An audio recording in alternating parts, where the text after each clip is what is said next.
ದುರ್ಗಾ ಪರಮೇಶ್ವರ ವಾದಾರಂತಕ್ಕೆ ಗೋವಿಂದಾನಿ ಗೋವಿಂದ, ನಾಗಣಪತಿ ದೇವರ ವಾದಾರಂತಕ್ಕೆ ಗೋವಿಂದಾನಿ ಗೋವಿಂದ, ಲಕ್ಷ್ಮೀ ಜನಾರ್ದನ ವಾದಾರಂತಕ್ಕೆ ಗೋವಿಂದಾನಿ ಗೋವಿಂದ, ವಿಮತ್ರಮಾರಮಣ ಗೋವಿಂದಾನಿ ಗೋವಿಂದ.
ಮುದಲಿಂದ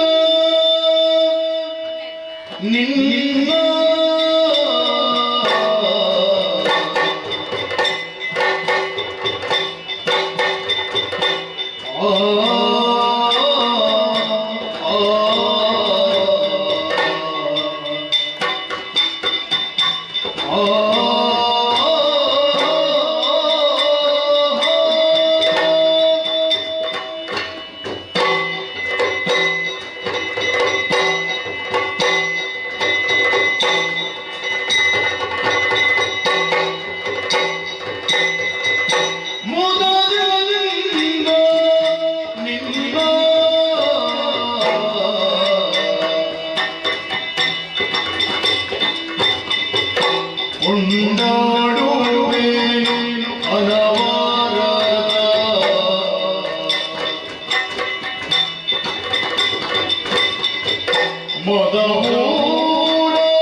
ಮುದದಿಂದ ನಿನ್ನ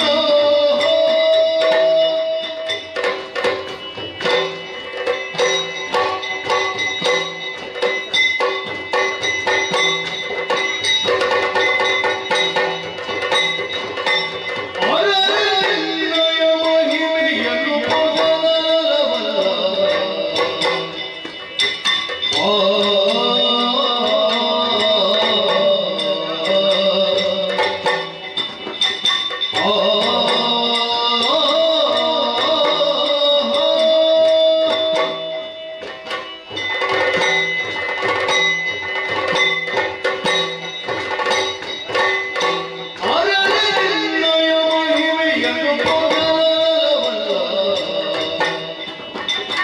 ರಣಿಯನ್ನು ಪುತ್ರೀನ ಮಹಾಶೇಷ ಗರಿದು ಹರನ ಸುಕುಮಾರ ಸಗನಾಗ ಸಾಕಾರ ಧರೆಯೊಳು ವಿಶೇಷ ವಿಭೀಷ ಮುದದಿಂದ ನಿನ್ನ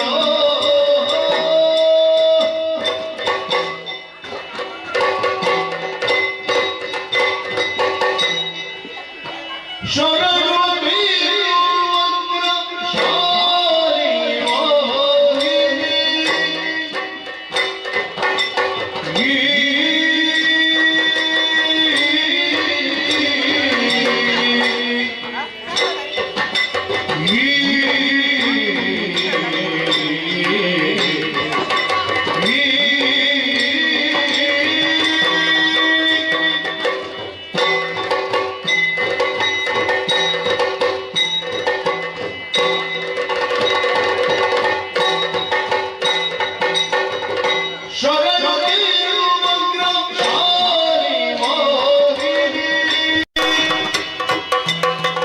ಶರಣು ಶಾವಲ ರೂಪಿಣಿ ಶರಣು ಶಂಕರಿ ಗೌರಿ ಪಾರ್ವತಿ ಶರಣು ಭಣಿರಂಗ ಪೂರಿಣಿ ಶರಣು ಶರಣು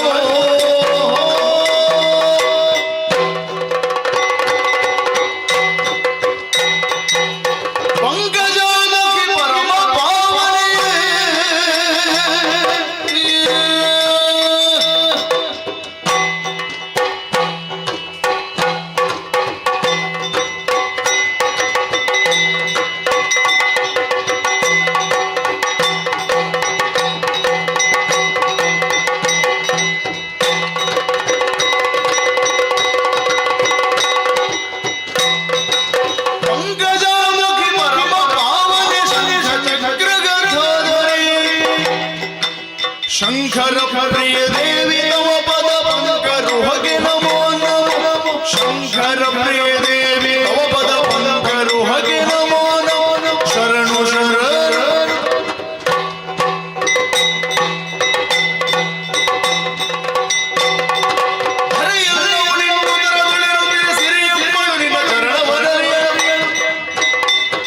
ಶರಣಾಗತ ರಕ್ಷಾಮಣಿಯರ ಹರಿ ಗಗನವೆಲ್ಲವನ್ನ ನಾಭಿ ಅನುಭವ ಗುಣನಿಧಿ ಜೊಲ್ಲದ ಗೀರುತಿ ಮುನಿಗಣ ಸನ್ನುತ ಭಗವದ್ ವಾಹನ ಘನತರಗದುಗಿನ ವೀರ ನಾರಾಯಣ ಗಗನವೆಲ್ಲವನ್ನ ನಾಭಿ ಗಗನವೆಲ್ಲವನ್ನ ಗಗನವೆಲ್ಲವೂ ನಿನ್ನ ನಾಭಿ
ವಿಘ್ನಾಟವೇ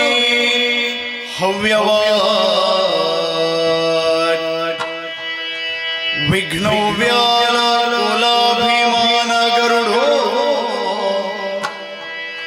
ವಿಘ್ನೇ ಭವಂಚಾನನ ವಿಘ್ನೋ ತುಂಗಗಿರಿ ಪ್ರಭೇದನ ಪವಿ ವಿಘ್ನೋ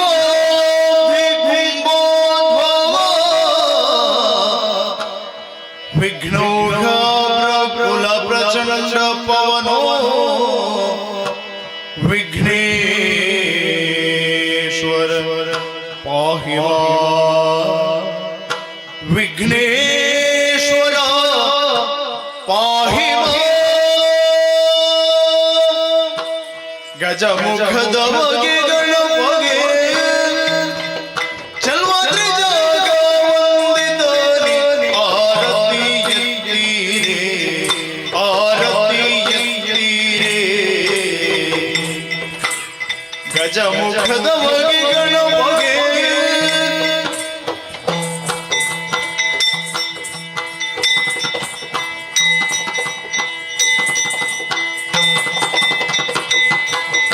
ಕರದಳು ಪರಶುಪಾಶಾಧಾರಿ ಹರುಷದಿ ಭಕ್ತರ ಪೊರೆವವಗೆ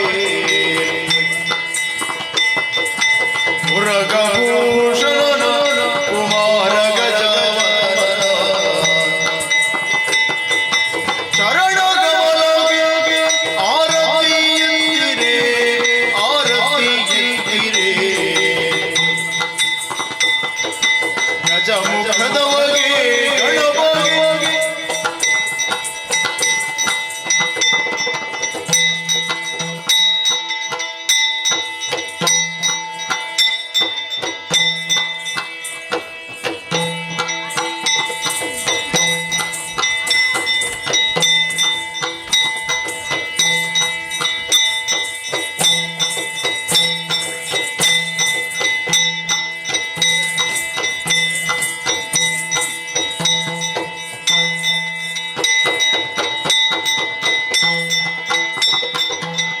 ಗಜಮುಖನ ನಿನ್ನ ಪಾದವ ನೆನೆವೆ.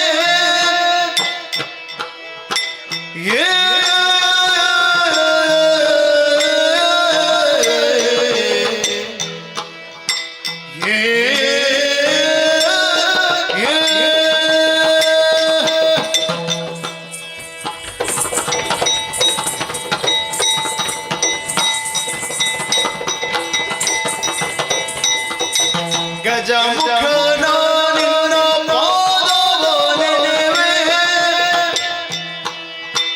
ನಿಜವಾಗಿ ಕರುಣಿಸೋ ವರಗಳ ಪ್ರಭುವೇ. ನಿಜವಾಗಿ ಕರುಣಿಸೋ ವರಗಳ ಪ್ರಭುವೇ. ಗಜಮುಖನ ನಿನ್ನ ಪಾದವ ನೆನೆವೆ. ನಿಜವಾಗಿ ಕರುಣಿಸೋ ವರಗಳ ಪ್ರಭುವೇ.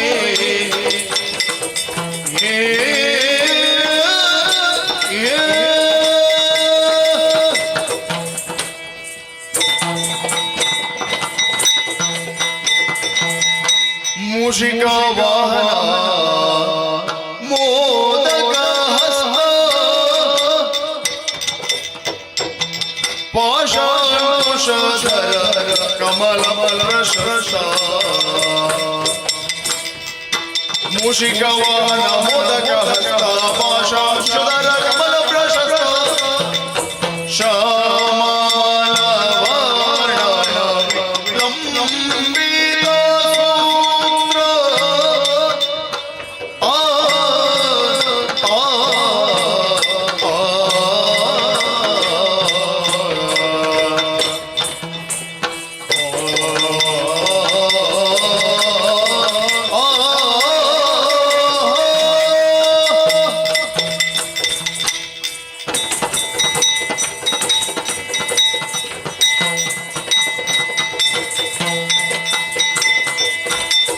ಶ್ಯಾಮಲ ವರ್ಣ ಲಂಬಿತ ಸೂತ್ರ. ವಾಮನ ರೂಪ ಮಹೇಶ್ವರ ಪುತ್ರ. ಶ್ಯಾಮಲ ವರ್ಣ ಲಂಬಿತ ಸೂತ್ರ. ವಾಮನ ರೂಪ ಮಹೇಶ್ವರ ಪುತ್ರ. ಗಜಮುಖನ ನಿನ್ನ ಪಾದವ ನೆನೆವೆ. ನಿಜವಾಗಿ ಕರುಣಿಸೋ ವರಗಳ ಪ್ರಭುವೇ. ನಿಜವಾಗಿ ಕರುಣಿಸೋ ವರಗಳ ಪ್ರಭುವೇ. ಓಂ ನದಿ ಧೀಂ ಧೀಂ ಧನದಿನತ.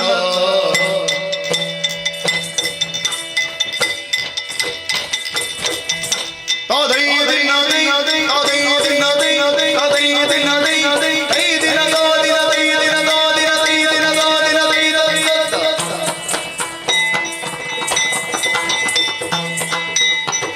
ಒಂದೇ ದೇವರ ದೇವ.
ಚಿಕ್ಕ ಪ್ರಾಯದ ಬಾಲೆ ಚದುರಿನಂಗವ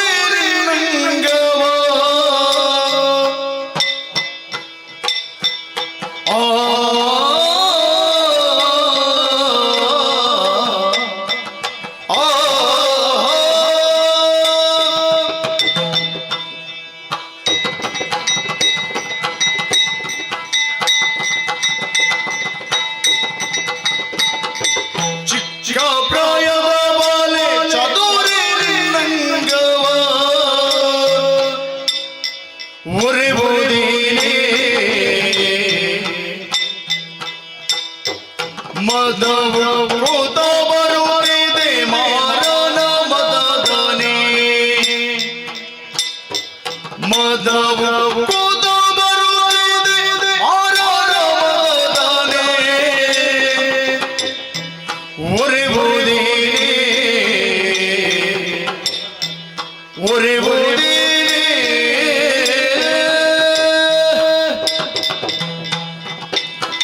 ವಾರಿ ಜಗಂಧಿ ವಯ್ಯಾರೆಯ ಸಡಗರ ಉರಿವುದೇನೆ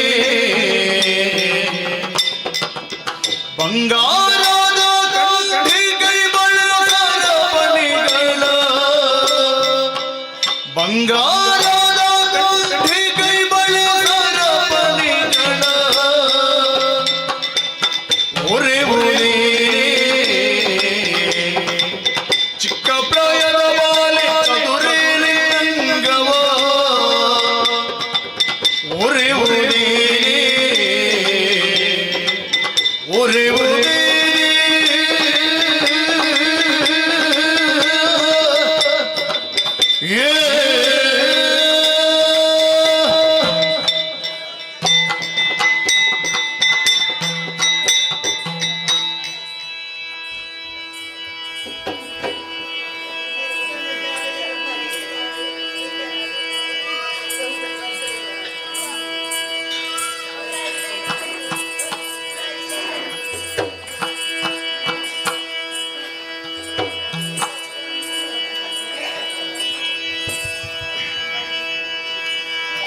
ಕಾಮಿನಿ ಕರೆದು ತಾರೆ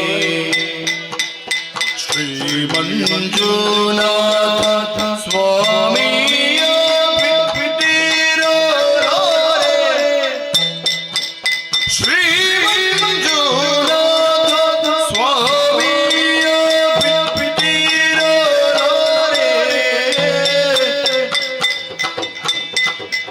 ಕಾನನಾಂತ ಗಿರಿನ ಹೊರೆ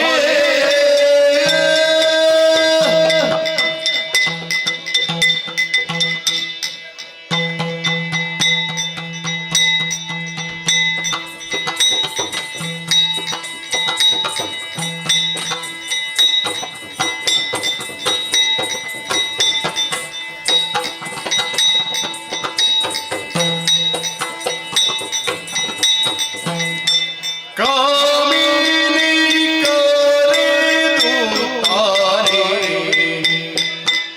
ಶ್ರೀ ಮಂಜುನಾಥ ಸ್ವಾಮಿಯ ಬಿಟ್ಟಿರಲಾರೆ ಶ್ರೀ ಮಂಜುನಾಥ ಸ್ವಾಮಿಯ ಬಿಟ್ಟಿರಲಾರೆ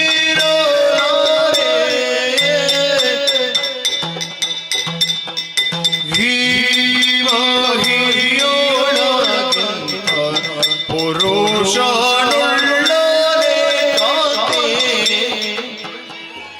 ಈ ಮಹಿಯೊಳಗಿಂತ ಪುರುಷನುಳ್ಳನೆ ಕಾತೆ ಭೀಮ ಬಲನು ಬಲು ಸಾಮರ್ಥ್ಯನು ಇವ ಭೀಮ ಬಲನು ಬಲು ಸಾಮರ್ಥ್ಯನು ಇವ ಪ್ರೇಮದಿ ಕರೆದರೆ ಕಾಮಿತ ಭೀಮನು ಪ್ರೇಮದಿ ಕರೆದರೆ ಕಾಮಿತ ಭೀಮನು ಪ್ರೇಮದಿ ಕರೆದರೆ ಕಾಮಿತ ಭೀಮನು ತಕತ ದಿನ್ನತಿ ಧೀಂತ ದಿನ್ನದಿ ಗಿಡದ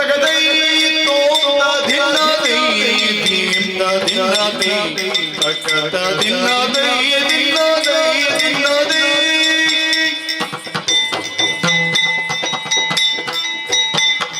ದೈ ತಕತ ದಿನ ದೈ ನಿಮಿತ ದಿನ ದೈ ತೋಂ ತ ದಿನ ದೈ ಧೀತ ದಿನ ದೈ ತಕತ ದಿನ ದೈ ದಿನ ದೈ ದಿನ ದೈ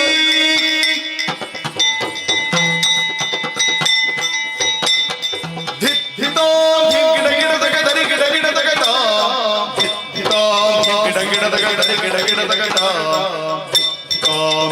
ಗಿಡ ತಕ ದರಿ ಗಿಡ ಗಿಡ ತಕತ ದರಿ ಗಿಡ ಗಿಡ ತಕತ ದರಿ ಗಿಡ ಗಿಡ ತಕತ ದರಿ ಗಿಡ ಗಿಡ ತಕತ ಗಿಡ ತಕತ ಗಿಡ ತಕತ ಗಿಡ ತಕತ ತಕತ ದಿನ ದೈ ಹಿಮಿತ ದಿನ ದೈ ಓಂ ತ ದಿನ ದೈ ಧೀತ ದಿನ ದೈ ತಕತ ದಿನ ದೈ ದಿನ ದೈ ದಿನ ದೈ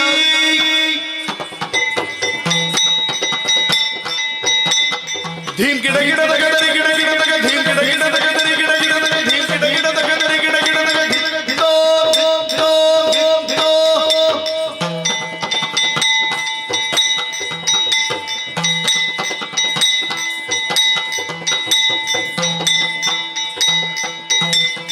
ದೈ ತಕತ ದಿನ ದೈ ನಿಮಿತ ದಿನ ದೈ ಓಂ ತ ದಿನ ದೈ ಧೀಮ್ ತ ದಿನ ದೈ ತಕತ ದಿನ ದೈ ದಿನ ದೋ ದಿನ ದೈ ದಿನ ದೋ ದಿನ ದೈ ದಿನ ದೋ ದಿನ ದೈ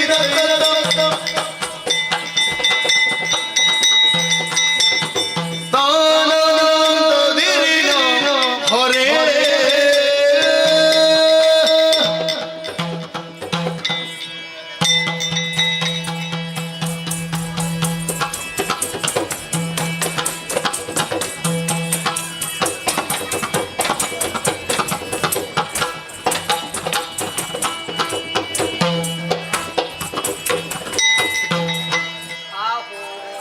ಆಹೋ ದುರ್ಗಾ ಪರಮೇಶ್ವರಮ್ಮನವರು ಶ್ರೀ ದುರ್ಗಾ ಪರಮೇಶ್ವರಮ್ಮ ಮತ್ತು ದುರ್ಗಾ ಪರಮೇಶ್ವರಮ್ಮ ಸರ್ವಮಂಗಲ ಮಾಂಗಲ್ಯ ಶಿವೆ ಸರ್ವಾರ್ಥ ಸಾಧಿಕೆ ಶರಣ್ಯ ತ್ರಂಬಕೆ ದೇವಿ ನಾರಾಯಣ ನಮೋಸ್ತುತೆ ನಂಬಿದಂತ ಭಕ್ತರ ಮೇಲೆ ಪ್ರೀತಿ ಕೊಟ್ಟಂತ ಶ್ರೀ ಮಡಿಗಂಧ ಪ್ರಸಾದ ಆಹೋ ಹಾಗೂ ಮೇಳದಲ್ಲಿ ವಾಸವಾಗಿರುವಂತಹ ಶ್ರೀ ಮಹಾಗಣಪತಿ ದೇವರು ಮೇಳದಲ್ಲಿ ವಾಸವಾಗಿರುವ ಶ್ರೀ ಮಹಾಗಣಪತಿ ದೇವರು ಮತ್ತು ಮಹಾಗಣಪತಿ ದೇವರು ಗಜಾನಂ ಭೂತಗಣ ಸೇವಿತಂ ಕಪಿತ್ತಾಜಂಬಸಾರ ಭಕ್ಷಿತಂ ಉಮಾಸ್ತಂ ಶೋಕ ವಿನಾಶಕಾರಣಂ ನಮಾಮಿ ಮಹೇಶ್ವರಾಪಾದ ಪಂಕಜಂ ನಂಬಿದಂತ ಭಕ್ತರ ಮೇಲೆ ಪ್ರೀತಿ ಕೊಟ್ಟಂತ ಶ್ರೀ ಮುಡಿಗಂಧ ಪ್ರಸಾದ ಆಹೋ ಮೂಡುಮಠ ಶ್ರೀ ಲಕ್ಷ್ಮೀ ಜನಾರ್ದನ ದೇವರು ಮೂಡುಮಠ ಶ್ರೀ ಲಕ್ಷ್ಮೀ ಜನಾರ್ದನ ದೇವರು ಮತ್ತು ಲಕ್ಷ್ಮೀ ಜನಾರ್ದನ ದೇವರು ನಂಬಿದಂತ ಭಕ್ತರ ಮೇಲೆ ಪ್ರೀತಿ ಕೊಟ್ಟಂತ ಶ್ರೀ ಮುಡಿಗಂಧ ಪ್ರಸಾದ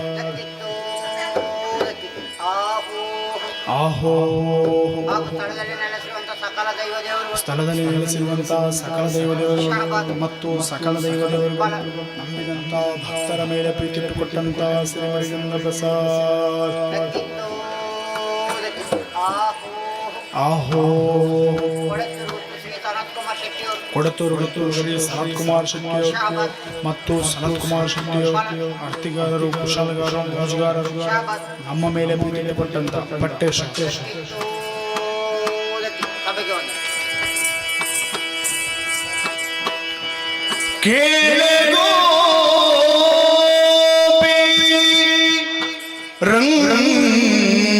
ರಂಗನಾಟವ ಕೇಳೆ ಗೋಪಿ ರಂಗನಾಟವ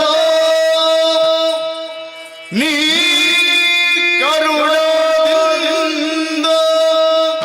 ನೀ ಕರುಣದಿಂದ ಕೇಳೆ ಗೋಪಿ ರಂಗನಾಟವ ರಂಗನಾಟವ ರಂಗನಾಟವ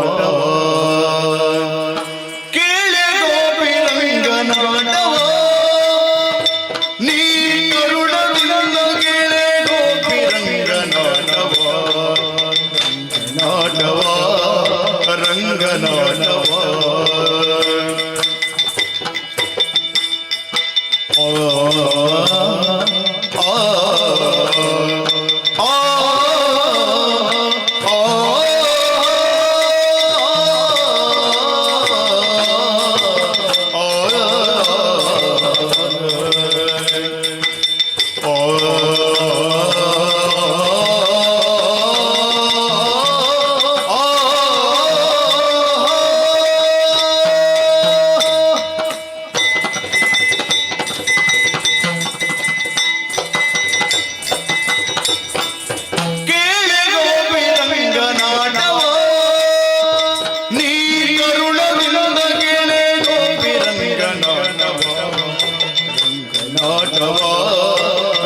ರಂಗನಾಟವ ಬೇಳಗಿರುವುದುಚಿತವಲ್ಲ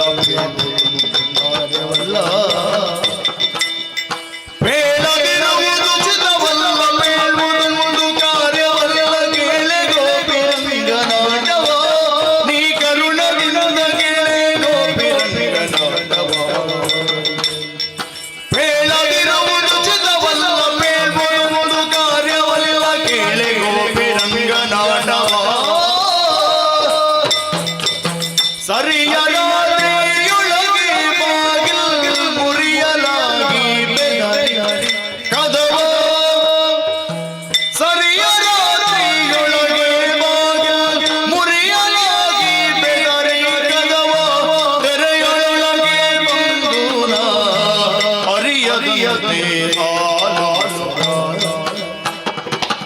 ಅರಿಯದಿಯದೆ ಸುಮ್ಮನೆ ಇರಲು ಸಕ್ಕರೆಯಾಗತ್ತು ಮೆಲುವ ಗಮ್ಮನೆ ನಗುತ್ತ ಮೆಲುವ ಪರಿಯ ಮಾಡಿ ಬಿಡುವ ಸುಮ್ಮನೆ ನೀ ಕರುಣದಿಂದ ಕೇಳೆ ಗೋಪಿ ರಂಗನಾಟವ ರಂಗನಾಟವ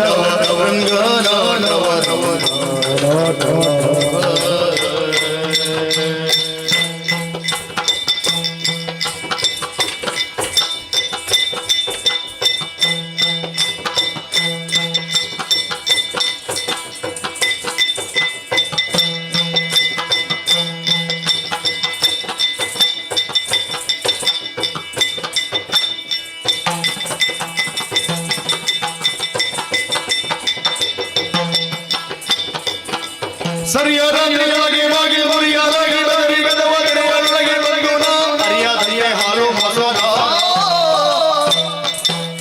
ಕೇಳೆ ಗೋಪಿ ರಂಗನಾಟವ ನೀ ಕರುಣದಿಂದ ಕೇಳೆ ಗೋಪಿ ರಂಗನಾಟವ ರಂಗನಾಟವ ತೋಂ ತೋಂ ತನದಿನ ಧೀಂ ಧೀಂ ಧೀಂ ತನದಿನ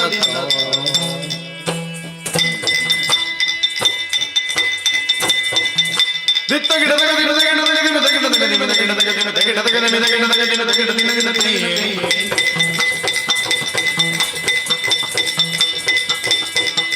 ತೋಂ ತನದಿನ ಧೀಂ ತನದಿನ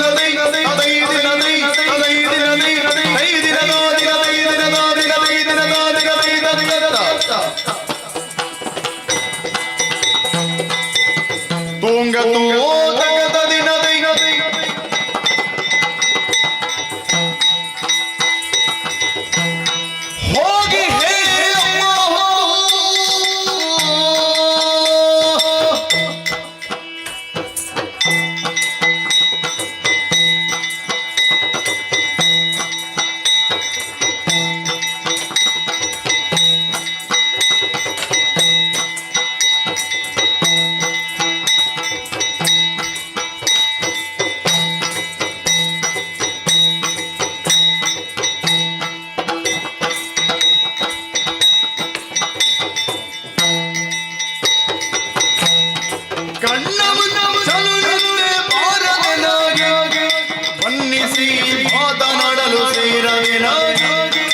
ಬನ್ನಿಸಿ ಮಾತನಾಡಲು ಸೇರದೆ ನಾಗಿ ಹೋಗಿ ಹೇಳ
ಅಂಬುರುಹದ ಶ್ರೀ ದುರ್ಗಾಂಬಿಕೆಯ ಬಲಗೊಂಡು ಭಕ್ತಿಯೊಳು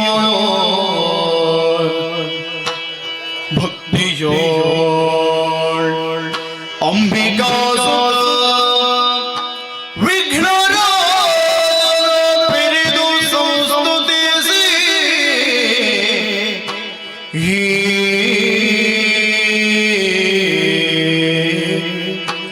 ಅಂಬುನಿಧಿಯ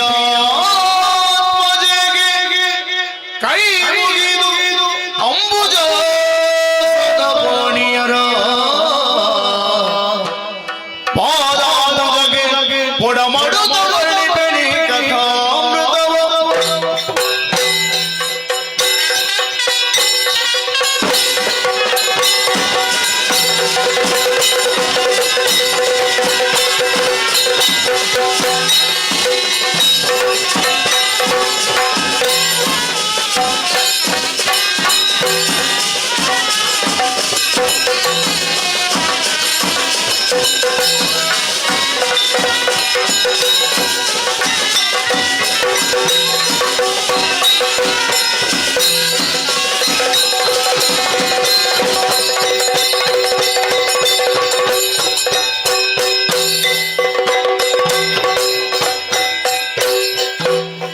ಒಂದು ದಿನದಲ್ಲಿ ಬಾಲಗಜಮುಖ ಒಂದು ಗೂಡುತ್ತ ಜನರ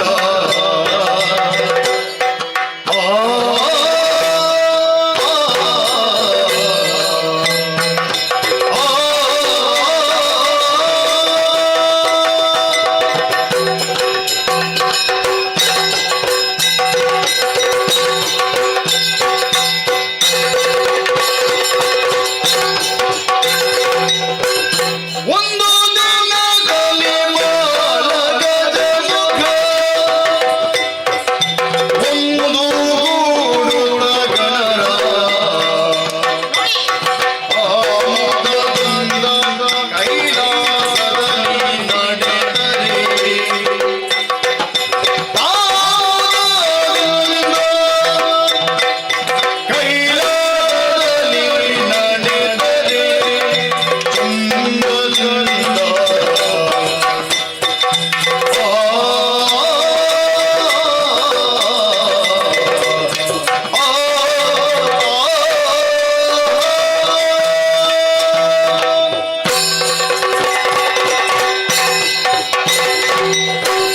ಜಯ ನಮ್ಮ ಜಗತ್ರಕ್ಷಕ ಪರಿಪಾಲಿಸು ತಂದೆ ಪರಿಪಾಲಿಸು.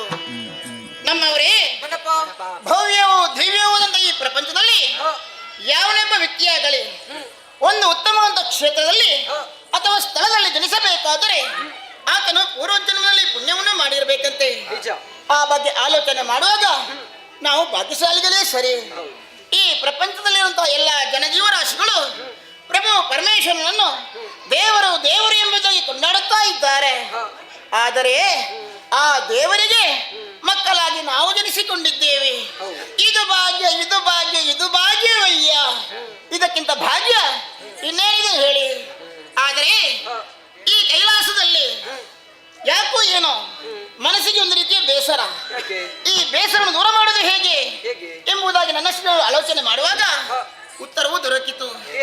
ನಮ್ಮದಂತಹ ಕೈಲಾಸದ ತಪ್ಪಲ ಪ್ರದೇಶಕ್ಕೆ ಹೋಗಬೇಕು, ವಿಧ ವಿಧದ ಆಟಗಳನ್ನು ಆಡಬೇಕು ಎಂಬುದಾಗಿ ನನ್ನ ಮನಸ್ಸಿನಲ್ಲಿರುವಂತಹ ಆಸೆ.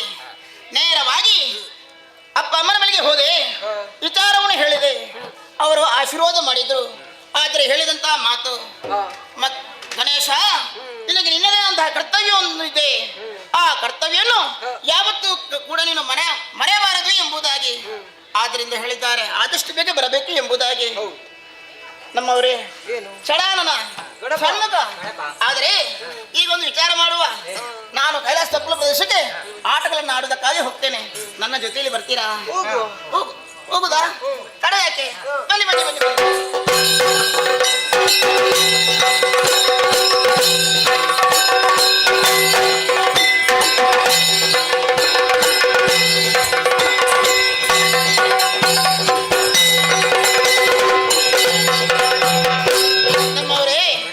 ಮನಸ್ಸಿಗಾದಂತಹ ಬೇಸರವನ್ನು ದೂರ ಮಾಡುವುದಕ್ಕಾಗಿ ತಪ್ಪಲು ಪ್ರದೇಶಕ್ಕೆ ಬಂದವರು ನಾವು. ವಿಧ ವಿಧದ ಆಟಗಳನ್ನು ಆಡಿದ ಹಾಗಾಯಿತು. ಇನ್ನೇನು ಹೋಗಬೇಕೆಂದು ತೀರ್ಮಾನಿಸಿಕೊಂಡವರು ನಾವು.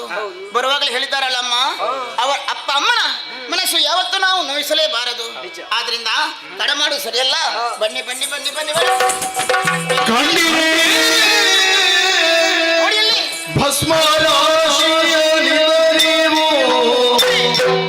ಕಂಡೀರೇ ಕಂಡೀರೇ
ಮರಗಳನ್ನು ದೊಡ್ಡ ದೊಡ್ಡ ಮರ ಉಂಟಲ್ವಾ, ಹೌದು. ಆ ಮರದ ಬುಡದಲ್ಲಿ ನೋಡಿಯಂತೆ ಅದೇನು ಮಣ್ಣು ರಾಶಿ?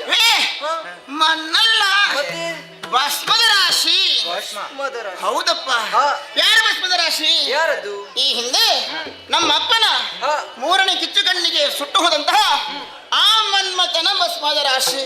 ಹೌದಾ?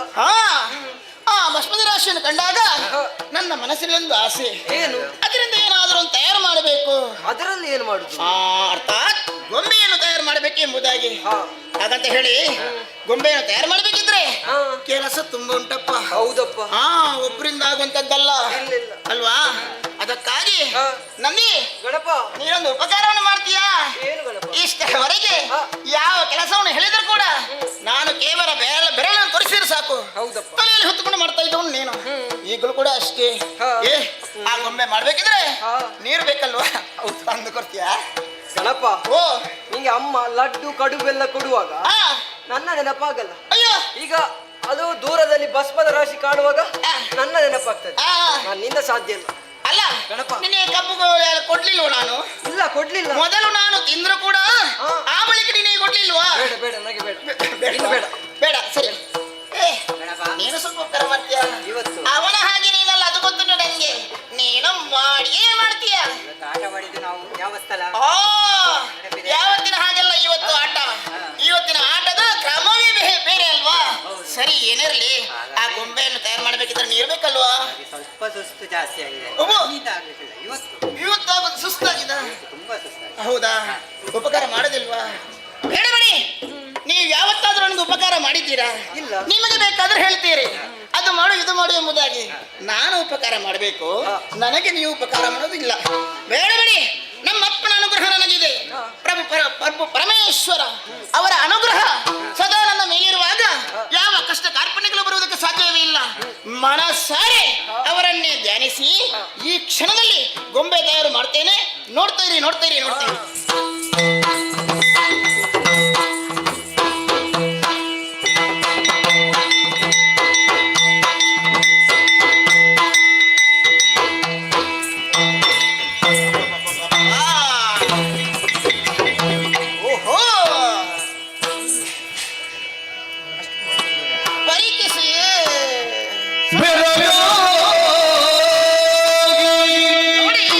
ಸುಂದರ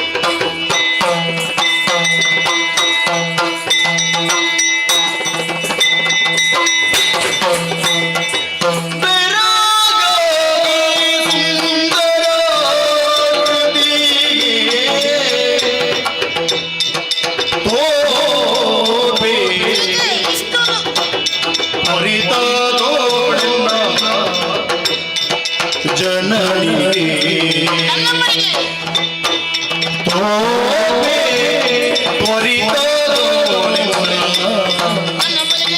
ಜನನಿಗೆ ಬೆರಗಾಗಿ ಸುಂದರ ತೋರ್ಪೆ ತ್ವರಿತದೊಳೆದೊಳೆನ್ನ ಜನನಿಗೆ ಕಂಡು ಹರುಷ ಸುಂಬಳು ಅದೊಳಗೆ ಎಂದು ಕರಿವದನನು ತನ್ನ ಶಿರದಿ ಒತ್ತದ ತಂದ ಗಿರಿಜೆಗೆ ತೋರುವ ಪುರುಷರ ಎಂದು ತಂದ ಗಿರಿಜೆಗೆ ತೋರುವ ಪುರುಷರ ಕೃತಿಯನ್ನು ಬೆರಗಾಗಿ ಸುಂದರ ಕೃತಿಗೆ ತೋರಿ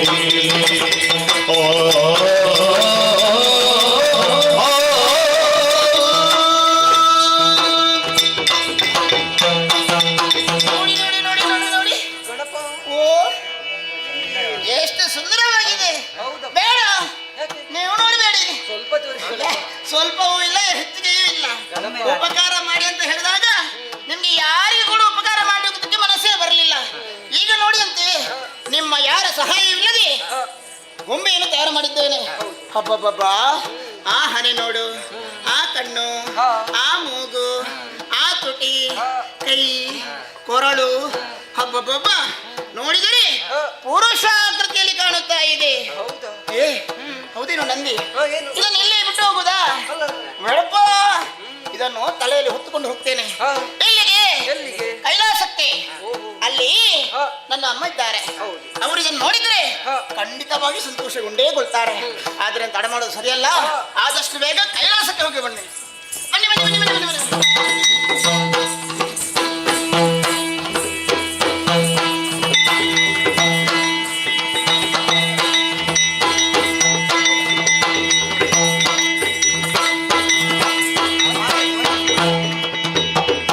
ಹೇಳಿ, ಆಟವಾಡುವುದಕ್ಕೆ ಜೊತೆಯಾಗಿ ಹೋದವರು ನೀವಲ್ಲ. ಅವನೇ ಇಲ್ಲಿದ್ದಾನೆ. ಅವ ನಿಧಾನವಾಗಿ ಬರುದಲ್ಲ. ಅವನು ನಡೆಯುವುದೇ ನಿಧಾನ ಅಂತ ಗೊತ್ತಿಲ್ವಾ ನಿಮಗೆ? ನೋಡಿ, ಬರ್ತಿದ್ದಾನೆ, ಬರ್ತಿದ್ದಾನೆ ನೋಡಿ. ನಮೋ ನಮಃ. ಏನೋ ಇದು ಏನಮ್ಮ? ಹೊಸ ನಮಸ್ಕಾರ. ಆ ಹೀಗೆಯೇ ವಂದಿಸುವುದು? ಅಲ್ವೇ? ಯಾವಾಗಲೂ ಮಾತೆಯನ್ನು ಕಾಣುವಾಗ ಯಾವ ರೀತಿ ನೀನು ವಂದಿಸ್ತಾ ಇದ್ದದ್ದು? ಆ ಹೇಗೆ? ಅಮ್ಮ ಕರವನ್ನು ಜೋಡಿಸಿ ವಂದಿಸಬೇಕು. ಹೊಂದಿಸಿಕೊಂಡಿದ್ದೇನಮ್ಮ. ಒಂದು ಕರದಲ್ಲಿಯಾ? ಅಲ್ವೇ? ಎರಡು ಕರವನ್ನು ಜೋಡಿಸಿ ಶಿರವಾಗಿ ವಂದಿಸುವುದಲ್ವಾ? ನಮೋ ನಮಃ. ಏನೋ ಇದು ಹೊಸ ನಮಸ್ಕಾರ, ಇದರಲ್ಲಿ ಏನೋ ಚಮತ್ಕಾರ ಇದೆ. ಹ, ಹ. ಅಮ್ಮ ಪರಿಗೀಸುತ್ತಾಯೇ ಕೌಶಲವ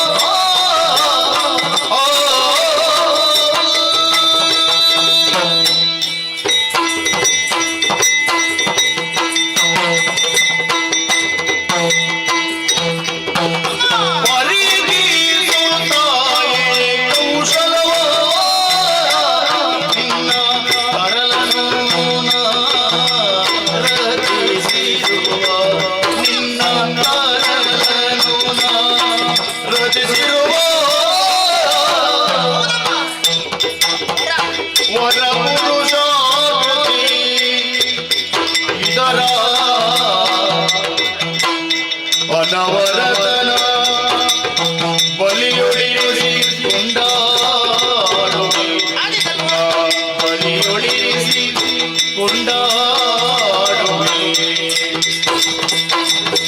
ವರುಷದೊಳಗೆ ಪತಿದೊರಗಿದಳು ಗಿರಿಜಾತಿ ಒದಗಿಸುತ್ತಾಯೇ ಕೌಶಲವ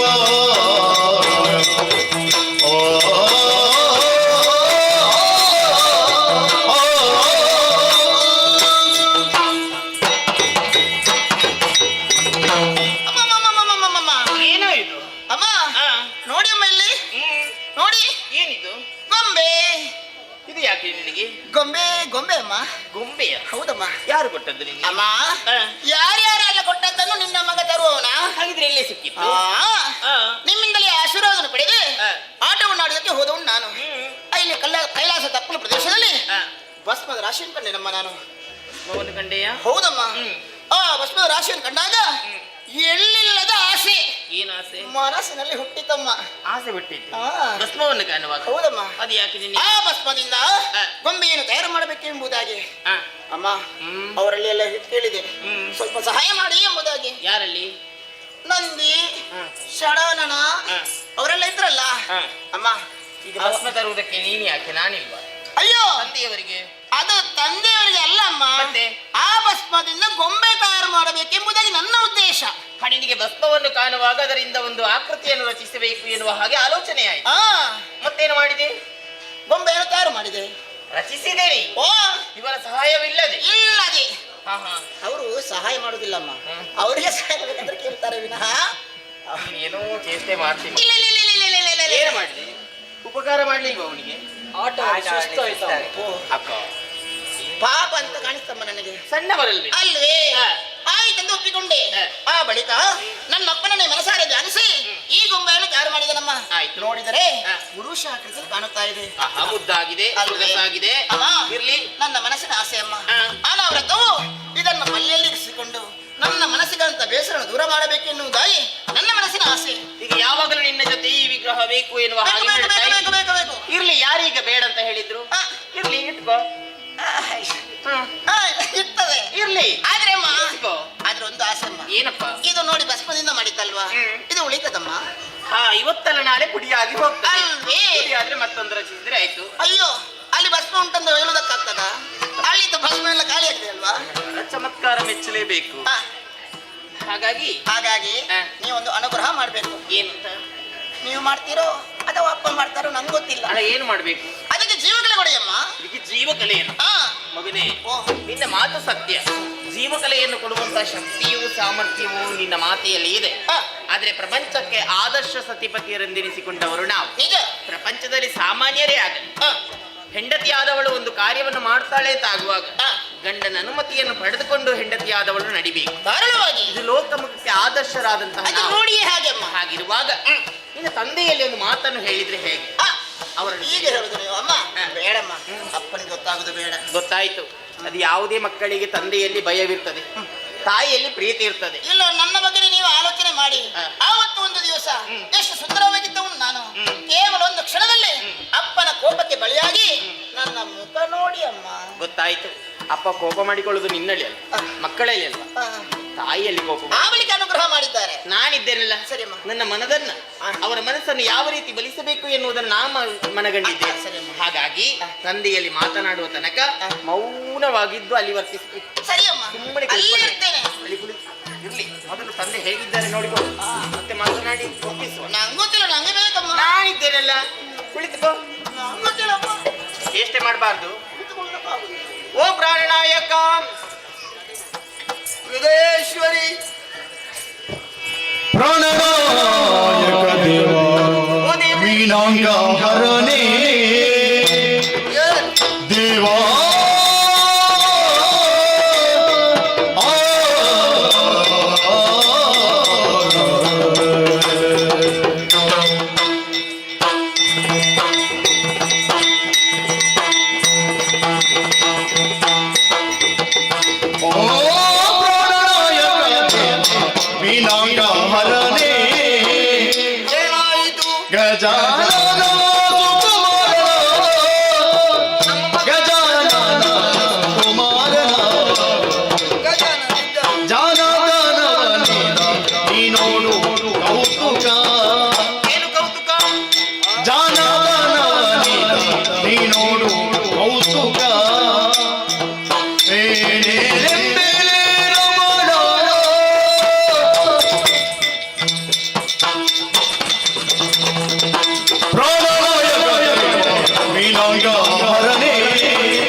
ಮೊದಲಾಗಿ ವಂದಿಸಿಕೊಂಡೆ. ಶುಭವಾಗಲಿ ಸ್ವಾಮಿ ಆ ಹೀಗೆ ಬನ್ನಿ. ಪರಮ ಪಾವನವಾದಂತಹ ಆ. ಕೈಲಾಸವಿ ನೋಡುವಾಗಲೇ ಗೊತ್ತಾಗ್ತದೆ, ಪ್ರತಿಯೊಬ್ಬರೂ ಕೂಡ ಅವರವರ ಆಸೀನದಲ್ಲಿ ಆಸೀನರಾಗಿ ನಂದಿ ಭೃಂಗಿ ಭ್ರಕುಟಿ ಹಾಗೆ ಷಣ್ಮುಖ ವೀರಭದ್ರ ಗುಹ ಗಣಪ ಮೊದಲಾದವರೆಲ್ಲರೂ ಸೇರಿಕೊಂಡು ಓಂ ನಮಃ ಶಿವಾಯ ಎನ್ನುವಂತೆ ಉದ್ಘೋಷಗಳು ಕೇಳುವಾಗ ಮನ ತುಂಬಿ ಬಂತು. ಹೌದು. ಆ. ಎಲ್ಲಿ ಶಾಂತಿಯು ಸಾಗರದೋಪಾದಿಯಲ್ಲಿ ಇರ್ತದೆ ಹೌದು ಅಲ್ಲಿ ದೇವರು ನೆಲೆಯಾಗಿರ್ತಾರೆ. ಹೌದು ಅಂತಹ ಭಕ್ತರ ಚಿತ್ತವನ್ನು ಸೆಳೆಯುವಂತಹ ಕೈಲಾಸವಿ ಆ ಸದಾ ಆ ಹೂವಿನ ಜೊತೆ ದಾರವು ದೇವರನ್ನು ಯಾವ ರೀತಿ ಶೃಂಗರಿಸಲ್ಪಡುತ್ತದೋ ಅದೇ ರೀತಿ ನಿಮ್ಮ ಹೊತ್ತಿನಲ್ಲಿ ಇದ್ದುಕೊಂಡು ನಿಮ್ಮ ಸೇವೆಯನ್ನು ಮಾಡುತ್ತಾ ಆ. ಭಕ್ತರ ಅಭಿಮಾನ ದೇವರು ಎಂದೆನಿಸಿಕೊಂಡವರು ನಾವು. ವಿದ್ಯೆಗೆ ವಾಚಸ್ಪತಿಯಾದ ಶಾರದೆ, ಸಂಪತ್ತಿಗೆ ಅಧಿದೇವತೆಯಾದಂತಹ ಲಕ್ಷ್ಮಿ, ಶಕ್ತಿಗೆ ಅಧಿದೇವತೆಯಾದಂತಹ ನೀನು ನಮ್ಮ ಮೂರು ಮಂದಿಗಳ ಕೈ ಹಿಡಿದು ಲೋಕದಲ್ಲಿ ಅನುಸರಿಸುವಂತಹ ಸತಿಪತಿಗಳಿಗೆ ಆದರ್ಶವಾಗಿ ಬೆಳಗುವವರು. ಆ ಮೂಲಕವಾಗಿ ದೇವದೇವಿಯರು ಅಂತಲೇ ಕೊಂಡಾಡು. ನಿಮ್ಮಿಂದಲೇ ನಮ್ಮ ಹೆಸರು ಮೊದಲುಗೊಳ್ಳುತ್ತದೆ. ಪಾರ್ವತಿ ಪರಮೇಶ್ವರ, ಅಲ್ಲೇ ಬ್ರಹ್ಮ ಶಾರದೆ, ನಿಜ. ಆ ಮೂಲಕವಾಗಿ ಲಕ್ಷ್ಮೀ ರಮಣ. ಹೌದು. ಎಷ್ಟು ಸ್ವಾಮಿ, ಭಕ್ತರ ವೃಂದದಿಂದ ಕೇಳಿ ಬರುತ್ತಾ ಇದೆ ಭಕ್ತಿಯ ರಸಧಾರೆ. ಹೌದು. ಋಷಿಗಳ ವೃಂದದಿಂದ ಕೇಳಿ ಬರುತ್ತಾ ಇದೆ ಋಷಿಗಳ ಮಂತ್ರಘೋಷಗಳು. ಎಲ್ಲರೂ ವಿಧ ವಿಧವಾಗಿ ಬಗೆ ಬಗೆಯಾಗಿ ನಿಮ್ಮನ್ನು ಸ್ತುತಿ ಮಾಡುತ್ತಾ ಇದ್ದಾರೆ. ಅಂತಹ ಶಾಂತಿಧಾಮವಾದಂತಹ ಈ ಕೈಲಾಸದಲ್ಲಿ ಯಾವುದೇ ಒಂದು ಕಾರ್ಯದಲ್ಲಿ ಮುನ್ನುಗ್ಗಬೇಕು ಅಂತ ಆದ್ರೆ ನಿಮ್ಮ ಅನುಮತಿಯನ್ನು ಆಶೀರ್ವಾದವನ್ನು ಪಡೆದು ನಾವು ಮುನ್ನುಗ್ಗುವ. ಹೌದು ಎಂದು ಕೂಡ ಹಾಗೆ ಸ್ವಾಮಿ ನಿತ್ಯ ವಿಧಿವಿಧಾನಗಳನ್ನು ಪೂರೈಸಿ ನಮ್ಮ ಮಕ್ಕಳೆಲ್ಲರೂ ಆಟವಾಡುವುದಕ್ಕೆ ಹೋದವರಿದ್ದಾರೆ. ಆಟವಾಡಿ ಮಕ್ಕಳು ಬಂದಿದ್ದಾರೆ ಕೂತ್ಕೊಂಡಿದ್ದಾರೆ. ಎಲ್ರು ಮೌನವಾಗಿದ್ದಾರೆ. ನೋಡಿ, ನಮ್ಮ ಮಕ್ಕಳನ್ನು ನೋಡಿ ಕಲಿತುಕೊಳ್ಬೇಕು. ಗಣಪನ ಮುಖದಲ್ಲೇ ಒಂದು ರೀತಿ ನಗು, ಉತ್ಸಾಹ, ಉನ್ಮಾದನ ಕಾಣುತ್ತಾ ಉಂಟು. ಹೌದು. ಹಾಗೆ ಎಷ್ಟು ಮೌನದಿಂದ ವರ್ತಿಸ್ತಾ ಇದ್ದಾರಲ್ಲ. ಹೌದು. ನಾ ಹೇಳಿದ್ದು ತಂದೆ ತಾಯಿಯರು ಮಾತನಾಡುವಾಗ ಮಕ್ಕಳು ಯಾವತ್ತೂ ಉಪದ್ರವನ್ನು ಕೊಡಬಾರದು. ಚೇಷ್ಟೆಯನ್ನು ಮಾಡ್ತಾ ಇರಬಹುದು. ಒಳ್ಳೆ ರೀತಿಯ ಧರ್ಮದ ಬಗ್ಗೆಯೋ ಶಾಸ್ತ್ರದ ಬಗ್ಗೆಯೋ ನೀತಿಯ ಬಗ್ಗೆಯೋ ತಂದೆ ತಾಯಿಗಳು ಬೋಧನೆ ಮಾಡುತ್ತಾ ಇರುವಾಗ ಮಕ್ಕಳಾದವರು ಕೇಳಿದ್ರೆ ಮಾತ್ರ ಭವಿಷ್ಯತ್ತಿನಲ್ಲಿ ಅದಕ್ಕೂ ಕೂಡ ಧರ್ಮ ಏನು ಅಂತ ಗೊತ್ತಾಗುತ್ತದೆ. ಇದು ಅವರ ಲೋಕದಲ್ಲೇ ಅವರಿದ್ರೆ ಧರ್ಮ ಏನು ಅಂತ ಬಾಗಿಲು ತೆರೆಯುವಾಗಲೇ ಗೊತ್ತಾಗುದು ಏನಾಗಿದೆ. ಸಂಸ್ಕಾರ ಎನ್ನುವುದು ಮನೆಯ ಪರಿಸರದಿಂದಲೇ ಒದಗಿ ಬರ್ತದೆ. ಮನೆಯ ತಾಯಿಯರು ಉತ್ತಮವಾದದನ್ನೇ ಕೇಳಬೇಕು, ಉತ್ತಮವಾದದನ್ನೇ ನೋಡಬೇಕು, ಉತ್ತಮವಾದಂತಹ ವಿಷಯಗಳನ್ನೇ ಮಾತನಾಡಬೇಕು ಮಕ್ಕಳೆದು. ಮನೆಯ ಮೊದಲ ಪಾಠಶಾಲೆ, ಜನನಿ ತಾನೇ ಮೊದಲ ಗುರು, ಜನನಿಯಿಂದ ಪಾಠ ಕಲಿತ ಜನರೇ ಧನ್ಯರು ಅಂತ ಶಾಸ್ತ್ರವು. ಹೌದು. ಹಾಗೆ ನಮ್ಮ ಮಗನಾದಂತಹ ಗಣೇಶನು ಬಂದಿದ್ದಾನೆ. ಗಣೇಶಿದ್ದಾನೆ ನೋಡಿ, ದೂರಲ್ಲಿ ಅವ ನಿತ್ಯದ ಆಸನದಲ್ಲೇ ಆಸೀನನಾಗಿದ್ದಾನೆ. ಹೌದು. ಬರುವಾಗ ಬರಿಗೈಯಲ್ಲಿ ಬರಲಿಲ್ಲ ಸ್ವಾಮಿ. ತಿನ್ಲಿಕ್ಕೆ ಏನಾದ್ರು ಕೊಟ್ಟಿಯಲ್ಲ ಅವನಿಗೆ? ನಾ ಕೊಡದೆ ಉಳಿದೇನೆ. ಪಾಪ ಅವನಿಗೆ ಹಸಿವೆ ಹೆಚ್ಚು. ಪ್ರೀತಿಯ ಮಗನಲ್ಲ. ಹೌದು ಹೌದು. ಹಾಗೆ ಬರುವಾಗ ಬರಿಗೈಯಲ್ಲಿ ಬರಲಿಲ್ಲ. ಬರೆಗೈಯಲ್ಲಿ ಅಂತ ಹೇಳಿದ್ರೆ ಏನೋ ತಂದಿದ್ದಾನೆ. ಹೌದು, ಅವರಿಗೆ ಆಟ ಆಡುವುದಕ್ಕಿರ್ಬೋದು. ಏನದು ಆಟವಾಡುವಂತಹ ವಸ್ತಲ್ಲ. ಮತ್ತೆ ಸ್ವಾಮಿ, ಇದನ್ನು ನೀವು ಕೂಡ ನೋಡಬೇಕು, ನೀವಿದನ್ನು ಗಮನಿಸಬೇಕು. ಇದು ಎಂತದ್ದು? ಇದೊಂದು ಅವನಿಗೆ ಇದು ಪುರುಷಾಕೃತಿ. ಪುರುಷನ? ಹೌದು. ಕಣ್ಣು ನೋಡಿ, ಮೂಗು ನೋಡಿ, ಬಾಯಿ ನೋಡಿ, ತುಟಿ ನೋಡಿ, ಎಷ್ಟು ಸುಂದರವಾಗಿದೆ. ಪುರುಷಾಕೃತಿ. ಇದು ಅವ ತಂದದ್ದು. ಇವ ತಂದದ್ದ? ಹೌದು. ನಮಗೆಲ್ಲ ಸಿಗುವುದು ಇಂಥದ್ದು. ಹೌದು. ಗಣೇಶ ಇಂತಹ ಕಲಾವಿದ ನೋಡಿ. ಹೌದು, ಅವನ ಕೈಯಲ್ಲಿರುವಂತ ಕೆಲವು ಚಮತ್ಕಾರವೇ ಒಂದು ಕುಂಚ ಅಂತ ಹೆಸರು ಉಂಟು. ಹೌದು. ಇದು ಅವನಿಗೆ ಸಿಕ್ಕಿದ್ದು ಅಲ್ಲ, ಯಾರು ಕೊಟ್ಟದ್ದು ಅಲ್ಲ. ಮತ್ತೆ ಇದು ಅವನೇ ರಚಿಸಿದಂತೆ. ನಾನಪ್ಪ, ನೀನೇ ರಚನೆ ಮಾಡಿದ್ದ? ಭಸ್ಮದಿಂದ ರಚಿಸಿದಂತಹ ವರಪುರುಷಾಕೃತಿ. ಹಾಗಾದ್ರೆ ಒತ್ತು ಬೇಡ, ಭಸ್ಮ ಗಟ್ಟಿಯಾಗಲಿಕ್ಕಿಲ್ಲ. ಹೌದು, ಇದು ಅವನಿಗೆ ಬೇಕಂತೆ. ಗಟ್ಟಿಯಾಗಿದೆ, ಹಾಗಿದ್ರೆ ಕೊಡು ಅವನಿಗೆ. ಅಲ್ಲ, ನನಗೆ ಬೇಕು ಅಂತ ಹೇಳುದಲ್ಲ ನಾನು. ಮತ್ತೆ ಹಾಗೆಂತ ಅವನಿಗೆ ಕೊಡಬಹುದು. ಇದು ಅವನ ಜೊತೆ ಆಟವಾಡ್ಬೇಕಂತೆ, ಬೇಕಂತೆ. ಅದಕ್ಕೊಂದು ಸಣ್ಣ ತೊಟ್ಟಿಲ್ ಮಾಡಿ ಅದ್ರಲ್ಲಿ ಇಟ್ಟು ತೂಗುತ್ತಾ ಇದ್ರೆ ಒಂದು ಪದ್ಯ ಹೇಳಿದ್ರೆ ಆಯ್ತು. ಏನು ರೀತಿ ಮಾಡಿದ್ರೆ ಮನಸ್ಸಿನ ಬೇಸರ ಹೋಗ್ತದಪ್ಪ. ಇವರಿಲ್ವಾ ನಿನ್ನೊಟ್ಟಿಗೆ ಆಟ ಆಡಿ? ಅವರ ಆಟಕ್ಕೆ ಇರ್ತಾರೆ. ಹಾಗಲ್ಲ, ಇದು ಅವನ ಜೊತೆ ಶಾಶ್ವತವಾಗಿ ಉಳಿಬೇಕು ಅಂತಾದ್ರೆ, ಇದು ಹೀಗೆ ಉಳಿದಂತಾದ್ರೆ ಇವತ್ತಲ್ಲ ನಾಳೆ ಅದು ಪುಡಿಯಾಗಿ ಹೋಗ್ತದೆ. ಹೌದು, ಸ್ವಲ್ಪ ದೊಡ್ಡದಾಗಬೇಕು ಅಲ್ವಾ? ಹಾಗಾಗಿ ಇದಕ್ಕೆ ನೀವೊಂದು ಜೀವಕಲೆಯನ್ನು ಕೊಡಬೇಕು ಅಂತ. ಜೀವಕಲೆ? ಅದರ ಬಗ್ಗೆ ಜೀವಕಲೆಯನ್ನು ಪ್ರತಿಮೆ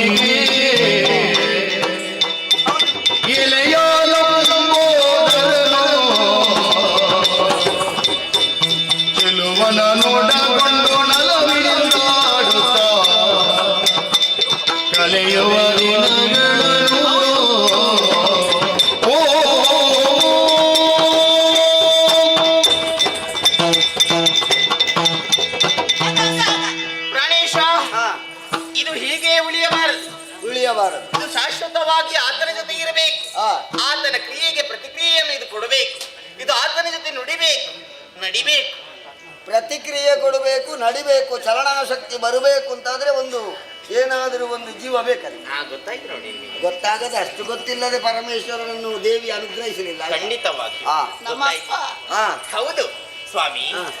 ಅದೆಂತಹ ಘನಕಾರ್ಯಗಳನ್ನೂ ನೀವು ಮಾಡಿದವು. ಹೌದು. ಸೂರ್ಯರು ಮತ್ತು ಅಸುರರು ಸಮುದ್ರವನ್ನು ಮತಿಸುವಂತಹ ಸಂದರ್ಭದಲ್ಲಿ ಹಾ ಹಲಹಲ ಬರಲಿಲ್ಲ. ಬರ್ತು. ಅದನ್ನು ನೀವು ಮೊಗಸೆಯಲ್ಲಿ ಹಿಡಿದು ಕುಡಿದವರು. ಬೊಗಸೆಯಲ್ಲಿ ಮೊಗೆದು ಕುಡಿದವ. ಹೌದು. ನಮ್ಮವರು ಸಾಯ್ತಾರೆ. ಹಾ. ಆಗ ನೀನು ಓಡಿ ಬಂದು ಗಂಟಲಲ್ಲಿ ಹಿಡಿದುಕೊಂಡವಳು. ಮತ್ತೆ ಒಳಗೆ ಬ್ರಹ್ಮಾಂಡ ಉಂಟು, ಬ್ರಹ್ಮಾಂಡ ಸುಡುತ್ತದೆ. ಶ್ರೀಹರಿ ಬಂದು ಮುಖವನ್ನು ಒತ್ತಿಕೊಂಡ, ಬಾಯನ್ನು ಹಿಡಿದ, ಕೈ ಹಿಡಿದದ್ದು ಯಾಕೆ? ಹೊರಗೆ ಚೆಲ್ಲಿತು ಅಂತಾದ್ರೆ 99 ಕೋಟಿಯು ಸಾಯ್ತದೆ.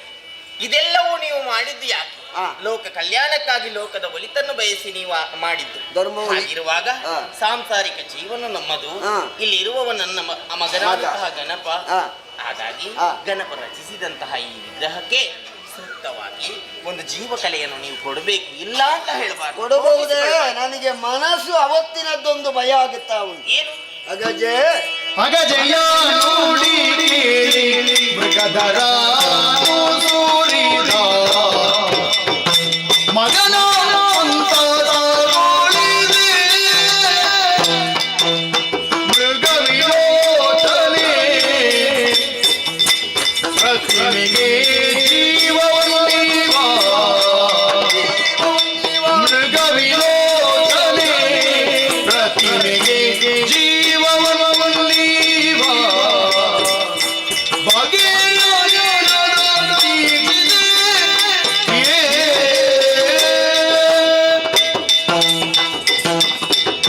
ಪಾರ್ವತಿ, ಸ್ವಾಮಿ, ನಾವು ಬಹಳ ಕಾಲದ ಹಿಂದೆ ಇಂಥದ್ದೇ ಒಂದು ಪ್ರಕರಣ ನಡೆದಂತಹ ವೇಳೆಯಲ್ಲಿ ಅದಕ್ಕೊಂದು ಭಸ್ಮದ ಗುಳಿಗೆಗೆ ನಾವು ಜೀವಕಲೆ ಕೊಟ್ಟಾಗ ಅದು ಏನೆಲ್ಲ ಅನಾಹುತ ಮಾಡಿದೆ ಅನ್ನುವುದು ಪ್ರಪಂಚಕ್ಕೆ ತಿಳಿದಂತಹ ಮಾತು.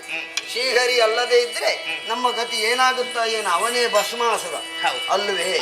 ಆ ನೆಲೆಯಲ್ಲಿ ನಾನು ಯೋಚಿಸಿದೆ, ಮಗನ ಮನಸ್ಸಿಗೆ ಸಂತೋಷ ಆಗುತ್ತದೆ ಅಂತಾದ್ರೆ ತಂದೆ ತಾಯಿಯರಾದಂತ ನಮ್ಮ ಕರ್ತವ್ಯ ಮಕ್ಕಳನ್ನು ಸಂತೋಷಗೊಳಿಸುವುದು. ಯಾವತ್ತೂ ಕೂಡ ಮಕ್ಕಳಿಗೆ ಸಂತೋಷ ಸ್ವಲ್ಪ ಕೊಡಬೇಕು. ತುಂಬಾ ಅದನ್ನೇ ಹೊತ್ತುಕೊಂಡು ತಿರುಗಾಡಿದ್ರೆ ದೊಡ್ಡವರಾಗುವಾಗ ಏನು ಅಂತ ಆಲೋಚನೆ ಮಾಡಬೇಕಾಗುತ್ತದೆ. ನಮ್ಮ ಮಕ್ಕಳಾಗ ಆಗಬಾರ್ದು. ಇವನ ಸಂತೋಷವೇ ನಮ್ಮ ಸಂತೋಷ. ಆದುದರಿಂದ ಇದಕ್ಕೊಂದು ಜೀವಕಲೆಯನ್ನು ಕೊಡಬೇಕು. ಒಂದು ಉಪಕಾರ ಮಾಡಿ ಕೊಡುವ. ಇದು ಸೆರಗ. ಸರಿ, ಜೀವಕಲೆಯನ್ನು ಕೊಡಬೇಕು. ಆ ಮೂಲಕವಾಗಿ ಮಗನಾದಂತಹ ಗಣಪನಿಗೆ ಆಟವಾಡುವುದಕ್ಕೆ ಒಬ್ಬ ವ್ಯಕ್ತಿ ಬೇಕು. ಏನು ಅಂತ ಯೋಚಿಸಿದಂತಹ ಸಂದರ್ಭದಲ್ಲಿ ಇದೇ ಪರಿಸರದಲ್ಲಿ ನಮ್ಮದೇ ಆದಂತಹ ನಾಮೋಚ್ಚಾರಣೆಯನ್ನು ಮಾಡುತ್ತಾ ಯಾವುದೋ ಒಂದು ಪ್ರೇತಾತ್ಮ ತಿರುಗಾಡುತ್ತಾ ಉಂಟು. ನನಗೆ ಮುಕ್ತಿ ಬೇಕು, ಮುಕ್ತಿ ಬೇಕು, ಮೋಕ್ಷ ಬೇಕು ಎನ್ನುವ ಹಾಗೆ ಕೇಳುತ್ತಾ ಉಂಟು. ಸರಿ, ಈ ಮೂರ್ತಿ ಸಿಕ್ಕಿದ್ದು ಆಯಿತು, ಆ ಪ್ರೇತಕ್ಕೆ ಮೋಕ್ಷವೂ ಆಯಿತು. ಅದಕ್ಕಾಗಿ ಸುತ್ತಾಡುತ್ತಿರುವಂತಹ ಪ್ರೇತದ ಆತ್ಮವನ್ನು ಎಳೆದು ಆ ಮೂಲಕವಾಗಿ ಮಗುವಿಗೆ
ಜನನವಾಗಿದೆ.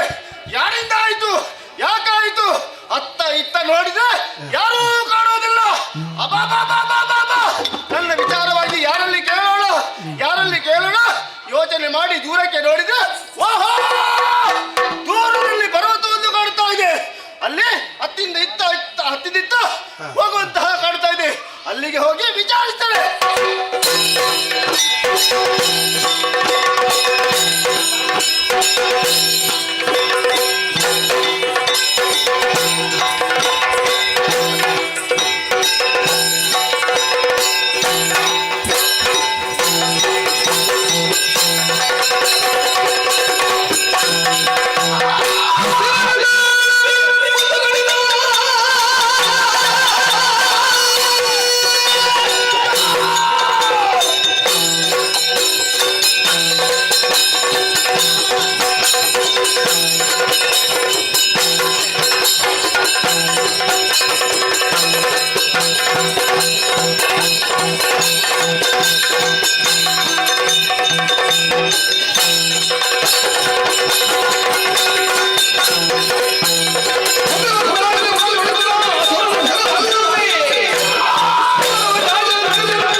ನಿಮ್ಮನ್ನು ಮೊದಲು ನುಂಗಿ ಹಸಿವೆಯನ್ನು ನೀಗಿಸಿಕೊಳ್ತೀರಾ?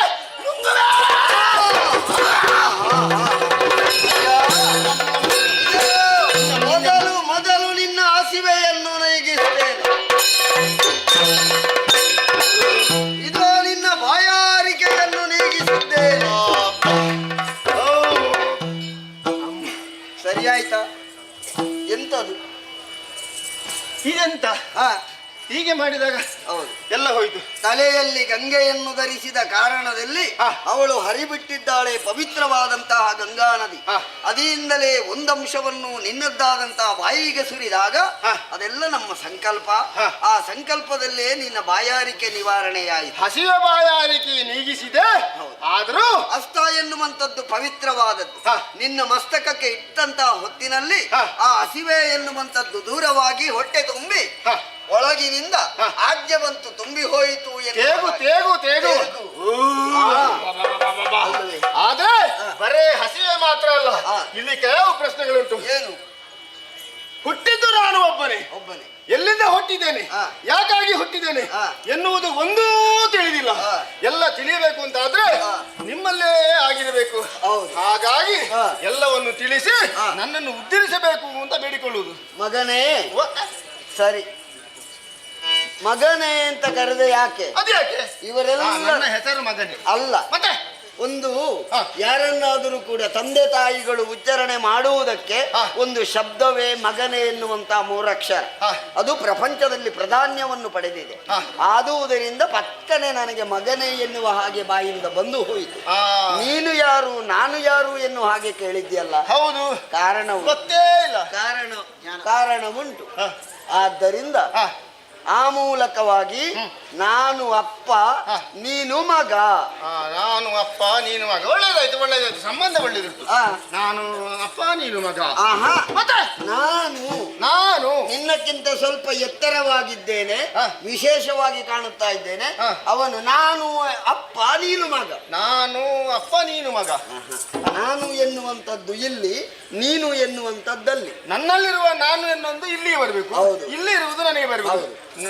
ನಾನು ಅಪ್ಪ ಇಲ್ಲ, ಆಗುದಿಲ್ಲ. ನಿನಗೊಂದು ಜ್ಞಾನವನ್ನು ಕರುಣಿಸ್ತೇನೆ, ಆಗದ ಎಲ್ಲವನ್ನು ತಿಳಿದುಕೊಳ್ಳುವುದಕ್ಕಾಗುತ್ತದೆ. ಇದು ಭಕ್ತಿ ಭಾವದಿ ನಮಿಸುತ್ತಲೇ ನುಡಿಸಿದ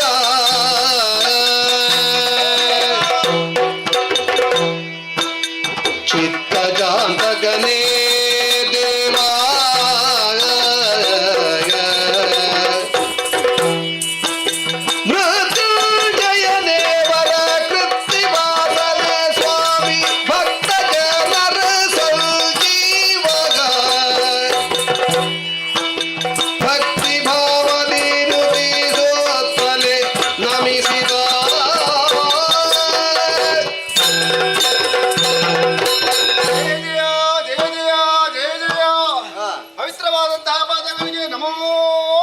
ಎದ್ದೇಳು, ಶುಭವಾಗಿ. ಮಗದೊಮ್ಮೆ ಹೇಳಿಕೊಳ್ಳುತ್ತಾ ಇದ್ದೇನೆ. ಹಾ. ನೀವು ಹೇಳಿಕೊಟ್ಟಂತಹ ಯಾವುದು ಹಾ. ನನ್ನ ತಲೆಗೆ ಬರಲಿಲ್ಲ, ಹಾ. ಚಿತ್ತಕ್ಕೆ ಬರಲಿಲ್ಲ. ಹಾ. ಹಾಗಿರುವಾಗ ಹಾ. ನಿನ್ನ ಹಸ್ತವನ್ನು ನನ್ನ ತಲೆಯ ಮೇಲೆ ಇಟ್ಟ ಆ ಕ್ಷಣದಲ್ಲಿ ಎಲ್ಲವನ್ನು ತಿಳಿದುಕೊಳ್ಳುವಂತಹ ಸಾಮರ್ಥ್ಯವನ್ನು ಹೊಂದಿದವ ನಾನಿದ್ದೇನೆ. ಹಾ. ಹಾಗಾಗಿ ಹಾ. ಜಗತ್ತಿನ ದೇವರು ಹಾ. ನೀನು ಎನ್ನುವ ಹಾಗೆ ತಿಳಿದುಕೊಂಡೆ. ಹಾ. ಹಾಗಾಗಿ ಹಾ. ಪಾದ ಮುಟ್ಟಿ ನಮಸ್ಕರಿಸಿಕೊಳ್ಳುತ್ತಾ ಇದ್ದೇನೆ. ಹಾ. ನನ್ನನ್ನು ಉದ್ಧರಿಸಬೇಕು, ಉದ್ಧರಿಸಬೇಕು, ಉದ್ಧರಿಸಬೇಕು.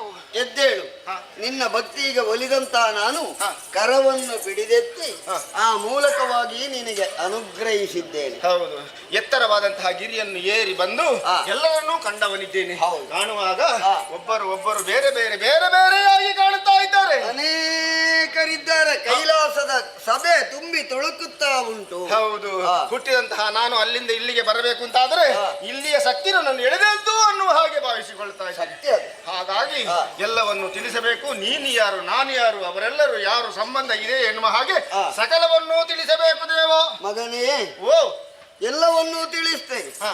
ನಾನು ಹಾ. ನಿನ್ನ ತಂದೆ, ಹಾ. ನೀನು ನನ್ನ ಮಗ. ಹಾ. ಅರ್ಥವಾಯ್ತಲ್ಲ? ನೀವು ನನ್ನ ತಂದೆ, ತಂದೆ, ನಾನು ನಿಮ್ಮ ಮಗ. ಹೌದು. ನಮೋ ನಮಃ. ಹಾ. ಉತ್ತರಿಸಬೇಕು. ಹಾ. ಇಷ್ಟೇ ಅಲ್ಲ, ಹಾ. ಕೆಲವು ಮಂದಿ ಇದ್ದಾರೆ. ಹೌದು. ಓ, ಅದೆಂತದ್ದು? ಯಾವುದು? ಇದೆಂತ? ಇದು ಅಲ್ಲ, ಮತ್ತೆ ಅವಳು ನನ್ನ ಹೆಂಡತಿ, ನಿನ್ನ ತಾಯಿ. ಇದು ಅಲ್ಲ, ಅವಳು ಜೀವ ಉಂಟದು. ಹೌದಾ? ಹಾ. ನಿಮ್ಮ ಹೆಂಡತಿ ನಿನ್ನ ತಾಯಿ. ಹಾಗಾದ್ರೆ ನನಗೆ ರಕ್ಷಕರು. ಹೌದು. ಹೌದು. ಅಮ್ಮ, ತಾಯೇ, ಶುಭವಾದ ಹೆಸರುಂಟ? ಪಾರ್ವತಿ.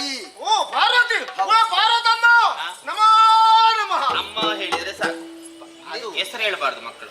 ನಿನಗೆ ಹೆಸರು ಹೇಳ್ಬಾರ್ದ? ಹಾ. ಆದಿತ್ತು. ಯಾರಾದ್ರೂ ಕೇಳಿದ್ರೆ ಮತ್ತೆ ಎಂತ ಮಾಡುದು? ನಿನಗೆ ದೊಡ್ಡ ಹೇಳ್ಬೋದು. ನಿನಗೆ ನೋಡುವಾಗ ಕಾಣುದಿಲ್ಲ. ಹಾ. ಪಾ- ನಿನ್ನ ಹಾಗಲ್ಲ, ಹೌದು. ನಮ್ಮ ಹಾಗಲ್ಲ, ಆಹಾ. ಬೇರೆ. ಹೌದು. ಹಾಗಾಗಿ ನನಗೆ ತಾಯಿ, ನಿನಗೆ ತಾಯಿ, ನನಗೆ ಹೆಂಡತಿ. ಹೌದು. ಮತ್ತೇನು ಸಂಶಯ? ಅದೆಂತದ್ದು? ಯಾವುದು? ಬದಿಯಲ್ಲಿ ಹ. ಯಾರು? ಅದಲ್ಲ, ಅದು ಬೇರೆ ಯಾವುದು? ಅವ ವೀರಭದ್ರ. ಅದೇನು ಅಲ್ಲಿ? ಅದಲ್ಲಿ ಅವನ ಸ್ಥಾನವೇ ಅದು. ಅಲ್ಲೇ ಅವ ಅಲ್ಲೇ ಕೂತ್ಕೊಂಡು. ಅವನಿಗೆ ಒಂದು ಜಾಗ ಕೊಟ್ಟಿದ್ದಾರೆ ಅಲ್ಲಿ. ಹೌದು. ಬಹಳ ಕಾಲದ ಹಿಂದೆ ದೊಡ್ಡದೊಂದು ಪ್ರಕರಣ ನಡೆದು ಹೋಯಿತು. ಆ ಸಂದರ್ಭದಲ್ಲಿ ನನ್ನ ಜಡೆಯಿಂದಲೇ ಒಂದಂಶವನ್ನು ತೆಗೆದು ನೆಲಕ್ಕೆ ಅಪ್ಪಳಿಸಿದಾಗ ಅವ ಹುಟ್ಟಿಕೊಂಡವನು. ವೀರಾವೇಶದಿಂದ ಹುಟ್ಟಿದ ಕಾರಣ ಅವನಿಗೆ ವೀರಭದ್ರ. ವೀರಭದ್ರ. ನನಗೆ ನಿನಗಿಡುವ ಅಲ್ಲ, ನನಗೆ ಸಂಬಂಧ. ನಿನಗೆ ಅಣ್ಣ. ಅಣ್ಣ. ಅಣ್ಣ. ಓ ಭದ್ರಣ್ಣ, ಹಾ. ನಮೋ ನಮಃ. ಇಲ್ಲಿಗೆ ಬರುದು ಬೇಡ, ಅಲ್ಲಿಂದಲೇ ಸಾಕು. ಭದ್ರ. ಹೌದು.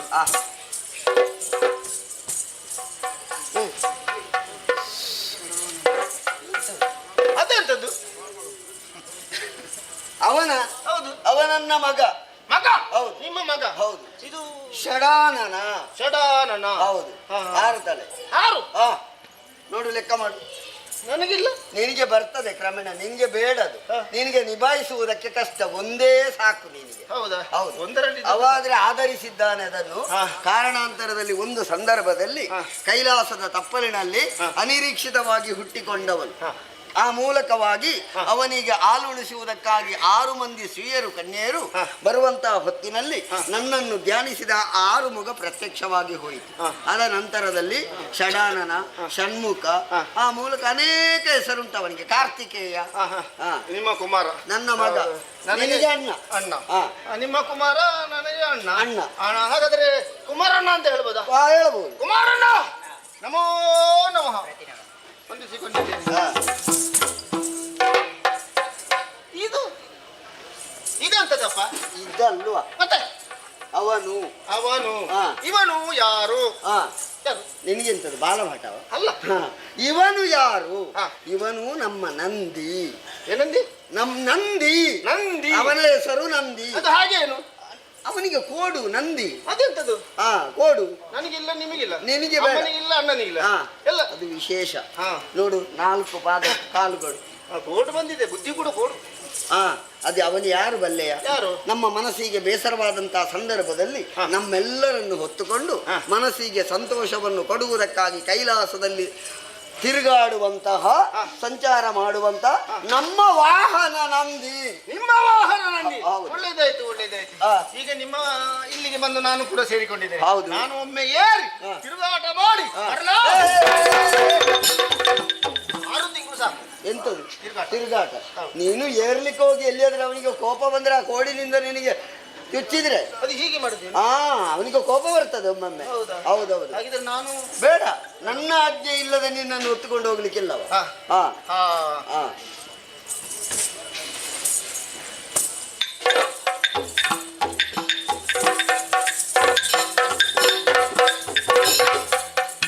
ಅಪ್ಪ ವಿಚಿತ್ರ, ನಿಮ್ಮದೆಂತದು? ಅತಿ ವಿಚಿತ್ರ. ಹಾ. ವಿಚಿತ್ರ ವಿಚಿತ್ರ. ಹಾ. ಇದು ಏ, ಆಗ ಇದು ಅಲ್ಲ, ಅವನು ಅವನು ಅವನು ಅವನು ಯಾರು? ಆ, ಅವನು ಗಣಪ. ಈತ ಗಣಪ. ಈತ ಗಣಪ. ಅವನು ನನ್ನ ಮಗ. ಒಂದು ಸಂದರ್ಭದಲ್ಲಿ ಪಾರ್ವತೀ ದೇವಿಗೆ ಮನಸ್ಸಿಗೆ ಬೇಸರವಾದಂತಹ ಸಂದರ್ಭದಲ್ಲಿ ಆಟ ಆಡುವುದಕ್ಕೆ ಒಂದು ಮಗು ಬೇಕು ಎನ್ನುವ ನೆಲೆಯಲ್ಲಿ ಮಣ್ಣಿನ ಮುದ್ದೆಯಿಂದ ಕಲಾಕೃತಿಯನ್ನು ರಚಿಸಿ ಆ ಮೂಲಕವಾಗಿ ಒಂದು ಮೂರ್ತಿಯನ್ನು ಮಾಡಿದೆ. ಅನಿರೀಕ್ಷಿತವಾದಂತಹ ಒಂದು ಸನ್ನಿವೇಶ ಒದಗಿ ಬಂದಂತಹ ವೇಳೆಯಲ್ಲಿ ನಾನೇ ಅವನ ರುಂಡವನ್ನು ಕತ್ತರಿಸಬೇಕಾದಂತಹ ಅನಿವಾರ್ಯತೆ ಬಂತು. ಏನು ಅಂತ ಯೋಚಿಸಿ ಪಾರ್ವತಿ ದುಃಖಿಸುತ್ತಿರುವಂತಹ ಸಂದರ್ಭದಲ್ಲಿ ಉತ್ತರಾಭಿಮುಖವಾಗಿ ಮಲಗಿದಂತಹ ಒಂದು ಗಜವನ್ನು, ಗಜದ ತಲೆಯ ತುಂಡರಿಸಿ ಆ ಮೂಲಕವಾಗಿ ತಂದು ಅದಕ್ಕೆ ಜೀವಕಲೆಯನ್ನು ಕೊಟ್ಟವನ. ಆದುವುದರಿಂದ ಅದು ಸೊಂಡಿಲು. ಹೆಸರು ಗಣಪ. ಗಣಪ. ಅವನು ನನ್ನ ಮಗ. ಅವನು ನಿಮ್ಮ ಮಗ. ಗಣಪ. ಗಣಪ. ನೀವು ಈಶಾ. ಈಶಾ. ನನಗೆ ನಿನಗೆ ಒಂದು ಹೆಸರು. ಹೆಸರಲ್ಲ, ಸಂಬಂಧದಲ್ಲಿ ನಿನಗೆ ಅಣ್ಣ. ಅಣ್ಣ. ಒಂದೇ ಹೆಸರ? ಹೌದು. ಯಾರಿಗೆ? ಅವನಿಗೆ 1000 ಹೆಸರುಂಟು. ನಾವು ಯಾವುದೇ ಒಂದು ಕಾರ್ಯಕ್ರಮವನ್ನು ಮಾಡುವಾಗ ಮೊದಲಾಗಿ ಅವನನ್ನು ಧ್ಯಾನಿಸಿ ವಿಘ್ನ ನಿವಾರಕ, ಬರುವಂತಹ ವಿಘ್ನಗಳನ್ನು ನಿವಾರಿಸುವಂತಹ ಈತನೇ ವಿಘ್ನ ನಿವಾರಕ ಗಣಪ, ಗಣೇಶ, ಡೊಳ್ಳು ಹೊಟ್ಟೆ ಗಣಪ, ಮೂಷಿ, ಏಕದಂತ, ಅನೇಕ ಹೆಸರುಂಟು. ನಾನು ಪ್ರೀತಿಯಿಂದ ಓ ಗಣಪಣ್ಣ ಬಾ ಬಾ ಬಾ ಒಂದರಿ ಅಪ್ಪಿಕೊಂಡು ಬಾ. ಇದು ಅಂತ ತಡೀತದೆ. ಡೊಳ್ಳು ಹೊಟ್ಟೆ ಹೊಟ್ಟೆ ಹೊಟ್ಟೆ ಹಾ. ಅದು ಹೌದು. ತೆಗೆದುಕೊಳ್ಳಿಕ್ಕೆ ಆಗುದಿಲ್ಲ. ಆಗುತ್ತದೆ. ಅದು ತಾಗುತ್ತದೆ. ಹೌದು.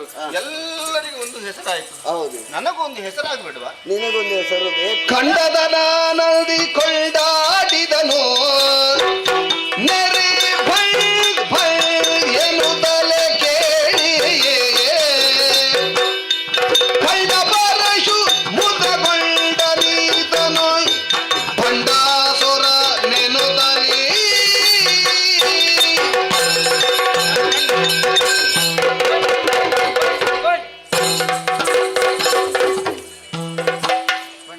ಇಲ್ಲಿ ಬಾ. ಅದೆಂತ ಕುಳಿತಲ್ಲಿಂದ ಬ್ಯಾಂಡ್ ಬ್ಯಾಂಡ್ ಅಂತ. ಎಂತದ? ಅದಲ್ಲ, ಅವನಿಗೂ ನಿನ್ನನ್ನು ಕಾಣುವಾಗ ಸಂತೋಷವಾಯಿತು. ನಮಗೆಲ್ಲರಿಗೂ ಹೆಸರುಂಟು, ನಿನಗೆ ಹೆಸರಿಲ್ಲ. ಈಗ ಅವನ ಬಾಯಿಂದ ಇಲ್ಲಿ ಮಾತಾಡಿದ್ದು ನಿಮ್ಮಲ್ಲಿ ನಾನು. ಹೌದು. ಅದಕ್ಕೆ ಯಾಕೆ ಅದಕ್ಕೆ ಅದಕ್ಕೂ ಒಂದು ಮಾತಾಡಬೇಕು ಅಂತ ಮನಸ್ಸಾಯಿತು. ಯಾಕೆ? ಮನಸ್ಸಾದ್ರೆ ಹೋಗಿ ಎಲ್ಲಿ ಮಾತಾಡುದೆಯಾ? ಮಾತಾಡಬಹುದು. ಹೌದಾ? ಹೌದೌದು. ಯಾಕೆ ಅಂತ ಬೇಕು? ವಾಕ್ ಸ್ವಾತಂತ್ರ್ಯ ಉಂಟು ಪ್ರಪಂಚದಲ್ಲಿ, ಎಲ್ಲರಿಗೂ ಕೂಡ, ಕೈಲಾಸದಲ್ಲಿಯೂ ಉಂಟು. ಆದ್ರೂ ಜಾಗ್ರತೆ ಮಾಡ್ಬೇಕಲ್ಲ. ಅವನ ಬಾಯಿಂದ ಬಂದದ್ದು ಯಾಕೆ? ಅದು ಕೂಡ ಒಂದು ರೀತಿ ಸಂಕಲ್ಪ. ಅದು ಒಂದು ಎಂತದದು ಶಬ್ದವೇ ಅಲ್ಲ, ಅದು ಬಂಡ್. ಕಾರಣ ಉಂಟು. ನಿನಗೆ ಹೆಸರು ಬೇಕಲ್ಲ. ಹೌದು. ಅದಕ್ಕೆ ಅವ ಹೇಳಿದ್ದು ಬಂಡ ಎನ್ನುವಂತ ಬಂಡು ಅಂತ ಹೇಳಿದ್ರೆ ಬಂಡ ಎನ್ನುವ ಹಾಗೆ ಸೇರಿಸಿದ. ನಿನ್ನ ಸ್ವಭಾವ, ನಿನ್ನ ಬೊಬ್ಬೆಗಳನ್ನು ಕಾಣುವಾಗ ಅದಕ್ಕೆ ಅಸುರ ಎನ್ನುವುದನ್ನು 2 ಸೇರಿಸಿದ್ದು. ಆದುದರಿಂದ ಇನ್ನು ಮುಂದಕ್ಕೆ ನೀನು ಲೋಕದಲ್ಲಿ ಬಂಡ, ವೀರ ಬಂಡ, ಶೂರ ಬಂಡ.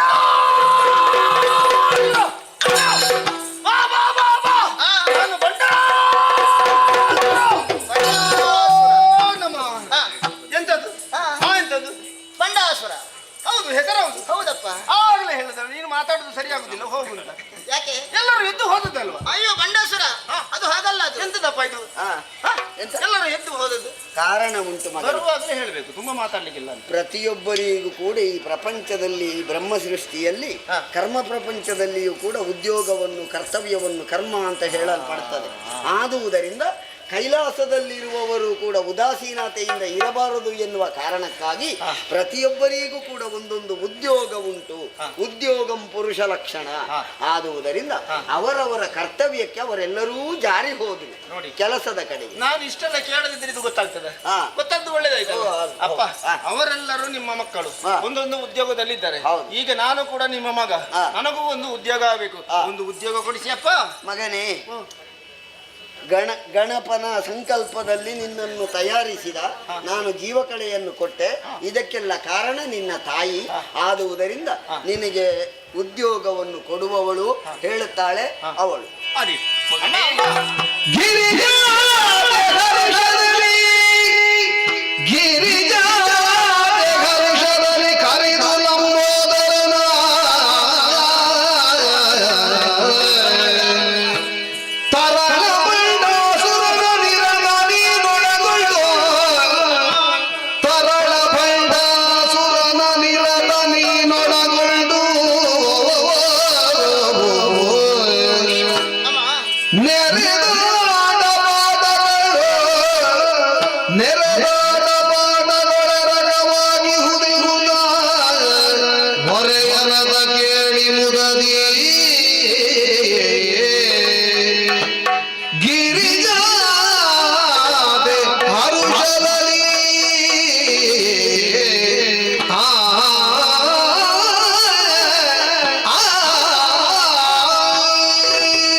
ಪರಮೇಶ್ವರನನ್ನೇ ತಂದೆಯಾಗಿ ಪಡೆದಿದೀಯ.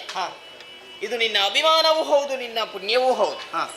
ಆದರೆ ಪ್ರಪಂಚದಲ್ಲಿ ಹುಟ್ಟಿದ ನಂತರ ತನಗೂ ಉದ್ಯೋಗ ಬೇಕು ಎನ್ನುವಂತಹ ಹಂಬಲವನ್ನು ನಿನ್ನ ತಂದೆಯ ಮುಂದಿಟ್ಟಿ. ಹಾಗಂತ ನಿನ್ನ ಹುಟ್ಟು ಕೆಲಸಕ್ಕಾಗಿ ಅಲ್ಲ, ಉದ್ಯೋಗವನ್ನು ಮಾಡುವುದಕ್ಕಾಗಿ ಅಲ್ಲ, ಮತ್ತೆ ನಿನ್ನ ಹುಟ್ಟು ಆಟಕ್ಕಾಗಿ. ಆಟಕ ಅದರಲ್ಲಿಯೂ ಬಯಲಾಟಕ್ಕಾಗಿ. ಹೌದು ಮಗ, ಬಯಲಲ್ಲಿ ಆಡಬೇಕು. ಯಾಕಾಗಿ? ಗಣೇಶ ನಿನ್ನನ್ನು ಬಯಸಿತ್ತು. ಅವನೊಂದು ಪುರುಷಾಕೃತಿಯನ್ನು ರಚಿಸಿದ, ಜೀವಕಲೆಯನ್ನು ನಿನ್ನ ತಂದೆಯವರು ಕೊಟ್ಟರು, ಉದ್ಯೋಗವನ್ನು ನಾ ಕೊಡುತ್ತೇನೆ. ಅಂದ್ರೆ ಯಾವ ರೀತಿ ಆಟ? ಗಣೇಶನ ಜೊತೆ ಸದಾ ನೀನು ಇರಬೇಕು. ಆಟದಲ್ಲಿ, ಪಾಠದಲ್ಲಿ, ಊಟದಲ್ಲಿ ಜೊತೆಯಾಗಿ ಇರಬೇಕು. ಮಾತ್ರವಲ್ಲ, ನಿನಗೆ ಯಾವುದೇ ಒಂದು ಸಂಶಯವು ಮೂಡಿತಂತಾದ್ರೆ ವಿಘ್ನ ನಿವಾರಕನಾದಂತಹ ಗಣೇಶನಡಿ ನೀ ಕೇಳಿದೆ ಅಂತಾದ್ರೆ ಅದಕ್ಕೆ ಸೂಕ್ತವಾದಂತಹ ಪಥವನ್ನು, ದಾರಿಯನ್ನು ಆತ ತೋರ್ತಾನೆ. ಇವನ ಜೊತೆಯಾಗಿ ಆಟದಲ್ಲಿ, ಕೂಟದಲ್ಲಿ ನಾನೀಗ ಆಟಕ್ಕಾಗಿ ಸೃಷ್ಟಿಯಾದದ್ದು. ಹೌದು ಮಗ. ಗಣಪನನ್ನ ಜೊತೆಯಲ್ಲಿ ಎಷ್ಟು ಕಾಲ ಆಟಕ್ಕೆ ಹೋಗ್ಬೇಕು? ನಿನಗೆ ಎಷ್ಟು ಕಾಲ ಅವನಿಗೆ ಬೇಕಾಗ ಅನಿಸ್ತದೆ ಅಷ್ಟು ತನಕ ಹೋಗು. ಇಲ್ಲ ನನಗೆಲ್ಲ, ನನಗೆ ಎಲ್ಲ ಅವನಲ್ಲಿ ಕೇಳಿ ಕಲಿತ ನಂತರ ಎಷ್ಟು ಬೇಗ ಆಟದಿಂದ ಮುಕ್ತಿಯನ್ನು ಪಡೆಯುವುದಕ್ಕೆ ಆಗ್ತದೋ ನೀವೇ ಸೂಚಿಸಬೇಕು. ಅದು ನಿನ್ನಲ್ಲಿ ಇರುವುದು. ನಿನಗೆ ಎಷ್ಟು ಬೇಗ ನೀನು ಕಲಿಯುತ್ತೀಯೋ ಅಷ್ಟು ಬೇಗ ನೀನು ಇಲ್ಲಿ ಸೇರಿಕೊಳ್ಳಿಕ್ಕೆ ಆಗ್ತದೆ. ಹಾಗಾಗಿ ಜೊತೆಯಾಗಿ ಈಗಲೇ ನಿನ್ನ ಆಟ ಪ್ರಾರಂಭವೇ. ಹಾಗಾಗಿ ಹೋಗಿ. ಏನು ಬೇಕು ಅಮ್ಮ? ಕಬ್ಬು, ಲಾಡು, ಚಕ್ಕುಲಿ, ಎಳ್ಳುಂಡೆ, ಬೆಲ್ಲ ಎಲ್ಲವನ್ನು ಸಿದ್ಧ ಮಾಡಿರ್ತೇನೆ. ಹಾಗಂತ ಬೇಸರಿಸಿಕೊಳ್ಬೇಡ. ಅವನಿಗೆ ಕೇಳಿದೆ ಅಂತ ಹೇಳಿ ನಿನಗೂ ಇದೆ. ಜೊತೆಯಾಗಿ ಆದಷ್ಟು ವೇಗವಾಗಿ ಕೈಲಾಸವನ್ನು ಸೇರಿ ಹೋಗಿ ಬನ್ನಿ. ಶುಭ. ಬಂಡಾಸುರ ಆಟವನ್ನು ಆಡಬೇಕು. ಆಟವನ್ನು ಆಡ್ಬೇಕಿದ್ರೆ ಇಲ್ಲಿ ಎಲ್ಲ ತಪ್ಪಲ ಪ್ರದೇಶ.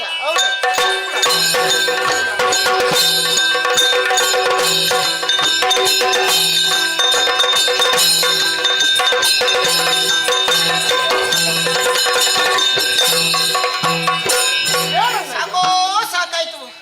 ನಿನ್ನ ಜೊತೆಯಲ್ಲಿ ಓಡುವುದಕ್ಕೆ ನನಗಿಂತ ಆಗ್ತದ? ನನಗಿಂತ ಮೊದಲು ನನ್ನ ಅಣ್ಣ, ನೀನು ಓಡದೆ ಮತ್ತೆ ಯಾರು ಓಡುದು? ನನಗೆ ಆಟವನ್ನು ಆಡಿ ಸಂತೋಷವಾಯ್ತು.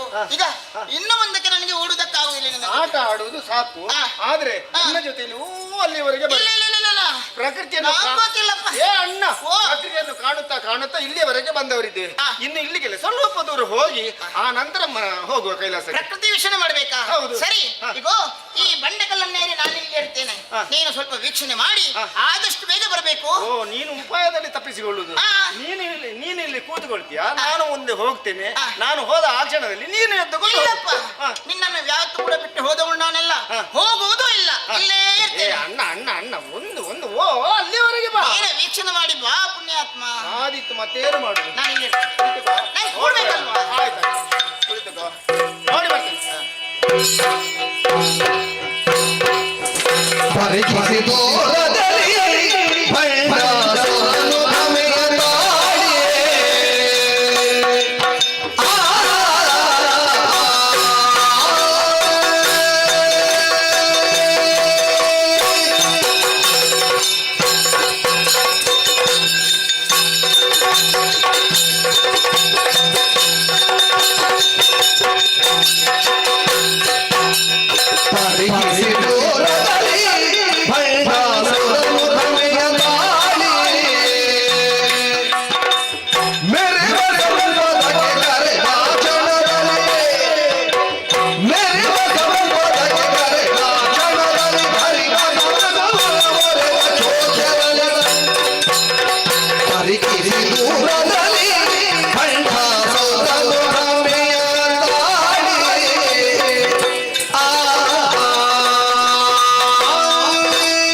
ಪ್ರಕೃತಿಯನ್ನು ಕಾಣುವುದಕ್ಕೆ ಮುಂದೆ ಮುಂದೆ ಮುಂದೆ ಮುಂದೆ ಬಂದು ಪ್ರಕೃತಿಯನ್ನು ಕಂಡು ಸಂತೋಷಗೊಂಡವನಿದ್ದೇನೆ. ಹಾಗೆ ಮೇಲೆ ನೋಡಿದ್ರೆ ಆಶ್ಚರ್ಯ ಪರಮಾಶ್ಚರ್ಯ, ಅದೆಷ್ಟೋ ಮಂದಿ ಹೋಗುತ್ತಾ ಇದ್ದಾರೆ. ಅಷ್ಟ ಐಶ್ವರ್ಯ ಅವರಲ್ಲಿ ತುಂಬಿ ತುಳುಕಾಡುತ್ತಾ ಇದೆ. ಹಾಗಿದ್ರೆ ಇಷ್ಟೆಲ್ಲ ಐಶ್ವರ್ಯ ಎಲ್ಲಿಂದ? ಇವರು ಯಾರು? ಯಾವ ಕಡೆಗೆ ಹೋಗುವುದು ಎನ್ನುವ ಹಾಗೆ ನನ್ನ ಅಣ್ಣನಲ್ಲಿ ಕೇಳಿದ್ರೆ ಎಲ್ಲಾ ವಿಚಾರ ತಿಳಿಯಬಹುದು. ಹಾಗಾಗಿ ಅಣ್ಣನಲ್ಲಿಗೆ ಹೋಗ್ತೇನೆ.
ಹೇಳಿ ಮುಂದೆ ಬಂದಂತಹ ನಾನು ಪ್ರಕೃತಿಯನ್ನು ನೋಡಿದೆ.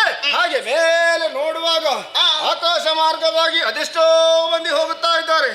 ಅವರನ್ನು ನೋಡುವಾಗ ಆಶ್ಚರ್ಯವಾಗುತ್ತಾ ಇದೆ, ತುಂಬು ತುಳುಕಾಡುತ್ತಾ ಇದೆ ಅಷ್ಟ ಐಶ್ವರ್ಯ. ಇವರೆಲ್ಲರೂ ಯಾರು? ಯಾರೈ ಗಣನಾಥ?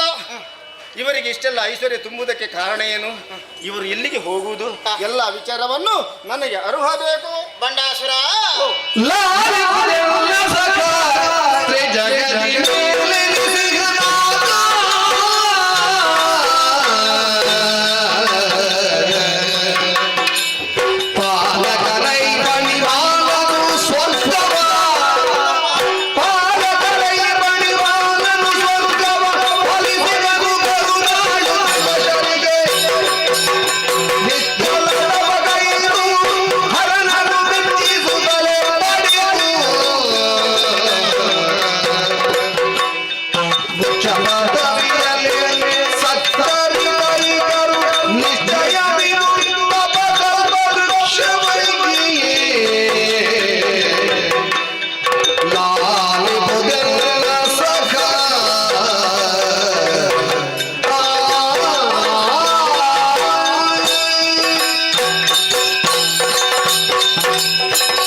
ಅವರು ಬೇರೆ ಯಾರೂ ಅಲ್ಲ, ಸ್ವರ್ಗಲೋಕದಲ್ಲಿರುವವರೇ ಅವರು. ದಿಕ್ಪಾಲಕರು ಮೊದಲಾಗಿ ಹೋಗುತ್ತಿರುವವನೇ ದೇವೇಂದ್ರ ಐರಾವತವನ್ನು ಏರಿಕೊಂಡು ಹೋಗ್ತಾ ಇದ್ದಾನೆ. ಸಕಲ ಸಂಪತ್ತು ಅವನಲ್ಲಿ ತುಂಬಿ ತುಳುಕಾಡುತ್ತಾ ಉಂಟು. ಅರ್ಥಾತ್ ಇವನು ಮೊದಲಿನಿಂದಲೇ ಸ್ವರ್ಗಲೋಕದಲ್ಲಿ ಹುಟ್ಟಿಕೊಂಡವನಲ್ಲ, ಭೂಲೋಕದಲ್ಲಿ ಹುಟ್ಟಿಕೊಂಡವನು ಇವ. ಪುರಂದರ ಎನ್ನುವಂತಹ ನಾಮಧೇಯದಿಂದ ಹುಟ್ಟಿಕೊಂಡವನು ಈತ. ಮೇಘವಂತ ಪರ್ವತವನ್ನು ಸೇರಿ 100 ಯಾಗವನ್ನು ಮಾಡಿ 3 ಮೂರ್ತಿಗಳನ್ನು ಮೆಚ್ಚಿಸಿ ಅವರಿಂದಲೇ ಪಡೆದುಕೊಂಡಂತಹ ಈ ಐಶ್ವರ್ಯ ಸಕಲ ಸಂಪತ್ತು ಇವನದ್ದು. 3 ಮೂರ್ತಿಗಳಲ್ಲಿ ನಮ್ಮ ಅಪ್ಪ ಕೂಡ ಓರ್ವರಾಗಿದ್ದಾರೆ. ತನ್ನ ಸಾಧನೆಯ ಮುಖೇನ ಅಂತಹ ಪದವಿಯನ್ನು ಅವನು ದಕ್ಕಿಸಿಕೊಂಡಿದ್ದಾನೆ. ಅವ ಸಾಧನೆಯ ಮುಖೇನ ತಪಸ್ಸಿನ ಮುಖೇನ ಕೊಟ್ಟದ್ಯಾರು? ನಮ್ಮಪ್ಪ ಅಣ್ಣ. ಬಡವನಿಗೆ ಶಿವನ ವರದಲ್ಲಿ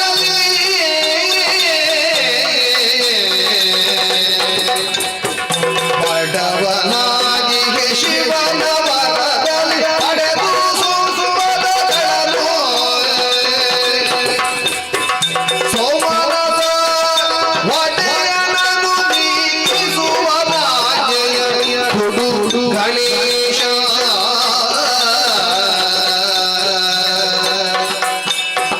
ಬಡವನಾಗಿಗೆ ಶಿವನ ವರದಲ್ಲಿ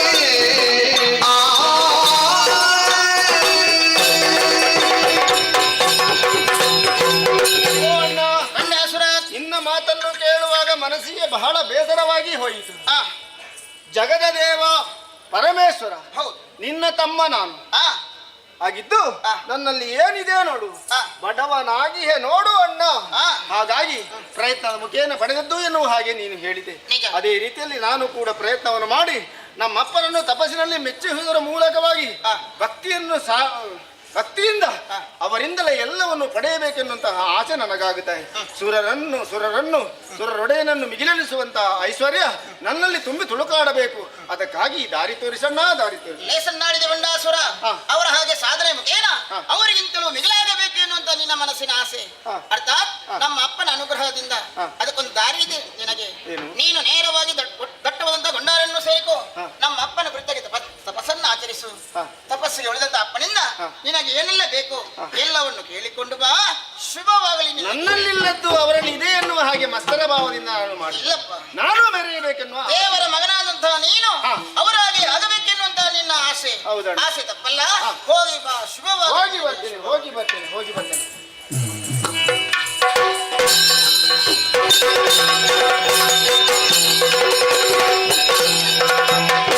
ಸಾರಿ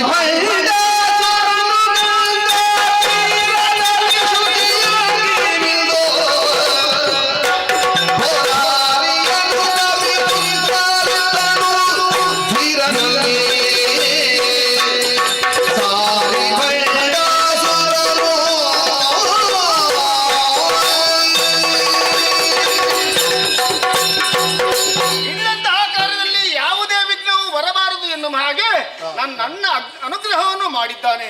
ಸಾರಿ ಬಂದಿದ್ದೇನೆ. ಗಂಗಾ ನದಿಯ ತಡದಲ್ಲಿ ನಿಂತಿದ್ದೇನೆ. ಶುಚಿರ್ಭೂತನಾಗಿದ್ದೇನೆ. ಇನ್ನು ತಡವ್ಯಾಕೆ? ನನ್ನ ಅಪ್ಪನನ್ನು ತಪಸ್ಸನ್ನು ಮಾಡುವುದರ ಮೂಲಕವಾಗಿ ಮೆಚ್ಚಿಸಿಕೊಳ್ಳುವುದಕ್ಕೆ ಇದುವೇ ಉತ್ತಮವಾದಂತಹ ಸ್ಥಳ. ಇಲ್ಲೇ ತಪಸ್ಸನ್ನು ಆಚರಿಸಿದೆ.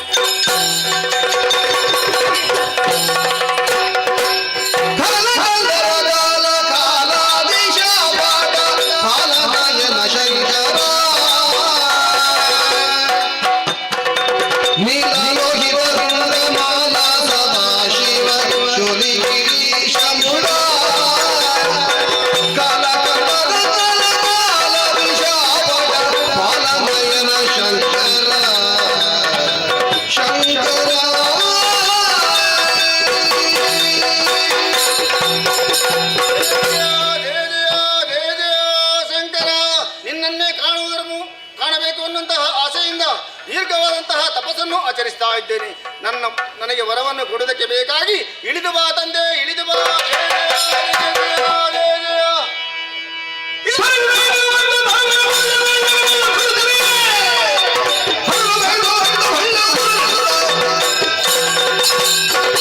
ಗಂಗಾ ನದಿಯ ತಟವನ್ನು ಸೇರಿ 10,000 ವರ್ಷಗಳ ಕಾಲ ದೀರ್ಘವಾದಂತಹ ತಪಸ್ಸನ್ನು ಮಾಡಿದ್ರು ನನ್ನ ತಂದೆ ನನ್ನನ್ನು ಅನುಗ್ರಹಿಸದೆ ಬೇಕಾಗಿ ಒಲಿದು ಬರಲಿಲ್ಲ ಎಂದಾದ ಮೇಲೆ ಈ ಶರೀರ ಯಾಕೆ? ಇನ್ನು ಈ ಪ್ರಪಂಚದಲ್ಲಿ ಈ ಶರೀರ ಬೇಡ, ಕಳೆದುಕೊಳ್ತಾರೆ.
ಮಗನೇ, ನಿನ್ನದಾದಂತಹ ಸುದೀರ್ಘವಾದಂತಹ ತಪಸ್ಸು ಲೋಕಾಂತರಕ್ಕೆ ವ್ಯಾಪಿಸಿ ಪ್ರತಿಯೊಬ್ಬರೂ ಕೂಡ ತೊಳಲಾಡುವಂತಹ ಪರಿಸ್ಥಿತಿ ಬಂದೊದಗಿದೆ. ಆದುದರಿಂದ ನೀನು ತಪವನ್ನು ಬಿಡಬೇಕು. ತಪಸ್ಸನ್ನು ಬಿಟ್ಟು ನಿನ್ನ ಮನಸ್ಸಿನ ಇಚ್ಛೆ ಏನು ಅಂತ ನೀನು ಹೇಳಿದ್ರೆ ನಾನು ಅನುಗ್ರಹಿಸ್ತೇನೆ. ಹೇಳು, ಕೇಳಿಕೊಳ್ಳಲೇ.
ಪ್ರಭ.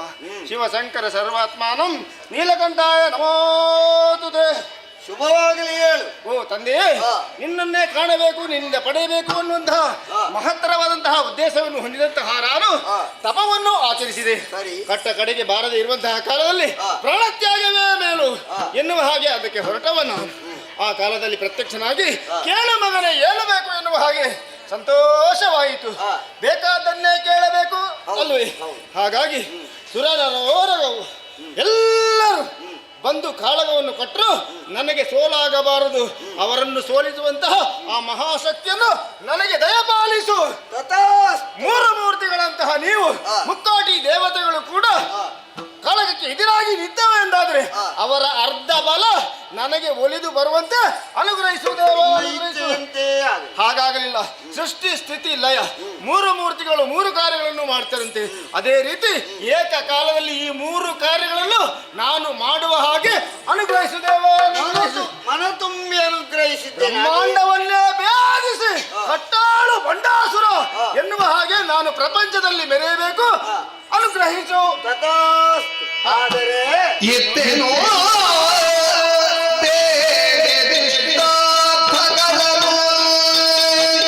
ದಾನೋತ್ತಮ ನಾಮುದದಿಂದ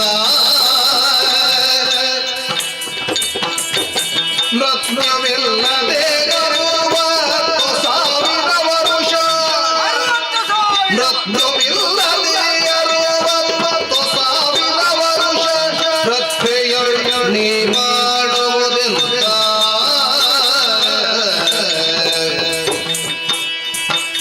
ಎತ್ತೆನೋ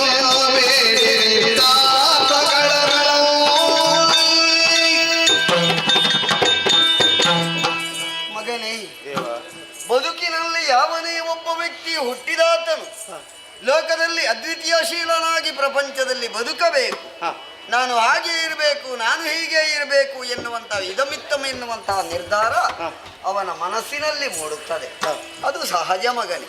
ಭಾವುಕ ಪ್ರಪಂಚದ ನಿರ್ಣಯವೇ ಹಾಗೆ, ಕೈಲಾಸದಲ್ಲಿಯೂ ಕೂಡ ಹಾಗೆ. ಆದರೆ ಎಲ್ಲವನ್ನೂ ನಾನು ಅನುಗ್ರಹಿಸಿದ್ದೇನೆ.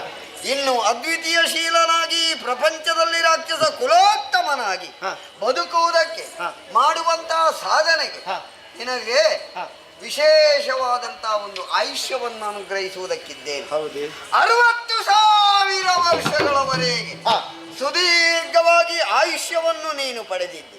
ಹಾಗೆ ಒಳ್ಳೆಯ ಕಾರ್ಯಗಳನ್ನೇ ಮಾಡುತ್ತಾ ಪ್ರಪಂಚದಲ್ಲಿ ನೀನು ಬದುಕಿದೆ ಎಂದಾದರೆ ಪ್ರತಿಯೊಬ್ಬರೂ ಕೂಡ ಬೆರಳೆತ್ತಿ ತೋರಿಸುವಂತೆ ಆಶ್ಚರ್ಯಚಕಿತರಾಗಿ ನೋಡುವಂತೆ ವೀರನಾಗಿ ಶೂರನಾಗಿ ಧೀರನಾಗಿ ಧೀರೋತ್ತಮನಾಗಿ ರಾಕ್ಷಸ ಕುಲದಲ್ಲಿ ನೀನು ಬೆಳಗುತ್ತಿ. ಇದು ನನ್ನ ಅನುಗ್ರಹ. ಪರಮೇಶ್ವರನ ಮಗನಾಗಿ ಪ್ರಪಂಚದಲ್ಲಿ ಉದ್ಘಾಟನೆಗೊಂಡು ವಿಜೃಂಭಿಸು.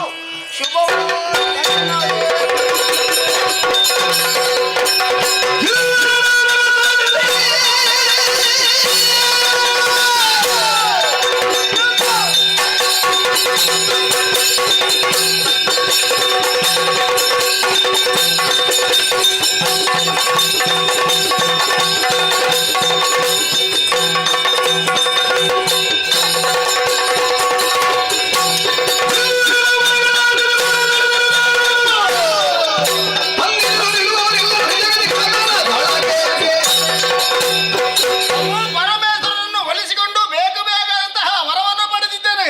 ಈ ವಿಚಾರವನ್ನು ಅಣ್ಣನಲ್ಲಿ ಅಮ್ಮನಲ್ಲಿ ಹೇಳಬೇಕು.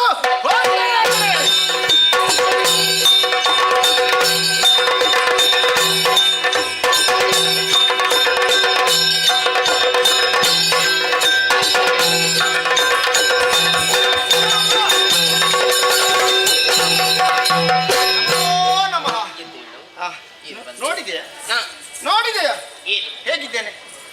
ಎಷ್ಟು ಸಮಯ ಆಯ್ತು ನೋಡದೆ? ಬಹುದಿನಗಳ ಕಾಲ ಕಳೆದು ಹೋಯ್ತು. ಹೌದು. ಹಾ. ಎಲ್ಲಿದ್ದೆ ಹೇಗಿದ್ದೆ ಎನ್ನುವುದು ಹಾ. ಹೇಳ್ತೇನೆ. ಏನು ಎಲ್ಲಿಗೆ ಹೋದೆ, ಏನು ಮಾಡಿದೆ? ಆಟ ಆಡುವುದಕ್ಕೆ ತಪ್ಪಲಿಗೆ ಹೋದವಾಗ ಗಣೇಶನ ಜೊತೆ ಹೋದವ? ಹೌದು, ಹಾ. ಅಂಬರ ಮಾರ್ಗವಾಗಿ ಅದೆಷ್ಟೋ ಜನ ಹೋಗುತ್ತಾ ಇದ್ರು. ಯಾರು ಅಂತ ಕೇಳಿದ್ರೆ ಮುಕ್ಕೋಟಿ ದೇವತೆಗಳು ವೈಭವದಿಂದ ಹೋಗುತ್ತಾ ಇದ್ದಾರೆ, ನಮ್ಮ ಕೈಲಾಸಕ್ಕೆ ಬರ್ತಾ ಇದ್ದಾರೆ. ಇದೆಲ್ಲ ಎಲ್ಲಿಂದ ಅಂತ ಕೇಳಿದೆ. ನಮ್ಮ ಅಪ್ಪನ ಅನುಗ್ರಹ ಅಂತ ಹೇಳಿದ್ದು. ಹಾಗಿದ್ರೆ ಬಡವನಾದಂತಹ ನಾನು ಇಂಥದನ್ನು ಪಡೆಯಬೇಕು ಎನ್ನುವಂತಹ ಉದ್ದೇಶವನ್ನು ಅವರಲ್ಲಿ ಹೇಳಿಕೊಂಡಾಗ ಉತ್ತಮ ದಾರಿಯನ್ನು ತೋರಿಸಿದವನಿದ್ದೇನೆ. ಯಾವ ರೀತಿ? ತಪಸ್ಸನ್ನು ಮಾಡು, ನನ್ನ ಅಪ್ಪ ಒಲಿತಾರೆ, ಬೇಕು ಬೇಕಾದನ್ನು ಕೇಳುವೆನು. ಹಾಗೆ ತಪಸ್ಸನ್ನು ಮಾಡಿದೀಯಾ? ಅದೇ ದಾರಿಯಲ್ಲಿ ಹೋದೆ. ಗಂಗಾ ನದಿಯಲ್ಲಿ ಮಿಂದು ಶುಚಿರ್ಭೂತನಾಗಿ ತಟದಲ್ಲಿ ತಪಸ್ಸನ್ನು ಮಾಡಿದೆ. ಒಲಿದಂತಹ ಅಪ್ಪ ಪ್ರತ್ಯಕ್ಷರಾಗಿದ್ದಾರೆ. ಬೇಕು ಬೇಕಾದಂತಹ ವರವನ್ನು ಪಡೆದು ಇನ್ನು ವರವನ್ನು ಪಡೆದಿದ್ದೇನೆ. ಇನ್ನು ಮುಂದೆ ಏನು ಅನ್ನುವುದನ್ನು ನೀನು ಹೇಳಬೇಕು. ಮಗನೇ,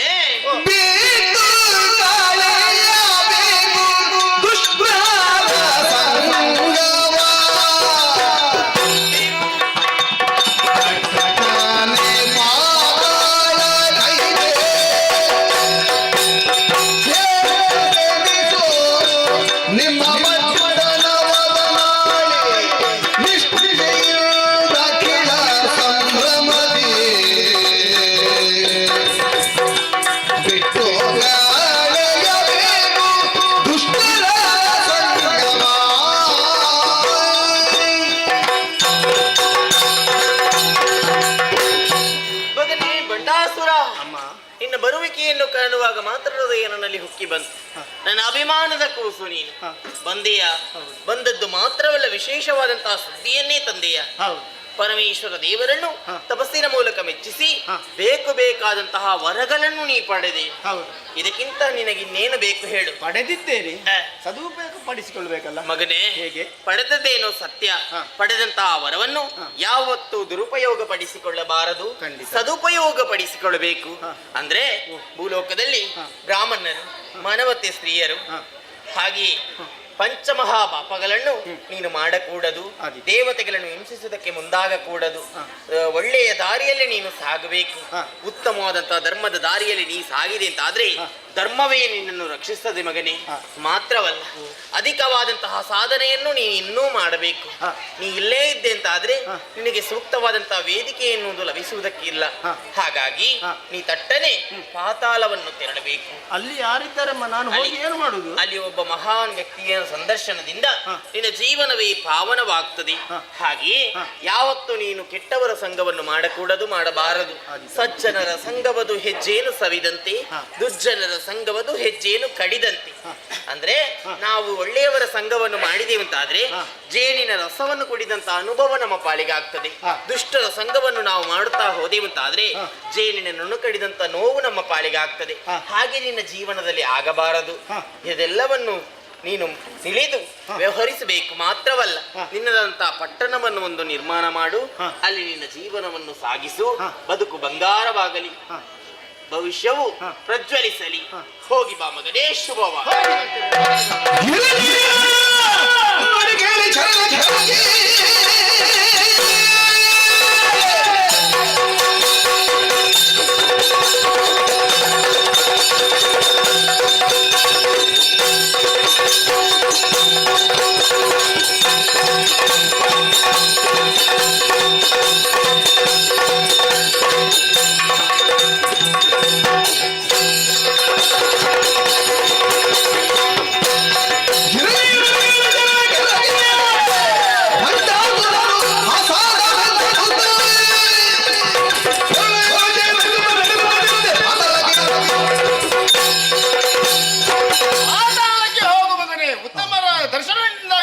ನೀನು ಒಳ್ಳೆಯವನಾಗುತ್ತೀಯ ಎನ್ನುವಂತಹ ಸುಬರುಡಿಯನ್ನು ಹೇಳಿದ್ದಾಳೆ. ಮಾತೆಯ ಪಾದಕ್ಕೆ ಎರಗಿದ್ದೇನೆ, ಪಾತಾಳಕ್ಕೆ ಹೋಗ್ತೇನೆ.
ಖ್ಯಾತಿದೇವಿಗೆ ಮಗನಾಗಿ ಈ ಲೋಕದ ಬೆಳಕನ್ನು ಕಂಡವನು ನಾನು. ಶುಕ್ರ ಎಂಬ ಅಭಿಧಾನ ನನ್ನದು. ಈ ಹಿಂದೆ ಅಸುರರಿಗೆ ಆಶ್ರಯವನ್ನಿತ್ತಳು ನನ್ನಮ್ಮ ಅನ್ನುವ ಉದ್ದೇಶವನ್ನರಿತು ವೈಕುಂಠವಾಸನಾದಂತಹ ಶ್ರೀಮನ್ನಾರಾಯಣ ತನ್ನ ಸುದರ್ಶನದಿಂದ ನಮ್ಮ ತಾಯಿಯ ಕತ್ತನ್ನು ಕತ್ತರಿಸಿದ. ಇದರಿಂದ ಹರಿಯ ಮೇಲೆ ಹಗೆ ಬೆಳೆಯಿತು. ಹೇಗಾದರೂ ಮಾಡಿ ಆತನ ಮೇಲೆ ಹಗೆಯನ್ನು ತೀರಿಸಬೇಕನ್ನೋ ಉದ್ದೇಶವನ್ನು ಹೊಂದಿದೆ. ನೇರವಾಗಿ ಹರಿಯಲ್ಲಿ ಹಗೆಯನ್ನು ಸಾಧಿಸುವುದಕ್ಕಾಗದೆ ಆತನಿಗೆ ಪ್ರೀತಿಪಾತ್ರನೆನಿಸಿದಂತಹ ದೇವತೆಗಳ ಮೇಲೆ ಹಗೆಯನ್ನು ಸಾಧಿಸಬೇಕನ್ನುವಂತಹ ಉದ್ದೇಶವನ್ನು ಹೊಂದಿ ಅದೆಷ್ಟೋ ದೈತ್ಯರನ್ನು ಸೇರಿಸಿಕೊಂಡು ದೇವಲೋಕಕ್ಕೆ ದಾಳಿಯನ್ನೆಸಗಿದವ ನಾನು. ಅದರಿಂದ ಏನು ಪ್ರಯೋಜನವಾಗದೆ ಹೋಯಿತು. 12 ಬಾರಿ ದೇವಲೋಕಕ್ಕೆ ದಾಳಿಯನ್ನೆಸಗಿದರೂ ಸಹ ಯಾವುದೇ ಪ್ರಯೋಜನವಾಗದೇ ಇದ್ದಾಗ ಇನ್ನೂ ಹೆಚ್ಚಿನದನ್ನು ಸಾಧಿಸಬೇಕು ಅನ್ನುವಂತಹ ಉದ್ದೇಶವನ್ನು ಹೊಂದಿ ನೇರವಾಗಿ ತಪಸ್ಸನ್ನಾಚರಿಸುವುದಕ್ಕೆ ಹೋದೆ. 1000 ವರ್ಷ ತಲೆ ಕೆಳಗಾಗಿ ಹಿಪ್ಪಳಿಯ ಹೊಗೆಯನ್ನು ಸೇವಿಸುತ್ತಾ ತಪಸ್ಸನ್ನಾಚರಿಸಿದೆ. ತನ್ನ ತಪಸ್ಸನ್ನು ಅರಿತಂತಹ ಕುಂಡಧಾರ ಎನ್ನುವಂತಹ ಯಕ್ಷನೋರ್ವ ನನ್ನ ತಪಸ್ಸನ್ನು ಕೆಡಿಸಬೇಕನ್ನುವಂತಹ ಉದ್ದೇಶವನ್ನು ಹೊಂದಿ ಹೋಮಕುಂಡಕ್ಕೆ ದೂಡಿದ. ಆದರೂ ಆತ್ಮಸ್ಥೈರ್ಯದಿಂದ ತಪಸ್ಸನ್ನು ಮುಂದುವರಿಸಿದೆ.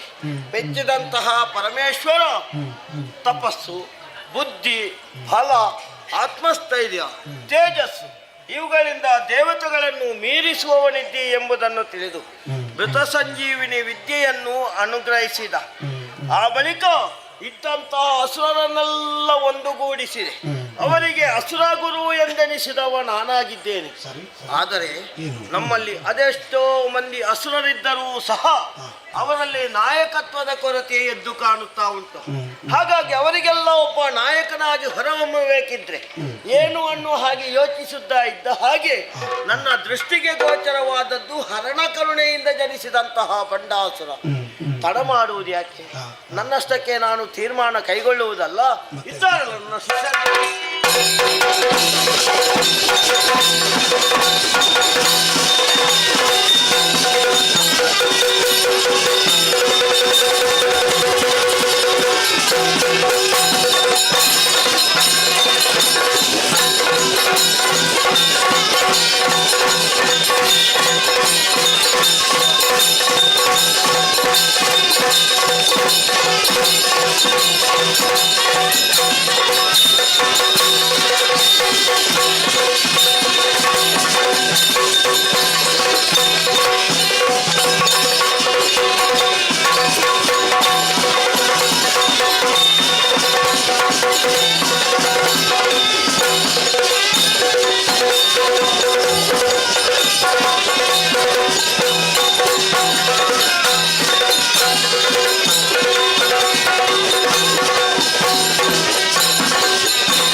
ಶುಭವಾಗ್ಲಿ. ರು ಅಂದರೆ ಕತ್ತಲು, ಹಾ.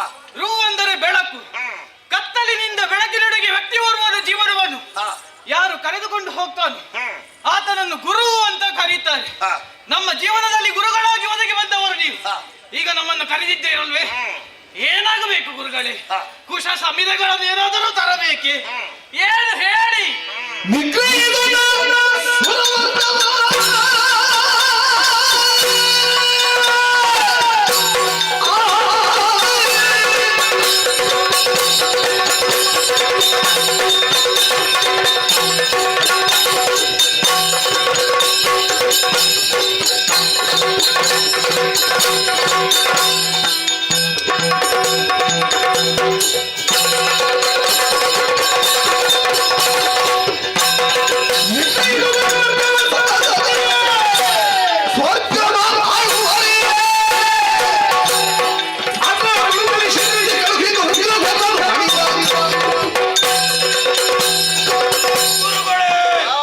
ಪವಿತ್ರವಾದಗಳಿಗೆ ವಂದಿಸಿಕೊಳ್ಳುತ್ತಾ ಇದ್ದೇನೆ. ಒಳ್ಳೆಯದಾಗಿ. ನಮ್ಮ ಆಶ್ರಮದ ಸುತ್ತ ಸಂಚರಿಸುತ್ತಾ ಇದ್ದವರು ನಾನು.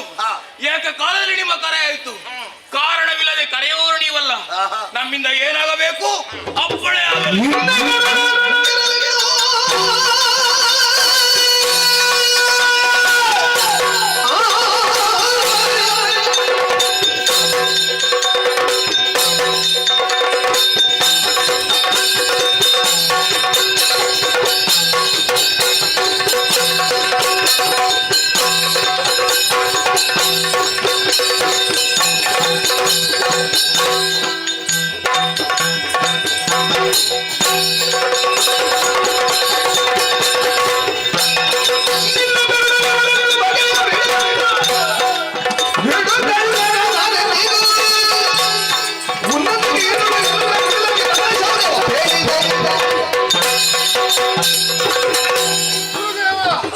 ಪವಿತ್ರವಾದಂತಹ ಪಾದಕ್ಕೆ ವಂದಿಸಿಕೊಂಡಿದ್ದೇನೆ. ಶುಭವಾಗ್ಲಿ. ಒಮ್ಮಿಂದೊಮ್ಮೆಗೆ ದೀರ್ಘವಾದಂತಹ ಕರೆಯನ್ನು ಕೇಳಿ ಓಡಾಡಿಕೊಂಡು ಬಂದಿದ್ದೇನೆ. ಗುರುದೇವ, ಆ ದೇವತೆಗಳಿಂದ ಏನಾದ್ರೂ ಅನ್ಯಾಯವಾಯಿತೆ ಅಲ್ಲ, ಆ ಸ್ವರ್ಗಲೋಕವನ್ನು ಏರಬೇಕೆ? ಯಾಕೆ ಕರೆ? ಏನಾಯ್ತು? ತಾಳಿ ತಾಳಿ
ಅವಸರ ಮಾಡಬೇಡಿ.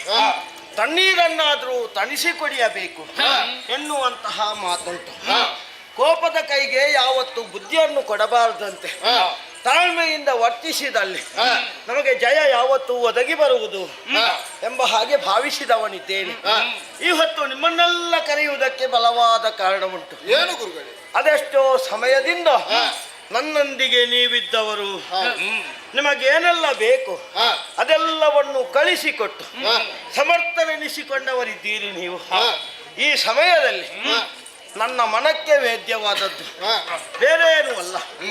ಇನ್ನು ಮುಂದಕ್ಕೆ ಅಸುರ ಕುಲ ಏಳಿಗೆಯನ್ನು ಕಾಣುವಂತಹ ಅವಕಾಶವೊಂದು ನಮ್ಮ ಪಾಲಿಗೆ ಒದಗಿ ಬಂದಿದೆ ಎಂಬ ಹಾಗೆ ನಾನು ಭಾವಿಸಿದ್ದೇನೆ. ಕಾರಣ ಏನು ಬಲ್ಲೆಯ?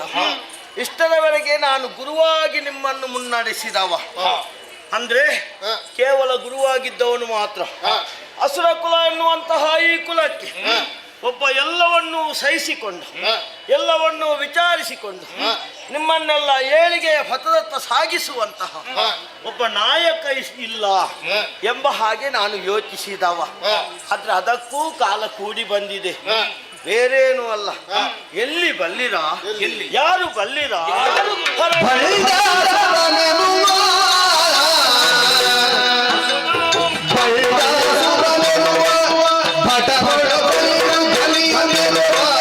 ರಚಿಸಲು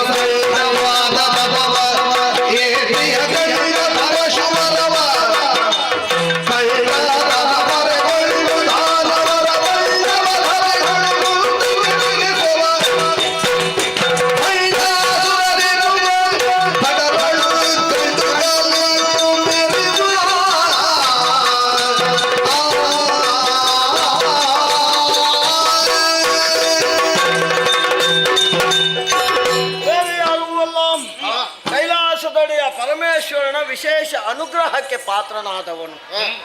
ಗಣಪತಿಯ ಕೈಯಿಂದ ರಚಿಸಲ್ಪಟ್ಟಂತಹ ವಿಗ್ರಹಕ್ಕೆ ಜೀವಕಲೆಯನ್ನಿತ್ತವನು ಕೈಲಾಸದೊಡೆಯ ಪರಮೇಶ್ವರ. ಅಂತಹ ಆ ಪರಮೇಶ್ವರನ ಅನುಗ್ರಹಕ್ಕೆ ಪಾತ್ರನಾದಂತಹ ಆತ ಅವನನ್ನೇ ತಪಸ್ಸಿನ ಮೂಲಕ ಒಲಿಸಿಕೊಂಡು ಬೇಕಾದಂತಹ ವರಗಳನ್ನು ಪಡೆದುಕೊಳ್ಳುವುದರ ಮುಖೇನ ಸಮರ್ಥನೆನಿಸಿಕೊಂಡಿದ್ದಾನೆ. ಮಾತ್ರ ಅಲ್ಲ, ಈತ ಕೈಲಾಸವನ್ನು ತೊರೆದು ಈಗ ಭೂಲೋಕದತ್ತ ಬಂದಿದ್ದಾನೆ ಎನ್ನುವಂತಹ ವಿಚಾರವನ್ನು ಅರಿತುಕೊಂಡಿದ್ದೇನೆ. ಆತ ಎಷ್ಟಾದರೂ ಅವ ದೇವರ ಮಗ ಅಲ್ವೇ? ಈ ಹಿಂದಕ್ಕೆ ದೇವರ ಮಗನಾದಂತಹ ಷಣ್ಮುಖ ನಮ್ಮವನೇ ಆದಂತಹ ತಾರಕನನ್ನು ಕೊಂದಿದ್ದಾನೆ. ಹಾಗಾದ್ರೆ ಇವ ನಮಗೆ ಸಹಾಯ ಮಾಡಿಯಾನ? ಖಂಡಿತ ನೀವು ಯೋಚಿಸುವುದು ಬೇಡ. ಷಡಾನನ ಆ ತಾರಕನ ವಧೆಗೆಂದೇ ಜನಿಸಿದವ. ಇಲ್ಲಿ ಆತ ದೇವರ ಮಗನಾಗಿಯೇ ಇದ್ದ. ಈಗ ಹಾಗಲ್ಲ. ಈತನಿಗೆ ಸೂಕ್ತವಾದಂತಹ ಮಾರ್ಗದರ್ಶನ ಒಂದು ದೊರೆತಂತಾದ್ರೆ ನಮ್ಮ ಅಸುರ ಕುಲವನ್ನೆಲ್ಲ ಆಳುವಂತಹ ಯೋಗ್ಯತೆ ಆತನಲ್ಲಿದೆ ಅನ್ನುವುದನ್ನು ಸ್ಪಷ್ಟವಾಗಿ ಕಂಡುಕೊಳ್ಳಬಹುದು. ಹಾಗಾಗಿ ಈಗ ಪಾತಾಳದಲ್ಲಿರುವಂತಹ ಆತನನ್ನು ಸಂಧಿಸಿ ನಿಮಗೆ ಆತನನ್ನು ನಾಯಕನನ್ನಾಗಿ ಮಾಡಿದ್ರೆ ನನ್ನ ಜವಾಬ್ದಾರಿ ಸ್ವಲ್ಪ ಮಟ್ಟಿಗಾದರೂ ಕಡಿಮೆ ಆಗ್ತದಲ್ಲ ಅನ್ನುವಂತಹ ಭರವಸೆ ನನಗೆ. ಹಾಗಾಗಿ ಈ ಸಮಯದಲ್ಲಿ ನಿಮ್ಮೆಲ್ಲರನ್ನು ಕೇಳ್ತಾ ಇದ್ದೇನೆ, ನಾನು ನಡೆಸುವಂತಹ ಈ ಕಾರ್ಯಕ್ಕೆ ನಿಮ್ಮೆಲ್ಲರ ಒಪ್ಪಿಗೆ ಉಂಟು ತಾನೆ? ಗುರುಗಳೇ, ನೀವು ಹೇಳಿದ ಮೇಲೆ ಇಲ್ಲ ಎನ್ನುವುದು ನಮ್ಮ ಇದಿಲ್ಲ. ನಾವು ಮೀರಿದವರೇ ಅಲ್ಲ ಅಲ್ವಾ? ನೀವು ಹೇಳಿದ್ದನ್ನೇ ಕೇಳುವವರು. ಬಹುಶಃ ನಿಮ್ಮ ಒಪ್ಪಿಗೆ ಉಂಟು ಅಂತ ಭರವಸೆಯಿಂದಲೇ ನಾನು ಈ ಕಾರ್ಯದಲ್ಲಿ ಮುಂದುವರಿದಿದ್ದೇನೆ. ತಡ ಮಾಡುವುದಲ್ಲ. ಆದಷ್ಟು ಶೀಘ್ರದಲ್ಲಿ ನಾವೆಲ್ಲರೂ ಒಟ್ಟಾಗಿ ಆತನಿರುವಂತಹ ಪಾತಾಳ ಲೋಕಕ್ಕೆ ಹೋಗೋಣ.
ಬಂಡೆಕಲ್ಲೊಂದರ ಮೇಲೆ ಕುಳಿತುಕೊಂಡು ಇರುವಂತಹ ಈ ಸಮಯದಲ್ಲಿ ದೂರದಿಂದ ಯಾರೋ ಬರುತ್ತಿರುವುದು ಕಾಣುತ್ತಾ ಇದೆ. ಮುಖದ ಕಾಂತಿ ಹೊಳಪು ಆಹಾ ಆಹಾ, ಇಲ್ಲ ಮಾತನಾಡುವುದಿಲ್ಲ. ಅವರ ಹತ್ತಿರ ಹೋಗಿ ಮಾತನಾಡಿಸೋಣ. ಮಹಾತ್ಮರೇ, ಉತ್ತಮ ನಮಸ್ಕಾರವನ್ನು ಮಾಡಿದ್ದೇನೆ. ಹರಸಬೇಕು ಹರಸಬೇಕು. ಶುಭವಾಗಲಿ, ಹೇಳಪ್ಪ. ಏಕಾಂಗಿಯಾಗಿ ಇಲ್ಲಿ ಕುಳಿತಾವಾಗ ನಿಮ್ಮ ಬರೋಣವನ್ನು ಕಂಡೆ, ಬಂದು ನಮಿಸಿದ್ದೇನೆ. ಯಾರು ನೀವು? ಇವರೆಲ್ಲರೂ ಯಾರು? ಯಾಕಾಗಿ ಬಂದಿದ್ದೀರಿ ಎನ್ನುವಂತಹ ವಿಚಾರವನ್ನು ಹರಬಹುದೇ? ಓ ಭಂಡಾಸುರ, ಭಂಡಾಸುರ ಧೀರ ಸಮರ ಪ್ರಚಂಡ ಕುಲೋದ್ಧಾರ, ದೈವದರಾರಿಯ ಕರುಣಾಮೃತವನು, ದೈವದರಾರಿಯ ಕರುಣಾಮೃತವನು ಒಂದು ಜ್ಞಾನವರ ಬಣ್ಣವನುಗಿಲೆ. ಭಂಡಾಸುರ ಧೀರ ಸಮರ ಪ್ರಚಂಡ ಕುಲೋದ್ಧಾರ,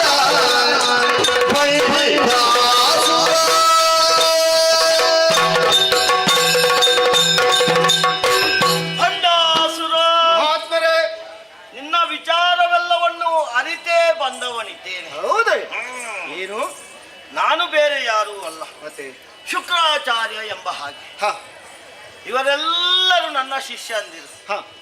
ದೈತ್ಯ ಕುಲಗುರು ಎನ್ನುವಂತ ಅಭಿಧಾನವನ್ನು ಹೊಂದಿದವ ಆಚಾರ್ಯ ಶುಕ್ರ ಎಂದರೂ ನಾನೇ. ನಮೋ ನಮಃ. ಈ ಹೊತ್ತು ನೀನಿಲ್ಲಿರುವಂತಹ ವಿಚಾರವನ್ನು ಹ. ಜ್ಞಾನ ದೃಷ್ಟಿಯಿಂದ ಅರಿತುಕೊಂಡು ಹ. ಇವರನ್ನೆಲ್ಲ ಇಲ್ಲಿಗೆ ಕರೆದುಕೊಂಡು ಬಂದಿದ್ದೇನೆ. ಯಾಕಾಗಿ? ಯಾಕೆಂದರೆ ಹ. ನೋಡಿದೀಯಾ, ಹೌದು. ನಮ್ಮಲ್ಲಿ ಅದೆಷ್ಟೋ ಮಂದಿ ದೈತ್ಯರಿದ್ದಾರೆ. ಒಬ್ಬರಲ್ಲ ಇಬ್ಬರಲ್ಲ ಅದೆಷ್ಟೋ ಜನರಿದ್ದಾರೆ.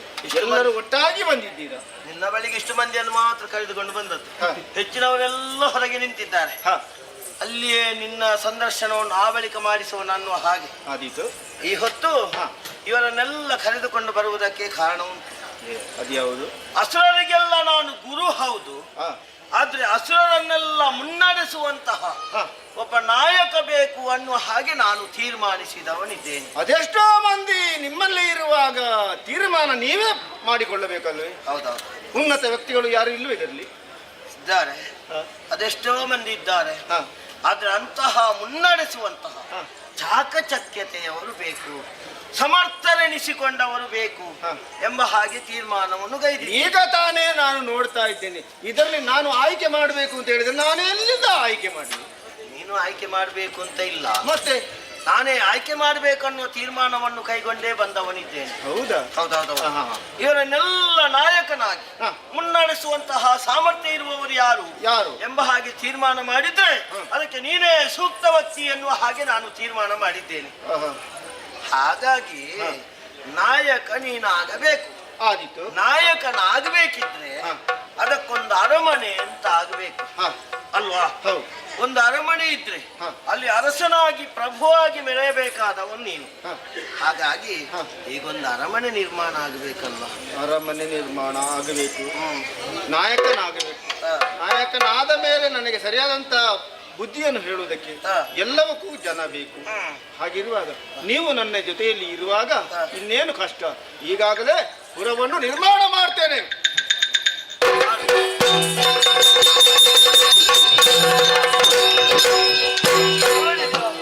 ಭವ್ಯವಾದ ಅರಮನೆ ನಿರ್ಮಾಣವಾಗಿದೆ. ಹೇಗೆ? ಬಹಳ ಸುಂದರವಾಗಿದುವಲ್ಲ. ಹೌದೌದೌದು. ಇದು ಅರಮನೆ ಆಯ್ತು, ಆದ್ರೆ ಇದಕ್ಕೊಂದು ಹೆಸರು ಬೇಕಲ್ಲ. ಹೆಸರು ಬೇಕು. ಹೆಸರು ಯಾವುದು ಅಂತ ತಿಳಿದವರಂತಹ ನೀವೇ ಹೆಸರು ಏನಾದ್ರೂ ಕೊಡಬಹುದಾ? ಅಲ್ಲ ಗುರುಗಳೇ, ಹ. ಈಗ ಅರಮನೆಯನ್ನು ಮಾಡ್ಲಿಕ್ಕೆ ಹೇಳಿದ್ದು ನೀವಲ್ಲ. ಹ್ಮ್. ನಿಮ್ಮ ಹೆಸರನ್ನು ಇಡುವ. ಗುರುಪುರ ಅಂತ ಇತ್ತು. ಯಾವುದು? ಗುರುಪುರ ಅಂತ. ಕಡೆ ಬೇಡ, ಬೇರೆ ಉಂಟಾ? ಬೇರೆ ಏನಾದ್ರೂ ಹೆಸರು ಉಂಟು? ಯಾವುದೂ ಹೊಳೆಯುವುದಿಲ್ಲ. ಹಾಗಾಗಿ ಹೀಗೆ ಮಾಡೋಣ. ಹೇಗೆ? ಮೊದಲು ಈ ಪ್ರದೇಶದಲ್ಲಿ ಏನಿತ್ತು? ಏನೂ ಇಲ್ಲ. ಏನೂ ಇರಲಿಲ್ಲ, ಹ. ಶೂನ್ಯವಾಗಿತ್ತು. ಹೌದು. ಈಗ ಎಲ್ಲವೂ ಉಂಟು. ಹೌದು. ಹಾಗಾಗಿ ಆ ಶೂನ್ಯಕ್ಕೆ ಹ. ಒಂದು ಕಾ ಎನ್ನುವಂತಹ ಹೆಸರನ್ನು ಸೇರಿಸಿ ಹ. ಶೂನ್ಯಕಾಪುರ ಹ. ಎಂಬ ಪುರವನ್ನು ನಿರ್ಮಾಣ ಮಾಡುವ. ಹೇಗೆ? ಆಗಬಹುದಲ್ಲ? ಶೂನ್ಯಕಾಪುರ. ಮುಂದಕ್ಕೆ ಇದು ಶೂನ್ಯಕಾಪುರ ಆದೀತು ಗುರುಗಳೇ. ಆಯ್ತಲ್ವಾ? ಹ. ಶೂನ್ಯಕಾಪುರವೇನೋ ಆಯ್ತು, ಹ. ಪುರವಾದಲ್ಲಿಗೆ ಮುಗೀತಾ? ಮುಗಿಲಿಲ್ಲ. ಆಗುವುದಿಲ್ಲ. ಹ. ಇಲ್ಲಿ ನೀನು ಅರಸನಾಗಿ ಮೆರೆಯಬೇಕು. ಹ. ಅರಸನಾಗಿ ಮೆರೆಯಬೇಕು ಅಂತಿದ್ರೆ ಹ. ಇಲ್ಲಿರುವಂತಹ ಪಟ್ಟವನ್ನು ನೀನು ಏರ್ಬೇಕು. ಪಟ್ಟವನ್ನು ಏರಬೇಕು. ಹೌದೌದೌದು. ಗುರುಗಳ ಹ್ಮ್. ಹೇಳಿದ ಮಾತ್ರಕ್ಕೆ ನಾನು ಬೇಡ ಅಂತ ಹೇಳುವುದಿಲ್ಲ. ಹ. ಮೊದಲೇ ತಿಳಿದುಕೊಂಡಿದ್ದೇನೆ. ಹ್ಮ್. ಪಾತಾಳಕ್ಕೆ ಹೋಗುವ ಉತ್ತಮ ಪುರುಷರ ಸಂದರ್ಶನದಿಂದಾಗಿ ಹ. ನೀನು ಉನ್ನತ ವ್ಯಕ್ತಿಯಾಗುತ್ತೀಯ ಎನ್ನುವ ಹಾಗೆ ನನ್ನಮ್ಮ ಹೇಳಿದ್ದಾರೆ. ಹ್ಮ್. ಇದೆಲ್ಲವೂ ಕಾಲ ಕೂಡಿ ಬಂದಿದೆ ಎನ್ನುವ ಹಾಗೆ ತಿಳಿದುಕೊಂಡು ಹ. ಪಟ್ಟವನ್ನು ಯಾರ್ತೇನೆ. ಆಗಲಿ, ಶುಭವಾಗಲಿ.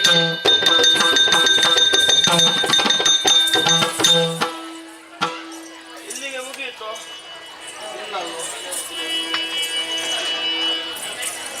ಇದು ಉಂಟು ಶುದ್ಧೋದಕ. ಶುದ್ಧೋದಕ. ಸಪ್ತ ಸಾಗರಗಳಿಂದ ತಂದಂತಹ ನೀರು. ಇದನ್ನು ಮಂತ್ರಪೂರಿತವನ್ನಾಗಿಸಿ ಹ. ತೀರ್ಥವನ್ನಾಗಿಸಿದ್ದೇನೆ. ಹ. ಇದನ್ನೇ ನಿನಗೆ ತೀರ್ಥಸ್ಥಾನವನ್ನು ಮಾಡಿದವನಿದ್ದೇನೆ. ಹ. ಮಾತ್ರ ಅಲ್ಲ, ನೋಡು, ತೀರ್ಥೋದಕ ಇದು ದಾರಿ ಎಳೆದಿದ್ದೇನೆ.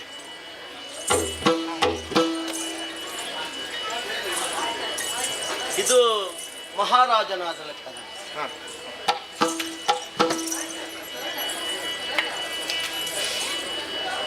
ಈಗೊಂದು ಮುಖಕ್ಕೆ ಮಂಗಳಾರತಿ.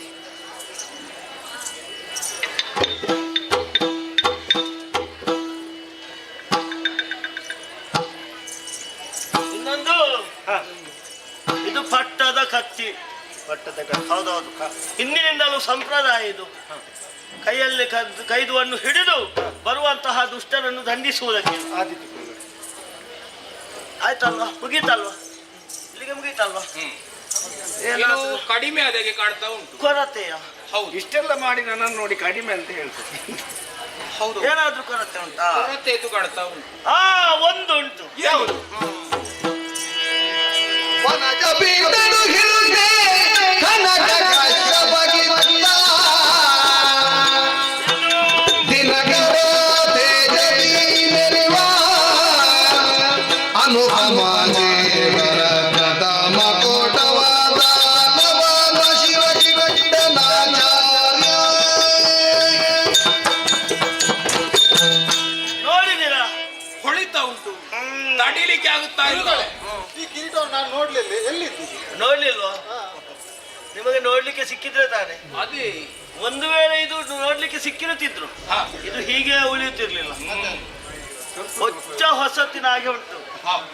ನೋಡಿದಿರಾ? ಇದು ಎಲ್ಲಿತ್ತು ಅಂತ ಗೊತ್ತುಂಟಾ? ಎಲ್ಲಿತ್ತು? ಇದು ಈಗದ್ದಲ್ಲ, ಮತ್ತೆ ಇದು ಹಿಂದಿನದು. ಆದಿದೈತ್ಯರೆನಿಸಿದಂತಹ ಹಿರಣ್ಯಕಶ್ಯಪ, ಹಿರಣ್ಯಾಕ್ಷರು, ಬ್ರಹ್ಮದೇವನೇ ಅವರಿಗೆ ಒಲಿದು ಇತ್ತಂತಹ ಈ ಕಿರೀಟ, ಮುತ್ತಿನ ಕಿರೀಟ. ಇದು ಇಷ್ಟರವರೆಗೆ ಹಾಗೇ ಇತ್ತು. ಯಾಕೆ? ಇದಕ್ಕೆ ಒಪ್ಪುವಂತಹ ತಲೆ ಇಷ್ಟರವರೆಗೆ ದೊರಕಲೇ ಇಲ್ಲ. ಹಾಗಾಗಿ ತಲೆ ದೊರಕುವವರೆಗೆ ಇದು ನನ್ನಲ್ಲಿ ಹಾಗೇ ಭದ್ರವಾಗಿತ್ತು. ಈಗ ಇದನ್ನು ಧರಿಸುವಂತಹ ಯೋಗ್ಯತೆ ಉಳ್ಳ ತಲೆ ಸಿಕ್ಕಿದೆ. ಹಾಗಾಗಿ ಇದನ್ನು ಧರಿಸುವಂತಹ ತಲೆ ಇದೆ ಅನ್ನೋ ಹಾಗೆ ತೀರ್ಮಾನ ಮಾಡಿ ಅಂದು ಇದ್ದಂತಹ ಆದಿದೈತ್ಯರು ಧರಿಸಿದಂತಹ ಈ ಕಿರೀಟವನ್ನು ಈತನಿಗೆ ಕಿರೀಟ ಧಾರಣೆ ಮಾಡಿದ್ದೆ. ಈಗ ಹೇಗೆ? ಈಗ ಒಂದು ರಾಜನ ಕಳೆ ಎದ್ದು ಕಾಣ್ತಾ ಉಂಟು. ಮುಖದಲ್ಲೊಂದು ಕಲೆ ಬಂತಲ್ವ? ಇಷ್ಟೇ ಅಲ್ಲ, ಅರಸನಾದಲ್ಲಿಗೆ ಎಲ್ಲವೂ ಆಯ್ತಾ? ಆಗುದಿಲ್ಲ. ಕಾರ್ಯಾಂಗ ಆಗಬೇಕು, ಶಾಸಕಾಂಗ ಆಗಬೇಕು. ಈಗ ಕಾರ್ಯಾಂಗ ಆಗಬೇಕಿದ್ರೆ ಮೊದಲು ಇಲ್ಲಿ ಸಂಸತ್ತು ಆಗಬೇಕು. ಸಂಸತ್ತಿನಲ್ಲಿ ಹೌದೌದು. ನಿರ್ಧಾರ ಏನು ಅಂತ ನೀವೇ ಹೇಳಿದ್ರೆ ಆಯ್ತು. ಈಗ ಪ್ರಧಾನವಾಗಿ ನೀನೇ ಅರಸನಾಗಿದ್ದಿ. ಹೌದು. ಈಗ ಒಂದು ಪ್ರಧಾನ ಮಂತ್ರಿ ಬೇಕು. ಹೌದು. ಪ್ರಧಾನ ಮಂತ್ರಿ ಇಲ್ಲಿ ಯಾರಾಗಬಹುದು? ಯಾರಾಗಬಹುದು? ಪ್ರಧಾನ ಮಂತ್ರಿ ಅವನು ಕುಟಿಲಾಕ್ಷ. ಹೆಸರು ಹೇಗೆ ಕುಟಿಲವು, ಬುದ್ಧಿಯೂ ಹಾಗೆ ಚತುರತೆಯಿಂದ ಕೂಡಿದೆ. ಹಾಗಾಗಿ ಸಮರ್ಥವಾಗಿ ರಾಜ್ಯವನ್ನು ಮುನ್ನಡೆಸುವರೆ ಕುಟಿಲಾಕ್ಷನೇ ಪ್ರಧಾನ ಮಂತ್ರಿ ಆಗಬಹುದು ಎಂಬ ಹಾಗೆ ತೀರ್ಮಾನ ಮಾಡಿದ್ದೇನೆ. ಆದಿತ್ತು, ಕುಟಿಲಾಕ್ಷ ಪ್ರಧಾನ ಮಂತ್ರಿ ಆಗಬಹುದಲ್ಲ? ಪ್ರಧಾನ ಮಂತ್ರಿ ಆದಲ್ಲಿಗೆ ಮುಗಿಯುವುದಿಲ್ಲ. ಪ್ರತಿಯೊಂದು ವಿಚಾರದಲ್ಲಿ ಸರಿಯಾಗಿ ನಿರ್ಧಾರವನ್ನು ತೆಗೆದುಕೊಳ್ಬೇಕು. ಆಯ್ತಲ್ವಾ? ಇನ್ನು ಮತ್ತೆ ಸೇನಾಧಿಪತಿ ಒಳ್ಳೆ ಯೋಗ್ಯತಾವಂತನೇ ಆಗ್ಬೇಕು. ಸೇನಾ ನಾಯಕ. ಹೌದೌದೌದು. ಎಲ್ಲವನ್ನು ನೋಡಿಕೊಳ್ಬೇಕು. ಅಲ್ಲಿ ಬಂಧು ಇದಿರಾದರೂ ಸಹ ಬಂಧುವನ್ನು ಲೆಕ್ಕಿಸದೆ ಆತನನ್ನು ವಧಿಸುವಲ್ಲಿ ಮುಂದುವರಿಬೇಕು. ಅಂತಹ ಕಾಠಿಣ್ಯ ಹೃದಯ ಉಳ್ಳವನಾಗಿರ್ಬೇಕು. ಇದಕ್ಕೆ ಯಾರಾಗಬಹುದು? ಉಗ್ರಧನ್ವ. ಹೆಸರೇ ಉಗ್ರತೆಯಿಂದ ಕೂಡಿದೆ. ಯಾವುದೇ ಒಂದು ಕಾರ್ಯವಾದರೂ ಸಹ ಉಗ್ರತನದಿಂದ ಅದನ್ನು ನಿರ್ವಹಿಸುವಂತಹ ಚಾಕ್ಯತೆ ಆತನಲ್ಲಿ ಉಂಟು. ಅಕ್ಷಯ ಪಾತ್ರದಾಗೆ ಮತ್ತು ಇದಾಗಬೇಕು. ಹೌದೌದೌದು.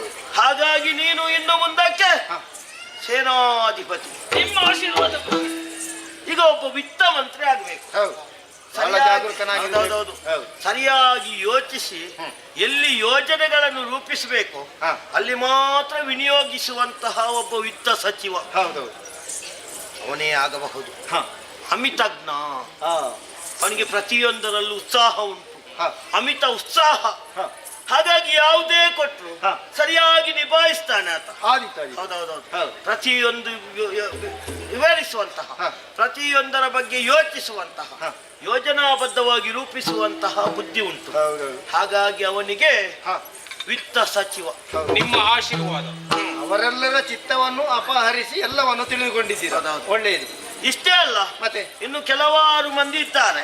ಅವರಿಗೆಲ್ಲ ಮುಂದಕ್ಕೆ ಸಂಪುಟ ವಿಸ್ತರಣೆಯಾದಾಗ ಅವರಿಗೆ ಒಂದೊಂದು ಸ್ಥಾನವನ್ನು ಕಲ್ಪಿಸಿ ಕೊಡುವ. ಈಗ ನೀವೆಲ್ಲರೂ ಸ್ವಲ್ಪ ವಿಶ್ರಾಂತಿಯನ್ನು ಪಡೆಯಿರಿ.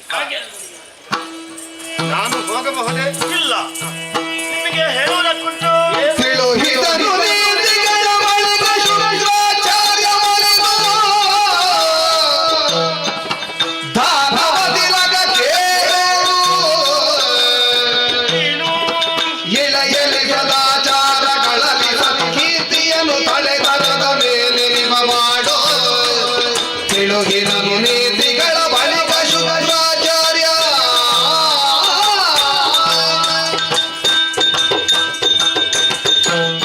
ಬಣ್ಣಾಸುರ, ಕೇವಲ ಅರಸನಾದಲ್ಲಿಗೆ ನಿನ್ನ ಕಾರ್ಯಕ್ಷಮತೆ ಮುಗಿಯುವುದಿಲ್ಲ. ಇಲ್ಲ. ಇನ್ನು ಮುಂದಕ್ಕೂ ಹೆಚ್ಚಿನದಾದಂತಹ ಜವಾಬ್ದಾರಿ ನಿನ್ನ ಪಾಲಿಗಿದೆ. ಯಾವಾಗಲೂ ಅರಸನಾಗಿ ಕಾಮಧೇನುವಿನಂತಹ ವರ್ಚಸ್ಸಿನಿಂದ ಪ್ರಜೆಗಳನ್ನು ಪರಿಪಾಲಿಸುತ್ತಾ ಬರಬೇಕು. ಯಥಾ ರಾಜ ತಥಾ ಪ್ರಜಾ. ಪ್ರಜೆ ಯಾವ ರೀತಿ ಇರ್ತಾನೆ ಅಂತ ಅಂದ್ರೆ ರಾಜನ ವರ್ತನೆ ಹೇಗಿರ್ತದೆ ಹಾಗೇ ಇರ್ತಾರೆ. ಹಾಗಾಗಿ ರಾಜನಾದವನು ಕರುಣೆಯಿಂದ, ಪ್ರೀತಿಯಿಂದ, ಶಾಂತಿ ಸಮಾಧಾನದಿಂದ ವರ್ತಿಸಿದ ಅಂತಂದ್ರೆ ಆ ರಾಜ್ಯ ಕ್ಷೇಮವನ್ನು ಹೊಂದುವುದರಲ್ಲಿ ಯಾವುದೇ ಸಂಶಯವಿಲ್ಲ. ಆದೀತು ಗುರು. ಅಷ್ಟು ಮಾತ್ರ ಅಲ್ಲ, ಮತ್ತೆ ಪ್ರತಿಯೊಂದು ವಿಚಾರದಲ್ಲಿ ಯೋಜನಾಬದ್ಧವಾಗಿ ಯೋಚಿಸಿ ಸರಿಯಾದ ತೀರ್ಮಾನವನ್ನು ಕೈಗೊಳ್ಳಬೇಕಾಗ್ತದೆ. ಆದೀತು. ಕಾಮಧೇನುವಿನಂತಹ ವ್ಯಕ್ತಿತ್ವವನ್ನು ಹೊಂದಿದಂತಹ ಅರಸ ಕ್ಷಮೆಯ ಧರಿತ್ರಿ ಅನ್ನುವ ಹಾಗೆ ಕ್ಷಮಾಗುಣ ಸಂಪನ್ನನಾಗಿ ನೀನು ಇರಬೇಕು. ಆದೀತು. ಪ್ರತಿಯೊಂದು ವಿಚಾರದಲ್ಲೂ ಯಾವುದೇ ರೀತಿಯಲ್ಲಿ ಅನ್ಯಾಯವನ್ನು ಕಂಡರೂ ಸಹ ಆ ಅನ್ಯಾಯ ಸತ್ಯವೇ ಸುಳ್ಳೇ ಅನ್ನುವುದನ್ನು ವಿಮರ್ಶಿಸಿ ಆ ಬಳಿಕ ನಿರ್ಧಾರವನ್ನು ಕೈಗೊಳ್ಳಬೇಕಾದ್ದು ಧರ್ಮ. ಕಾಲ ಕಾಲಕ್ಕೆ ಹೋಮ ಹವನಾದಿಗಳನ್ನು ನಡೆಸುತ್ತಾ ಕಾಲ ಕಾಲಕ್ಕೆ ಶಿವಾಧ್ಯಾನ, ಅಧ್ಯಯನ, ಅಧ್ಯಾಪನ ಮಾಡುವವರಿಗೆ ಸೂಕ್ತವಾದಂತಹ ಅಧ್ಯಯನಶೀಲರಾದವರಿಗೆ ಸೂಕ್ತವಾದಂತಹ ಗುರುಕುಲವನ್ನು ನಿರ್ಮಾಣ ಮಾಡಿ ಅದಕ್ಕೆ ತಕ್ಕುದಾಗಿ ನೀನು ವ್ಯವಹರಿಸಬೇಕಾಗ್ತದೆ. ಮಾತ್ರ ಅಲ್ಲ, ಬ್ರಾಹ್ಮಣರನ್ನು, ಸ್ತ್ರೀಯರನ್ನು, ಮಕ್ಕಳನ್ನು ಮೊದಲಾದವರನ್ನು ಗೌರವಯುತವಾಗಿ ಕಾಣಬೇಕು. ಸ್ತ್ರೀ ಹತ್ಯೆ, ಬ್ರಹ್ಮಹತ್ಯೆ ಮಾಡುವಲ್ಲಿ ಅನ್ಯಾಯವಾದರು ಅಥವಾ ತಪ್ಪನ್ನೆಸಗಿದರು ಆ ಸಮಯದಲ್ಲಿ ಅರಸನಾದವನು ಸುಳ್ಳು ಹೇಳಿಯಾದರೂ ಅವರನ್ನು ರಕ್ಷಿಸುವಂತಹ ಹೊಣೆಗಾರಿಕೆ ನಿನ್ನ ಪಾಲಿಗಿರ್ತದೆ. ಯಾವತ್ತೂ ಸ್ತ್ರೀಯರನ್ನು ದಂಡಿಸುವುದಕ್ಕೆ ಹೋಗಬೇಡ. ಅವರನ್ನು ಮಾತೆಯರು ಎನ್ನುವ ಹಾಗೆ ಕರುಣೆಯಿಂದ ಭಾವಿಸಿದ್ರೆ ನಿನ್ನ ಈ ರಾಜ್ಯ ಕ್ಷೇಮದಿಂದ ಅಭಿವೃದ್ಧಿಯನ್ನು ಹೊಂದುವುದಕ್ಕೆ ಸಾಧ್ಯವಾಗ್ತದೆ. ಮಾತ್ರ ಅಲ್ಲ, ಇನ್ನೂ ಹೆಚ್ಚಿನದಾದ್ದು ಉಂಟು. ಆದ್ರೆ ಅದಕ್ಕೆಲ್ಲ ಈ ಸಮಯವಲ್ಲ. ಇದನ್ನೆಲ್ಲ ಓದ್ಬೇಕಿದ್ರೆ ನನ್ನ ಶುಕ್ರ ನೀತಿ ಅಂತ ಒಂದು ಪುಸ್ತಕ ಉಂಟು. ಆ ಪುಸ್ತಕವನ್ನು ಓದಿ ನೀನು ನಿನ್ನ ಮಸ್ತಕದಲ್ಲಿ ಇರಿಸಿಕೊಂಡೆ ಅಂತಾದ್ರೆ ನಿನ್ನ ಜೀವನ ಏಳಿಗೆ ಪಥವನ್ನು ಕಂಡುಕೊಳ್ಳುವುದರಲ್ಲಿ ಯಾವುದೇ ಸಂಶಯವಿಲ್ಲ.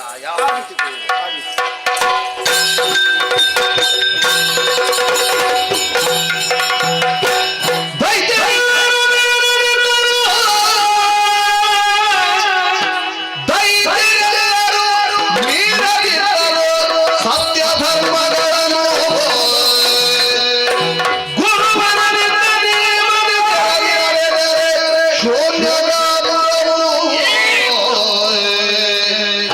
ದೈತ್ಯರೆಲ್ಲರೂ ಮೀರಗಿದ್ದರು ಸತ್ಯ ಧರ್ಮಗಳನ್ನು. ಆಯಿಯಾದಂತಹ ಪಾರ್ವತಿ ಎಂಬನ ಸಲಹೆಯಂತೆ ಪರಮೇಶ್ವರನನ್ನು ಸಮಸ್ಯೆಯ ಮೂಲಕ ಮೆಚ್ಚಿಸಿದೆ. ಬೇಕಾದಂತಹ ವರವನ್ನು ಪಡೆದುಕೊಂಡೆ. ಸೃಷ್ಟಿ ಸ್ಥಿತಿ ಲಯ ಮೂದರನ ಕಾರ್ಯಗಳನ್ನು ಮಾಡುವಂತಹ ಆ ಬುದ್ಧಿವಂತಿಗೆ, ಆ ಸಾಮರ್ಥ್ಯ ಈ ಬಂಡಾಸುರನಲ್ಲಿ ತುಂಬಿ ಹೋಗಿದೆ. ಇದ್ದಕ್ಕಿದ್ದಂತೆ ಆಗಮಿಸಿದಂತಹ ಗುರುಗಳು ಅವರ ಸಲಹೆಯಂತೆ ಶೂನ್ಯಕಾಪುರವನ್ನು ನಿರ್ಮಾಣ ಮಾಡಿದೆ.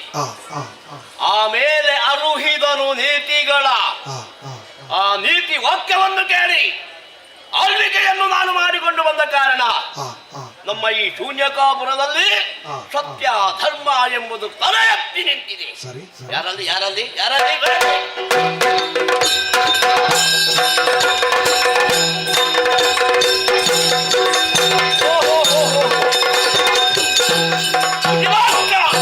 ಅಮಿತಾಜ್ಞ ಏನು ಬಂದಿರಿ ಹೇಳಿ. ಕೇಳೋ ಬಂಡಾಸುರ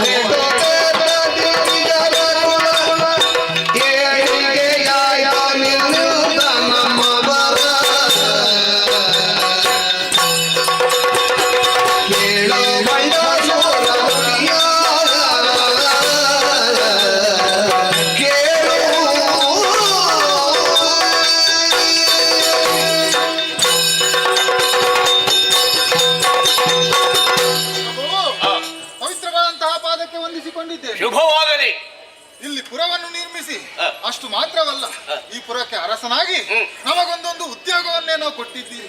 ಸಂತೋಷದ ವಿಷಯ. ಅಷ್ಟು ಮಾತ್ರವಲ್ಲ, ನಾವು ಬರುವುದಕ್ಕೆ ಕಾರಣ ಉಂಟು. ಏನದು? ಈ ಹಿಂದೆ ನಡೆದಂತ ಒಂದು ಮೋಸದ ವಿಷಯವನ್ನು ನಿಮ್ಮಲ್ಲಿ ತಿಳಿಸಬೇಕಾಗಿದೆ. ಯಾವ ಮೋಸ? ಯಾರಿಂದ ಮೋಸ? ಎಲ್ಲಿ ಮೋಸವಾಯಿ? ಅಯ್ಯೋ,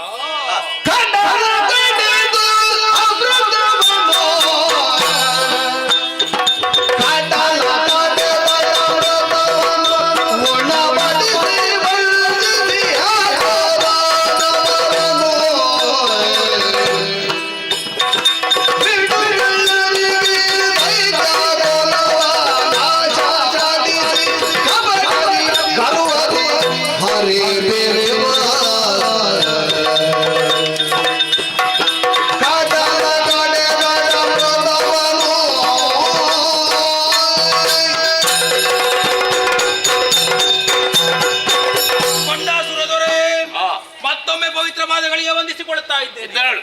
ನಮ್ಮ ಮಾತುಗಳನ್ನು ಪ್ರೀತಿಯಿಂದ ಆಲಿಸಬೇಕು. ಹೇಳಬೇಕು. ನಾವು ಹೇಳಿದಂತಹ ಕಷ್ಟವನ್ನು ಪರಿಹರಿಸ್ತಿ ಎನ್ನುವಂತಹ ಉದ್ದೇಶದಿಂದ ನಿನ್ನ ಮುಂದೆ ಹೇಳ್ತಾ ಇದ್ದೇನೆ. ನನ್ನ ಮೇಲೆ ಭರವಸೆ ಉಂಟಲ್ಲ? ಈ ಹಿಂದೆ ಶೋಣಿತಾಪುರದಲ್ಲಿ ಬಲಿಚಕ್ರವರ್ತಿಯ ಆಳ್ವಿಕೆ, ಅಲ್ಲಿ ತಮ್ಮನ್ನು ತಾವು ತೊಡಗಿಸಿಕೊಂಡಿದ್ದವರು. ಆ ಸಂದರ್ಭದಲ್ಲಿ ದೇವಲೋಕದಲ್ಲಿ ಅಘಟಿತವಂತಹ ಘಟನೆಯೊಂದು ನಡೆದು ಹೋಯಿತು. ಏನದು? ದೂರ್ವಾಸ ಮುನಿಗಳು ನೇರವಾಗಿ ದೇವಲೋಕವನ್ನು ಸೇರಿಕೊಂಡರು. ಒಂದು ಸುಮಮಾಲೆಯನ್ನು ಇಂದ್ರನ ಕೈಗಿತ್ತರು. ಇಂದ್ರ ಅದನ್ನು ತನ್ನ ಐರಾವತಕ್ಕೆ ಕೊಟ್ಟ. ಅದನ್ನು ಕಾಲಿನ ಅಡಿಗೆ ಹಾಕಿ ಕುಡಿಗೈಯಲ್ಲಿ ಕೊಟ್ಟಿತ್ತು. ಕೋಪಗೊಂಡಂತಹ ದೂರ್ವಾಸರು ಒಂದು ಶಾಪವನ್ನೇ ಕೊಟ್ಟಿದ್ದಾರೆ. ಇಲ್ಲಿರುವಂತಹ ಸಂಪತ್ತೆಲ್ಲ ಶರದಿ ಪಾಲಾಗಿ ಹೋಗಲಿ ಎನ್ನುವ ಹಾಗೆ. ಆ ಸಂದರ್ಭದಲ್ಲಿ ಬಲಿ ಚಕ್ರವರ್ತಿ ಉಳಿಯಂತಹ ಪೀಠವನ್ನು ಪಡೆಯಬೇಕೆನ್ನುವಂತಹ ಉದ್ದೇಶದಿಂದ ಸೇನೆಯನ್ನು ಕೂಡಿಕೊಂಡು ನೇರವಾಗಿ ದೇವಲೋಕಕ್ಕೆ ದಾಳಿಯನ್ನು ಮಾಡಿ ಪೀಠವನ್ನು ತನ್ನ ಕೈವಶ ಮಾಡಿಕೊಂಡಿದ್ದಾನೆ. ಆ ಸಂದರ್ಭದಲ್ಲಿ ಬೇಸರಗೊಂಡಂತಹ ಇಂದ್ರ ನೇರವಾಗಿ ಹರಿಯ ಬಳಿಗೆ ಹೋಗದ ದೂರ ನಿಂತ. ಆ ಸಂದರ್ಭದಲ್ಲಿ ಹರಿ ನಿರೂಪಣೆ ದೇವದಾನವರು ಸೇರಿ ಸಮುದ್ರವನ್ನು ಮಥನ ಮಾಡಬೇಕು. ಬಂದಂತಹ ಸುವಸ್ತುಗಳು ಪಡೆಯುತ್ತೀರಿ ಎನ್ನುವ ಹಾಗೆ. ಕಳೆದು ಹೋದಂತಹ ಸುವಸ್ತನ್ನು ಮರಳಿ ಪಡೆಯುವುದಕ್ಕೆ ಸಾಧ್ಯವಿದೆ. ಹೌದು, ಆಗಲಿ. ಬಂದಂತಹ ಸುವಸ್ತುಗಳೆಲ್ಲ ನೇರವಾಗಿ ದೇವಲೋಕವನ್ನು ಸೇರಿಕೊಂಡಿತ್ತು. ಕೊನೆಗೆ ಒಂದು ಅಮೃತ. ಆ ಸಂದರ್ಭದಲ್ಲಿ ಅಮೃತವನ್ನು ಬಳಸುವುದಕ್ಕೆ ಬಂದದ್ದು ಬೇರೆ ಯಾರು ಅಲ್ಲ, ಕಪಟಿ ಹರಿಯೇ ಹೆಣ್ಣಿನ ರೂಪವನ್ನು ಧರಿಸಿ ಬಂದಿದ್ದಾನೆ. ಬಡಿಸುವುದಕ್ಕೆ ಮುಂದಾದ. ಅದನ್ನು ತಿಳಿದಂತಹ ನಮ್ಮಲ್ಲಿ ಒಬ್ಬನಂತ ಸ್ವರ್ಭಾನು ದೇವತೆಗಳ ಪಂಕ್ತಿಯಲ್ಲಿ ಕುಳಿತ ತಿಳಿದಂತಹ ಹರಿ ತನ್ನ ಚಕ್ರದಿಂದ ಶಿರವನ್ನೇ ಛೇದಿಸಿದ. ಉಳಿದದ್ದು ನಾವು, ಅನುಭವಿಸಿದ್ದು ದೇವತೆಗಳು. ನಮಗೆ ಮೋಸವಾಗಿದೆ, ಅದನ್ನು ಪರಿಹರಿಸಬೇಕು ನೀನು.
ಎಲ್ಲರನ್ನೂ ಕೂಡ ಒಂದೇ ರೀತಿಯಾಗಿ ನೋಡಿಕೊಳ್ಳಬೇಕಿತ್ತು.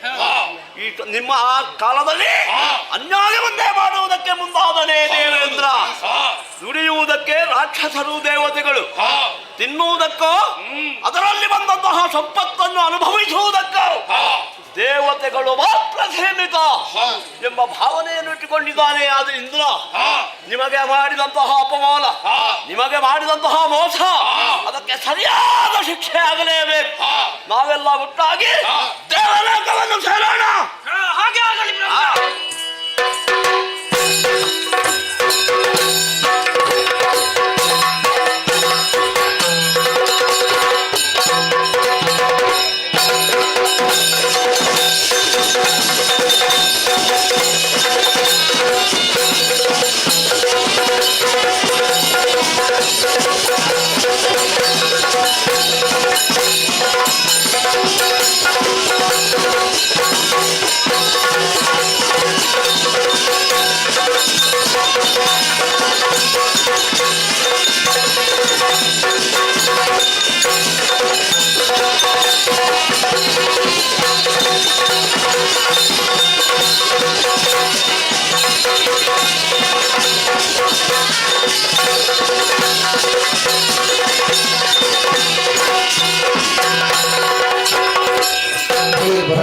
ಭೈರವ ಬಳ್ಳಿರೆಳೆಯ ಇರುವಂತಹ ಸ್ಥಳ ಸ್ವರ್ಗಕ್ಕೆ ಯಾರಂತ ಅರ್ತಿದ್ದೀರಿ ದೇವೇಂದ್ರ ಎಂಬುದಾಗಿ ಹಾಗೆಂದುಕೊಳ್ಳಬಹುದು. ಹೊರಟು ಬಂದ ಕಾರ್ಯಕಾರಣ ಅನೇಕವಿದೆ. ಎಲ್ಲಿ ದೇವತೆಗಳು?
ಕಾರಣ ಏನು ಗೊತ್ತೇ?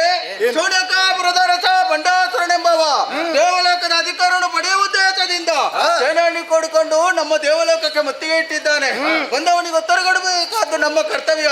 ನಾಲ್ಕು ಲೋಕದ ಅಧಿಕಾರವನ್ನು ಉಳಿಸಬೇಕಾದ್ದು ನಮ್ಮ ಧರ್ಮ.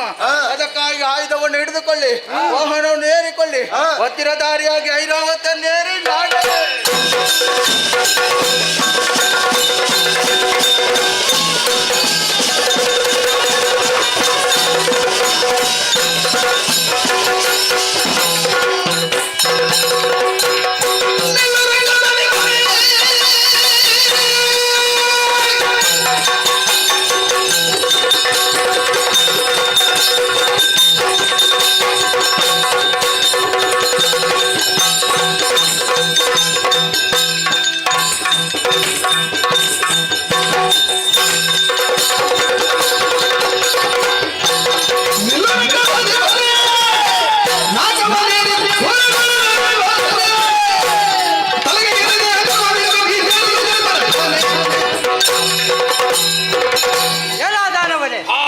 ಸಂಪತ್ತನ್ನು ಬಯಸಿ ಬಂದೆಯ ಬಂದ ಹಾಗೆ ಈ ಹಿಂದೆ ಅದೆಷ್ಟೋ ದಾನವರು ದಾಳಿಯನ್ನು ಮಾಡಿದ್ದಾರೆ ಸ್ವರ್ಗದ ಮೇಲೆ.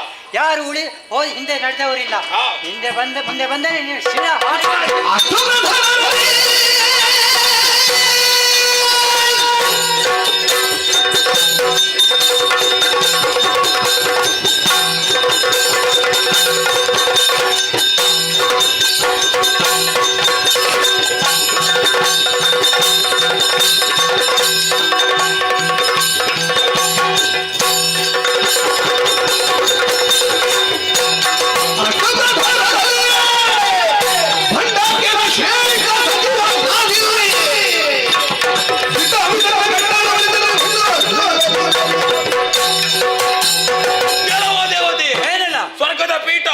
ಸಂಪತ್ತನ್ನು ಅನುಭವಿಸಬೇಕೆನ್ನುವ ಉದ್ದೇಶದಿಂದ ಸಕಲ ಸೇನೆಯನ್ನು ಕೂಡಿಕೊಂಡು ದಾಳಿಯನ್ನು ಮಾಡಿದ್ದೇವೆ.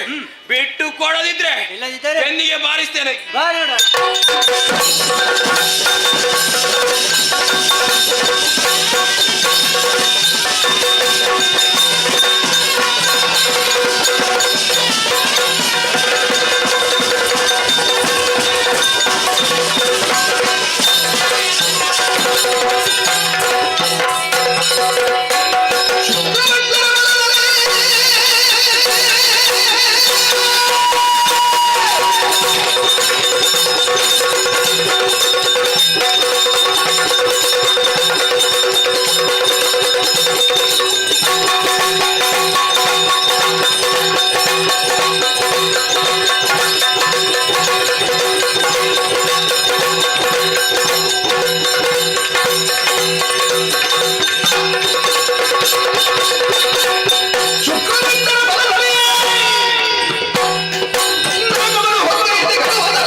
ಸ್ವರ್ಗದ ಆಸೆಯಿಂದ ಬಂದೆ ಪಾಪಿ. ಪಾಪಿ ಅಲ್ಲ. ಹೀರೆ ಹೇಗೆ ನೋಡುವ ಗೊತ್ತಾಗುತ್ತೆ. ಮುಚ್ಚಬಾಯ್.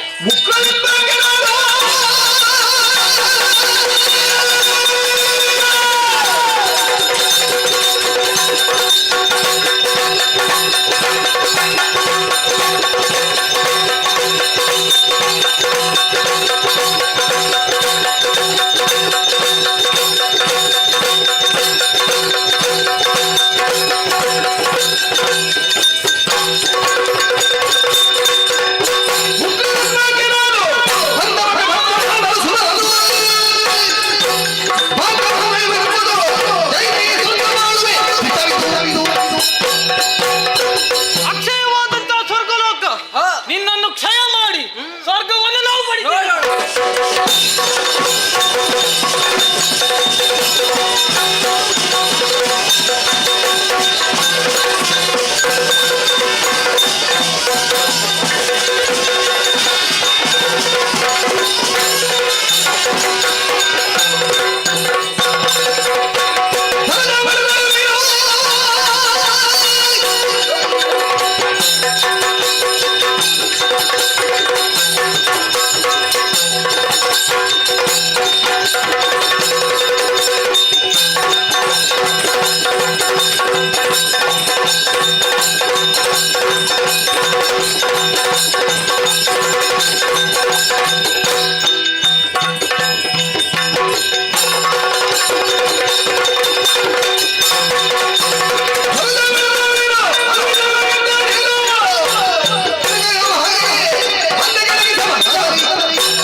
ಏನಲ್ಲ ದುಷ್ಟರಾದಂತಹ ಬಂಡಾಸುರನ್ನು ಒಡಗೂಡಿ ಬಂದಿದ್ದೀಯಲ್ಲ, ಹೇಗೆ ಬಂದಿರೋ ಹಾಗೆ ಹೋದ್ರೆ ಲೇಸು.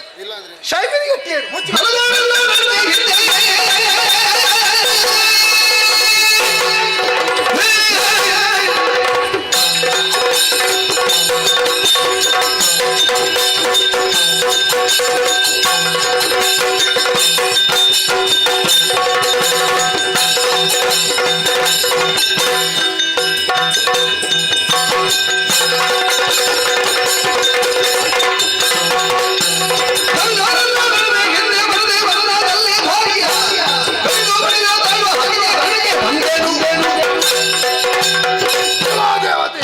ಬಂದಂತ ಉದ್ದೇಶ ಒಂದೇ, ಸ್ವರ್ಗಲೋಕ ನಮ್ಮದಾಗಬೇಕು. ಒಳ್ಳೆ ಮಾತಿನಲ್ಲಿ ಬಿಟ್ಟು ಕೊಟ್ಟರೆ ಲೇಸು, ಇಲ್ಲವಾದ್ರೆ ತಲೆಗಡ್ದೇನೆ ನೋಡು.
ಐರಾವತವನ್ನು ಹೇರುತ್ತಾ ವಜ್ರಾಯುಧವನ್ನು ಜಲಪಿಸುತ್ತಾ ಯುದ್ಧಕ್ಕಾಗಿ ಬಂದೆಯಾ? ನೀನು ಮಾಡಿದಂತಹ ಅನ್ಯಾಯ ಏನಿದೆಯೋ ಅದನ್ನು ವಿಚಾರಿಸುವುದಕ್ಕೆ ಬಂದವರು ನಾವು. ಸತ್ಯಂ ವದ, ಧರ್ಮಂ ಚರ, ಹಾ. ಸತ್ಯವನ್ನೇ ನುಡಿ, ಹಾ. ಧರ್ಮದ ಪಥದಲ್ಲಿ ನಡಿ. ಹೌದು. ಇದು ನೀವು ನಮಗೆ ಬೋಧಿಸಬೇಕಾದಂತಹ ವಿಷಯ. ಹಾ. ನೀವೇ ಸುಳ್ಳನ್ನಾಡಿ ಹಾ. ನಿಮ್ಮದಾದಂತಹ ವರ್ಚಸ್ಸನ್ನು ಹೆಚ್ಚಿಸುವುದಕ್ಕೆ ಪ್ರಯತ್ನವನ್ನು ಪಡುತ್ತೀರಿ ಅನ್ನುವಾಗ ಹಾ. ನಾವು ಕೇಳುವುದಕ್ಕೆ ಬರಲೇಬೇಕಾಗುತ್ತದೆ. ಓಹೋ. ಸಮುದ್ರ ಮಥನದ ಕಾಲದಲ್ಲಿ ಹಾ. ಆ ಮತಿಸುವಾಗ ಸಿಕ್ಕಿದಂತಹ ಹಾ. ಎಲ್ಲ ಸಂಪತ್ತು ದೇವಲೋಕಕ್ಕೆ, ಹೌದೌದು. ಅದರಲ್ಲಿ ಬೇಸರ ಆಗಲಿಲ್ಲ. ಹಾ. ಕೊನೆಗೆ ಬಂದದ್ದೇನು? ಹಾ. ಅಮೃತ. ಹಾ. ಆ ಅಮೃತವನ್ನು ಸ್ವಲ್ಪವಾದರೂ ನಮ್ಮವರಿಗೆ ಕೊಡಬೇಕಿತ್ತು. ಅದನ್ನು ಕಡದೆ ಹಾ. ನಮ್ಮವನೇ ಆದಂತಹ ಹಾ. ಸ್ವರ್ಭಾನುವನ್ನು ಕೊಲ್ಲುವುದಕ್ಕೆ ಕಾರಣ ನೀನು. ಹಾ. ಆದ್ದರಿಂದ ಹಾ. ನೀನು ಮಾಡಿದ ತಪ್ಪಿಗೆ ಸರಿಯಾದ ಶಿಕ್ಷೆಯನ್ನು ಅನುಭವಿಸುವುದಕ್ಕೆ ಸಿದ್ಧನಾಗು.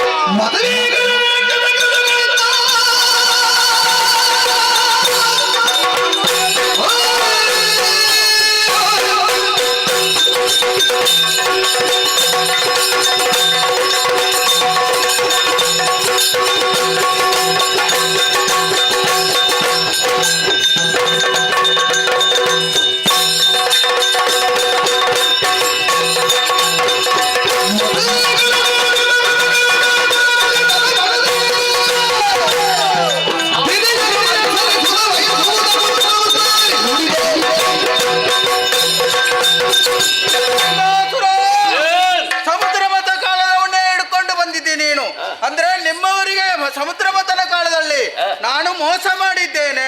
ಯಾರು ಹೇಳಿದ್ದು? ಸುರಾಸುರರು ಸೇರಿ ಸರದಿಯನ್ನು ವಸಿಸಿದೆವು. ಬಂದ ವಸ್ತು ಎಲ್ಲ ದೇವಲೋಕಕ್ಕೆ ಹೋಗಿದೆ. ಎಲ್ಲರೂ ಪಡೆದುಕೊಂಡಿದ್ದಾರೆ.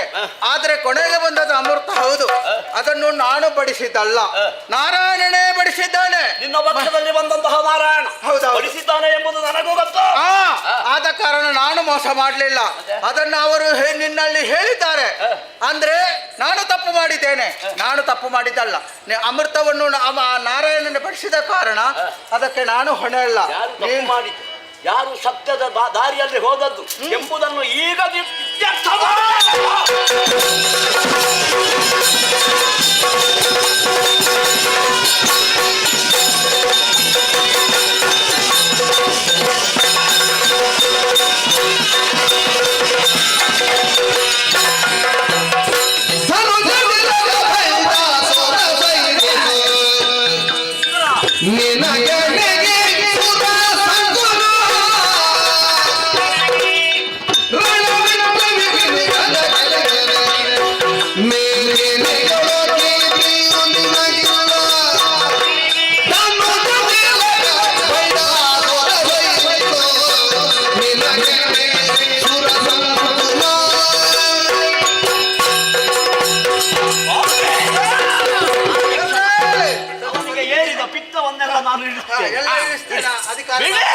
ಸ್ವಲ್ಪ ನಿಂತು.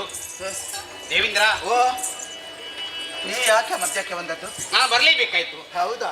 ನಾನು ಬಾರದಿದ್ದರೆ ನಿನ್ನ ಗತಿಯ ಅಧೋಗತಿ ಆಗ್ತಾ ಇತ್ತು. ನೀವು ಹೇಳಿದ ಮೇಲೆ ನನ್ನದು ಮಾತಿಲ್ಲ. ನೀವು ಮಧ್ಯಕ್ಕೆ ಬಂದದ? ಹೌದು, ತಡೆದಿದ್ದೀರಾ? ಬರಬೇಕಾಯ್ತು. ಆಹಾ, ಯಾಕೆ ನೀನು ಯಾರಲ್ಲಿ ಯುದ್ಧವನ್ನು ಮಾಡ್ತಿದ್ದಿ ಎಂಬುದ ಯೋಚನೆ ಮಾಡ್ತಿದ್ದ. ಮತ್ತೆ ಹೋಗಿ ಹೋಗಿ ನಿನ್ಗೆ ಜನ ಸಿಕ್ಕಿದ್ದು ಇಂದ್ರನಾ? ನೀನೇನು ಸಾಮಾನ್ಯದವ? ಅವ ಸುಮ್ಮನಿದ್ದನು. ವಜ್ರಾಯುಧ ಬಂದು ಎತ್ತಿ ಹಿಡಿದು ನನಗೆ ಹೊಡೆಯುವುದಕ್ಕೆ ಮುಂದಾದ ಅವನ ಕೈಯನ್ನು ಕತ್ತರಿಸ್ತೇನೆ. ಸಾಯದ ಎತ್ತಿರುವುದರಿಂದ ಬಂಡಾಸುರ ಮುಂದಾಗುತ್ತಾನಲ್ಲ. ಏನು ಸಾಧಕ ನೀನು, ಧೀರ ಬಂಡಾಸುರ ಎಂಬುದ ಎಲ್ಲರೂ ನಿನ್ನನ್ನು ಕೊಂಡಾಡುತ್ತಾ ಇದ್ದಾರೆ. ಈಗ ದೇವೇಂದ್ರನ ಯುದ್ಧವನ್ನು ಮಾಡಿದರೆ ನಿನ್ಗೆ ಗೆಲುವು ಬರುವುದಕ್ಕೆ ಸಾಧ್ಯ ಉಂಟಾ? ಅವ ಸೋಲ್ಬೇಕಷ್ಟೇ, ನೀನು ಗೆಲ್ತಿ. ಮತ್ತೆ ಆದರೆ ಒಂದು ಸರಸಕ್ಕೆ, ಸಮರಕ್ಕೆ, ಸಂಬಂಧಕ್ಕೆ ಸಮಾನತೆ ಎಂಬುದಾಗಿ ಬೇಕು ತಾನೆ. ಅವ ಮೇಲಿನ ಲೋಕದವ ಎಂಬ ಹಾಗೆ ನೀವು ಹೇಳುವುದಾ? ಹೀಗೆಲ್ಲ ಈಗ ನೀನು ಪರಾಕ್ರಮಿ ಇದ್ದಿ, ದುರಧೀರನ ಇದ್ದಿ. ಮೂರು ಲೋಕದಲ್ಲಿ ನಿನಗೆ ಸಮಾನದವರು ಯಾರು ಇಲ್ಲ. ಅವನ ಜೊತೆಲಿ ಯುದ್ಧ ಮಾಡಿದರೆ ನಿನಗೆ ಯಾವ ಕೀರ್ತಿ ಬರುವುದಕ್ಕೆ ಸಾಧ್ಯ ಉಂಟು? ಇದು ಕೀರ್ತಿ ಬರಿಸುವುದಕ್ಕೆ ಯುದ್ಧ ಅಲ್ಲ, ಅಲ್ಲ ಆದಂತಹ ಅನ್ಯಾಯಕ್ಕೆ ಪ್ರತೀಕಾರ. ಈಗ ನಾನು ಬಂದಿದ್ದೇನಲ್ಲ, ಈಗ ಯುದ್ಧ ಮಾಡುದು ಬೇಡ, ಮತ್ತೆ ಒಂದು ಸಂಧಾನ ಮಾಡಿಕೊಳ್ಳುವ. ಸಂಧಾನ ಅವ ಮಾಡಿದ್ದು ಒಪ್ಪಿಕೊಳ್ತಾನ?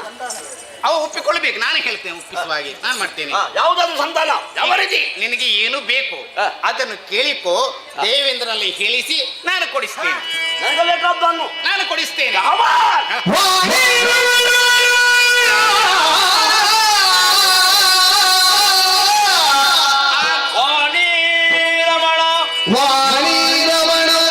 ನಿನ್ನ ನುಡಿ ಮಾನ್ಯವೆನಗೆ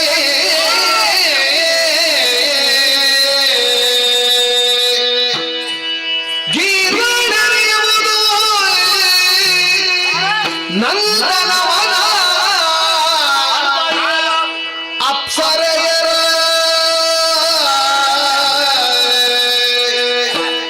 ಇಂದ್ರನಿಯು ಸಹಿತ ಕಪ್ಪವ ಬಳಿಗ ಸಂಧಾನ ಕೊಪ್ಪುವೆನು ನಾನೆರುತ್ತಲೇ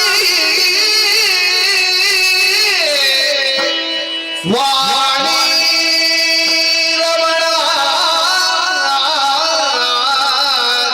ನಿನ್ನ ನುಡಿ ಮಾನ್ಯ ಎನಗೆ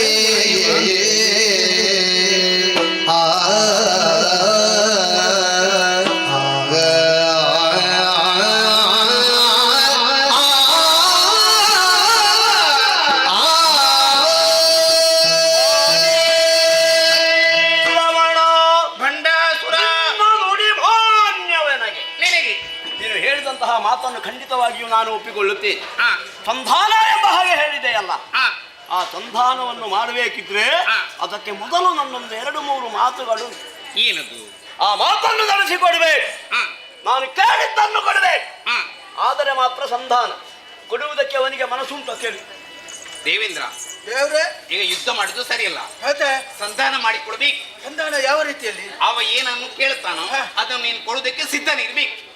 ಏನು ಇಲ್ಲೋ ಅದನ್ನು ಕೇಳಿ ಕೊಡು. ಆಯ್ತಾಯ್ತು, ಕೊಡುವುದಕ್ಕೆ ಸಿದ್ಧನಿದ್ದಾನೆ ಅವ. ಸಿದ್ಧನಿದ್ದಾನೆ. ಆ, ಹಾಗಾದ್ರೆ ಕೇಳಬಹುದಲ್ಲ. ಕೇಳು. ಕಣ್ಣ ಮುಂದೆ ಗೋಚರಿಸುತ್ತಾ ಇದೆ ಆ, ಸ್ವರ್ಗಲೋಕದ ನಂದನಾವನ. ಆ. ಆ ನಂದನಾವನವನ್ನು ನನಗೆ ಬಿಟ್ಟುಕೊಡ್ಬೇಕು. ದೇವೇಂದ್ರ, ದೇವ್ರೆ, ಅವ ಅವ ಏನು ಕೇಳಿದ್ದು?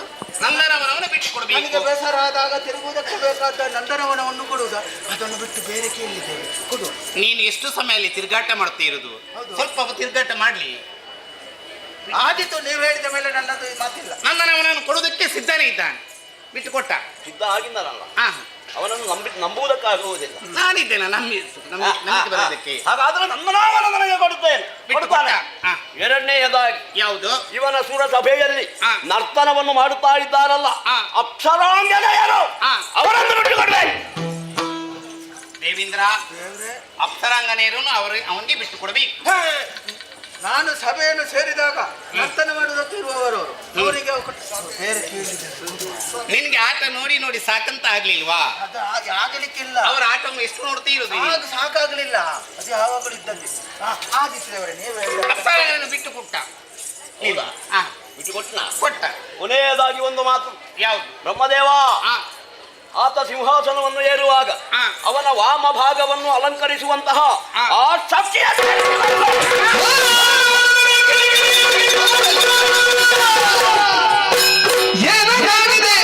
ಏನಾಗಿದೆ ದುಷ್ಟ ಮತಿಹೀನ ಮುದುದ ಇಂದ್ರಾಣಿಯ ಕೆಲವುದೇ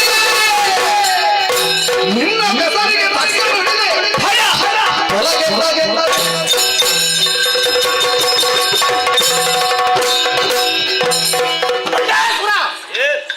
ಏನು ಮಾಡಿಬಿಟ್ಟೆ ನೀನು? ಏನು ಮಾಡಿದೆ? ನಾಯಕದ ಒಡೆಯನ ಸತ್ಯ ಅಂತ ಸಚಿವ ದೇವನು ಬಯಸಿದಲ್ಲ. ಸಿಂಹಾಸನ ನನ್ನ ಪಾಲಿಗೆ ಆದ ಮೇಲೆ ಸಿಂಹಿಣಿಯನ್ನು ನಾನು ಯಾಕೆ ನನ್ನವಳನ್ನಾಗಿ ಮಾಡಬಾರದು? ನಿನ್ನ ಹೆಸರಿಗೆ ತಕ್ಕ ಹಾಗೆ ವರ್ತಿಸಿದ್ದೆ ನೀನು. ಬಂಡೆ ತೆಗೆದು ಪ್ರದರ್ಶನ ಮಾಡ್ತಿದ್ದಿ. ಮತಿಹೀನ, ಅಧರ್ಮಿ, ದ್ರೋಹಿ, ವಂಚಕ, ನೀಚ, ನಿನ್ನ ಮುಖ ನಿಷಿದ್ಧ.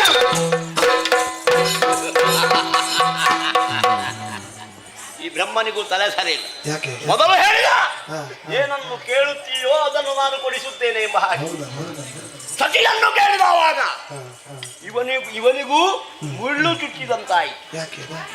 ಸತಿಯನ್ನು ಕೇಳಿದ್ದಲ್ಲ, ಕೊಡುವುದಕ್ಕೆ ಇವ ಸಿದ್ಧನಿಲ್ಲ. ಬ್ರಹ್ಮ ಏನೋ ಯುದ್ಧವನ್ನು ನಿಲ್ಲಿಸಿದ್ದೇನೆ, ಇದು ನನ್ನ ಸತ್ಯ ಧರ್ಮದ ನಡೆ ಎಂಬುದನ್ನು ತೋರಿಸುವುದಕ್ಕೆ ಬೇಕಾಗಿ ಆ ಬ್ರಹ್ಮ ಬಂದ ಮೇಲೆ ಮತ್ತೆ ಯುದ್ಧ ಮಾಡುವುದು ಸರಿಯೇ ಎಂಬಂತಹ ಭಾವನೆ ಮೂಡಿತ್ತು.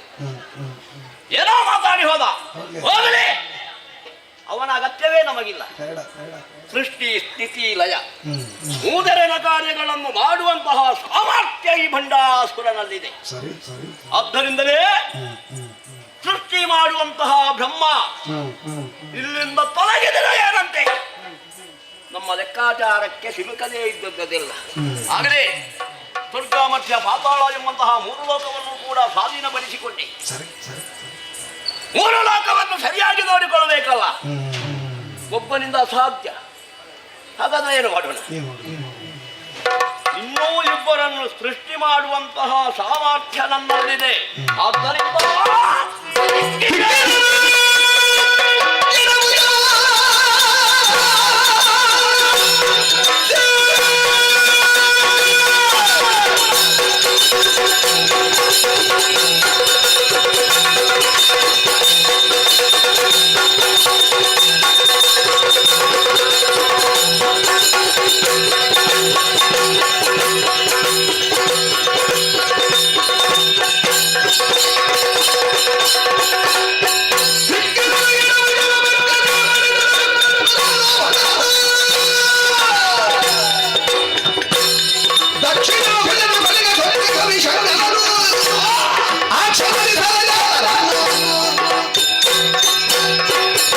ಸೃಷ್ಟಿ ಮಾಡುವುದಕ್ಕೆ ನನಗೆ ಸಾಧ್ಯ ಇದೆ ಎಂದಾಗ ಯಾವ ತಲೆಬಿಸಿಯನ್ನು ಮಾಡುವ ಅಗತ್ಯವೇ ಇಲ್ಲ. 3 ಲೋಕವನ್ನು ನೋಡಿಕೊಳ್ಳುವುದಕ್ಕೆ 3 ಮಂದಿಯನ್ನೂ ಕೂಡ ಈ ಕ್ಷಣದಲ್ಲಿ ಸೃಜಿಸಬಲ್ಲೆ, ಅಗತ್ಯವಿಲ್ಲ. ಇಬ್ಬರು ಮಾತ್ರ ಬೇಕಾದ್ದು. ಆದ್ದರಿಂದ ಎಡಭುಜವನ್ನು ಬಲಭುಜವನ್ನು ತಿಕ್ಕಿ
ಮಧ್ಯದಿಂದ ಮಿಂಚುವಂತ ಮಿಂಚಿನ ಹಾಗೆ ಒಮ್ಮಿಂದೊಮ್ಮೆಲೆ ಹುಟ್ಟಿಕೊಂಡವರು ನಾವು. ನಮ್ಮ ಜನ್ಮದ ಬಗ್ಗೆ ಆಲೋಚನೆ ಮಾಡಿದ್ರೆ ಹಿಂದೆ ಮುಂದೆ ಏನು ಅಂತ ಅರ್ಥ ಆಗುವುದಿಲ್ಲ. ಈ ರೀತಿಯಾದಂತಹ ಸೃಷ್ಟಿ ಈ ಹೊತ್ತಿನಲ್ಲಿ ನಿನ್ನ ಸಮ್ಮುಖದಲ್ಲಿ ಆಗಬೇಕು ಅಂತಿದ್ರೆ ಏನಾದ್ರೂ ಒಂದು ಉದ್ದೇಶ ಇರಬೇಕಲ್ಲ. ಆ ಉದ್ದೇಶದ ಕಾರಣವನ್ನು ತಿಳಿಯದೆ ನಿನ್ನಲ್ಲೇ ಪ್ರಶ್ನೆ ಮಾಡ್ತಾ ಇದ್ದೇವೆ. ಏನು ಕಾರಣ ಅಲ್ಲ, ಏನು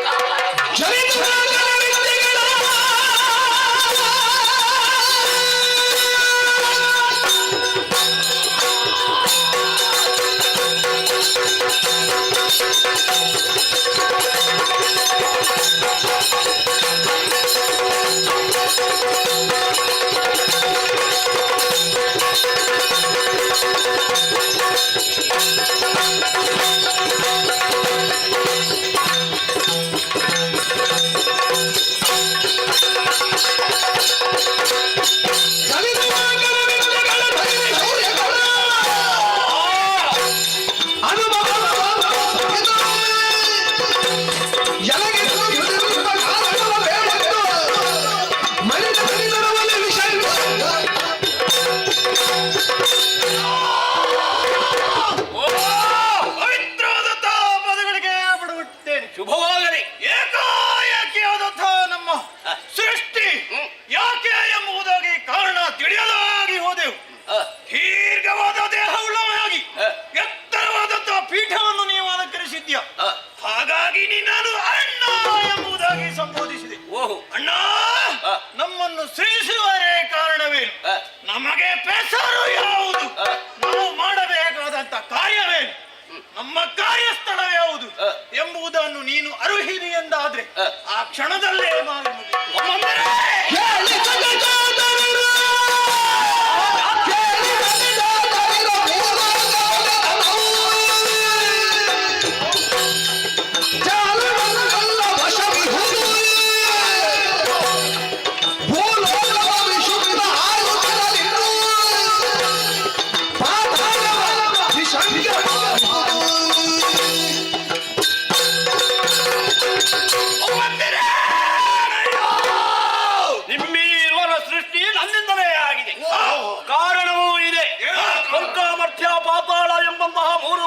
ಸ್ವಾಧೀನಪಡಿಸಿಕೊಂಡವನ. ಒಂದು ಲೋಕವನ್ನಾದರೂ ನಾನು ಪಾಲಿಸಿಯೇನು. ಉಳಿದ ಎರಡು ಲೋಕಗಳನ್ನು ಸರಿಯಾಗಿ ನೋಡಿಕೊಳ್ಳುವುದಕ್ಕೆ ಆಳುಗಳು ಬೇಕು ಎಂಬ ಉದ್ದೇಶದಿಂದಲೇ ನಿಮ್ಮ ಸೃಷ್ಟಿಯಾಗಿದೆ. ಬಲಭುಜವನ್ನು ದಿಕ್ಕೆ ನಿನ್ನನ್ನು ಸೃಷ್ಟಿ ಮಾಡಿದವನ. ಆದ್ದರಿಂದ ನೀನು ವಿಶುಕ್ರ. ಎಡಭುಜವನ್ನು ತಿಕ್ಕಿ ನೀನು ಉದ್ಭವವಾದವ. ಆದ್ದರಿಂದ ನೀನು ವಿಷಂಗ. ವಿಶುಕ್ರ, ನೀನು ಈಗಲೇ ಭೂಲೋಕವನ್ನು ಸೇರಬೇಕು. ಅಲ್ಲಿರುವಂತಹ ಎಲ್ಲರನ್ನೂ ಕೂಡ ನಿನ್ನ ಅಂಕಿತದಲ್ಲಿ ಇಟ್ಟುಕೊಂಡು ಆಳ್ವಿಕೆಯನ್ನು ಮುಂದುವರಿಸಬೇಕು. ನೀನು ಪಾತಾಳವನ್ನು ಸೇರಬೇಕು. ನಾಗಾದಿಗಳ ಹೆಡೆಗಟ್ಟಿ ನಾವು ಹೇಳಿದಂತೆ ಕೇಳುವ ಹಾಗೆ ನೀನು ಮಾಡಬೇಕು. ಸಿದ್ಧರಿದ್ದೀರೇ?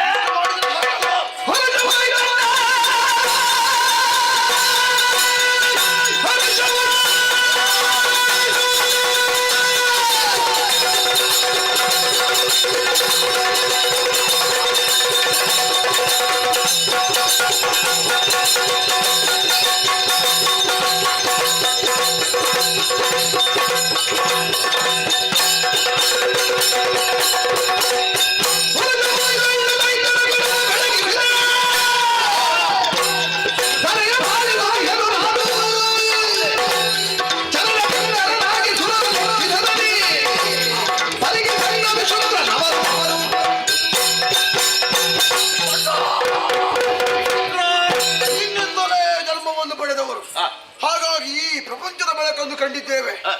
ಹಾಗಿರುವಾಗ ನಾನು ಯಾವತ್ತಿದ್ರೂ ಕೂಡ ನಿನ್ನ ಚರಣದ ಕಿಂಕರ. ಯೋಚನೆ ಮಾಡಬೇಡ. 3 ಲೋಕ ನಿನ್ನ ಕೈ ವಶದಲ್ಲಿದೆ.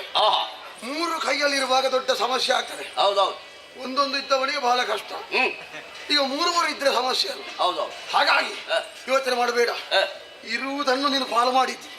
ನನಗೆ ಕೊಟ್ಟದ್ದು ಮೆರೆಯುತ್ತಿರುವಂತ ಆ ಮರ್ತ್ಯಲೋಕ ಭೂಲೋಕ. ಭೂಲೋಕವನ್ನು ಇರಿಸುವುದಕ್ಕೆ ನಾನು ಪ್ರಯತ್ನ ಮಾಡ್ತೇನೆ. ನಿನ್ನ ಜೀವ ಶಿರಸ ವಹಿಸಿ ನಿನಗೆ ಕೀರ್ತಿಯನ್ನು ತಂದು ಕೊಡ್ತಾರೆ.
ಅಷ್ಟು ಮಾತ್ರವಲ್ಲ, ಮತ್ತೆ? ನಾನು ಅಲ್ಲಿ ಅಧಿಕಾರದಲ್ಲಿದ್ರು ನಿನ್ನ ಹೆಸರಲ್ಲಿ ಮೆರೆಯುವಂತೆ ನಾನು ಮಾಡುದು. ಸಂತೋಷವಾಯಿತು. ಕಾಲ ವಿಳಂಬ ಮಾಡುವುದು ಸರಿಯಲ್ಲ. ಈಗಲೇ ತೆರಳಿ ಹೊರಡುವುದಲ್ವಾ? ಹೋಗುವುದೇ.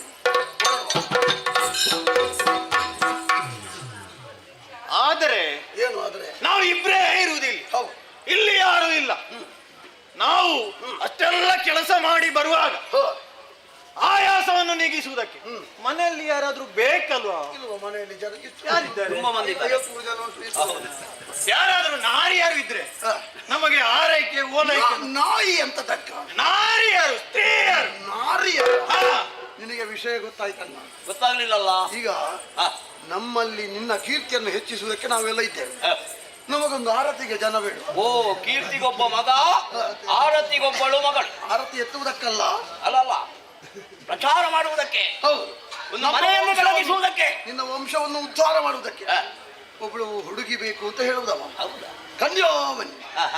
ಹಾಗಾಗಿ ಒಂದು ಮನಸ್ಸು ಮಾಡಬೇಕು. ಯಾವುದನ್ನು ಮನಸ್ಸು ಹೇಗೆ ಮಾಡೋದು? ನೂತನವಾದಂತಹ ಸೃಷ್ಟಿ.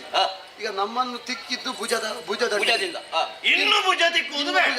ಮತ್ತೆ ಭುಜ ತಿಕ್ಕಿದ್ರೆ ನಮ್ಮ ಹಾಗೆ ದೊಡ್ಡ ಮಕ್ಕಳೇ ಹುಟ್ಟಿದ್ರೆ ಸಮಸ್ಯೆ ಆಗ್ತದೆ. ಹೆಣ್ಮಕ್ಕಳು ಹುಟ್ಟಬೇಕು, ಹೌದು. ಅದಕ್ಕಾಗಿ ತಿಕ್ಕಬೇಕಲ್ಲ. ಹೌದು. ಇದು ಎದ್ದೆಯನ್ನು ತಿಕ್ಕಿ ಬಿಡ್ತೇನೆ.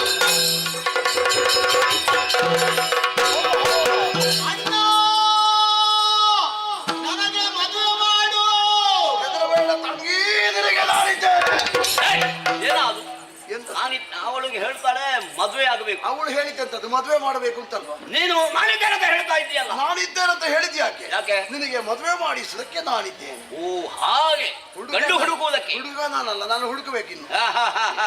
ಇದ್ದಾನ ಇಲ್ವಾ ಅಂತ. ಯಾವ ರೀತಿಯ ಹುಡುಗ ಆಗಬೇಕಂತ ಅವಳಿಗೆ? ತಂಗಿ, ನಿನಗೆ ಮದುವೆ ಮಾಡಿಸಬಹುದು. ಹೌದಪ್ಪ, ಬೇಗ ಮಾಡು. ಬೇಗ ಮಾಡುವ. ಆದ್ರೆ ಸಮಸ್ಯೆ ಆಗ್ತದೆ. ಏನು ಸಮಸ್ಯೆ? ನಿನಗೆ ಹುಡುಗನ ಒಂದು ಸಮಸ್ಯೆ ಉಂಟು. ಯಾವ ರೀತಿಯ ಹುಡುಗ ನಿನಗಾಗಬೇಕು? ನಿನ್ನಾಗಿರುವ ಹುಡುಗ. ನನ್ನಾಗಿರುವ. ಅದು ಯಾಕೆ? ನಿನ್ನ ಹಾಗೆ ಇರುವ ಹುಡುಗ ಅದೆಲ್ಲಿಂದ ತರುವುದು? ಅವರು ಹೇಳ್ತಾ ಇದ್ದಾಳೆ, ಮೀಸೆ ನನ್ನ ಹಾಗೆ, ಕೇಶ ನನ್ನ ಹಾಗೆ, ಓಹೋ, ಹಾಗೆ. ಶರೀರ ನನ್ನ ಹಾಗೆ, ಎಲ್ಲವೂ ನನ್ನ ಹಾಗಿರುವ ರೂಪವು ನಿನ್ನ ಹಾಗೆ ಹುಡುಗ ಬೇಕು. ಚಂದದ ಹುಡುಗ ಹುಡುಕುವ. ತಂಗಿ, ಮಾತಾಡದ ಹುಡುಗ ಆಗಬಹುದು. ಬೇಡ. ಅದು ಯಾಕೆ ಬೇಡ? ಸೊಂಟ ಸರಿ ಇಲ್ಲ. ಸೊಂಟ ಸರಿ ಇಲ್ಲ ಅಂತ. ಅದು ಹಾವುಗಳು. ಮಾತಾಡದ್ದು ಬೇಡ. ನಿನಗೆ ಭೂಲೋಕದ್ದಾದೀತ ಅದಾದೀತಂತೆ. ಅಲ್ಲಿ ಸರಿ ಇದ್ದವರಿದ್ದಾರೆ. ನಾವು ಸಿಕ್ಕಿದಲ್ಲಿ ಹುಡುಕುತ್ತೇವೆ. ಆದ್ರೆ ಒಂದು ವಿಷಯ ಉಂಟು. ಈಗ ಮದುವೆಯ ಆಮಂತ್ರಣ ಪತ್ರಿಕೆ ಒಂದು ಪ್ರಕಟ ಮಾಡಬೇಕು. ಒಂದು ಹೆಸರು ಬರೆಯುವುದು ಬೇಡವಾ? ಬೇಕಲ್ಲ. ಅವಳಿಗೊಂದು ಹೆಸರು ಬೇಡವಾ? ಓ, ಅದು ಹೌದು. ಹೇಗೆ ಹೆಸರಿಡೋಣ? ಹಾಗೆ ನಿಮ್ಮ ಅಭಿಪ್ರಾಯ ಹೇಗೆ? ಅವಳಿಗೆ ಅದರ ಏನಾದ್ರೂ ಗೊತ್ತಾಗ್ತದ? ಅಲ್ಲ, ನೀವು ತಿಕ್ಕಿದಾಗ ಅಲ್ಲಿ ಧೂಮ ಹೊರ ಬಂತು. ಹೌದೌದು. ಹಾಗಾಗಿ ಅವಳಿಗೆ ಧೂಮಾವತಿ ಎಂಬುದಾಗಿ ಅದೀತ ಎಂತದ್ದು ನಿನ್ನದ್ದು ಕುಟುಂಬದ ದೈವ? ಧೂಮದಿಂದ ಯಾವ ಧೂಮಾವತಿ? ಧೂಮಾವತಿ ಅಲ್ವಾ? ಅದು ಆಗ್ಲಿಕ್ಕಿಲ್ಲ. ಒಂದು ಬೇರೆ ನೀನೇ. ಧೂಮದಿಂದ ಅವಳು ಹುಟ್ಟಿದ ಕಾರಣ ಧೂಮಿನಿ ಎಂಬ ನಿನ್ನ ಹೆಸರು ಧೂಮಿನಿ ಆಯ್ತಾ? ಓಮನಿ ಬೇಡ. ಏನಂತೆ? ಅದು ಎಂತದಕ್ಕೆ ನಿನ್ನ ಹೆಣಗೊಂಡು ಹೋಗುದಕ್ಕೆ? ಅವಳಿಗೆ ಕಿವಿ ಕೂಡ ಕೇಳುವುದಿಲ್ಲ. ಏ, ಹಾಗಲ್ವೇ? ಧೂಮಿನಿ ಒಳ್ಳೆ ಹೆಸರು, ಒಳ್ಳೆ ಹೆಸರು. ಒಳ್ಳೆಯದು. ಆ ಹೆಸರಿನಿಂದ ಎಲ್ಲರೂ ಕೂಡ ಸಂಬೋಧಿಸಲಿ. ಏನು ಸಂಬಂಧಿರೇ? ಬೇಕಾದಾಗ ಹೇಳ್ತೇವೆ. ಬೇಗ ಮದುವೆ ಮಾಡು. ಆಯ್ತೆ. ಗಂಡು ಮಕ್ಕಳಾದ್ರೆ ಏನು ಮಾಡಬೇಕು ಅಂತ ಕೇಳುತ್ತಾರೆ. ಹೌದು. ಹೆಣ್ಮಕ್ಕಳು ಹಾಗಲ್ಲ. ಏನು ಉದ್ಯೋಗ, ಏನು ಕೆಲಸ. ಗಂಡು ಮಕ್ಕಳು. ಹುಡುಗಿಯರು ಇವಳೊಂದು ಕೇಳಿದ್ಯಾ? ಮದುವೆ ಯಾವಾಗ? ಹೌದಾ? ಅದನ್ನೇ ಕೇಳು. ಇವಳಿಗೆ ಒಂದು ಮದುವೆ ಮಾಡಿಸದಿದ್ರೆ ಬಹಳ ಕಷ್ಟ. ಕಷ್ಟ ಅದೇ. ಸರಿ. ಆದೀತು ಮಕ್ಕಳೇ, ಇಬ್ಬರೂ ಕೂಡ ನಾನು ಕೊಟ್ಟಂತಹ ಆಳ್ವಿಕೆಯನ್ನು ಸರಿಯಾಗಿ ನಡೆಸುವುದಕ್ಕೆ ಈ ಕ್ಷಣವೇ ತೆರಳಿ.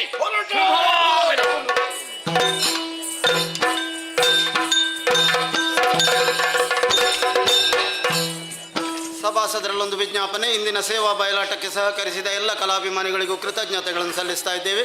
ನಾಳೆಯ ದಿನ ನಾವು ಕಟೀಲು ಕ್ಷೇತ್ರದಲ್ಲಿ ಧೀರ ದುಂದುಬಿ ಮತ್ತು ಶ್ರೀನಿವಾಸ ಕಲ್ಯಾಣ ಎಂಬ ಕಥಾನಕಗಳನ್ನು ಆಡಿ ತೋರಿಸಲಿಕ್ಕಿದ್ದೇವೆ. 13ನೇ ತಾರೀಕಿನಂದು ಮಂಗಳೂರು ಕುಲಶೇಖರದಲ್ಲಿ ಕಟೀಲು ಕ್ಷೇತ್ರ ಮಹಾತ್ಮೆ ಎಂಬ ಕಥಾನಕವನ್ನು ಆಡಿ ತೋರಿಸಲಿಕ್ಕಿದ್ದೇವೆ. 14ನೇ ತಾರೀಕಿನಂದು ಮಂಗಳೂರು ಕೋಡಿಕಲ್ನಲ್ಲಿ ಶ್ರೀದೇವಿ ಮಹಾತ್ಮೆ ಎಂಬ ಕಥಾನಕವನ್ನು ಆಡಿ ತೋರಿಸಲಿಕ್ಕಿದ್ದೇವೆ. 15ನೇ ತಾರೀಕಿನಂದು ನಮ್ಮ ಇನ್ನೊಂದು ಮೇಳದವರು ಕಿನ್ನಿಗೋಳಿ ಬಟ್ಟಕೋಡಿಯಲ್ಲಿ ಶ್ರೀಮತಿ ಕೂಸು ಪಂಚು ಶೆಟ್ಟಿಗಾರ್ ಮತ್ತು ಮಕ್ಕಳ ಬಾಬ್ತು ಶ್ರೀದೇವಿ ಮಹಾತ್ಮೆ ಎಂಬ ಕಥಾನಕವನ್ನು ಆಡಿ ತೋರಿಸಲಿಕ್ಕಿದ್ದಾರೆ. ಕಲಾಭಿಮಾನಿಗಳ ಸಹಕಾರವನ್ನು ನಿರೀಕ್ಷಿಸುತ್ತಾ ನಿಮಗೆಲ್ಲ ಕಟೀಲು ಶ್ರೀ ದುರ್ಗಾ ಪರಮೇಶ್ವರಿ ಅಮ್ಮನವರು ಸಕಲ ಸೌಭಾಗ್ಯಗಳನ್ನು ಕರುಣಿಸಲಿ ಎಂದು ಪ್ರಾರ್ಥಿಸುತ್ತಾ ಕಥಾಭಾಗವನ್ನು ಮುಂದುವರಿಸುವುದಕ್ಕೆ ಅನುಮತಿಯನ್ನು ಕೇಳುತ್ತಿದ್ದೇವೆ. ನಮಸ್ತೆ. ಯಕ್ಷಗಾನಂ ಗೆಲ್ಗೆ.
ನೂತನವೂ ಸನಾತನವೂ ಆದಂಥ ವೈಕುಂಠ ಕ್ಷೇತ್ರ ನೋಡಿದ್ದೀರಾ? ಕ್ಷೀರವಾರಿಧಿ ತನ್ನ ಶ್ವೇತ ಮಂದಹಾಸವನ್ನು ಬೀರಿ ನರ್ತಿಸ್ತಾ ಇದ್ದಾಳೆ. ಇವಳಿಷ್ಟು ಸಂತೋಷವಾಗಿರುವುದಕ್ಕೆ ಕಾರಣ ಏನು ಅನ್ನೋ ಹಾಗೆ ಯೋಚಿಸಿದ್ರೆ, ಹರಿಗೆ ಗೋಮಿನಿಯನ್ನು, ಹರಗೆ ಚಂದ್ರಮನನ್ನು, ಇಂದ್ರಾದಿ ಸುಮನಸರಿಗೆ ಸಕಲ ಸೌಭಾಗ್ಯವನ್ನು ಕೊಟ್ಟಿದ್ದೇನೆ ಅನ್ನುವಂಥ ಸಂತೋಷ ಅವಳಲ್ಲಿ. ಬಿಳಿಯ ಬಣ್ಣ ಶಾಂತಿಯ ಸಂಕೇತ. ಎಲ್ಲಿ ಸಾಗರದಷ್ಟು ಶಾಂತಿ ನೆಲೆಯಾಗಿರ್ತದೋ ಅಲ್ಲಿ ಭಗವಂತನ ಆವಾಸ ಸ್ಥಾನ ಇದೆ ಅನ್ನುವುದು ಅಷ್ಟೇ ಸತ್ಯ. ಅಸ್ಥಿರವಾದಂತಹ ಮಾನವತೆಗೆ ಸುಸ್ಥಿರವಾದಂತಹ ಅಮೃತ ತತ್ವದ ಹೊಲಬನ್ನು ಅನುಗ್ರಹಿಸಬೇಕು ಅನ್ನುವಂಥ ಉದ್ದೇಶದಿಂದ ಅಕುಂಠಿತವಾದಂತಹ ವೈಕುಂಠ ಕ್ಷೇತ್ರದಲ್ಲಿ ಶಾಶ್ವತವಾಗಿ ನೆಲೆಯಾದವನು ನಾನು. ಧರ್ಮದ ಮರ್ಮವನ್ನು ತಿಳಿದು ಅಧರ್ಮದ ಕರ್ಮವನ್ನು ಮಾಡುವಂತಹ ದುಷ್ಟರನ್ನೆಲ್ಲ ನಾಶಗೊಳಿಸುತ್ತಾ ಪ್ರಪಂಚದಲ್ಲಿ ಸದ್ಧರ್ಮ ನೆಲೆಯಾಗಬೇಕು ಹೀಗೆ ಚಿಂತನೆ ಮಾಡಿದವನು. ಆದರೆ ಏನು ಮಾಡುವ, ಈ ಧನುಜರು ಅನ್ನುವಂಥ ಕಾನನದ ಕೊಂಬೆಗಳನ್ನು ಕಡಿದಷ್ಟು ಮತ್ತೆ ಮತ್ತೆ ಚಿಗುರೊಡೆಯುತ್ತಾ ಇದೆ. ಪ್ರಸ್ತುತ ಕಾಲದಲ್ಲಿ ಕಾಣಿಸಿಕೊಂಡವನು ಶಿವಕುಮಾರನಾದಂತಹ ಬಂಡಾಸುರನೆನ್ನುವಂಥ ದೈತ್ಯ. ದೇವರನ್ನೇ ಅಪ್ಪನನ್ನಾಗಿ ಪಡೆದುಕೊಂಡವನಿದ್ದಾನೆ. ಮಾತ್ರ ಅಲ್ಲ, ತನ್ನ ಸಾಮರ್ಥ್ಯದಿಂದ 30,000 ವರ್ಷಗಳ ಕಾಲ ತಪಸ್ಸನ್ನು ಮಾಡಿ 60,000 ವರ್ಷಗಳ ಕಾಲ ತನ್ನ ಆಯುಷ್ಯವನ್ನು ವೃದ್ಧಿಪಡಿಸಿಕೊಂಡವನಿದ್ದಾನೆ. ವರ ಸಂಪಾದನೆ ಮಾಡಿಕೊಂಡಂತಹ ಇವನು ಧರ್ಮದ ನಡೆಯಲ್ಲಿ ನಡೀತಾನೆ ಅನ್ನುವ ಹಾಗೆ ಭಾವಿಸಿದ್ರೆ ಅಧರ್ಮದ ಪಥವನ್ನೇ ಹಿಡಿದ. ಇವನಿಷ್ಟು ಕೊಬ್ಬಿ ಬೆರೆಯುವುದಕ್ಕೆ ಕಾರಣ ಏನು ಅನ್ನುವ ಹಾಗೆ ಯೋಚಿಸಿದ್ರೆ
ಬಂಡಾಸುರ ಇಷ್ಟು ಕೊಬ್ಬಿ ಮೆರೆಯುವುದಕ್ಕೆ ಕಾರಣ ಏನು ಅನ್ನೋ ಹಾಗೆ ಯೋಚನೆ ಮಾಡಿದ್ರೆ ಅರ್ಥ ಆಯಿತು. ಅಸುರ ಗುರುವಾದಂಥ ಶುಕ್ರಾಚಾರ್ಯನ ನಿರ್ದೇಶನ, ನಿತ್ಯದಲ್ಲಿ ಶಿವಪೂಜೆ ಮತ್ತೆ ವೇದಾಧ್ಯಯನ, ದಿನನಿತ್ಯವು ಪೂಜೆ ಪುರಸ್ಕಾರಗಳಲ್ಲಿ ತನ್ನನ್ನು ತಾನು ತೊಡಗಿಸಿಕೊಳ್ತಾನೆ, ಹೋಮ ಹವನಾದಿಗಳನ್ನು ಮಾಡ್ತಾನೆ. ಆದರೆ ಏನು ಮಾಡುವ, ಎಷ್ಟೇ ಪುಣ್ಯದ ಕಾರ್ಯವನ್ನು ಮಾಡಿದ್ರೂ ಕೂಡ ಲೋಕದಲ್ಲಿ ಪಂಚಮಹಾಪಾತಕಗಳನ್ನೇ ಎಸಗುತ್ತಾ ದುಷ್ಟ ಅನ್ನಿಸಿಕೊಂಡವನಿದ್ದಾನೆ. ಪಾತಾಳದಲ್ಲಿಯೂ ತನ್ನದಾದಂಥ ಅಧಿಕಾರದ ಪಾರುಪತ್ಯವನ್ನು ವಹಿಸಿಕೊಂಡವನಿದ್ದಾನೆ. ಭೂಭುಜರ ಗರ್ವವನ್ನು ಇಳಿಸಿ ಭೂಲೋಕದಲ್ಲಿಯೂ ತನ್ನದಾದಂಥ ಆಳ್ವಿಕೆಯಲ್ಲಿ ಮೆರೆದಿದ್ದಾನೆ. ದೇವಲೋಕವನ್ನು ಸೇರಿ ಇಂದ್ರಾದಿ ಸುಮನಸರನ್ನು ಬಡಿದೋಡಿಸಿ ದುಷ್ಟ ಅನ್ನಿಸಿಕೊಂಡವನಿದ್ದಾನೆ. 14 ಲೋಕದ ಕ್ಷೇಮ ಚಿಂತನೆಯನ್ನು ಬಯಸಬೇಕಾದಂಥ ಹೊಣೆಗಾರಿಕೆ ದೇವೇಂದ್ರನಿಗೆ ಉಂಟು. ದೇವೇಂದ್ರನಿಗೆ ಕಷ್ಟ ಬಂದಿದೆ ಅಂತ ಇದ್ರೆ ಲೋಕಕ್ಕೆ ಕಷ್ಟ ಬಂದ ಹಾಗೆ. ಹಾಗಾಗಿ ದುಷ್ಟನನ್ನು ಪತನ ಮಾಡಬೇಕು ಅನ್ನುವ ಹಾಗೆ ಯೋಚನೆ ಮಾಡಿದ್ದು ನಾನು. ಆದ್ರೆ ಏನು ಮಾಡುವ, ವರ ಸಂಪಾದನೆ ಮಾಡಿ ಪಡೆದುಕೊಂಡಂತಹ ಇವನನ್ನು 60,000 ವರ್ಷಗಳ ಕಾಲ ಏನೂ ಮಾಡುವುದಕ್ಕೆ ಸಾಧ್ಯ ಇಲ್ಲ. ಹಾಗೆಂದು ಅವನನ್ನು ಉಳಿಯುವುದಕ್ಕೆ ಬಿಡುವುದಕ್ಕೆ ಸಾಧ್ಯ ಉಂಟೆ? ಸಾಧ್ಯವೇ ಇಲ್ಲ. ಏನು ಮಾಡೋಣ ಅನ್ನುವ ಹಾಗೆ ಯೋಚನೆ ಮಾಡಿದ್ರೆ ಒಂದು ದಾರಿ ಇದೆ.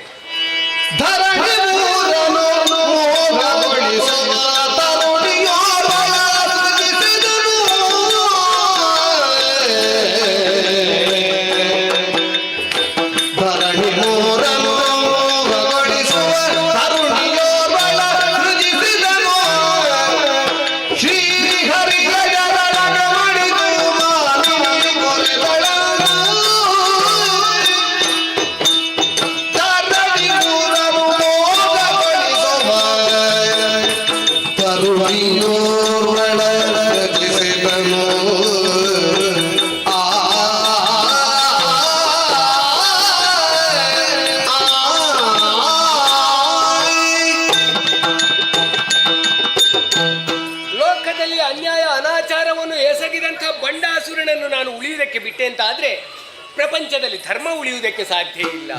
ಹಾಗೆಂದು ಇವನನ್ನು ಅಳಿಸುವುದಕ್ಕೆ ಯೋಚನೆ ಮಾಡಿದರೆ ವರಪ್ರಭಾವದಿಂದ ಏನು ಮಾಡುವುದಕ್ಕೆ ಸಾಧ್ಯ ಇಲ್ಲ. ಹಾಗಿದ್ರೆ ಏನು ಮಾಡೋಣ? ಇವನು ಶಾರೀರಿಕವಾಗಿ ಹಾಗೂ ಬೌದ್ಧಿಕವಾಗಿ ಪತನವಾಗಬೇಕು ಅಂತ ಇದ್ರೆ ಏನು? ಒಂದು ದಾರಿ ಇದೆ. ಈ ಪ್ರಪಂಚದಲ್ಲಿ ಹೆಣ್ಣು ಹೊನ್ನು ಮಣ್ಣು ಇದನ್ನು ಅಧಿಕವಾಗಿ ಬಯಸಿದಂತಹ ಯಾವ ಒಬ್ಬ ವ್ಯಕ್ತಿಯು ಲೋಕದಲ್ಲಿ ಶಾಶ್ವತವಾಗಿ ಉಳಿದದ್ದಿಲ್ಲ. ಹಾಗೆಂದು ಬಂಡಾಸುರನ ಬಗ್ಗೆ ಬಹಳಷ್ಟು ಯೋಚನೆ ಮಾಡಬೇಕಾಗ್ತದೆ. ವರ ಸಂಪಾದನೆ ಮಾಡಿಕೊಂಡಂತಹ ಇವನಿಗೆ ಮಣ್ಣಿನ ಮೇಲೆ ಆಶೆ ಇದೆಯಾ ಅನ್ನೋ ಹಾಗೆ ಯೋಚನೆ ಮಾಡಿದ್ರೆ ಆ ಆಶೆ ಇರುವುದಕ್ಕೆ ಸಾಧ್ಯ ಇಲ್ಲ. ಯಾಕಿಲ್ಲ? 14 ಲೋಕವು ಇವನ ಅಧೀನದಲ್ಲಿ ಇದೆ ಅನ್ನುವ ಹಾಗೆ ಇದ್ರೆ ಅವನಿಗೆ ಮಣ್ಣಿನ ಮೇಲೆ ಎಲ್ಲಿಂದ ಆಶೆ ಹುಟ್ಟಬೇಕು? ಆಮೇಲೆ ಧನ ಕನಕ ಸಂಪತ್ತು ಅದರ ಮೇಲೆ ಆಶೆ ಉಂಟೆ ಅನ್ನೋ ಹಾಗೆ ಕಲ್ಪಿಸಿದ್ರೆ ಇರುವುದಕ್ಕೆ ಸಾಧ್ಯ ಇಲ್ಲ. ಯಾಕಿಲ್ಲ?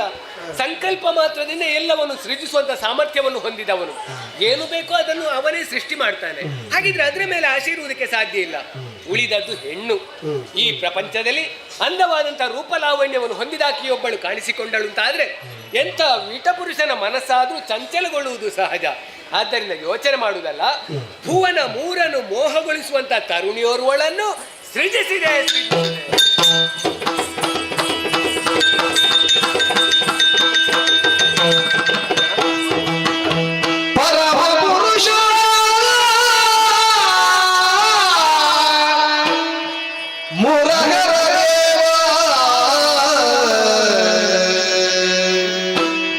ಅವತರಿಸು ಕರುಣದಲ್ಲಿ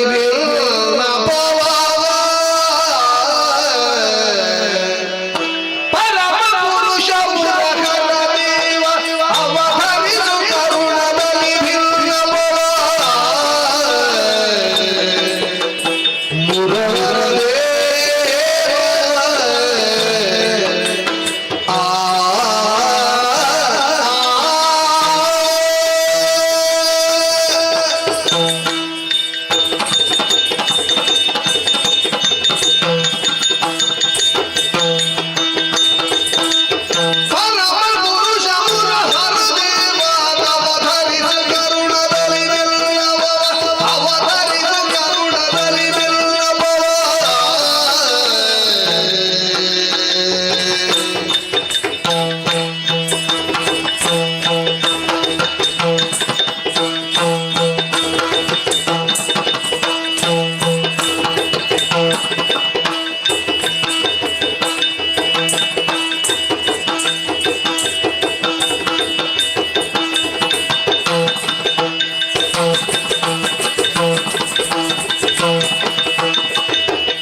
ಮಗಳೇ, ಇದು ಮೊದಲಾಗಿ ಪವಿತ್ರವಾದಂತಹ ಪಾದಪದ್ಮಗಳಿಗೆ ನಿನ್ನ ಮಗಳ ಪ್ರಣಾಮಗಳು. ಏಳು ವೇಳೆ ಶುಭವಾಗ್ಲಿ. ದೇವರೇ, ಅತ್ತ ಇತ್ತ ಸುತ್ತ ಮುತ್ತ ಎತ್ತೆತ್ತ ಕತ್ತೆತ್ತಿ ನೋಡಿದರು ತನ್ನ ಅಕ್ಷಿಗಳಿಗೆ ಗೋಚರಿಸ್ತಾ ಇರುವುದು ಮಂಗಳಕರವಾದಂತಹ ನಿಮ್ಮ ವದನ. ಕ್ಲೇಶವನ್ನು ಕಲಿಯುವ ಕಾರಣ ಕೇಶವ ಎನ್ನುವ ಹಾಗೆ ನಿಮ್ಮನ್ನು ಕೊಂಡಾಡ್ತಾರೆ. ಚ್ಯುತಿ ಇಲ್ಲದೆ ಕಾರ್ಯವನ್ನು ಮಾಡುವ ಕಾರಣ ಅಚ್ಯುತ ಎನ್ನುವ ಹಾಗೆ ಕೊಂಡಾಡ್ತಾರೆ. ಸದಾ ಆನಂದವಾಗಿರುವ ಕಾರಣ ಸದಾನಂದ ಎನ್ನುವ ಹಾಗೆ ಕೊಂಡಾಡ್ತಾರೆ. ನಿತ್ಯವೂ ಆನಂದವಾಗಿರುವ ಕಾರಣ ನಿತ್ಯಾನಂದ ಎನ್ನುವ ಹಾಗೆ ಕೊಂಡಾಡ್ತಾರೆ. ಈ ಕ್ಷೀರ ವಾರಿದಿಯಲ್ಲಿ ಆದಿಶೇಷನನ್ನೇ ಹಾಸಿಗೆಯನ್ನಾಗಿರಿಸಿ ಪವಾಡಿಸುತ್ತ ಕಣ್ಣಂಚಿನಿಂದ ಪ್ರಪಂಚದಲ್ಲಿ ಆಗು ಹೋಗುಗಳನ್ನು ನಿಂತಲ್ಲಿಂದಲೇ ತಿಳಿಯುವಂತಹ ಶಕ್ತಿಯೂ ಸಾಮರ್ಥ್ಯವೂ ನಿನ್ನಲ್ಲಿದೆ. ಮಂಗಳಕರವಾದನ್ನೇ ಉಂಟು ಮಾಡುವಂತಹ ನಿನ್ನ ಮಂಗಳಕರವಾದಂತಹ ವದನ, ಕಮಲದ ದಳದಂತಿರುವಂತಹ ನಿನ್ನ ಕಣ್ಣುಗಳು, ಆಹಾ, ಇವೆಲ್ಲವನ್ನು ಕಾಣುವಾಗ ಆಶ್ಚರ್ಯವೇ ಆಯಿತು, ಸಂತೋಷವೂ ಕೂಡ ಆಯಿತು. ಆಶ್ಚರ್ಯವಾದದ್ದು ಯಾಕೆ? ಪ್ರಪಂಚದ ನಿಯಮ ಅಂತ ಹೇಳಿರ್ತದೆ. ಮಗುವೊಂದು ತಾಯಿಯ ಉದರದಲ್ಲಿ 9 ಮಾಸಗಳ ಕಾಲ ಬೆಳೆದು 10 ಮಾಸಗಳ ಕಾಲದಲ್ಲಿ ಈ ಪ್ರಪಂಚದ ಬೆಳಕನ್ನು ಕಾಣುತ್ತದೆಯಂತೆ. ಸರಿ, ಆದ್ರೆ ಇಲ್ಲಿ ಅದು ಯಾವುದೂ ಆಗ್ಲಿಲ್ಲ. ಹುಟ್ಟಿದಾಕ್ಷಣ ನಿಮ್ಮ ಹೆಗಳೆತ್ತರಕ್ಕೆ ಬೆಳೆದು ನಿಂತಿದ್ದೇನೆ. ಮಾತ್ರವಲ್ಲ, ಆ ಮಗುವಿಗೆ ತಂದೆ ಇಂಥವನೇ ಎನ್ನುವುದು ತಾಯಿಯ ಮುಖೇನವಾಗಿ ತಿಳಿಯುತ್ತದೆ. ಸಾಧನೆಯರಿಗೆ ಮುನ್ನುಗ್ಗುತ್ತದೆ. ಮಗುವಿಗೆ ನಾಮಕರಣವನ್ನು ತಂದೆ ತಾಯಿಯರು ಮಾಡುತ್ತಾರೆ. ಇದು ನಿಯಮ. ಆದ್ರೆ ನನಗೆ ಕೊರಳಲ್ಲಿ ಕೊಂಕು, ನಡುವಲ್ಲಿ ಡೊಂಕು, ನಡೆಯಲ್ಲಿ ಮಾಂದ್ಯ, ನುಡಿಯಲ್ಲಿ ಲಾಸ್ಯ, ಇವೆಲ್ಲವೂ ನನ್ನಲ್ಲಿ ಇದೆ. ಅತಿಶಯವಾದಂತಹ ರೂಪಲಾವಣ್ಯ ನನ್ನಲ್ಲಿ ಇದೆ ಎನ್ನುವುದನ್ನು ಅರಿತುಕೊಂಡೆ. ಹಾಗಿದ್ರೆ ಈ ರೂಪ ಯಾಕೆ? ಕರೆಯುವುದಕ್ಕೆ ಹೆಸರೇನು? ಮಾಡುವುದಕ್ಕೆ ಕಜ್ಜವಾದ್ರೂ ಯಾವುದು? ಶ್ರೀಮುಖದಿಂದ ಉತ್ತರಿಸುವೆ ಜನಕ. ನಿನ್ನ ಕಣ್ಣುಗಳು ಹೇಗೆ?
ನನ್ನ ಸಂಕಲ್ಪ ಮಾತ್ರದಿಂದಲೇ ಪಕ್ಕನೆ ಕಾಣಿಸಿಕೊಂಡವಳು ನೀನು. ನನ್ನನ್ನು ಕಂಡಂತ ನಿನ್ನ ಕೊರಳು ಕೊಳಲಾಯಿತು, ಮುಡಿಯು ಬಾಗಿತು, ಕರಗಳು ಮುಗುಳಾದವು. ನಿನ್ನ ಬೆಳವಣಿಗೆ ಎಷ್ಟು, ನಿನ್ನ ಸಂಸ್ಕಾರ ಏನು ಅನ್ನುವುದನ್ನು ಚೆನ್ನಾಗಿ ಅರ್ಥ ಮಾಡಿಕೊಂಡವನ್ ನಾನು. ಇದೆಲ್ಲವೂ ನೀನೇ ಅನುಗ್ರಹಿಸಿದ್ದಾನೆ. ದೇಹದಲ್ಲಿ ಪ್ರೌಢತೆ, ಬುದ್ಧಿಯಲ್ಲಿ ಪಕ್ವತೆ, ಎಲ್ಲವನ್ನು ಮೈಗೂಡಿಸಿಕೊಂಡು ಕಾಣಿಸಿಕೊಂಡವಳು ನೀನು. ಪಕ್ಕನೆ ನಿನ್ನನ್ನು ಹರಿಣಾಂಬಕಿ ಅನ್ನೋ ಹಾಗೆ ಕರೆದೆ ನಾನು. ಯಾಕೆ ಗೊತ್ತಾ? ನಿನ್ನ ಕಣ್ಣುಗಳನ್ನು ನೋಡಿದ್ರೆ ಸಾಕಲ್ಲ, ಚಿಗರೆಯ ಕಣ್ಣುಗಳ ಹಾಗೆ ಅತ್ತಿಂದ ಇತ್ತ ಇತ್ತಿಂದ ಅತ್ತ ಚಲಿಸುವಂತಹ ಚುರುಕು ಬುದ್ಧಿ ಉಳ್ಳಂತಹ ಕಣ್ಣುಗಳು ನಿನ್ನದು. ಆದ್ದರಿಂದಲೇ ಹರಿಣಾಂಬಕಿ ಅನ್ನೋ ಹಾಗೆ ಕರೆದೆ. ಕಾಣಿಸಿಕೊಂಡಂತ ನಿನ್ನಲ್ಲಿ 10 ಹಲವಾರು ಪ್ರಶ್ನೆಗಳು. ಯಾಕೆ ಸೃಷ್ಟಿ ಅನ್ನುವ ಹಾಗೆ. ಕಾರಣವಿಲ್ಲದೆ ಕಾರ್ಯವಿಲ್ಲವಮ್ಮ. ನಿನ್ನನ್ನು ಈ ಕ್ಷೇತ್ರದಲ್ಲಿ ನಾನು ಸೃಷ್ಟಿ ಮಾಡಬೇಕು ಅಂತ ಇದ್ರೆ ಬಲವಾದಂತಹ ಒಂದು ಕಾರಣ ಉಂಟು. ಏನಪ್ಪ? ಪರಮೇಶ್ವರನಿಗೆ ಮಗನಾಗಿ ಕಾಣಿಸಿಕೊಂಡವನು ಬಂಡಾಸುರನೆನ್ನುವಂತಹ ದೈತ್ಯ. ಧರ್ಮದ ನಡೆಯಲ್ಲಿ ನಡಿಬೇಕಾದಂತ ಅವನು ಅಧರ್ಮದ ಪಥವನ್ನು ಹಿಡಿದುಕೊಂಡು ಲೋಕಕಂಟಕನಾಗಿ ಮೆರೆದಾಡಿದವನಿದ್ದಾನೆ. ಅವನನ್ನು ಅಳಿಸಬೇಕು ಅನ್ನೋ ಹಾಗೆ ಚಿಂತನೆ ಮಾಡಿದ ಕಾಲಕ್ಕೆ ಪರಮೇಶ್ವರನ ವರದ ಪ್ರಭಾವದಿಂದ ಅವನನ್ನು ಏನೂ ಮಾಡುವುದಕ್ಕೆ ಸಾಧ್ಯ ಇಲ್ಲ. ಹಾಗೆ ಅವನನ್ನು ಲೋಕದಲ್ಲಿ ಉಳಿಯುವುದಕ್ಕೆ ಬಿಡುವುದಕ್ಕೆ ಸಾಧ್ಯ ಇಲ್ಲ ಅನ್ನುವ ಹಾಗೆ ಯೋಚನೆ ಮಾಡಿದಂತ ನಾನು ನಿನ್ನನ್ನು ಸೃಷ್ಟಿ ಮಾಡಿದ್ದೇನೆ. ನೀನು ಮಾಡಬೇಕಾದ ಇಷ್ಟೇ, ಬಂಡಾಸುರನ ಬಳಿಗೆ ಹೋಗ್ಬೇಕು. ನಿನ್ನ ಮೋಹದ ಬಲೆಯನ್ನು ಬೀಸುವುದರ ಮೂಲಕವಾಗಿ ಅವನನ್ನು ನೀನು ವಶಕರಿಸಿಕೊಳ್ಬೇಕು ಮಗಳೇ. ಇಷ್ಟೇ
ನುಡಿಗಲನ್ನು ಕೇಳುವಾಗ ನಾ ಭಾವಿಸಿಕೊಂಡಿದ್ದೆ ನನ್ನಿಂದ ಯಾವ ಕಜ್ಜವಾಗಬೇಕು ಎನ್ನುವ ಹಾಗೆ ಚಿಂತೆಯಲ್ಲಿ ಇದ್ದವಳು ನಾನು. ನೀ ಅನುಗ್ರಹಿಸಿದ್ದು ಅದಕ್ಕೆ ಈ ರೂಪ. ಈ ರೂಪವೇ ಅವನಿಗೆ ಮಾರಕವಾಗಬೇಕು. ಕಾರ್ಯ ಸಾಧನೆ ಆಗಬೇಕು ಅಂತ ಇದ್ರೆ ಇಂಥದ್ದೇ ಬೇಕು ಅನ್ನುವ ಹಾಗೆ ಸೃಷ್ಟಿ ಮಾಡಿದ್ದು. ಹೌದೌದು. ಹಾಗಾಗಿ ಅಪ್ಪಯ್ಯ ಯಾವುದೇ ರೀತಿಯ ಕೊರತೆ ಎನ್ನುವುದು ನನ್ನ ಪಾಲಿಗಿಲ್ಲ. ಕೊರತೆ ಇಲ್ಲದಂತಹ ನನ್ನನ್ನು ಸೃಜಿಸಿ ಅವನಿಗೆ ಮೋಹ ಎನ್ನುವಂತಹ ಬಲೆಯಲ್ಲಿ ಸಿಲುಕುವ ಹಾಗೆ ನಾನು ಮಾಡಬೇಕು. ಈ ಪ್ರಪಂಚದಲ್ಲಿ ಅದೆಷ್ಟೋ ಕಾಲ ಋಷಿಮಣಿಗಳ ತಪಸ್ಸನ್ನು ಆಚರಿಸ್ತಾರಂತೆ. ಅವರು ಕೂಡ ತಪಸ್ಸನ್ನು ಬಿಟ್ಟು ಹೆಣ್ಣಿನ ಮೋಹಕ್ಕೆ ಒಳಗಾದವರಿದ್ದಾರಂತೆ. ಅದರಲ್ಲಿಯೂ ಇವ ಬಂಡಾಸುರ ಅಸುರನೇ. ಮೋಹ ನನ್ನ ಈ ರೂಪವನ್ನು ಕಂಡಾಗ ಮೋಹಿಸಲೇಬೇಕು. ಯಾಕೆ ನೀವು ಚಿಂತಿಸುವುದು? ಒಮ್ಮೆ ನನ್ನ ಹುಬ್ಬನ್ನು ನೋಡಿಯಂತೆ. ಬಾಗಿದ ಹುಬ್ಬು ಇಂದ್ರನ ಧನುಷಿನ ಹಾಗಿಲ್ಲ, ಇಲ್ಲಿನ ಹಾಗುಂಟು. ಹೌದು. ಇದಕ್ಕೆ ನನ್ನ ಈ ನಗೆ ಎನ್ನುವಂತಹ ಬಾಣವನ್ನು ಹೂಡಿ ಬಿಡ್ತೇನೆ. ಎಂತವನೇ ಆಗಿರ್ಬೇಕು, ಈ ಕಣ್ಣಿನ ನೋಟಕ್ಕೆ ಎಷ್ಟು ದೂರವಿರಲಿ ಹತ್ತಿರ ಬರಲೇಬೇಕು. ಬಂದ ಮೇಲೆ ತನ್ನ ಮಾತು ಎನ್ನುವ ಮಾತಿನಿಂದ ಆತನನ್ನು ಬಂಧಿಸ್ತೇನೆ. ಮೋಹ ಎನ್ನುವಂತಹ ಬಲೆಯನ್ನು ಬೀಸಿ ಆತನನ್ನು ನಾನು ಅಷ್ಟೇ ಆಗಬೇಕಾದ್ರು. ನೀನು ಅಷ್ಟು ಮಾಡಿದೆ ಅಂತ ಆದ್ರೆ ಕಾರ್ಯ ಸಾಧನೆ ನನ್ನಿಂದಲೇ ಆಗುತ್ತೆ. ನೀ ಒಂದು ವೇದಿಕೆಯನ್ನು ನಿರ್ಮಿಸಿ ಕೊಟ್ಟೆ ಅಷ್ಟೇ. ಇದರಲ್ಲಿ ವೇದಿಕೆಯಲ್ಲಿ ಪಾತ್ರಧಾರಿ. ಹೌದು, ನೀನಿದರ ಸೂತ್ರಧಾರಿ. ಸಂತೋಷವಾಯಿತು. ಅಪ್ಪ ಬರ್ತೇನೆ. ಎಲ್ಲಿಗೆ? ಹೋಗುದಿಲ್ಲ. ಎಲ್ಲಿಗೆ ಅಂತ ಬೇಕು ಮಾತ್ರವಲ್ಲ, ಹೆಸರು ಹೇಳಲಿಲ್ಲ ನೀನು. ಹೆಸರಲ್ಲಿ ಇಲ್ಲ, ಹೆಸರಾಗಬೇಕು, ಹೋಗೋ ಕ್ಷೇತ್ರ ಆಗಬೇಕು. ಮತ್ತೆ ತಂದೆ ಯಾರು ತಾಯಿ ಯಾರು ಅಂತ ಕೇಳಿದ್ರೆ ನಾನು ವೈಕುಂಠದಿಂದ ಬಂದದ್ದು, ಶ್ರೀಹರಿಯ ಮಗಳು, ಹೆಮ್ಮೆಯಿಂದ ಹೇಳ್ತೇನೆ. ಅಷ್ಟು ಹೇಳಿದ್ರೆ ಬೇಗ ಮಂಗಳ ಮಾಡಿ ಹೊರಡ್ಲಿಕ್ಕೆ ಆಗ್ತದೆ. ಹೀಗೇನು ಸಮಯ ಉಂಟಾ? ನನ್ನ ಹೆಸರನ್ನು ಕೇಳಿದ್ರೆ ಮೈಯೆಲ್ಲ ಬೆಂಕಿ ಬರ್ತದೆ. ಇನ್ನು ಗೋವಿಂದನ ಮಗಳು ಅಂತ ಅಲ್ಲಿ ಹೇಳಿದ್ರೆ ಆಗ್ತದೆ. ಅದು ಈಗ ಗೋವಿಂದನ ಮಗಳು ಅಂತ ಹೇಳಿದ್ರೆ ಆಗೋದಿಲ್ಲ. ಹೇಳಲಿಕ್ಕೆ ಮತ್ತೆ ಏನ್ ಹೇಳ್ಬೇಕು? ಅದಕ್ಕೆ ಅಲ್ವಾ ನಿನ್ನಲ್ಲಿ ಎಲ್ಲಾ ಜ್ಞಾನವನ್ನು ತುಂಬಿದ್ದು. ಭೌತಿಕವಾದಂತಹ ಬೆಳವಣಿಗೆ ಆದದ್ದು ಯಾಕೆ, ಎಲ್ಲಿ ಹೇಗೆ ಯಾರಲ್ಲಿ ಯಾವ ರೀತಿ ಮಾತಾಡಬೇಕು ಅನ್ನೋಂತ ಬೌದ್ಧಿಕವಾದಂತಹ ಬೆಳವಣಿಗೆ ನಿನ್ನಲ್ಲಿ ಉಂಟು. ಅವನನ್ನು ಮೋಸದಿಂದ ಅಲ್ಲಿಂದ ವಂಚಿಸಿ ನೀನು ಹೊರಡಬೇಕಾಗ್ತದೆ. ಈಗ ಗೊತ್ತಾಯ್ತು, ಬೆಂಬಲಕ್ಕೆ ಗೆಲ್ಲಬೇಕು ಅಂತ ಕೇಳುದಲ್ವಾ ನೀನು? ನಾನು ಒಬ್ಬಳೇ ಹೋಗುದಾ? ಕಳಿಸುವ.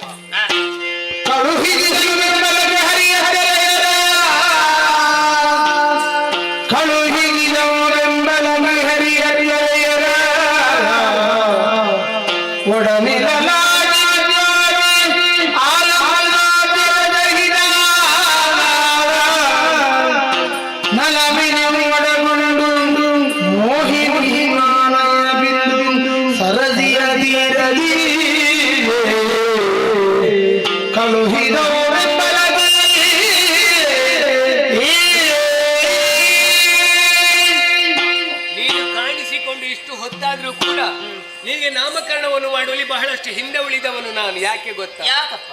ನಿನ್ನ ರೂಪಾತಿಶಯವನ್ನು ಕಂಡೇ ಉಳಿದದ್ದು ನಾನು. ನಿನ್ನ ಮುತ್ತಿನಂತ ಮಾತುಗಳನ್ನು ಕೇಳಿಯೇ ಉಳಿದುಕೊಂಡದ್ದು ನಾನು.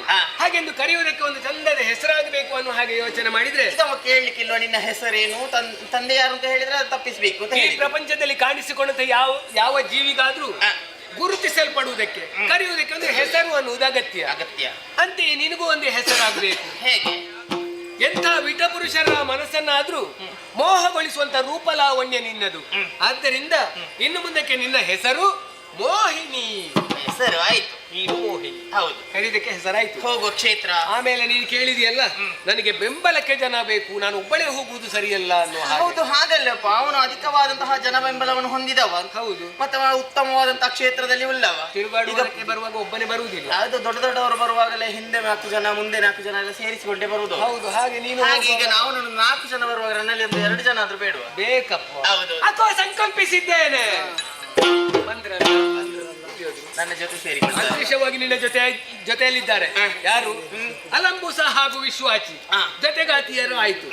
ಹಾಗೆಂದು ಮೋಹನ ಬಂಡಾಸುರನನ್ನು ಸಂಧಿಸುವುದಕ್ಕೆ ಒಂದು ಯೋಗ್ಯವಾದಂತಹ ಕ್ಷೇತ್ರ ಆಗಬೇಕು. ಎಲ್ಲಿ ಅನ್ನುವ ಹಾಗೆ ಕೇಳಿದೆಯಲ್ಲ. ಹೌದು, ಹಿಮಾಲಯದ ಬಿಂದು ಸರಸಿ ತೀರದ ಬಳಿಗೆ ನೀನು ಹೋಗ್ಬೇಕು. ಅಲ್ಲಿಗೆ ಹೋದೆ ಅಂತ ಆದ್ರೆ ಅವನಿಗೆ ಸಂತೋಷ ಆಯ್ತು ಅಂತ ಆದ್ರೆ, ಅಥವಾ ಸಮಯವನ್ನು ಕಳೆಯುವಂತ ಉದ್ದೇಶದಿಂದ ಆ ಸರಸಿಯ ಬಳಿಗೆ ಬರ್ತಾರೆ. ಅಲ್ಲಿಗೆ ನೀನು ಹೋದೆ ಅಂತ ಆದ್ರೆ ಅವನನ್ನು ಸಂಧಿಸುವುದಕ್ಕೆ ಸಾಧ್ಯ ಉಂಟು. ಆದೀತು, ಹೋಗಿ. ಅಪ್ಪಯ್ಯ, ನೀನಾಡಿದಂತಹ ಮಾತುಗಳನ್ನು ಕೇಳಿದಾಗ ಸಂತೋಷವಾಯಿತು. ನೀನು ಕೊಟ್ಟಂತಹ ಕಾರ್ಯವನ್ನು ಚ್ಯುತಿ ಇಲ್ಲದೆ ಮಾಡಿ ಅಚ್ಯುತನಿಗೆ ಆನಂದವನ್ನು ನಾನುಂಟು ಮಾಡುತ್ತೇನೆ. ಆಶೀರ್ವದಿಸು. ಶುಭವಾಗಿ. ಅಪ್ಪನಿಂದ ಆಶೀರ್ವಾದವನ್ನು ಪಡೆದಾಯ್ತು. ಸಖಿಯರನ್ನು ಜೊತೆ ಸೇರಿಕೊಂಡು ಬಿಂದು ಸರೋವರದತ್ತ ಮುಂದುವರಿಯುತ್ತೇನೆ.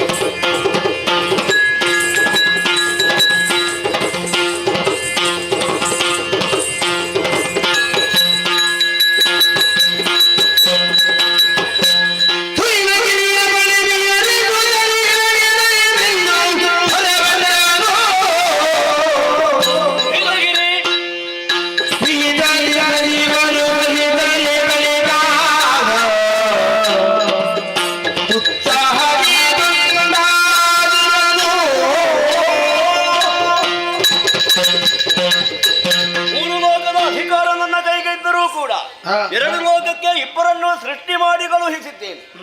ಈಗ ಮನಸ್ಸಿಗೆ ಸ್ವಲ್ಪ ನಿರಾಳತೆ. ಆದರೂ ಅರಮನೆಯಲ್ಲಿ ಕುಳಿತುಕೊಂಡು ಯಾವುದೋ ಒಂದು ರೀತಿಯ ಜಾಢ್ಯತೆ ಆವರಿಸಿದಂತೆ ಕಾಣುತ್ತಾ ಇದೆ. ಅದನ್ನು ಹೋಗಲಾಡಿಸಬೇಕಿದ್ರೆ ಹೊಸತನವನ್ನು ಕಾಣಬೇಕು. ಅದಕ್ಕೊಂದು ಆಲೋಚನೆಯನ್ನು ಮಾಡಿದೆ. ನಮ್ಮವರನ್ನೆಲ್ಲ ಸೇರಿಸಿಕೊಂಡು ವಿಭಿನ್ನಾಪ್ರಿಯ ತಪ್ಪಲಿಗೆ ಹೋಗಬೇಕು ಎಂಬಂತಹ ಇಚ್ಛೆ. ಅಲ್ಲಿಯವರೆಗೆ ಹೋಗಿ ಬರುತ್ತೇನೆ.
ಇದ್ದಕ್ಕಿದ್ದ ಹಾಗೆ ಗಾಯನ ಒಂದು ಕಿವಿಗೆ ಅಪ್ಪಳಿಸುತ್ತಾ ಇದೆಯಲ್ಲ, ಇಂಪಾದ ಧ್ವನಿ.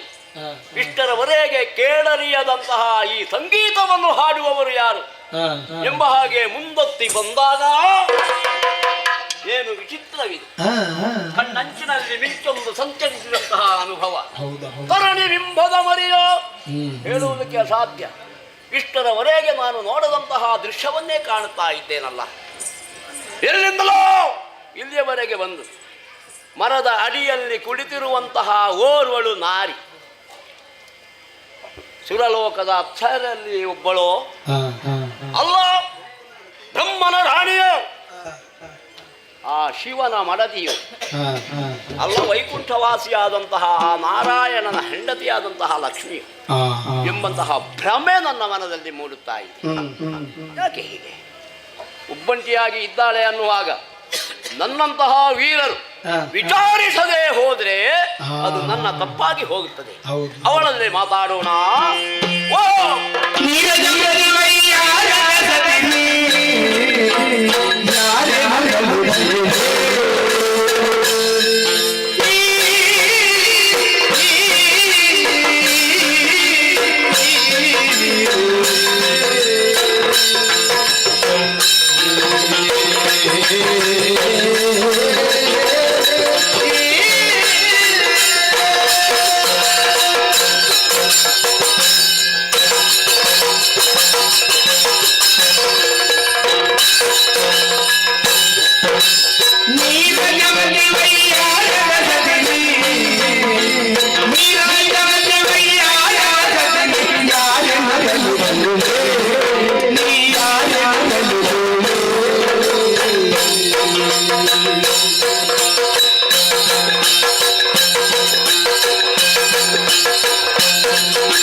ವಯ್ಯಾರದ ಸಖಿ, ನಿನ್ನನ್ನೇ ಹೇಳು. ಅನಿರೀಕ್ಷಿತವಾಗಿ ನಿನ್ನನ್ನು ನಾನು ನೋಡಿದೆ. ದೂರದಿಂದ ನಿನ್ನನ್ನು ಕಂಡ ಮೇಲೆ ಮಾತನಾಡಿಸಬೇಕು ಎಂಬ ಊಹೆಯಿಂದ ಇಲ್ಲಿಯವರೆಗೆ ಓಡಾಡಿಕೊಂಡು ಬಂದೆ. ಎಂತಹ ಚಂದ! ಆಹಾ, ಇಂತಹ ಚಂದವನ್ನು ಇಷ್ಟರವರೆಗೆ ನಾನು ನೋಡಿದವನೇ ಅಲ್ಲ. ಮೂರು ಲೋಕದಲ್ಲಿಯೂ ಕೂಡ ನಿನ್ನಂತಹ ನಾರಿಯರು ಇರುವುದಕ್ಕೆ ಸಾಧ್ಯವೇ ಇಲ್ಲ. ಹಾಗಾದರೆ ನೀನು ಹೇಗಿದ್ದಿ? ಅದೂ ಕೂಡ ಮನದಲ್ಲಿ ಸಂಶಯವೇ. ಈ ಕಾರಣಕ್ಕೆ ಬಂದು ಯಾರೂ ಇಲ್ಲದಂತಹ ಈ ಸಂದರ್ಭದಲ್ಲಿ ಹೆದರಿಕೆಯೇ ಇಲ್ಲದೆ ಮುಗುಳು ನಗುತ್ತಾ ನನ್ನ ಮುಂದೆ ನಿಂತು ನನ್ನನ್ನೇ ದೃಷ್ಟಿಸಿ ನೋಡುತ್ತಾ ಇದ್ದೀಯಲ್ಲ. ಹೌದು. ಓ ಮದಗಜ ಗಮನೆ, ಮದ ತುಂಬಿದ ಆನೆಯಂತೆ ಇರುವ ನಿನ್ನ ನಡಿಗೆ, ನಿನ್ನ ಮುಖವನ್ನು ನೋಡಬಾರದೆ. ತಾವರೆಯ ಹೂ, ಹಣೆ ಅರ್ಧ ಚಂದ್ರಾಕೃತಿ, ಕಣ್ಣು ಕಮಲದ ಎಸಳು, ಹುಬ್ಬು ಆ ಕಾಮನ ಬಿಲ್ಲು, ಚಂಪಕ ಸುನಾಸೆ, ಸಂಪಿಗೆಯ ಮೊಗ್ಗಿನಂತಿರುವಂತಹ ಮೂಗು, ಸಿಂಹಗಡ್ಡಿ, ಶಾತ ಕುಂಭ ಕುಂಭ ಭಯೋಧ. ಎಷ್ಟು ಹೊಗಳಿದರೂ ಸಾಕಾಗಲಿಕ್ಕಿಲ್ಲ. ಅಷ್ಟೊಂದು ರೂಪವತಿ ನೀನು. ಇಲ್ಲಿಗೆ ಎಲ್ಲಿಂದ ಬಂದೆ? ಯಾಕೆ ಬಂದೆ? ನಿನ್ನ ತಂದೆ ತಾಯಿಗಳು ಯಾರು? ನಿನ್ನ ಹೆಸರೇನು? ಎಲ್ಲವನ್ನೂ ಕೂಡ ಸವಿಸ್ತಾರವಾಗಿ ತಿಳಿಸುವೆಯಾ?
ನನ್ನನ್ನು ಹೊಗಳುವುದಕ್ಕೆ ಮುಂದಾದಿಯಾ? ಹೊಗಳಲೇಬೇಕಲ್ಲ. ಹೊಗಳಿಕೆಯಿಂದ ಸಂತೋಷವೇ ಸರಿ. ಹಾಗಂತ ನನ್ನ ಪರಿಚಯವನ್ನು ಕೇಳುತ್ತಾ ಇದೀಯಾ? ತಿಳಿಯಬೇಕಾದ್ದು ನನ್ನ ಕರ್ತವ್ಯ. ನಿನ್ನನ್ನು ಗಮನಿಸುವುದು ನಾನು. ದೀನ ನಡೆ, ನೇರ ನುಡಿ ಮಾತ್ರವಲ್ಲ, ದೀರ್ಘದೇಹಿ, ಆಜಾನುಬಾಹು, ನಿಂತ ನಿಲುವು, ನೋಡ್ತಿರುವಂತ ನೋಟ, ಹುಟ್ಟಿರುವಂತಹ ವಸನಗಳು, ಇವೆಲ್ಲವನ್ನು ಕಾಣುವಾಗ ನೀನೊಬ್ಬ ವೀರ, ಧೀರ, ಕಲ್ಪಿಸಿಕೊಂಡೇ ಅಲ್ಲ, ಶೂರ, ಸಂತೋಷ, ನನ್ನ ಗಂಭೀರ. ಹಾಗಾಗಿ ನೀನಲ್ಲಿ ಪರಿಚಯ ಹೇಳಬೇಕು ಎನ್ನುವಂತಹ ನಿಲುಮೆಗೆ ಬಂದವಳು ನಾನು. ಹಾಗಂತ ಈ ಪ್ರಪಂಚದಲ್ಲಿ 3 ವಿಧದಲ್ಲಿ ಪರಿಚಯವನ್ನು ಹೇಳುವುದಕ್ಕೆ ಪ್ರಾರಂಭಿಸ್ತಾರೆ.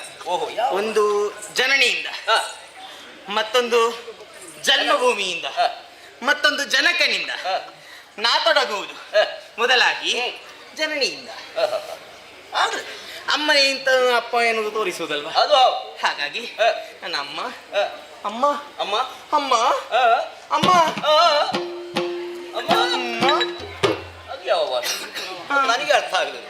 ಅಮ್ಮ ಉಮ್ಮ ಅಂದ್ರೆ ನೀನು ಈ ಕಡೆಯವಳು ಅಲ್ವಾ ಅಂತ. ಬೇರೆ ಕಡೆಯವಳು ಹಾಗೆಲ್ಲ ಹೇಳಿದ್ದ ಅಂದ್ರೆ ನಾನು ಅರಿ. ಓ ಅಮ್ಮ ಇಲ್ಲ, ಗೊತ್ತಿಲ್ಲ. ನನ್ನನ್ನು ಹೆತ್ತು ಈ ಪ್ರಪಂಚದ ಬೆಳಕನ್ನು ನಾನು ಕಾಣುವ ಹೊತ್ತಿಗೆ ಅಮ್ಮನನ್ನು ಕಳೆದುಕೊಂಡೆ. ಹಾಗಂತ ಹೋಗಲಿ. ಯಾವ್ದು ಅಲ್ಲ, ಹೋದದ್ದು ಮತ್ತೆ ಬರ್ತದ? ಅದು ಬರುವುದಿಲ್ಲ. ಹಾಗಂತ ಸ್ವಲ್ಪ ಸಮಾಧಾನದಲ್ಲಿ ಇರೋಣವೇ? ಅಪ್ಪ ಬೇಕಲ್ಲ. ನನ್ನ ಅಪ್ಪ ಅಪ್ಪ ಗೋವಿಂದ. ಓ ಗೋವಿಂದನ. ನಮ್ಮ ಅರಮನೆಯವ ಪೂಜೆ ಭಟ್ರು, ಗೋವಿಂದ ಭಟ್ರು. ಆ ಪೂಜೆ ಮಾಡುವವನ ಮಗ. ಅಯ್ಯೋ, ಹಾಗೆ ಕಾಣ್ತದ? ನೋಡ್ರಿ ನನ್ನ ಹುಡುಗಿ ತೊಡುಗಿ ಅಲ್ವಾ? ಅದು ಸಂಪಾದನೆ. ಹೌದು. ಹಾಗಂತ ಗೋವಿಂದ ಅಂತ ಹೇಳಿದ್ದು ಇದು ಕೊನೆಯ ಗೋವಿಂದ. ಹಾಗಾದ್ರೆ ಅಪ್ಪ ಕೂಡ ಇಲ್ಲ. ಗೋವಿಂದನ ಪಾದವನ್ನು ಸೇರಿಕೊಂಡಿದ್ದಾರೆ. ಹಾಗಂತ ಸುಜನರನ್ನು ಎತ್ತಿ ಬರೆದವರಿದ್ದಾರೆ. ಸುಜನ ಸುಜನ ಅಲ್ಲ, ಸುಜನರು. ಸುಜನ ಒಳ್ಳೆಯ ಮನಸ್ಸುಳ್ಳವರು. ಹಾಗಾಗಿ ಬೆಳೆಯುತ್ತಾ ಪ್ರಾಯ ಸಮರ್ಥಲಾದಿ, ನೋಡುವವರ ಕಣ್ಣಿಗೆ ಕಣ್ಮಣಿಯಾದಿ, ಅತಿ ಪ್ರೀತಿಯಿಂದ ನಲವೆಯಿಂದ ಕರೆಯುವುದಕ್ಕೆ ಪ್ರಾರಂಭ ಮಾಡಿದ್ರು. ಹೇಗೆ? ಮೋಹಿನಿ. ಆಗ ಮೊದಲು ನೀನು ಹೇಳಿದ್ದು ನನಗೆ ಕೇಳಿ ಅಷ್ಟು ಮಧುರವಾಗಿ ಹೇಳಿದ್ದಲ್ಲ ನಾನು. ಮೋಹಿನಿ. ಹೌದು. ಎಂತಹ ಸುಂದರ ಹೆಸರು, ಎಂತಹ ಚಂದದ ಹೆಸರು. ಅಯ್ಯೋ ಅಯ್ಯೋ, ದೂರ ದೂರ. ಅಲ್ಲ ಹಾಗಲ್ಲ, ನಿನ್ನ ರೂಪಕ್ಕೆ ಸರಿಯಾದಂತಹ ಹೆಸರನ್ನೇ ಇರಿಸಿದ್ದಾರೆ. ಹೌದು. ಯಾಕೆ ಬಲ್ಲೆಯ? ಇನ್ನೊಬ್ಬರನ್ನು ಮೋಹಿಸುವಂತಹ ರೂಪ ನಿನ್ನದು. ಆದ್ದರಿಂದಲೇ ನೀನು ಮೋಹಿನಿ. ಹೌದು.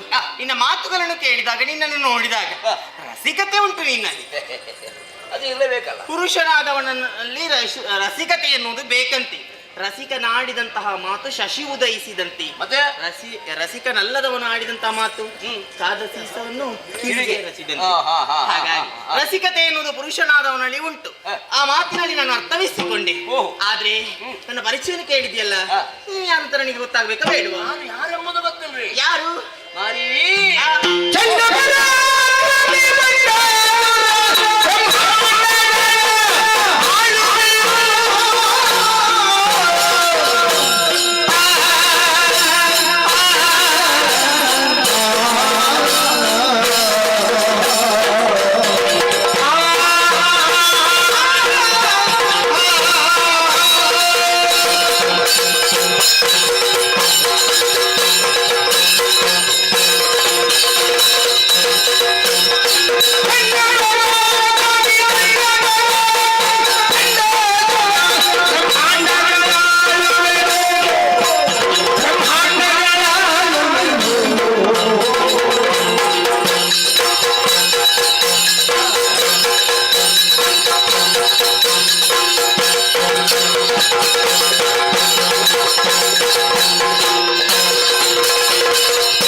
ಅಂದ್ರೆ ಪರಿಚಯವನ್ನು ಹೇಳುವುದು. ನನಗೆ ಇಂಥವರು ಸಿಕ್ಕಿದ್ರು ಹೀಗೆ ಮಾತನಾಡಿದ್ರು ಅಂತ ಹೇಳ್ಬೇಕಾ ಬೇಡವಾ? ಹೇಳ್ಬೇಕಲ್ಲ. ಕೇಳಿದಾಗ ಅವನ ಹೆಸರು ಹೇಳಿದ್ಯಾ ಎಲ್ಲಿಯವ ಅಂತ ಕೇಳಿದ್ರೆ ನಾನು ಏನು ಅಂತ ಉತ್ತರ ಪ್ರಯೋಜನ ಆಗುತ್ತದೆ ಅಂದ್ರೆ ಪರಿಚಯ ಎಲ್ಲಿಯೂ ಹೇಳಬಹುದು. ಅಂದ್ರೆ ಅಲ್ಲ, ಎಲ್ಲದಲ್ಲಿಯೂ ಹೇಳಬಹುದು ಅಂದೆ. ಅಂದ್ರೆ ಪ್ರಯೋಜನ ಇದ್ರೆ ಮಾತ್ರ ಪರಿಚಯ ಹೇಳೋದ? ಏನೋ ಲೆಕ್ಕಕ್ಕೆ ಇಲ್ಲದಂತಹ ವಿಷಯವನ್ನು ಯಾಕೆ ಹೇಳ್ಬೇಕು? ಪರಿಚಯ ಕೇಳಿದಾಗ ಹೇಳಬೇಕಾದ್ದು ಸಂಸ್ಕಾರವಂತರ ಪರಸ್ಪರ ಪರಿಚಯ ವಿನಿಮಯ ಮಾಡಿಕೊಳ್ಳುವುದು. ಖಂಡಿತವಾಗಿ. ನನ್ನ ಪರಿಚಯ ಇಲ್ಲದಂತಹ ನೀನು ಯಾರೆಂಬ ಹಾಗೆ ಕೇಳಿದೆಯಲ್ಲ, ಸಾಮಾನ್ಯನಲ್ಲ. ಅಂದ್ರೆ ಚಂಡಪರಾಕ್ರಮಿ ಭಂಡಾಸುರನ ಹೇ. ಸಾತ್ತಿ ಹೋಗ್ಲಿಕ್ಕೆ ಯಾಕೆ ಸಾಯ್ಬೇಕು? ನಿನಗೆ ಬೈದದಲ್ಲ ನಾನು, ಮತ್ತೆ ನನ್ನ ಬುದ್ಧಿಗೆ ಬೈದುಕೊಂಡದ್ದು. ಬುದ್ಧಿ? ಅಯ್ಯೋ, ನಿನ್ನ ಬಗ್ಗೆ ಪ್ರಚಾರ ಎಷ್ಟು ಉಂಟಲ್ಲ. ನಿನ್ನ ಬಗ್ಗೆ ಕೇಳಿದ್ದು ಮಾತ್ರ, ಪ್ರತ್ಯಕ್ಷವಾಗಿ ನಿನ್ನನ್ನು ಕಂಡದ್ದಿಲ್ಲ ನಾನು. ಸರಿ, ನೋಡಿರ್ಲಿಕ್ಕಿಲ್ಲ. ಹಾಗೆ ಸಿಕ್ಕುವವನು ನಾನಲ್ಲ. ಹಾಗೆಲ್ಲ ಸಿಗುವವನಲ್ಲ. ಸಂದರ್ಭಕ್ಕೆ ಸರಿಯಾಗಿ ಹೊರಡುವವ. ಆದ್ರೆ ಇವತ್ತು ನಿನ್ನ ಪುಣ್ಯದಿಂದ ನಿನ್ನ ಕಣ್ಣ ಮುಂದೆ ಬಂದಿದ್ದೇನೆ, ಗೊತ್ತಾಯ್ತಲ್ಲ. ಸಾಮಾನ್ಯನೇ ನಾನು. ಇಂದ್ರಾದಿ ದೇವತೆಗಳನ್ನ ಬಡಿದೋಡಿಸಿದವ ನಮ್ಮನ್ನು ನೋಡಿದ್ರೆ ದೇವತೆಗಳು ಹೆದರಿ ಭೂಲೋಕ ಬಿಡು, ಪಾತಾಳ ಅಂತ ಗಣ್ಯವೇ ಅಲ್ಲ, ಎಲ್ಲವೂ ನಗಣ್ಯ ಎಂಬ ಹಾಗೆ ಬಿಂಬಿಸಿದವ ಈ ಭಂಡಾಸುರ.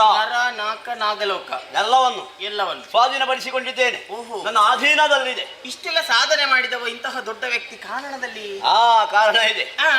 ಕೇವಲ ಸಂತೋಷವನ್ನೇ ಅನುಭವಿಸುವಂತಹ ಬುದ್ಧಿ ನನ್ನಲ್ಲ. ಮೂರು ಲೋಕದ ಒಡೆತನವನ್ನು ಪಡೆದಂತಹ ನಾನು ಅದೆಷ್ಟೋ ಜಂಜಾಟದಲ್ಲಿದ್ದೆ. ಆಳ್ವಿಕೆಯನ್ನು ಮಾಡಬೇಕಲ್ಲ, ಮನಸ್ಸಿಗೆ ಒಂದು ತರದ ಜಾಢ್ಯತೆ, ಅದನ್ನು ಕಡೆಯಬೇಕು ಎಂಬ ಉದ್ದೇಶದಿಂದಲೇ ಈ ತುಹಿನಗಿರಿಯ ತಪ್ಪಲಿಗೆ ಬಂದಿದ್ದೇನೆ. ಕಾಂತಾರವನ್ನು ನೋಡ್ಲಿಕ್ಕೆ ಬಂದದ್ದ? ಮತ್ತೆಂತ ತಿರುಗಾಟಕ್ಕೆ ನೋಡಿ. ಈಗ ನೋಡಿ, ಸಂತೋಷ ಆಯ್ತಾ? ಬಂದದ್ದಕ್ಕೆ ಬಹಳ ಸಂತೋಷವಾಯಿತು. ನಿನ್ನ ಪರಿಚಯ ನನಗಾಯ್ತು, ನನ್ನ ಪರಿಚಯ ನಿನಗಾಯ್ತು. ಆಯ್ತು, ಹೊರಡುದೆ. ಬಾ, ಮಾತಾಡ್ಲಿಕ್ಕೆ ಇನ್ನು ಮಾತಾಡ್ಲಿಕ್ಕೆ ಒಬ್ಬಳೆ ನೀನು ಇಲ್ಲಿ ಸಿಕ್ಕಿದ್ದೀಯಾ, ನಿನ್ನನ್ನು ಬಿಟ್ಟು ಹೋಗುವುದಕ್ಕಾಗುತ್ತದೆ? ಮೂರು ಲೋಕದ ಒಡೆಯನಾದಂತಹ ನಾನು ಎಲ್ಲವನ್ನೂ ಎಲ್ಲದರನ್ನೂ ಕೇಳುವಂತಹ ಅಧಿಕಾರವುಳ್ಳವ. ನೀನು ಈ ಕಾರಣದಲ್ಲಿ ಇಷ್ಟೊಂದು ಚಂದದ ಹುಡುಗಿ ಒಬ್ಬಳೇ ಇದ್ದಾಳೆ ಅನ್ನುವಾಗ ಅವಳಿಗೆ ಏನಾದರೂ ಒಂದು ವ್ಯವಸ್ಥೆ ಮಾಡಬೇಕಲ್ಲ. ವ್ಯವಸ್ಥೆಯ? ಏನು ವ್ಯವಸ್ಥೆ? ಏನು? ನಾನು ಕೂಡ ಬೇಸರವಾಗಿ ಕಾರಣಕ್ಕೆ ಬಂದದ್ದು. ಹೌದಪ್ಪ. ಅಪ್ಪ ಇಲ್ಲ, ಅಮ್ಮ ಇಲ್ಲ, ಮನಸ್ಸಿಗೆ ಬೇಸರ. ಯಾರೋ ಸಾಕಿದ್ರು, ಇನ್ನು ಮುಂದೆ ಹಾಗಾಗಬಾರದು. ಪ್ರಾಯ ಸಮರ್ಥರಾದಂತಹ ನನ್ನ ಜೀವನದಲ್ಲಿ ಮದುವೆ ಇನ್ನೊಂದೇ ಆಗ್ಲಿಲ್ಲ. ಹಾಗಂತ ಎಷ್ಟು ಕಡೆಗೆ ನಾನು ಹೋದೆ, ಹುಡುಕಿದೆ, ಎಲ್ಲಿಯೂ ನನಗೆ ಒಪ್ಪುವಂತಹ ಹುಡುಗರೇ ಸಿಗ್ಲಿಲ್ಲ. ಯಾವತ್ತೂ ಕೂಡ ಸಮಾನತೆ ಎಂಬುದು ಬೇಕು. ಕೈ ಸರಿ ಇದ್ರೆ ಕಾಲು ಸರಿ ಇದ್ರೆ ಕಾಲು ಸರಿ ಇದ್ರೆ, ಮೂಗು ಸರಿ ಇದ್ರೆ ಮೂಗು ಸರಿ ಇದ್ರೆ, ಬಾಯಿ ಸರಿ ಇದ್ರೆ, ಎಲ್ಲಾ ಸರಿ ಇದ್ರೆ ತಲೆಯೇ ಸರಿ ಇರುವುದು, ತಲೆಯಲ್ಲಿ ಕೂದಲೇ ಇರುವುದು. ಹೌದಾ? ಈಗ ನಾನು ಹೇಗೆ ಇನ್ನ ನೋಡಿದರೆ ಹೇಳಿದಲ್ವಾ, ವೀರ ವೀರ ಶೂರ. ಹಾಗಾದ್ರೆ ನಾನು ಸರಿ ಇದ್ದೇನೆ ಎಂಬಂತಹ ಅರ್ಥದಲ್ಲಿಯೇ ನೀನು ಮಾತಾಡಿದ್ದಿ ಎಂಬುದು ಗೊತ್ತಾಯ್ತು. ಅದಕ್ಕೆ ನಿನಗೆ ಒಂದು ವ್ಯವಸ್ಥೆ. ನೀನು ಇನ್ನು ಮುಂದೆ ಎಲ್ಲಿಗೋ ಹೋಗಿ ಹೇಗೋ ಜೀವನ ಸಾಗಿಸುವುದಲ್ಲ, ಅಂದ್ರೆ ಅರಮನೆಯಲ್ಲೇ ಇರಬೇಕು. ಪ್ರತ್ಯೇಕವಾದಂತಹ ಒಂದು ವ್ಯವಸ್ಥೆಯನ್ನು ನಿನಗೆ ಮಾಡುತ್ತೇನೆ. ನಿನಗೆ ಬೇರೆಯೇ ಒಂದು ಅಂತಃಪುರ, ನಿನಗೆ ನಿನ್ನ ಚಾಕರಿಯನ್ನು ಮಾಡುವುದಕ್ಕೆ 10-25 ಸಾಕಲ್ಲ, 100 ಬೇಕು. ಕೆಲಸಕ್ಕೆ ಜನ ಇದ್ದಾರೆ. ನೀನು ಎಷ್ಟು ಹೇಳುತ್ತೀಯೋ ಅಷ್ಟು ನಾರಿಯರು ನಿನ್ನ ಚಾಕರಿಯನ್ನು ಮಾಡುವುದಕ್ಕೆ, ನಿನಗೆ ಉಣ್ಣುವುದಕ್ಕೆ, ಉಡುವುದಕ್ಕೆ ಎಷ್ಟೆಲ್ಲ ಬೇಕೋ, ಯಾವ ಖಾದ್ಯ ಎಲ್ಲ ನೀನು ತಿನ್ನುತ್ತೀಯೋ ಅದನ್ನೆಲ್ಲ ಸಿದ್ಧಪಡಿಸುವುದಕ್ಕೆ ನಮ್ಮವರಿದ್ದಾರೆ. ಅವರೆಲ್ಲ ಏನು ಬೇಕು ಅದು ಮಲಗುವುದಕ್ಕೆ. ಕಲ್ಲು ಮುಳ್ಳುಗಳಲ್ಲಿ ಮಲಗುವುದಲ್ಲ, ಮತ್ತೆ ಹಂಸ ಚೂಡಿಕಾ ತಲ್ಪ ಮಲಗಿದ್ರೆ ಆಗಲೇ ನಿದ್ದೆ ಬರಬೇಕು. ಮತ್ತೆ ಎಚ್ಚರ ಆದಾಗ ಎಷ್ಟು ದಿವಸ ಆಯ್ತೋ ಎಂಬ ಹಾಗೆ ಭ್ರಮೆ ಆಗಬೇಕು. ಹಾಗಾಗ್ತದ ಅಂತಹ ವ್ಯವಸ್ಥೆ. ಈ ವ್ಯವಸ್ಥೆ ಯಾಕೆ ಅಂತ ಗೊತ್ತಾಗ್ಲಿ. ನಿನಗೆ ಧಾರಣೆ ಮಾಡಿಕೊಳ್ಳುವುದಕ್ಕೆ ಚಿನ್ನಾಭರಣ ನಿನಗೆ ಎಷ್ಟು ಬೇಕೋ ಅಷ್ಟು, ಕೊಡುವುದಕ್ಕೆ ಅಸಾಧ್ಯವಾದದ್ದನ್ನು ಕೊಡುವುದಿಲ್ಲ. ಕೊಡುವುದಕ್ಕೆ ಎಷ್ಟು ಸಾಧ್ಯವೋ ಅಷ್ಟು ಚಿನ್ನಾಭರಣವನ್ನು ನಾನು ತಯಾರಿಸುವುದಕ್ಕೆ ಹೇಳುತ್ತೇನೆ, ನಿನಗೆ ಕೊಡುತ್ತೇನೆ. ಇಂತಹ ವ್ಯವಸ್ಥೆಯನ್ನೆಲ್ಲ ನಾನು ಮಾಡುತ್ತೇನೆ. ನೀನು ಕೇವಲ ನನ್ನ ಜೊತೆಯಲ್ಲಿ ಬಂದು ನಾನು ಹೇಳಿದಂತೆ ಕೇಳಿದ್ರೆ ಸಾಕು. ನನ್ನ ಹೆಂಡತಿಯ ನನಗೆ ಮದುವೆ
ಕಾಣದವಳು ನಾನು.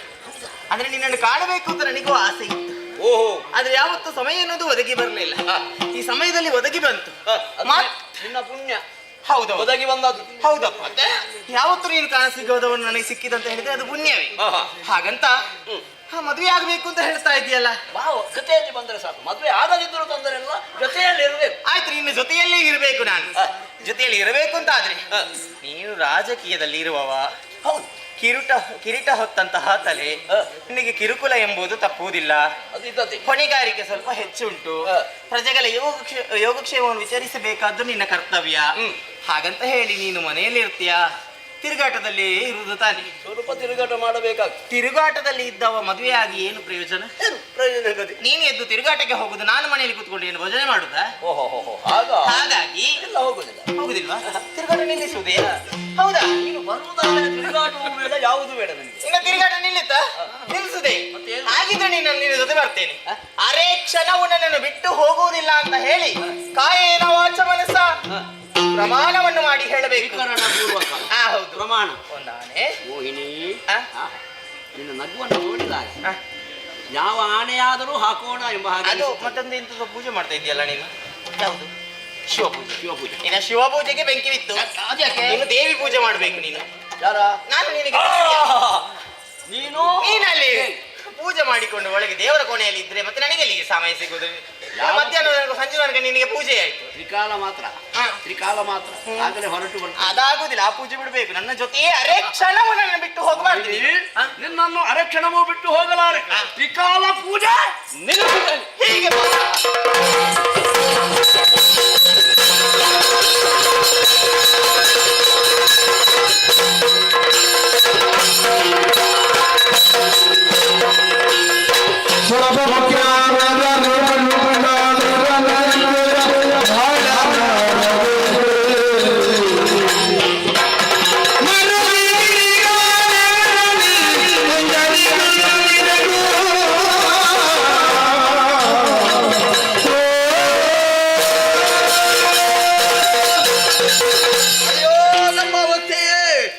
ಬಂಡಾಸುರನಿಂದಾಗಿ ದೇವಲೋಕದ ಅಧಿಕಾರವನ್ನು ಕಳೆದುಕೊಂಡಿದ್ದೇವೆ. ಕಾಡುಗಲಿ ಅಲೆದಾಡುವ ಪರಿಸ್ಥಿತಿ ನಮ್ಮ ಪಾಲಿಗೆ ಒದಗಿದೆ. ಈಗ ಯಾರಲ್ಲಿ ಹೇಳಲಿ, ಏನ ಮಾಡಲಿ? ಅಯ್ಯೋ ಶಿವನೇ!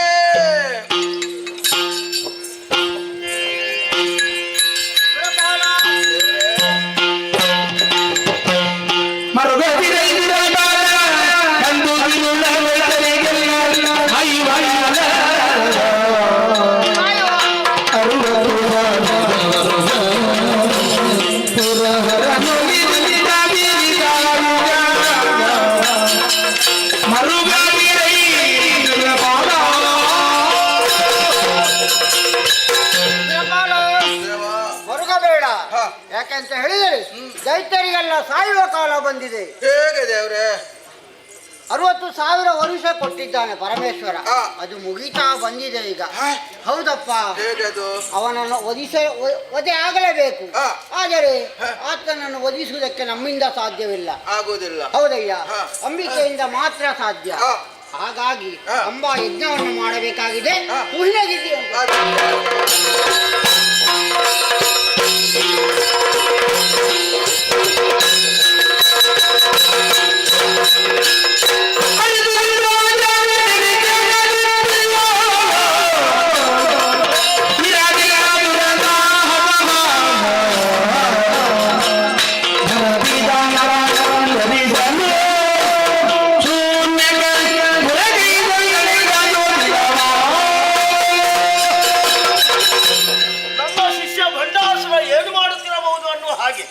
ದಿವ್ಯ ದೃಷ್ಟಿಯಿಂದ ನೋಡಿದ್ರೆ ಏನು ಆಶ್ಚರ್ಯವಿದು.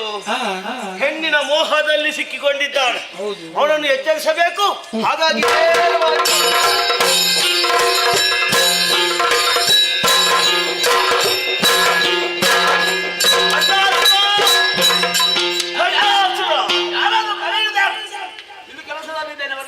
ಏನು ಮಾಡ್ತಾ ಇದ್ದಿ ಒಳಗೆ? ಪೂಜೆ. ಯಾವ ಪೂಜೆ? ದೇವಿ ಪೂಜೆ. ಯಾವ ದೇವಿ?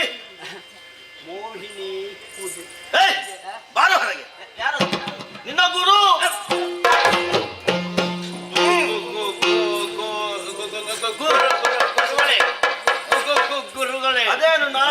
ಆಶೀರ್ವದಿಸುವುದು? ಗುರುಗಳಲ್ವ? ಹೇ, ಏನು ಮಾಡ್ತಾ ಇದ್ದೆ ಒಳಗೆ? ಏನು ಅಂತ ತಿಳಿದುಕೊಂಡಿದ್ದಿ ನೀನು? ಅಗ್ನಿಹೋತ್ರ ಆದಿ ಕಾರ್ಯ ಎಲ್ಲಿಂಟು? ಅಧ್ಯಯನ ಎಲ್ಲಿಂಟು? ಈಗ ಅದೆಲ್ಲ ಆಗುದಿಲ್ಲ. ಶಿವಪೂಜೆ ಮಾಡಿದ್ಯಾ?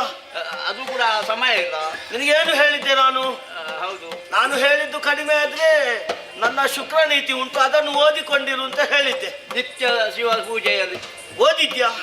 ಈಗ ಶಿವ ಪೂಜೆ ಮಾಡ್ತಾ ಇದ್ದಿ. ಆ ಹೆಣ್ಣು ಯಾರು ಅಂತ ಗೊತ್ತುಂಟು? ಯಾರು?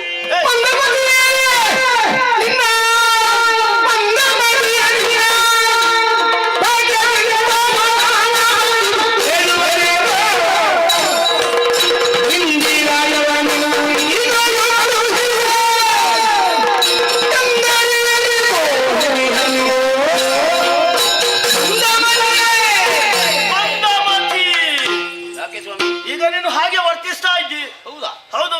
ಹೆಣ್ಣಿನ ಮೋಹಕ್ಕೆ ಸಿಕ್ಕಿದ್ದಿ. ಹೆಣ್ಣು ಯಾರು ಅಂತ ಗೊತ್ತುಂಟ? ಯಾರು?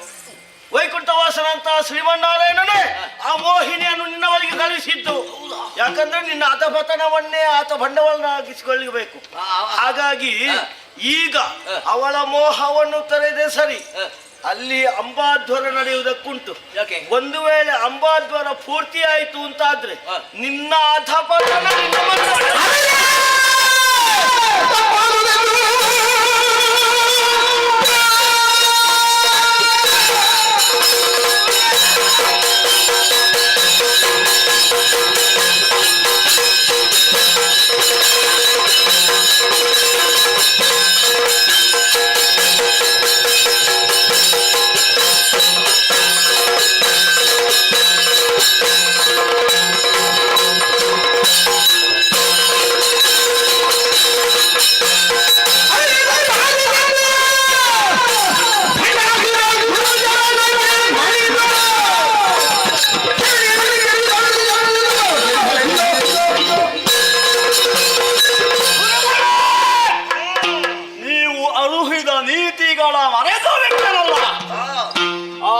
ನಾರಾಯಣ ಮೋಸವನ್ನು ಮಾಡುವುದಕ್ಕೆ ಬೇಕಾಗಿ ಮೋಹಿನಿಯನ್ನು ಕಳುಹಿಸಿಕೊಟ್ಟನೆ.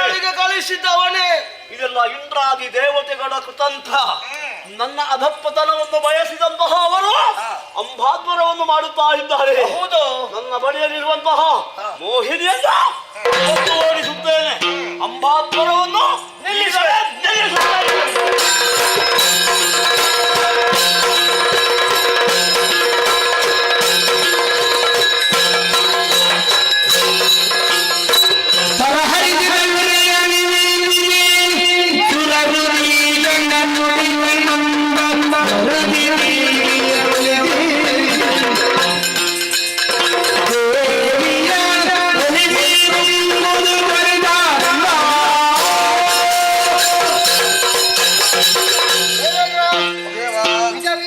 ಭಜಿಸಿದರು, ದೇವಿ ಪ್ರತ್ಯಕ್ಷವಾಗಲಿಲ್ಲ. ಅಂಬಿಕೆ ಯಾಕೆ ಪ್ರತ್ಯಕ್ಷ ಆಗಲಿಲ್ಲ? ಇದಕ್ಕೆ ಕಾರಣ ನಾವೇ ಆಗಿದ್ದೇವೆ. ನಾವೀಗ ತಪ್ಪು ಮಾಡಿದ್ದೇವೆ. ಹೌದಪ್ಪ, ಹರಿಹರರನ್ನು ನಾವು ಮರೆತಿದ್ದೇವೆ. ಮೊದಲಿಗೆ ಅವರನ್ನೇ ಸ್ಮರಿಸಿಕೊಳ್ಳೋಣ.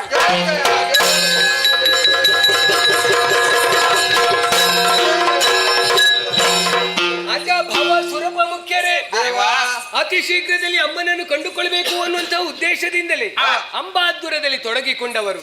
ಇಷ್ಟು ಹೊತ್ತಾದ್ರೂ ಅಮ್ಮನನ್ನು ಕಾಣುವಂತ ಸೌಭಾಗ್ಯ ನಮ್ಮ ಪಾಲಿಗೆ ಒದಗಿ ಬರಲಿಲ್ಲ. ಯಾಕೆ ಬರಲಿಲ್ಲ ಅನ್ನೋ ಹಾಗೆ ಯೋಚನೆ ಮಾಡಿದ್ರೆ ನನಗೆ ಅರ್ಥ ಆಗಿದೆ. ಅದಕ್ಕೆಲ್ಲರೂ ನಾವೆಲ್ಲರೂ ಸಿದ್ಧರಾಗಬೇಕು.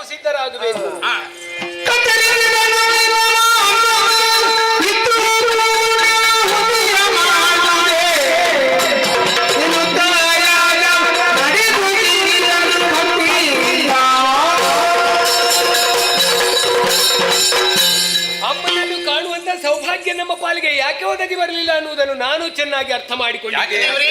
ನಮ್ಮ ಕರ್ತವ್ಯದಲ್ಲಿ ನಾವು ಹಿಂದೆ ಉಳಿದಿದ್ದೇವೆ ಅನ್ನುವುದು ಸತ್ಯ. ಅದಕ್ಕೆ ಬೇಕಾಗಿ ನಾವೆಲ್ಲರೂ ಸಿದ್ಧರಾಗಬೇಕು. ನಮ್ಮ ಅಂಗಗಳನ್ನೇ ಕಡಿದು ಯಾಗಕುಂಡಕ್ಕೆ ಹೋಮಿಸು.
ಸರ್ವೇಭ್ಯಸ್ತ್ರ ಹಿನೋ ದೇವಿ ದುರ್ಗೆ ದೇವಿ ನಮೋಸ್ತುತೆ.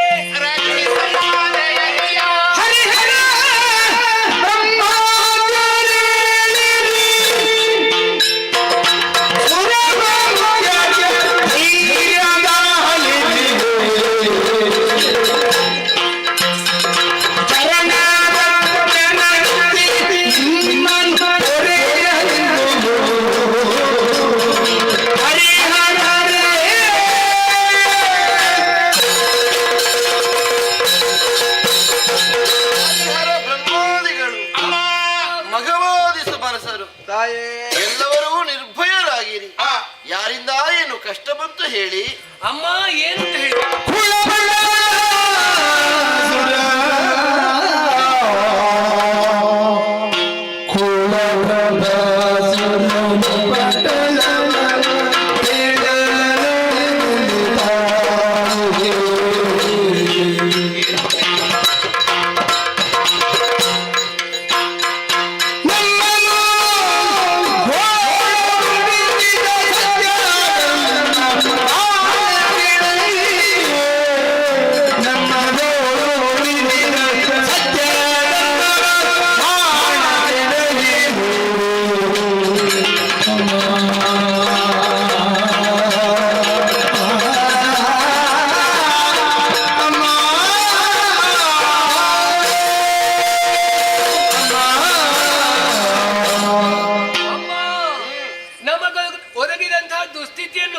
ಹೇಗೆ ಹೇಳಿಕೊಳ್ಬೇಕೋ ಒಂದೂ ಅರ್ಥವಾಗುವುದಿಲ್ಲವಮ್ಮ. ಯಾರಿಂದ ಏನಾಯಿತು ಹೇಳು. ಪರಮೇಶ್ವರನಿಗೆ ಮಗನಾಗಿ ಕಾಣಿಸಿಕೊಂಡವನು ಬಂಡಾಸುರನೆನ್ನುವಂಥ ದೈತ್ಯ. ಸರಿ. ಪರಮೇಶ್ವರನನ್ನೇ ಮತ್ತೊಮ್ಮೆ ಒಲಿಸಿಕೊಂಡು ಬೇಕಾದಂತಹ ವರ ಸಂಪಾದನೆಯನ್ನು ಮಾಡಿಕೊಂಡಿದ್ದಾನೆ. ಲೋಕದಲ್ಲಿ ಸಜ್ಜನನಾಗಿ ಕಾಣಿಸಿಕೊಳ್ಬೇಕಾದಂತಹ ಅವನು ಕೆಟ್ಟ ಪ್ರವೃತ್ತಿಯಲ್ಲೇ ತೊಡಗಿಕೊಂಡಿದ್ದಾನೆ. 14 ಲೋಕಗಳಲ್ಲಿಯೂ ತನ್ನದೇ ಆದಂತಹ ಅಧಿಕಾರದ ಪಾರುಪತ್ಯವನ್ನು ವಹಿಸಿಕೊಂಡವನಿದ್ದಾನೆ. ತ್ರಿಮೂರ್ತಿಗಳಾದಂತಹ ನಾವು ಮಾಡಬೇಕಾದಂತಹ ಸೃಷ್ಟಿ ಸ್ಥಿತಿ ಲಯಗಳೇನುಂಟು ಅದೆಲ್ಲವನ್ನು ತಾನೇ ಮಾಡುವುದಕ್ಕೆ ಮುಂದಾಗಿ ಬಂದಿದ್ದಾನೆ. ಅಮ್ಮ, ಪಂಚ ಮಹಾಪಾತಕಗಳನ್ನು ಎಸಗಿದಂತಹ ಬಂಡಾಸುರನನ್ನು ವಧಿಸಿ ಲೋಕಕ್ಕೆ ಕ್ಷೇಮವನ್ನು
ಬಸವಳಿದಿರೆ. ಹೌದಮ್ಮ.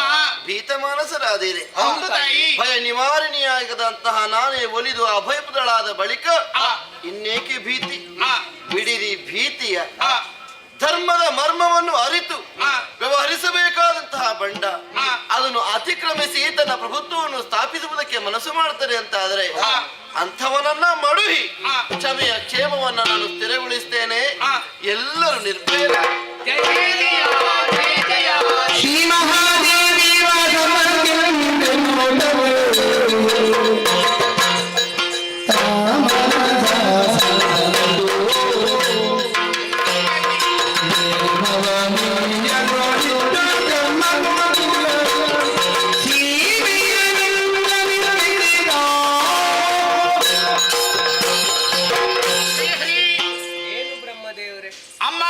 ವಶರಾಗಿ ತುಂಬ ಮನದ ಅಭಯವನ್ನು ಕೊಟ್ಟಾಗ ನಾವೆಲ್ಲರೂ ಆನಂದ ತುಂದಿಲರಾಗಿದ್ದೇವೆ. ಅತಿ ಶೀಘ್ರದಲ್ಲಿ ದುಷ್ಟನನ್ನು ವಧಿಸಿಕೊಡ್ತೇನೆ ಅನ್ನುವಂತ ಅಭಯದ ವಾಕ್ಯಗಳನ್ನು ಆಡಿದ್ದಾಳೆ ತಾಯಿ. ಕಿರಿದು ಸಮಯ ಅಂತ ಹೇಳಿದ್ದಾಳೆ.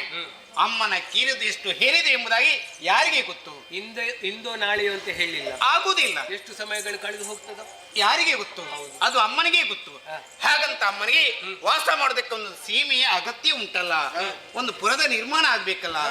ಏನು ಮಾಡೋದು ಚಿಂತಿಸುವಂತ ಅಗತ್ಯವೇ ಇಲ್ಲ. ನನ್ನ ಮಗ ಇದ್ದಾನೆ ವಿಶ್ವಕರ್ಮ, ಆತನಿಗೆ ಆಜ್ಞೆಯನ್ನು ಮಾಡ್ತೇನೆ. ಮಗನೇ ವಿಶ್ವಕರ್ಮ, ಅಮ್ಮನಿಗೆ ಬೇಕಂತ ಸೀಮೆಯನ್ನು ನಿರ್ಮಾಣಗೊಳಿ.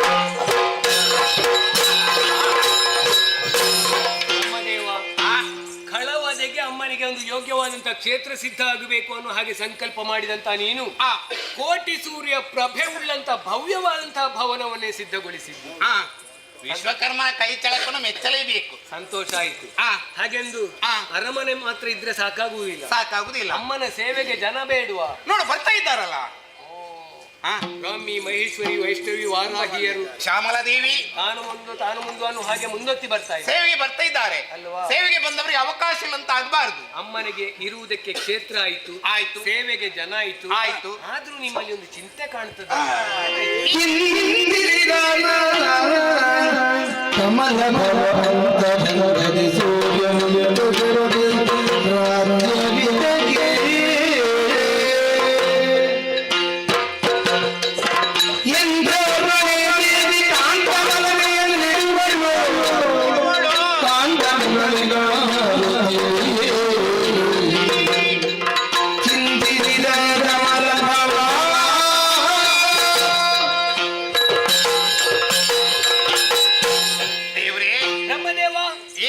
ಚಿಂತೆ ಆಗ್ತಾ ಉಂಟು. ಅದು ಯಾಕೆ ಚಿಂತೆ ಅಂತ ಅರ್ಥವಿಲ್ಲ. ಅಂತಿಂತ ಚಿಂತೆ ಅಲ್ಲ, ಮಹಾ ಚಿಂತೆ. ಎಲ್ಲಾ ವ್ಯವಸ್ಥೆಯನ್ನು ಮಾಡಿ ಕೊಟ್ಟಿದ್ದೀರಿ, ಇನ್ನೆಂತದ್ದು?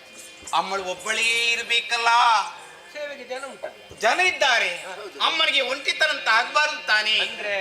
ಅಂದ್ರೆ ಪಾರ್ವತಿ ದೇವಿ ಶಾಪುಂಟು ಗಂಡಾಸುರನಿಗೆ, ಪತಿವ್ರತ ಹೆಣ್ಣಿನಿಂದ ಮಾತ್ರ ಈತನಿಗೆ ಮರಣ ಎಂಬುದಾಗಿ. ಈಗ ಅಮ್ಮ ಪತಿವ್ರತನಂತ ಆಗ್ಬೇಕಾದ್ರೆ ಅಮ್ಮನಿಗೆ ಪತಿ ಬೇಕಲ್ಲ. ಯಾರು ವಿಷಯ ಹೌದದು.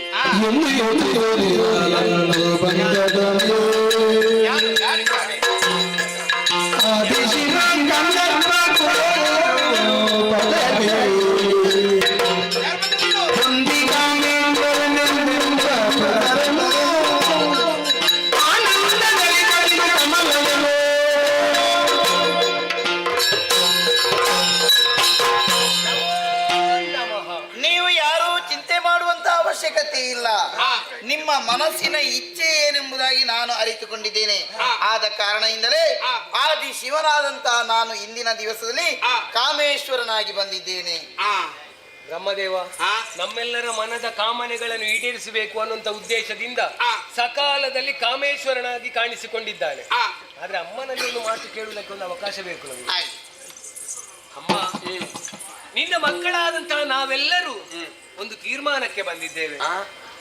ಪ್ರಕೃತಿ ಪುರುಷರು ಒಂದಾದ್ರೆ ಕಾರ್ಯ ಸಾಧನೆ ಅನ್ನುವ ಹಾಗೆ ಲೋಕಮಾತೆಯಾದಂತ ನಿನ್ನ ಕಲ್ಯಾಣ ಮಹೋತ್ಸವವನ್ನು ಕಣ್ತುಂಬಿಸಿಕೊಳ್ಬೇಕು ಅನ್ನೋಂತ ಆಶೆಯಿಂದ ಇರುವವರು ನಾವು.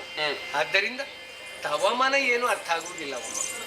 ನೀವು ಆ ರೀತಿಯಲ್ಲಿ ಭಾವಿಸಿದ್ದೀರಿ, ಯೋಚಿಸಿದ್ದೀರಿ ಇರುವುದಕ್ಕಿಂತಲೂ ಮಿಗಿಲಾಗಿ ಆ ದಾರಿಯಲ್ಲಿ ಸಾಗುವಂತೆ ನಾನೇ ಪ್ರೇರೇಪಿಸಿದವಳಿದ್ದೆ.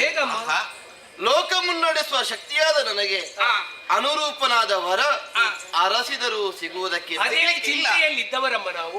ಲೋಕದಲ್ಲಿ ಪೂರ್ವದಲ್ಲಿ ಕಾಣಿಸಿಕೊಂಡ ಸತ್ವ ಸ್ವರೂಪ ಅದೇನು ಅಲ್ಲ. ಆದ್ದರಿಂದಲೇ ಏಕ ಸತ್ಯ ಸ್ವರೂಪಿಣಿಯಾಗಿರುವಂತಹ ನಾನು ನನ್ನ ವಾಮ ಭಾಗದಿಂದ ಪುರುಷ ದೇಹವೊಂದನ್ನು ಸೃಜಿಸಿದ್ದೇನೆ. ಆದಿಶಿವನೇ ಕಾಮೇಶ್ವರ ಸ್ವರೂಪದಿಂದ ಕಾಣಿಸಿಕೊಂಡಿದ್ದಾನೆ. ಮನದ ವಾಂಛೆ ಏನು ಅಂತ ಅರ್ಥ ಆಯಿತು. ಆದೀತು ಮಕ್ಕಳೇ. ಸರಿಯಮ್ಮ, ಸರಿ. ಬ್ರಹ್ಮದೇವ ಒಪ್ಪಿಕೊಂಡ ಬಳಿಕ ಕಾಲು ವಿಳಂಬ ಮಾಡ್ಲಿಕ್ಕಿಲ್ಲ. ಪೌರೋಹಿತ್ಯ ನಿಮ್ಮಿಂದಲೇ ಆಗಬೇಕು. ಮೊದಲಾಗಿ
ಬ್ರಹ್ಮದೇವ, ಅಮ್ಮನಿಗೆ ಮದುವೆ ಅಂತ ಆಯ್ತು. ನಮ್ಮೆಲ್ಲರ ಆಶೆಯಂತೆ ಅಮ್ಮನ ಮದುವೆ ಅನ್ನುವಂಥ ಮಂಗಲ ಕಾರ್ಯವನ್ನು ಕಣ್ತುಂಬಿಸಿಕೊಂಡದ್ದಾಯಿತು. ಹಾಗೆಂದು ಮದುವೆ ಅಂತ ಆದ್ಮೇಲೆ ಯಾವ ಕ್ರಮವನ್ನು ಕೈ ಬಿಡ್ಲಿಕ್ಕಿಲ್ಲ. ಸಂಪ್ರದಾಯ ಯಾವುದನ್ನು ಬಿಡಬಾರ್ದು. ಉಡುಗೊರೆ ಅನ್ನೋದು ಪ್ರಧಾನ ಅಲ್ವಾ? ಉಡುಗೊರೆ ಆಗ್ಲೇಬೇಕಲ್ಲ. ನಾನು ಮೊದಲಾಗಿ ಅಮ್ಮ ಈ ಹಿಂದಕ್ಕಾದ್ರೆ ಹಿಂದಿಂದಲೇ ಅನುಗ್ರಹಿತವಾದದ್ದು, ಅದನ್ನು ಒಂದೊಮ್ಮೆ ನಿನಗೇ ಅನುಗ್ರಹಿಸಿದ್ದೇನೆ. ಸ್ವೀಕರಿಸಿದ್ದೇನೆ ಅಮ್ಮ. ನನ್ನ ಕಾಣಿಕೆಯಾಗಿ ನಿಮಗೆ ಇಬ್ಬರಿಗೆ ವಿಹರಿಸಕ್ಕಾಗಿ ಪುಷ್ಪಕ ವಿಮಾನವನ್ನೇ ನಿಮ್ಗೆ ಉಡುಗೊರೆಯಾಗಿ ಅರ್ಪಿಸಿದ್ದೇನೆ. ಉಪಯೋಗಕ್ಕೆ ಬೇಕಾಗಿ ಆದಿತಮ್ಮ. ದೇವೇಂದ್ರ, ನೀನೇ ಮುಖ ನೋಡುದು ಬೇಗ. ನಾನು ಕೊಡ್ಬೇಕು. ಮತ್ತೆ ನೀನು ಕೊಡದೆ ಲೋಕಕ್ಕೆ ಅಧ್ಯಕ್ಷ ಅಲ್ವಾ ನೀನು? 14 ಲೋಕದ ಅಧಿಪತಿ ನೀನು, ಮತ್ತೆ ನೀನಿಲ್ಲ ಅಂತ ಹೇಳಿಕೊಂಡು ಅಮ್ಮ ಕೊಡ್ಬೇಕು ಅಂತ ಆಸೆ ಉಂಟು, ಆದ್ರೆ ಏನು ಮಾಡೋದು? ದೇವಲೋಕದ ಅಧಿಕಾರವೆಲ್ಲ ಬಂಡಾಸುರನ ವಶವಾಗಿದೆ. ಕಣ್ಣೀರನ್ನೇ ಅರ್ಪಿಸಿದ್ದೇನೆ. ನಿನ್ನದು ಕೊಡುವ ಕೈ ನಾ ತಿಳಿದಿದ್ದೇನೆ. ಇಂದ್ರ, ಹೀಗೆ ಬಾ. ನಿನ್ನ ಮನಸ್ಸು ಏನು ಅನ್ನೋದು ಅಮ್ಮನಿಗೆ ಚೆನ್ನಾಗಿ ಮತ್ತೆ ನೋಡಿದೆಯಾ? ನಿನ್ನ ಮಾತನ್ನು ಕೇಳಿದಂತ ಅಮ್ಮ ಕಣ್ಸನ್ನೆಯಿಂದಲೇ ನಿನಗೆ ಒದಗಿದಂತಹ ಸಮಸ್ಯೆಯನ್ನು ನಾನು ಪರಿಹರಿಸ್ತೇನೆ ಅನ್ನುವ ಹಾಗೆ ಆಡಿದ್ದಾಳೆ. ಕಣ್ಣ ನೋಟವನ್ನು ಬೀರುವುದರ ಮೂಲಕವಾಗಿ ಕಾಮಾಕ್ಷಿ ಎನಿಸಿಕೊಂಡವಳಿದ್ದಾಳೆ. ಕಾರ್ಯಕ್ರಮ ಮುಗಿಯಿತಲ್ಲ. ಹಾಗಿದ್ರೆ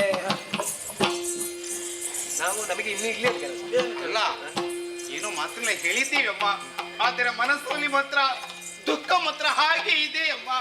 ನಾನಿದ್ದೇನೆ, ನಿರ್ಭಯರ. ಅಮ್ಮ, ಕಳವದೆಯ ನಿರೀಕ್ಷೆಯಲ್ಲಿ ನಾವೆಲ್ಲರೂ ಇರ್ತೇವೆ.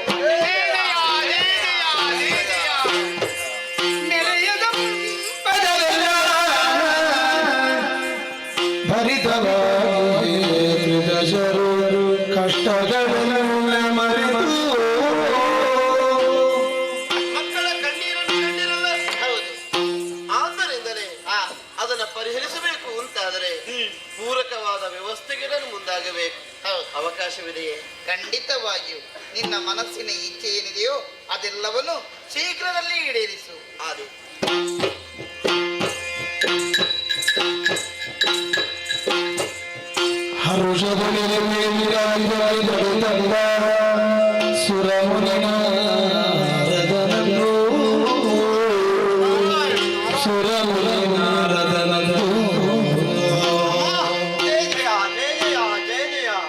ನಾರದ, ಕಾಮೇಶ್ವರಿ, ಕಾಮೇಶ್ವರ ಪ್ರಿಯಕರಿ, ಕಾಮೇಶ್ವರ ಮಹೇಶ್ವರಿ, ಕಾಮಿತಾರ್ಥ ಪ್ರದಾಯಿನಿ, ಕೂರ್ಮ ಪೃಷ್ಠದ ಆಕಾರದಲ್ಲಿರುವ ನಿನ್ನ ದಿವ್ಯ ಚರಣಗಳಿಗೆ ಇದೋ ಅಭಿವಾದನೆಗಳು ತಾಯಿ, ಅಭಿವಾದನೆ. ಎದ್ದೇಳಯ್ಯ. ಏನು ಬಂದೆ? ಮಣಿದೇ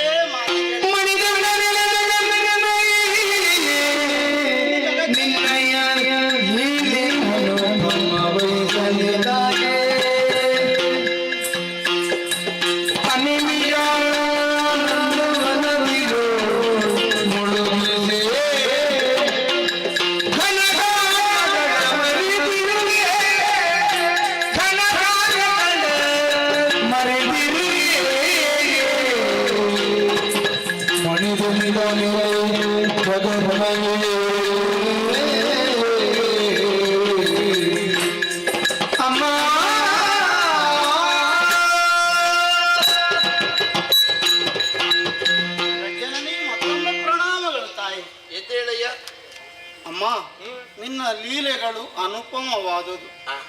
ಅಸುರ ಸಂಹಾರಕ್ಕಾಗಿ ನೀನು ಕೈಗೊಂಡ ಲೀಲೆಗಳನ್ನು ಈ ಕಣ್ಣುಗಳಿಂದಲೇ ನಾನು ನೋಡಿದವನಿದ್ದೇನಮ್ಮ. ಸುಮನಸರನ್ನು ಆನಂದ ಸಾಗರದಲ್ಲಿ ಮುಳುಗಿಸಿ ಮತ್ತೆ ಮೇಲೇಳಿಸುವುದಕ್ಕಾಗಿ ನೀನು ಘನ ಸಾಹಸವನ್ನು ಕೈಗೊಂಡಿದ್ದೆ. ಹೌದಷ್ಟೇ. ಕದಂಬವನದಲ್ಲಿ ಕನಕದ ಉಯ್ಯಾಲೆಯಲ್ಲಿ ಕುಳಿತು ಗಾಯನವನ್ನು ಪಾಡುತ್ತಾ ತನುಗಂಧವನ್ನು ವಿಸ್ತರಿಸಿ ಕಳರನ್ನೆಲ್ಲ ಆಕರ್ಷಿಸಿ ಮರ್ತಿಸಿದ್ದನ್ನು ಲೋಕವೇ ಕಂಡಿದೆ. ಅದು ದೇವಿ ಲೀಲೆ. ದೇವಿ ಮಹಾತ್ಮೆಯಲ್ಲಿ ವಾಯುದೇವನಿಗೂ ಪಾತ್ರವನ್ನು ಕೊಟ್ಟಿರುವೆ ನೀನು. ಅವಕಾಶ ಬೇಕಿತ್ತು, ಒದಗಿಸಿಕೊಟ್ಟೆ. ನನ್ನ ತನುಗಂಧವನ್ನು ಹೊತ್ತು ಕಳರೆಡೆಗಾಗಿ ಸಾಗು. ಮಕ್ಕಳಿರಬೇಕಾದದ್ದು ಹಾಗೇ ಅಲ್ಲ. ಕಣ್ಣೀರ ನಿಲ್ಲಿಸುತ್ತಾ ನನ್ನೆಡೆಗೆ ಸಾಗಿ ಬಂದ ಅವರೆಲ್ಲರನ್ನು ಸಂತೈಸಿ ಧೈರ್ಯದ ಮಾತುಗಳನ್ನು ಇಲ್ಲೇ ಇದ್ದುಕೊಳ್ಳಿ ಅಂತ ಆಡಿದ್ದೆ. ಆದರೂ ನಾ ಮುಂದು ಸೇವೆಗೊಂದು ಅವಕಾಶ ಬೇಕು ಅಂತ ಕೇಳಿಕೊಂಡ ಕಾಲಕ್ಕೆ ಅವರ ಪಾತ್ರತ್ವಕ್ಕೆ ಸರಿಯಾದಂತಹ ಕರ್ತವ್ಯವನ್ನು ಮುನ್ನಡೆಸುವರೆ ಆ ಅವಕಾಶವನ್ನು ಒಂದು ಒದಗಿಸಿಕೊಟ್ಟಿದ್ದೆ. ಮಕ್ಕಳಿಗೆ ಅವಕಾಶವನ್ನು ಕೊಡಬೇಕಾದ್ದು ತಾಯಿಯಲ್ಲದೆ ಮತ್ತಾರಮ್ಮ ಹೇಳು. ಮಕ್ಕಳಾದವರು ತಾಯಿಯ ಸೇವೆಗೆ ಬರಬೇಕಾದದ್ದು ಲೋಕಧರ್ಮವಲ್ಲವೇ? ಹೌದೇ ಹೌದು. ಪರಿಮಳವನ್ನು ಒಂದೆಡೆಯಿಂದ ಮತ್ತೊಂದೆಡೆಗೆ ಹೊತ್ತೊಯ್ಯುವನು ವಾಯುದೇವ. ಆದ್ದರಿಂದಲೇ ಅವನನ್ನು ಗಂಧವಾಹಕ ಅಂತ ಎಲ್ಲರೂ ಕೊಂಡಾಡ್ತಾರೆ. ಅವನಿಗೂ ನೀನು ಪಾತ್ರವನ್ನು ಕೊಟ್ಟಿರುವೆ. ಅಮ್ಮ, ನಾವೆಲ್ಲ ಆನಂದಿಸಿದ ಕಾಲ ಒಂದಿತ್ತು. ಅದನ್ನು ಎಣಿಸಿ ಎಣಿಸಿ ನಾವು ಮತ್ತೆ ಆನಂದ ಪಡಬೇಕೇ ಹೊರತು ಆನಂದ ಪಡುವ ಕಾಲವಲ್ಲವಮ್ಮ ಇದು. ಅಮ್ಮ, ನೀನು ತ್ರಿಪುರಾಂಬೆ. ಅಂಬಾದ್ವರವನ್ನು ಎಸಗಿದಾಗ ಯಜ್ಞಕುಂಡದಿಂದ ಲಲಿತಾಂಬೆಯಾಗಿ ಕಾಣಿಸಿಕೊಂಡಿರುವೆ. ಹೌದಯ್ಯ. ವಾತ್ಸಲ್ಯಮಯ್ಯಾದ ತಾಯಿಯಾದುವರಿಂದ ಶ್ರೀಮಾತಾ. ಪ್ರಪಂಚವನ್ನು ಪರಿಪಾಲಿಸುವಳು ಎನ್ನುವ ಅರ್ಥದಲ್ಲಿ ಶ್ರೀ ಮಹಾರಾಜ್ಞಿ. ಪ್ರಪಂಚವನ್ನು ಸಂಹರಿಸುವಳು ನೀನೆ. ಹಾಗಾಗಿ ಶ್ರೀಮತ್ ಸಿಂಹಾಸನೇಶ್ವರಿ. ರಾಗವೆಂಬ ಪಾಶವನ್ನು ಧರಿಸಿದ ಕಾರಣ ರಾಗಸ್ವರೂಪ ಪಾಷಾಢ್ಯ. ದೇವತೆಗಳ ರಕ್ಷಣೆಗಾಗಿಯೇ ಕಾಣಿಸಿಕೊಂಡ ಕಾರಣ ದೇವ ಕಾರ್ಯ ಸಮುದ್ಯತ. ಯಜ್ಞಕುಂಡದಿಂದ ಮೇಲೆದ್ದು ಬಂದ ಕಾರಣ ಚಿದಗ್ನಿಗುಂಡ ಸಂಭೂತ. ಬಾಲಭಾಸ್ಕರನ ಪ್ರಭೆಗಿಂತಲೂ 1000 ಪಟ್ಟು ಅಧಿಕ ಬೆಳಗುವುದರಿಂದ ಉದ್ಯದ್ಭಾನು ಸಹಸ್ರಾಭ. ಮನೋರೂಪವಾದ ಇಕ್ಷು ಶಾಪವನ್ನು ಧರಿಸಿದ ಕಾರಣ ಮನೋರೂಪೇಕ್ಷು ಕೋದಂಡ. ನಿನ್ನ ನಾಸಿಕದಲ್ಲಿ ಹೊಳೆಯುತ್ತದೆ. ತಾರೆಗಳ ಕಾಂತಿಗಿಂತಲೂ ಅಧಿಕ ಹೊಳಹುಳ್ಳ ಆಭರಣವನ್ನು ನಾಸಿಕದಲ್ಲಿ ಧರಿಸಿದ ಕಾರಣ ನೋಡಮ್ಮ, ಭಕ್ತರೆಲ್ಲ ತಾರಾಕಾಂತಿ ತಿರಸ್ಕಾರಿ ನಾಸಾಭರಣ ಬಾಸುರ ಹೀಗೆಲ್ಲ ಕೊಂಡಾಡ್ತಾರೆ. ಪ್ರಕಟಳಾದೆ ನೀನು, ಅಭಯವನ್ನು ಕೊಟ್ಟಿರುವೆ. ಕೋಮಲ ಕಾಯವನ್ನು ಹೊಂದಿ ಸುಪ್ರಸನ್ನಳಾಗಿ ದೇವತೆಗಳ ಮೊರೆಯನ್ನು ಆಲಿಸಿ ಬಂದ ದುರಿತವನ್ನು ಪರಿಹರಿಸಲು ಸುಗ ಲಲಿತಾ ಸ್ವರೂಪದಿಂದಲೇ ಒಲಿದು ಅಭಯಪದಳಾದೆ ನಾರದ. ಕೋಮಲ ಕಾಯ ಉಳ್ಳವಳಾದ ಕಾರಣವೇ ನೀನು ಲಲಿತಾಂಬೆ. ದುರುಳ ಬಂಡನ ವಧಿಸಿ ಧರ್ಮವ ಉಳಿಪೆ ನೆನುತ್ತಲಿ ಕದನ ಕುತೂಹಲ ರಾಗದಲ್ಲಿ ಅಭಯವನ್ನು ಕೊಟ್ಟು ನೀನು ಕದನಾಸಕ್ತಳಾಗದೆ ಕುಳಿತಿರುವೆ. ದೇವತೆಗಳು ರಕ್ಷಿಸುವ ಘನ ಕಾರ್ಯ ಮರೆಯತ್ತೆ ಅಮ್ಮಯ್ಯೇನು. ಜಯ ಜಯ ಜಯ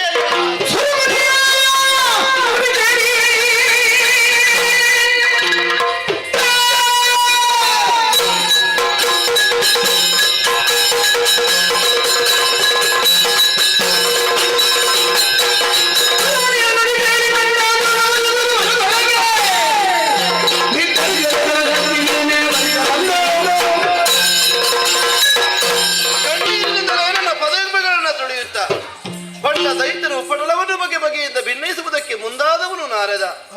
ಆದ್ದರಿಂದಲೇ ಪೂರ್ವದಲ್ಲಿ ದೇವತೆಗಳನ್ನು ಉದ್ದೇಶಿಸಿ ನಾನಾಡಿದ ಅಭಯವಾಕ್ಯ ಯಾವ ಕಾಲಕ್ಕೂ ಹುಸಿಯಾಗಕೂಡದು. ಹಾಗಾದ್ರೆ ಮುಂದೇನು? ಖಳಬಂಡನ ವಿಪರೀತದ ಅಟ್ಟೊಳಗೆ ಕಡಿವಾಣವನ್ನು ತೊಡಿಸುವ ಬಗೆಯಂತು ಯೋಚಿಸಿದ್ದೇನೆ. ಒಳಗೆ ಅಂಕುರಿಸಿದ ಭಾವಗಳಿಗೆ ಚೈತನ್ಯವನ್ನು ಒದಗಿಸ್ತೇನೆ.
ಕೋಪಾಗ್ರಸ್ತ ಅದನ್ನು ಗೋಚರಿಸುತ್ತಾ ಇದೆ.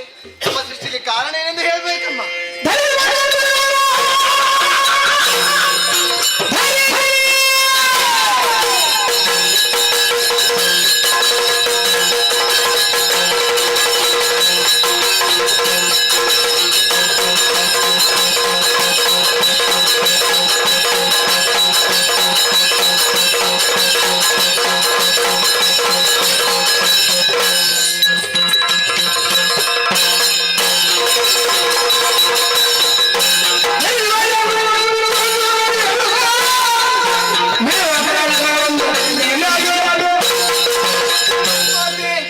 ಪವಿತ್ರವಾದಿಗಳಿಗೆ ವಂದಿಸಿಕೊಳ್ಳುತ್ತಾ ಇದ್ದೇನೆ. ಶುಭವಾಗಲಿ. ಅಪರಾಜಿತ ಎಂಬಂತಹ ಹಯವನ್ನು ಏರಿಕೊಂಡು ಬಂದಿದ್ದೇನೆ. ಯಾಕೆ ನಮ್ಮ ಸೃಷ್ಟಿ ತಿಳಿಸಬೇಕಮ್ಮ.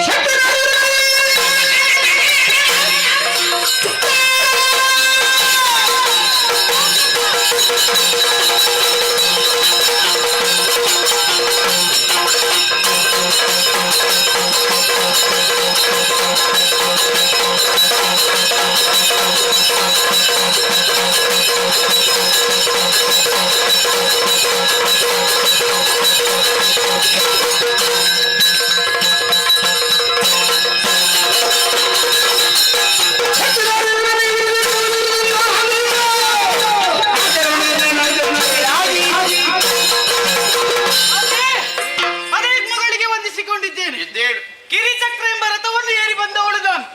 ನಿಮ್ಮ ಕಣ್ಣುಗಳನ್ನು ನೋಡಿದ್ರೆ ಕೆಂಪೇರಿ ಹೋಗಿದೆ. ಯಾಕಾಗಿ ನಮ್ಮ ಸೃಷ್ಟಿ ಹೇಳಬೇಕು ತಾಯಿ.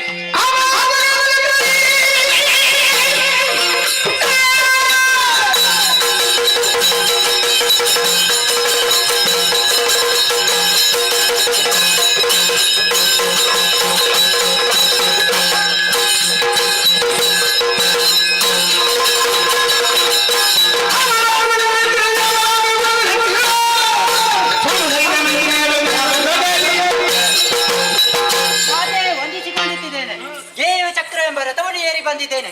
ಈ ರೀತಿಯಲ್ಲಿ ಪ್ರಕಟಗೊಳ್ಳುವುದಕ್ಕೆ ಕಾರಣವೇನು ತಿಳಿಸಿದಾಯೇ?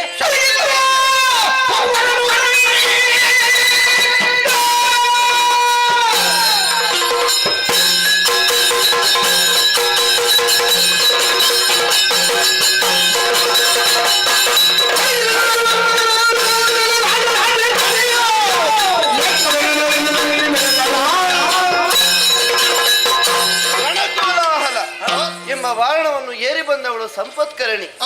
ಧರಿಸಿ ಪಾಶ ಅಂಕುಶಗಳನ್ನು ಅಪರಾಜಿತ ಎಂಬ ಹಯವನ್ನೇ ಏರಿ ಯುದ್ಧ ಸನ್ನದಳಾಗಿ ಕಾಣಿಸಿಕೊಂಡವಳು ನೀನೇ. ಅಶ್ವಾರೂಢೆ ಆದಿತಮ್ಮ. ಕಿರಿಚಕ್ರ ಎಂಬ 5 ಅಂತಸ್ತುಗಳುಳ್ಳ ರಥ, ಕೈಯಲ್ಲಿ ಆಯುಧವಾಗಿ ದಂಡ. ಈ ಮೆರೆವ ಶಕ್ತಿ ನಾಯಕಿಯರಿಗೆ ನೀನೆ ಸೇನಾಧ್ಯಕ್ಷೆ. ಮೆರೆವ ನೀನು ದಂಡನಾಥೆ. ಧನ್ಯವಾದ ತಾಯಿ. ಮಹಾಗೇಯ ಚಕ್ರ ಎಂಬ ರಥವನ್ನು ಅಲಂಕರಿಸಿ ಮಾಡುವುದಕ್ಕೇನು ಕಜ್ಜ ಹೀಗೆ ಪ್ರಶ್ನಿಸಿದ ನೀನೆ ಶಾಂಬಲಾಂಬೆ. ವರ್ತಮಾನದಲ್ಲಿ ಶೂನ್ಯಕಾಪುರದ ರಸ ಕಳಭಂಡ ನಾಮಕ ತನ್ನ ದೌಷ್ಟ್ಯದಿಂದಲೇ ಲೋಕದ ಮಂದಿಗಳ ಸ್ವಾಸ್ಥ್ಯವನ್ನು ಕಸಿದುಕೊಂಡಿದ್ದಾನೆ. ಅವನ ವಿಪರೀತದ ನಡೆಗೆ ನಾವು ಸರಿಯಾದ ಉತ್ತರವನ್ನು ನೀಯುವರೆ, ಲೋಕದ ಕ್ಷೇಮವನ್ನು ಸ್ಥಿರಗೊಳಿಸುವರೆ, ಎಲ್ಲವರು ಒಂದಾಗಿ ಒಂದೇ ಮನಸ್ಸಿನಿಂದ ಕಳ ನಿರ್ನಾಮವನ್ನು ಯೋಚಿಸಿ ಮುಂದಡಿಯಬೇಕಾದ ಸಮಯ ಒಂದು ಸನ್ನಿಹಿತವಾಗಿದೆ. ಈ ಹೊತ್ತಿಗೆ ರಾಜರಾಜೇಶ್ವರಿ ಅಂತಹ ನಾನು ನನ್ನನ್ನು ಈ ಕೆಲಸದಲ್ಲಿ ಬಳಸಿಕೊಡುವ ಪರಿ ಹೇಗೆ?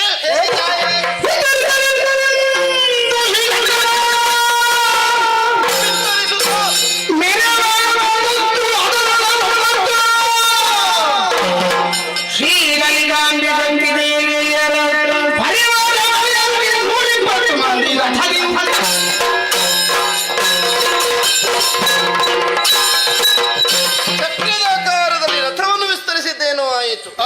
ರಥದೊಳಗೆ ಮೆರೆಯುವ 9 ಅಂತಸ್ತುಗಳು, 120 ಮಂದಿ ಶಕ್ತಿ ನಾಯಕಿಯರು.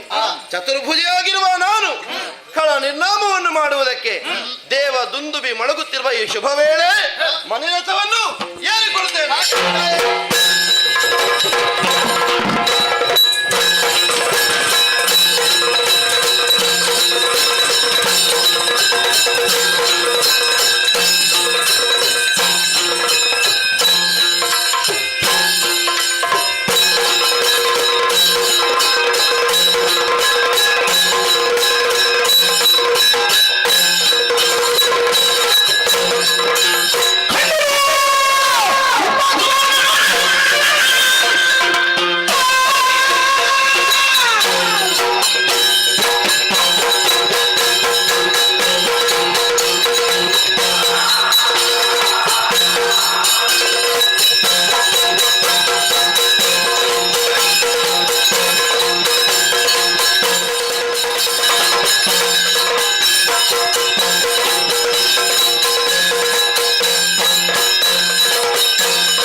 ಕೂಗಾಟ, ಕಾಗೆ ಗೂಗೆಗಳ ಆರ್ಭಟ ಇತ್ಯಾದಿ ಇತ್ಯಾದಿ ವಿಪರೀತಗಳು ನಡೆಯುತ್ತಾ ಇವೆಯಂತೆ.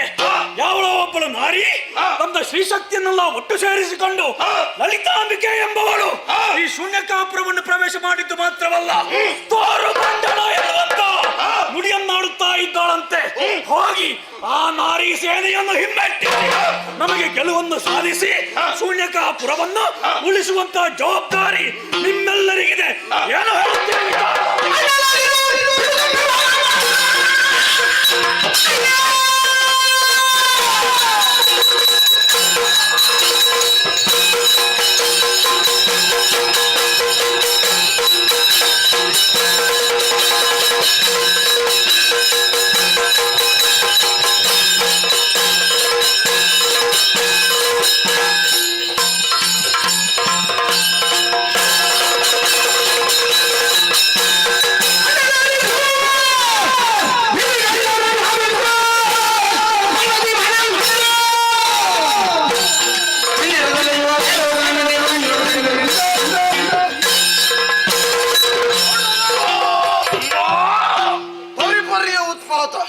ಕೆಂಡದ ಮಳೆ, ನರಿ ನಾಯಿಗಳ ಕೂಗಾಟ.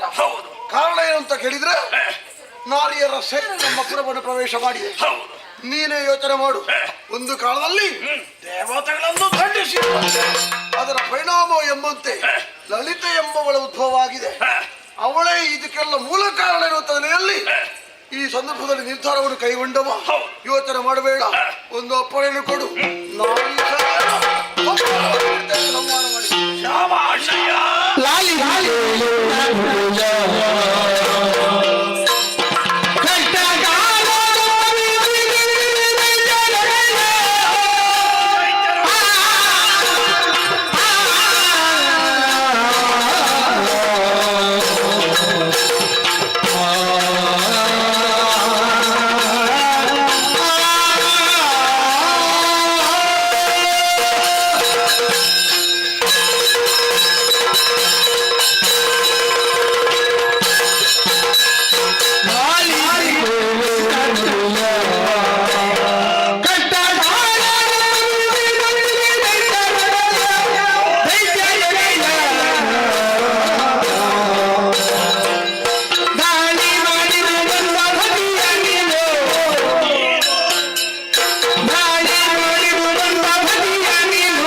ಹಾಗಾಗಿ ನಿನಗೆ ಕೆಲವೊಂದು ಕಥೆಗಳನ್ನು ಹೇಳಬೇಕು. ಏನು ಕತೆ ಎಂಬುದಾಗಿ ನಾನು ಎದ್ದು ಬಂದ. ಕೇಳೋಣ. ಅಣ್ಣಯ್ಯ, ಈ ಹಿಂದಕ್ಕೆ ಶೋಣಿತಾಪುರದಲ್ಲಿ ಮಾಲಿನಿಗೆ ಸುಕುಮಾರನಾಗಿ ಮಹಿಷಾಖ್ಯ ಹುಟ್ಟಿಕೊಂಡಿದ್ದಾನಂತೆ.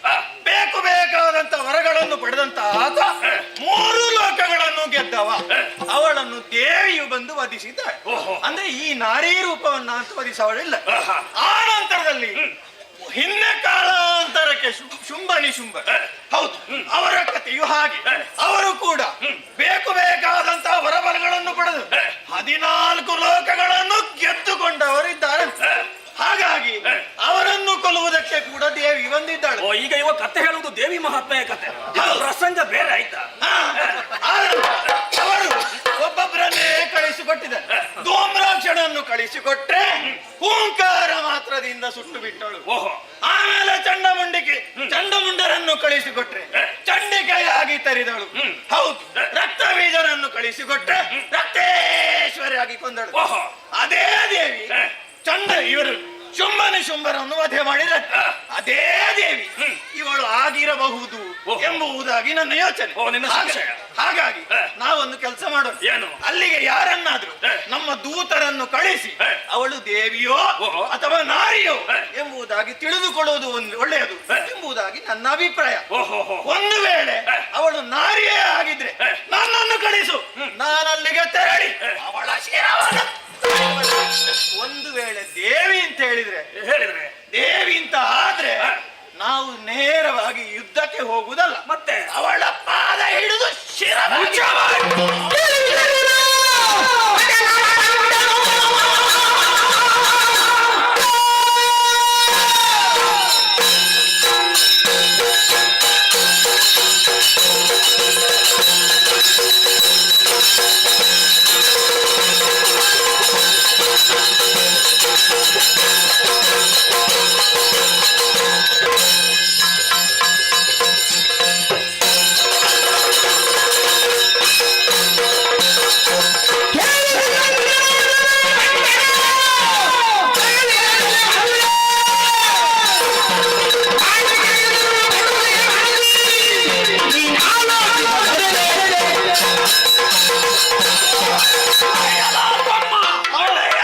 ಹೇಳಿದ್ದನ್ನು ನೀನು ಕೇಳಿಸಿಕೊಂಡೆಯ?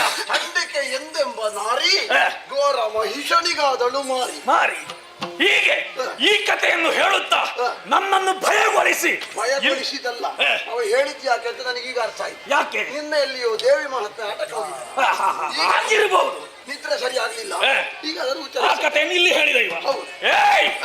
ನಿನಗೆ ಸಾಮರ್ಥ್ಯ ಉಂಟು, ಧೈರ್ಯ ಉಂಟು ಎನ್ನುವ ನೆಲೆಯಿಂದ ನಮ್ಮ ತಮ್ಮಂದಿರು ಎನ್ನುವಂತಹ ಭಾವದಿಂದ ನಿಮ್ಮಲ್ಲಿ ನಾನು ಹೇಳಿದೆ.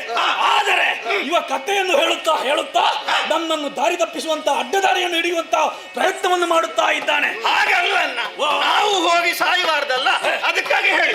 ಸಾಯುವುದಂದ್ರೆ ಇವನಿಗೆ ಭಯ ನೋಡು, ಭಯ.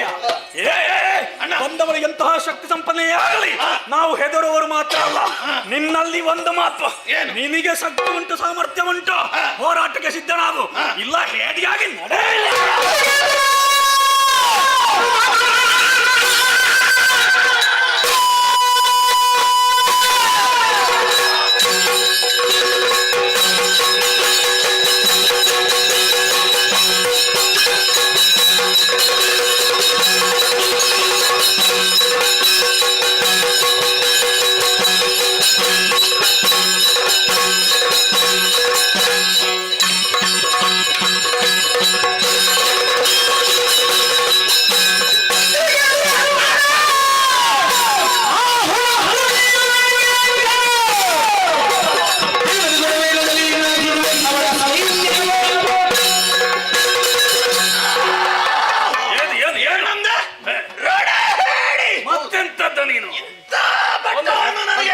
ಒಂದು ಹೆಣ್ಣು ಮಕ್ಕಳಿಗೆ ಹೆದರುವುದಂದ್ರೆ ಪುರುಷರಾಗಿ ಏನು ಅಂತ ಹೇಳದೆ ಮತ್ತೆ ಇವಳಿಗೆ ಸನ್ಮಾನ ಮಾಡಬೇಕು.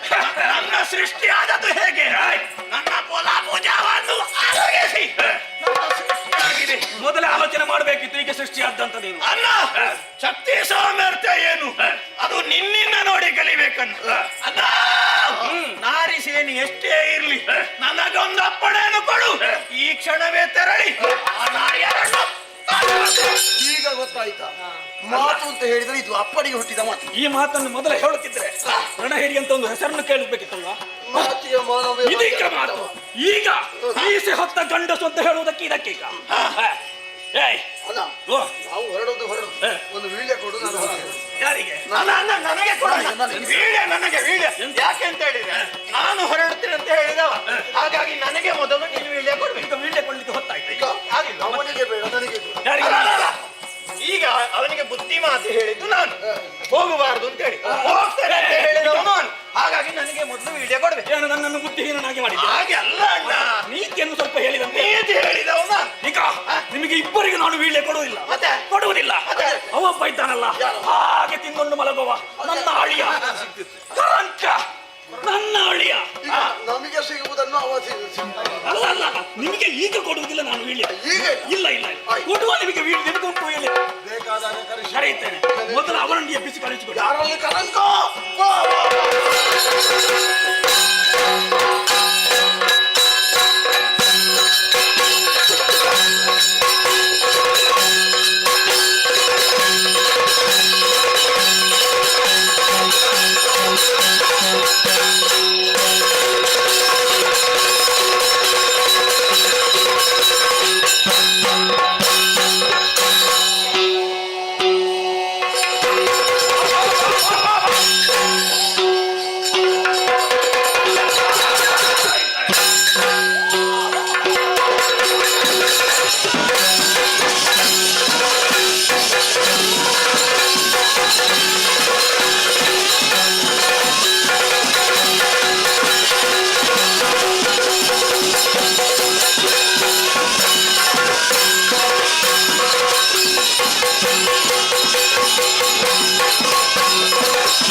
ಪುಣ್ಯವಾದ ಪಾದಕ್ಕೆರಕೊಂಡಿದ್ದೇನೆ.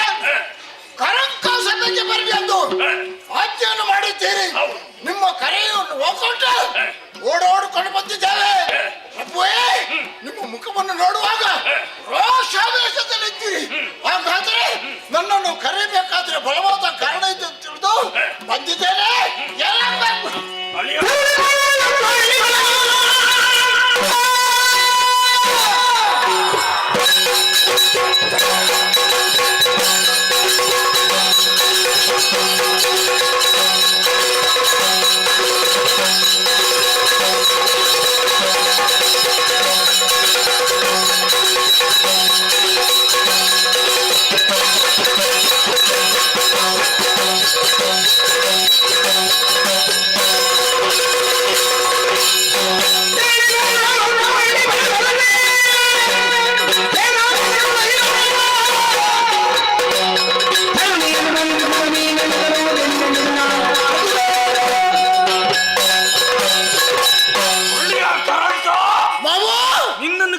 ಕಾರಣ ಉಂಟೈ? ಯಾವುದು? ನಮ್ಮದಾದಂತಹ ಶೂನ್ಯಕಾಪುರಕ್ಕೆ ನಾರಿ ಸೇನೆಯನ್ನು ಸೇರಿಕೊಂಡು ಶಕ್ತಿ ನಾರಿಯರ ಜೊತೆ ಲಲಿತಾಂಬಿಕೆ ಎನ್ನುವಳು ಪುರಮಂಡು ಪ್ರವೇಶ ಮಾಡಿದ್ದು ಮಾತ್ರವಲ್ಲ, ಯುದ್ಧಕ್ಕಾಗಿ ಆಹ್ವಾನವನ್ನು ಕೊಡ್ತಾ ಇದ್ದಾಳಂತೆ.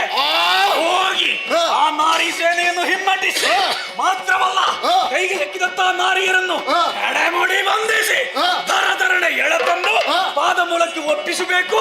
ಏನು ಹೇಳುತ್ತೀರಿ?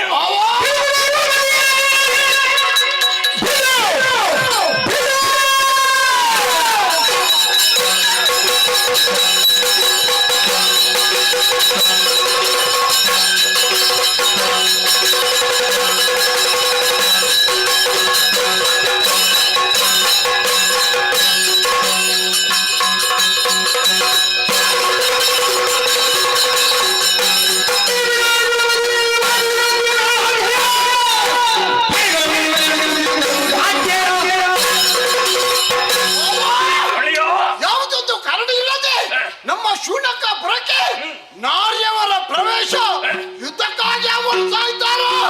ಯೋಚನೆ ಮಾಡಬೇಡಿ, ಗಂಡುಗಳಾದ ನಾವಿದ್ದೇವೆ. ಆದ್ದರಿಂದ ನನಗೊಂದು ಅನುಮತಿ ಕೊಟ್ಟರೆ ಸಾಕು. ಈಗ ಈಗಲೇ ನಾರಿ ಸೇನೆ ಯಾವ ಕಡೆ ಹುಡುಕುತ್ತಾ ಮುಂದುವರಿತೇನೆ. ನನ್ನ ಸಿಕ್ಕರಿಗೆ ಸಿಕ್ಕಿದವರಿಗೆಲ್ಲ ನಾನು ಬರ್ತೇನೆ. ಕೊಡುವ ಅಳಿಯ, ಹೋಗುವುದೇನೋ ಸರಿ, ಒಬ್ಬಂಟಿಯಾಗಿ ನಿನ್ನನ್ನು ನಾನು ಕಳುಹಿಸಿಕೊಡುವುದಿಲ್ಲ. ಸೇನಾಪತಿಗಳ ಇವರು 3 ಅಕ್ಷೋಹಿಣಿ ಸೇನೆಯನ್ನು ನಿನ್ನ ಜೊತೆಯಲ್ಲಿ ನಾನು ಕಳುಹಿಸಿಕೊಟ್ಟಿದ್ದೇನೆ. ಶುಭವಾಗಿ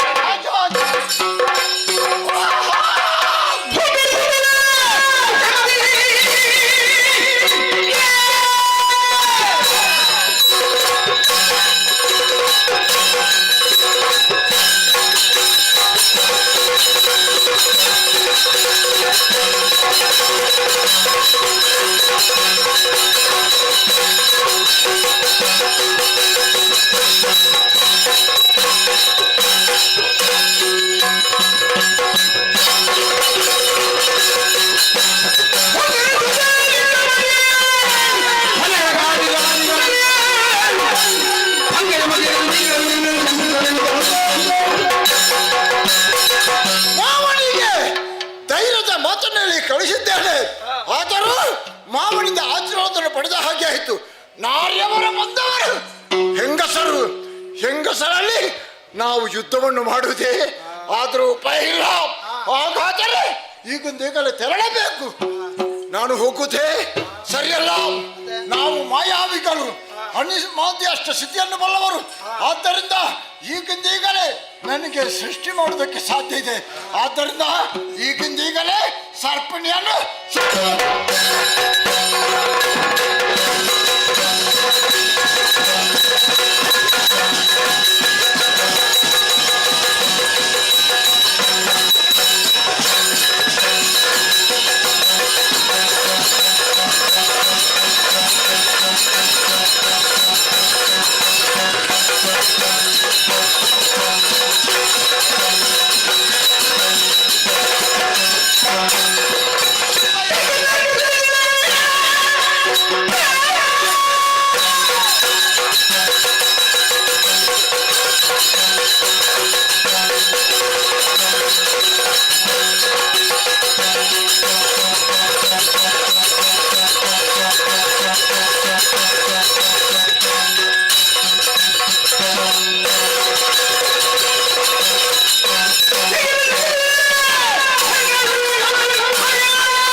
ನಮ್ಮ ಶೂನ್ಯಕಾಪುರಕ್ಕೆ ಯಾವುದೊಂದು ಕಾರಣ ಇಲ್ಲದೆ ಅದೆಷ್ಟೋ ಮಂದಿ ಹೆಂಗಸರು ಬಂದಿದ್ದಾರೆ. ಯುದ್ಧಕ್ಕಾಗಿ ಆಹ್ವಾನಿಸ್ತಾ ಇದ್ದಾರೆ. ಹೋಗಿ ಅವರಲ್ಲಿ ಯುದ್ಧವನ್ನು ಮಾಡಿ ಅವರನ್ನೆಲ್ಲರೂ ಕಚ್ಚಿ ಕೊಲ್ಲ ಬರ್ಬೇಕು.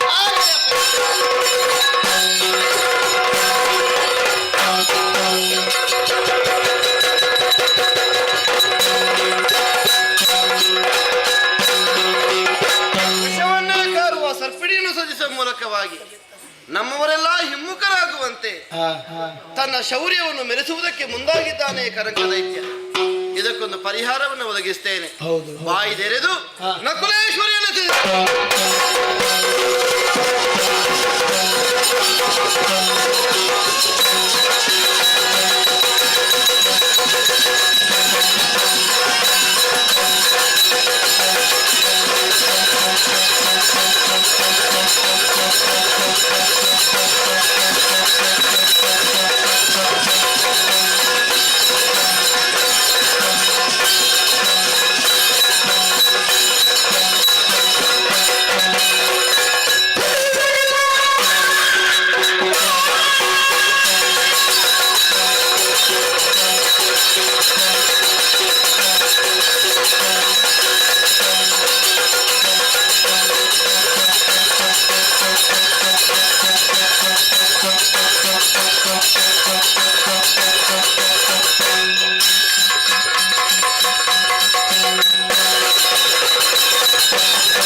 ಬಲವಾದ ಕಾರಣವಿದೆ.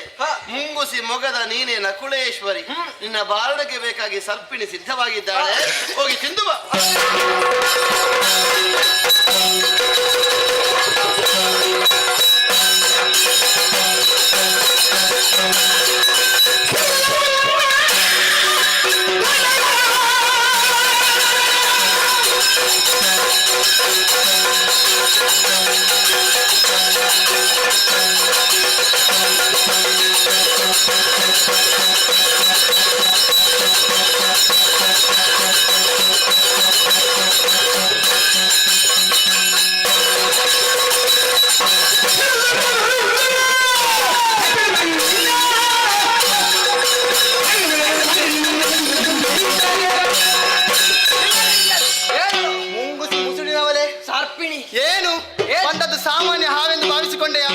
ನಿಮ್ಮ ಸ್ತ್ರೀ ಸೇನೆಯನ್ನೊಮ್ಮೆ ಗಮನಿಸಂತೆ. ಎಲ್ಲರನ್ನು ನನ್ನ ಕಾರ್ಕೋಟಕ ವಿಷಯದಿಂದ ಕಚ್ಚಿ ಮುಗಿಸಿದ್ದೇನೆ. ಎದುರಾಗಿ ಬಂದೆಂದರೆ ನಿನ್ನನ್ನು ಕೊಂದೆ.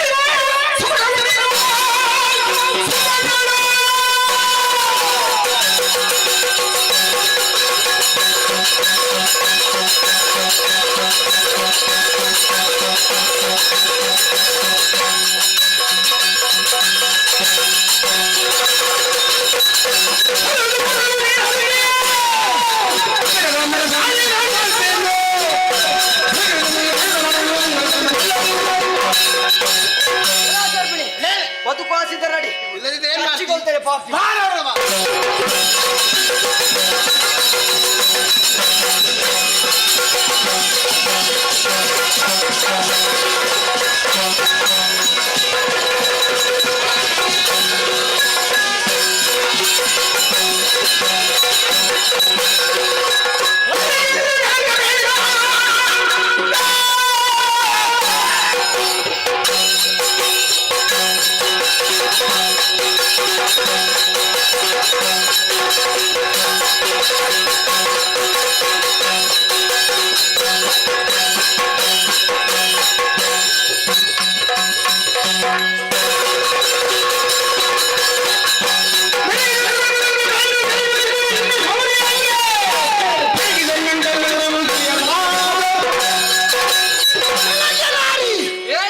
ನಮ್ಮ ಪುರಕ್ಕೆ ನೀವು ಮುತ್ತಿಗೆ ಹಾಕಿದ್ದೀರಿ. ಹೌದು. ಆದರೂ ಅದಷ್ಟು ನಾರಿಯವರು ಇದ್ದಾರೆ ಎಂದು ತಿಳ್ಕೊಂಡು ನಾವು ಬಂದಿದ್ದೇವೆ. ಆದರೂ ಬಂದವಳು ನೀನು ನಕಲೇಶ್ವರ್ಯ. ಹೌದು. ಆದರೆ ಮೊದಲಾಗಿ ನಿನ್ನನ್ನು ನೋಡ್ತೇನೆ, ಆಮೇಲೆ ಲಲಿತೆ ಎಂಬವಳನ್ನು ನೋಡ್ತೇನೆ.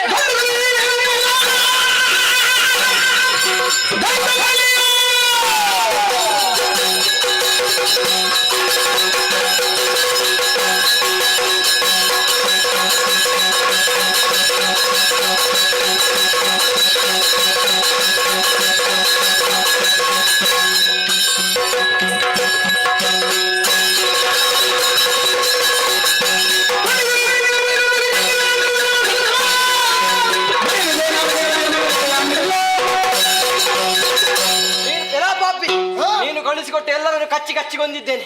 ಉಳಿದದ್ದು ನೀನೆ.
ಅದನ್ನು ನನ್ನಲ್ಲಿ ತೋರಿಸುವುದಕ್ಕೆ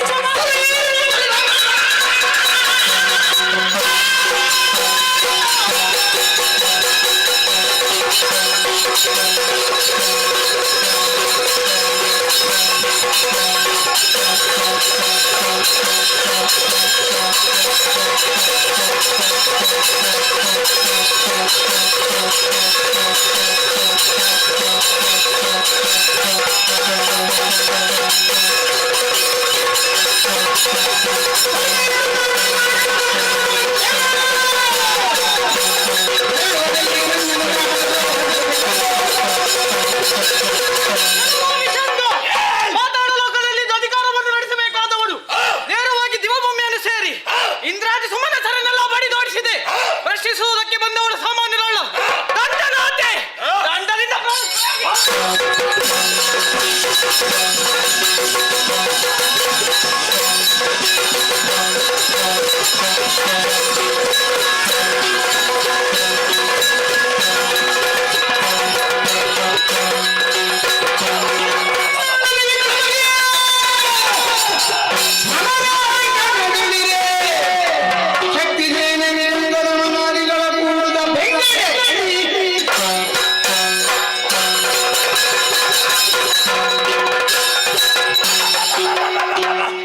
ಇವಳಲ್ಲಿ ಕಾಡಾಕಾಡಿಯಾಗಿ ಬೋರಿಸಿದ್ರಿ ನನ್ನ ಶಕ್ತಿ ಸಾಮರ್ಥ್ಯ ಸಾಲದಾಗಿ ಹೋಗಿದೆ.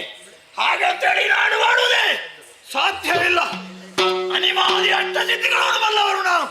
ಹಾಗಾಗಿ ಹೀಗೆ ಯುದ್ಧ ಮಾಡುವುದಲ್ಲ, ಈ ಭೂಮಂಡವನ್ನೆಲ್ಲ ಕತ್ತಲೆಯಾಗಿಸಿ ಕಪ್ಪದ ವಸ್ತ್ರವನ್ನು ಕವಚವನ್ನು ಧರಿಸಿ ಎಲ್ಲನೇ ಸಪ್ಪಳದ ಕೇಳದ ರೀತಿಯಲ್ಲಿ, ಹೆಜ್ಜೆಯ ಸಪ್ಪಳ ಕೇಳದ ರೀತಿಯಲ್ಲಿ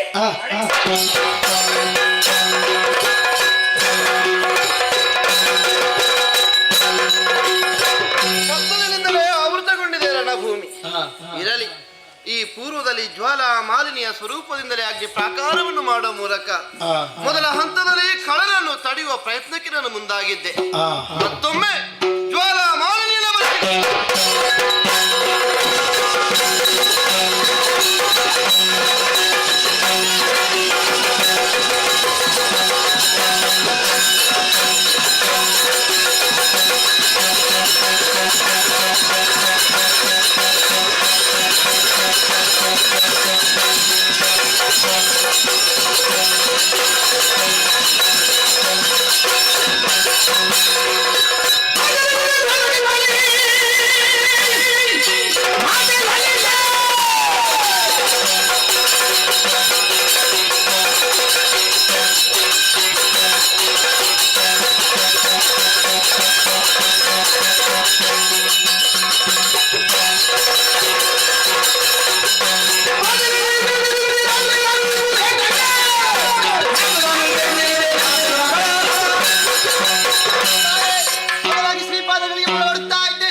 ಒಮ್ಮಿಂದೊಮ್ಮೆ ನನ್ನ ಸೃಷ್ಟಿ ಏಕ ಮಾತ್ರ ಗುಣದಿಂದಲೇ ಸಕಲವನ್ನು ಸುಡುವಂತ ಸಾಮರ್ಥ್ಯ ಉಳ್ಳವಳೆಂದು ಅರ್ಥವಿಸಿಕೊಂಡವಳು. ಈ ರೀತಿಯಾದ ಸೃಷ್ಟಿ ಆತಕ್ಕೆ ಶ್ರೀಮುಖದಿಂದಲೇ ಮಣಿರಥವನ್ನೇರು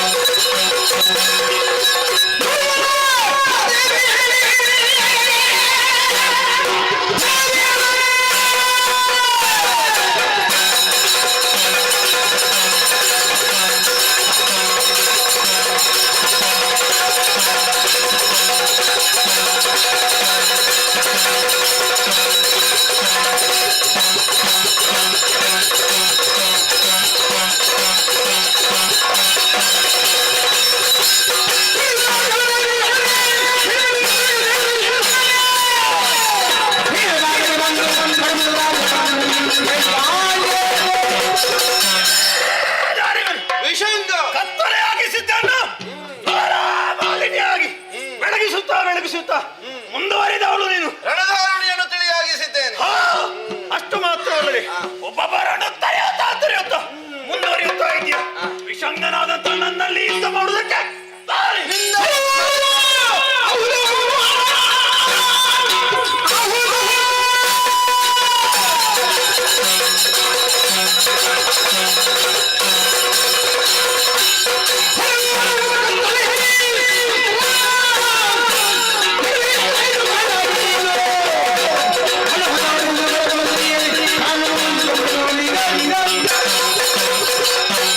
ಕತ್ತಲೆಯನ್ನು ಇಮ್ಮಡಿಗೊಳಿಸುವ ಮೂಲಕವಾಗಿ ರಣಧಾರುಣಿಯನ್ನು ಪೂರ್ಣವಾಗಿ ಆವರಿಸುವ ಕಾಲಘಟ್ಟವನ್ನು ಸ್ಥಾಪಿಸಿದ ನೀನು.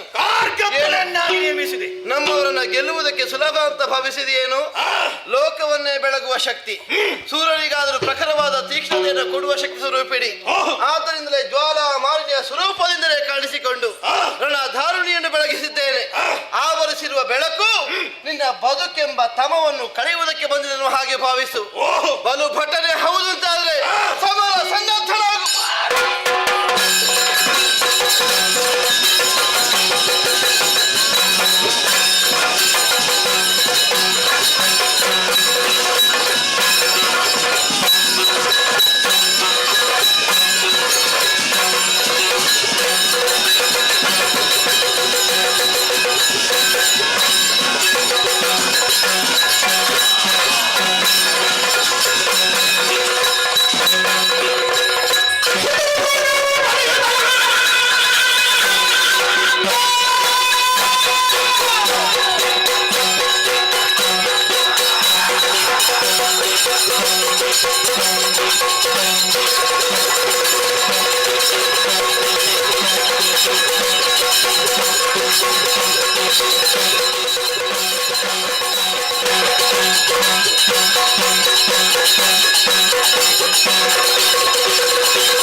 ತಮ್ಮನನ್ನು ಕಳುಹಿಸಿಕೊಟ್ಟೆ, ತಮ್ಮನನ್ನು ಕಳುಹಿಸಿಕೊಟ್ಟೆ.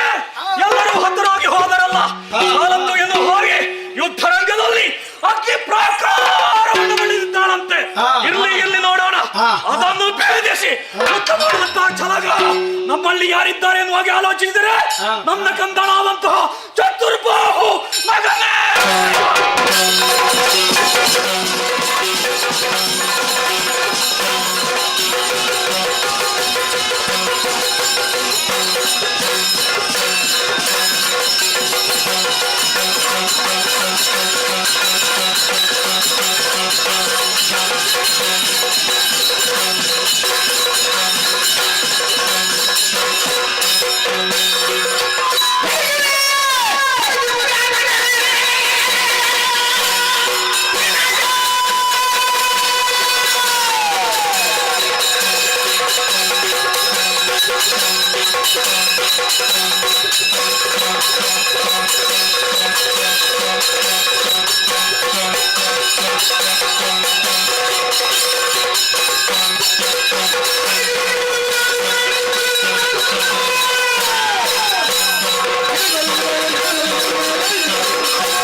ಚತುರ್ಬಾಹು ಈ ಕಡೆಗೆ ಬಾಯಲ್ಲು ಅಂತ ಹಾಗಾರೆ ಕರೆಯನ್ನು ಆಲಿಸಿ ಓಡಾಡಿಕೊಂಡು ಬಂದಿದ್ದೇನೆ. ಏನಾಗಬೇಕು?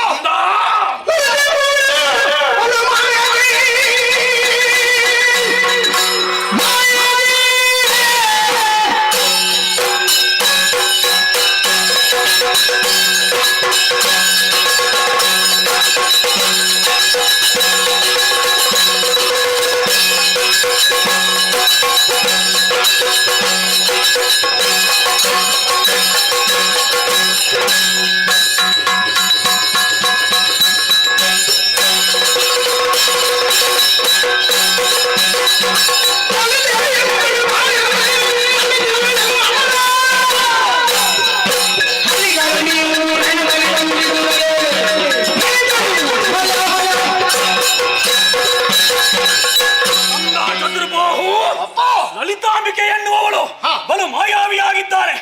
ಸೂರ್ಯಕಾಪುರವನ್ನು ಪ್ರವೇಶ ಮಾಡಿ ಶಕ್ತಿ ಸೇನೆಯನ್ನು ನೆರಹಿ ನಮ್ಮನ್ನೆಲ್ಲ ಹರಣಗೊಳಿಸುತ್ತಾ ಮುಂದುವರಿಯುತ್ತಾ ಇದ್ದಾಳೆ.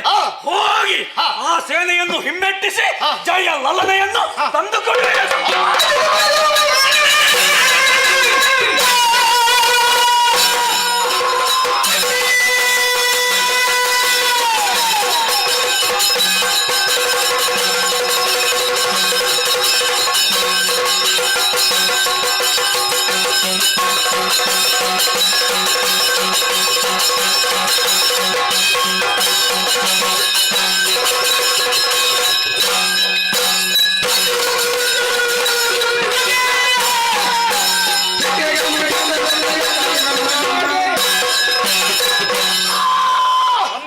ಲಲಿತ ಎಂಬವಳು ಬಲು ಮಾಲಾವಿ ನಮ್ಮವರನ್ನೆಲ್ಲ ಸೋಲಿಸಿದ್ದಾಳೆ.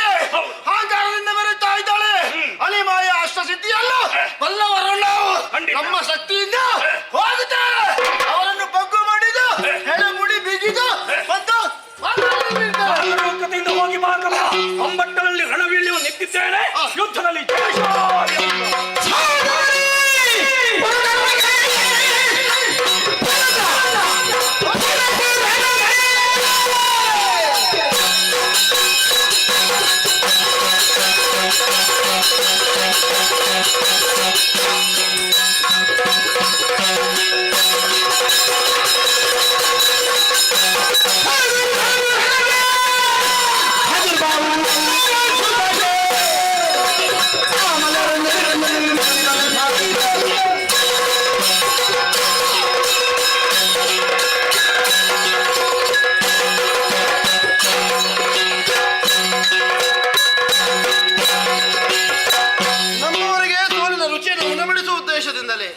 ಖಳಬಂಡ ತನ್ನ ಮಗನಾದ ಚತುರ್ಬಾಹುವೆ ಮೊದಲ್ಗೊಂಡು ಅನೇಕರನ್ನು ಈ ಕಡೆಗೆ ಕಳುಹಿಸಿಕೊಟ್ಟಿದ್ದಾನೆ. ನಮ್ಮಲ್ಲಿ ಸಮರ್ಥರಾದವರು ಇಲ್ಲ ಅನ್ನೋದು ಧ್ವನಿಯಲ್ಲ, ಆದರೂ ವೀರ ಭಾವದಿಂದಲೇ ಎದುರಿಸುವುದಕ್ಕೆ ಶಕ್ತರಾದವರು ಯಾರಿದ್ದಾರೆ ಶಿವನೇ? ಯಾರನ್ನೇ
ಮಧುರವಾಗಿ ವಂದಿಸಿಕೊಳ್ಳುತ್ತಾ ಇದ್ದೇನೆ. ಸರಸ್ವತಿ. ಹೌದು, ತಾರೆಗಳ ಮಧ್ಯದಲ್ಲಿ ಶೋಭಿಸುವ ಚಂದ್ರಮನಂತೆ ಕಂಗೊಳಿಸ್ತಾ ಇದ್ದಿ. ಈ ಹೊತ್ತಿನಲ್ಲಿ ದುಷ್ಟರೊಡನೆ ಹೋರಾಡುವುದಕ್ಕೆ ಯಾರು ಇಲ್ಲ ಎನ್ನುವಂತ ಚಿಂತೆಯನ್ನು ಬಿಡು. ಕೊಡು ಅಪ್ಪಣೆ. ಆ ದುಷ್ಟರನ್ನು ಏನಂದೆ? ದುಷ್ಟರನ್ನು ನಾನು ಓದಿಸ್ತೇನೆ. ಏನೇ ಇದು?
ಬಾಲ ಸರಸ್ವತಿ, ಬಾಲಾದೇವಿ, ಮೇಲಿನ ಅಂತಸ್ತಿನಲ್ಲಿದ್ದಂತಹ ನೀನು ಒಮ್ಮೆಗೆ ಕೆಳಗೆ ಹಾರಿ ನಿಂತು ಅಮ್ಮ ಹೋಗುವುದಕ್ಕೆ ನಾನು ಸಿದ್ಧಳಿದ್ದೇನೆ. ಹೌದು, ಯುದ್ಧೋತ್ಸಾಹ ನನ್ನಲ್ಲಿ ಹೆಚ್ಚಾಗುತ್ತಾ ಇದೆ. ನನ್ನನ್ನು ಕಳುಹಿಸಿಕೊಡಬೇಕು. ಬಣ್ಣನ ಸುತನಾದಂತಹ ಚತುರ್ಭಾವವೇ ಇರಲಿ ಅಥವಾ ಅಧಿಕಮಲರಾಗಿರುವ ಅವನ ಉಳಿದ ಸುತರೇ ಇರಲಿ. ಅಮ್ಮ ಬಂಡನ ಸುತರು ಕಾಳಗಕ್ಕೆಂದು ಐತಂದರೆ ಹೀಗೆ ಕೇಳುವಾಗಲೇ ಗೊತ್ತಾಯಿತು ನಿನಗೇಕೆ ಚಿಂತೆ. ಆ ಚಿಂತೆಗೆ ಚಿಂತಾಮಣಿಯಂತೆ ನಾನು ಬದುಕಿ ಬರ್ತೇನೆ. ಕಳನಟ್ಟುಳಿಯನ್ನು ನಿಲ್ಲಿಸಿ ಅವರನ್ನ ಕೊನೆಗಾಣಿಸಿ ಯಾವ ಕ್ಷೇಮವನ್ನು ಸ್ಥಾಪಿಸುವುದಕ್ಕೆ ಹೊರಟಿರುವೆಯೋ ಅಂತಹ ಮಂಗಳ ಕಾರ್ಯದಲ್ಲಿ ನನಗೂ ಒಂದು ಕೊಡುಗೆ ಕೊಡುವುದಕ್ಕೆ ಅವಕಾಶ ಕೊಡಮ್ಮ. ಹೌದೇನೆ? ಏನಮ್ಮ? ಸಣ್ಣ ಹುಡುಗಿ, ನನ್ನ ಮುದ್ದು, ನನ್ನ ಬಂಗಾರ, ನನ್ನ ಚಿನ್ನ, 9ರ ಹರೆಯ ನಿನ್ನದು. ಸಣ್ಣ ಹರೆಯ ಅನ್ನೋದು ಧ್ವನಿ ಅಲ್ಲ, ಮಗಳು ನೀನು. ಅದರಲ್ಲಿಯೂ ತ್ರಿನೇತ್ರೆಯಾಗಿರುವ ನನಗೆ 4ನೆಯ ಕಣ್ಣಿನಂತಿರುವವಳು. ಒಂದರ್ಥದಲ್ಲಿ ಜ್ಞಾನದ ಕಣ್ಣೂ ಹೌದು, ಇನ್ನೊಂದು ಬಗೆಯಿಂದ ಲೋಕವನ್ನ ಉದ್ಧರಿಸಬಹುದಾದಂತಹ ದೃಷ್ಟಿಯೂ ಹೌದು. ಈ 2 ಬಗೆಯಿಂದಲೂ ನಾನು ಆಡಿದ್ದು. 4ನೆಯ ಕಣ್ಣಿನಂತಿರುವವಳು ನೀನು. ಇಲ್ಲಿಯೇ ಇದ್ದು ನಮ್ಮ ರಕ್ಷಣೆಯ ಒಳಗಿದ್ದುಕೊಂಡು ನಿನ್ನನ್ನು ಉಳಿಸಿಕೊಳ್ಳುವಂತ ಮನಸ್ಸು ಮಾಡಬೇಕಿತ್ತು. ಯುದ್ಧ ಹೊಸತು ಅನ್ನೋದು ಧ್ವನಿಯಲ್ಲ. ಈ ಮುನ್ನ ನೀನು ಭಾಗವಹಿಸಿದ್ದಿಲ್ಲ ಅನ್ನುವ ಕಾರಣಕ್ಕಾಗಿ ನಿರಾಕರಣೆಯೂ ಅಲ್ಲ, ಈಗ ಸಲ್ಲ. ಆದ್ದರಿಂದಲೇ ಸಲುಗೆಯಿಂದ ವ್ಯವಹರಿಸಬಹುದಾದ ಸಮರವನ್ನ ಒಪ್ಪಿ ನಡೆಯುತ್ತೇನೆ ಅನ್ನುವ ಹಾಗೆ ದೃಷ್ಟಿಕೋನವನ್ನ ಮುಂದುವರಿಸ್ತಿ ಅಂತಾದ್ರೆ ಬೇಡವೇ?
ಮಕ್ಕಳ ಮೇಲೆ ತಾಯಿಯಾದವಳಿಗೆ ಮಮತೆ ಎನ್ನುವುದು ಬೇಕೇ ಬೇಕು, ಇರಲೇಬೇಕು. ಅದು ಯಾವುದೇ ಕಾರಣಕ್ಕೆ ಹೆಚ್ಚಾಗಬಾರದು. ಹೆಚ್ಚಾಯಿತು ಅಂತಾದ್ರೆ ಅವರನ್ನೇ ಅವರು ಕುಗ್ಗಿಸಿದಂತಾಗ್ತದೆ. ನಾನು ಸಣ್ಣವಳು ಹೌದಮ್ಮ, ಆದ್ರೆ ಆ ದುಷ್ಟರ ಮುಂದೆ ಹೋರಾಡುವುದಕ್ಕೆ ನನ್ನಲ್ಲಿ ಶಕ್ತಿ ಸಾಮರ್ಥ್ಯವಿದೆ ಎನ್ನುವಂತ ವಿಚಾರವನ್ನು ಅರಿತೇ ನಾನು ಬಂದದ್ದು. ನಿಮಗೆ ಕೆಲವೊಂದು ಉದಾಹರಣೆ ಹೇಳ್ತೇನಮ್ಮ. ಏನೇ ಅದು? ಚಿಕ್ಕದಾದಂತಹ ಒಂದು ಕಿಡಿಯೊಂದು ಪ್ರಪಂಚವನ್ನೇ ಸುಡುವುದಕ್ಕೆ ಸಾಧ್ಯವಿದೆ. ಬೀಸುವುದಕ್ಕೆ ಗಾಳಿ ಬೇಕು. ಹೌದು. ಹಾಗೆಯೇ ದೊಡ್ಡದಾದಂತಹ ಆನೆಯನ್ನು ನಿಯಂತ್ರಿಸುವುದಕ್ಕೆ ಒಂದು ಚಿಕ್ಕ ಅಂಕುಶ ಸಾಕು. ಯಾರ ಕೈಯಲ್ಲಿ ಉಂಟು ಅನ್ನೋದು ಪ್ರಶ್ನೆ. ಹೌದು, ಅದನ್ನು ನಿಯಂತ್ರಿಸುವಂತಹ ಶಕ್ತಿಯೂ ಬೇಕು. ಈ ಹೊತ್ತಿನಲ್ಲಿ ನಿನ್ನ ಮಗಳಮ್ಮ ನಾನು. ಆದ ಕಾರಣದಿಂದಲೇ ನಿನ್ನ ಆಶೀರ್ವಾದ ಎನ್ನುವುದು ಸದಾ ಕಾಲ ನನ್ನ ಮೇಲಿದೆ ಎನ್ನುವಂತಹ ವಿಶ್ವಾಸವೂ ಇದೆ. ಗಾಳಿಯ ರೂಪದಲ್ಲಿ ನೀನು ಇರ್ತಿ, ನಿಯಂತ್ರಿಸುವಂತಹ ಶಕ್ತಿ ಬುದ್ಧಿಯನ್ನು ನೀನು ಅನುಗ್ರಹಿಸ್ತಿ ಎನ್ನುವಂತಹ ವಿಶ್ವಾಸ ನನಗಿದೆ.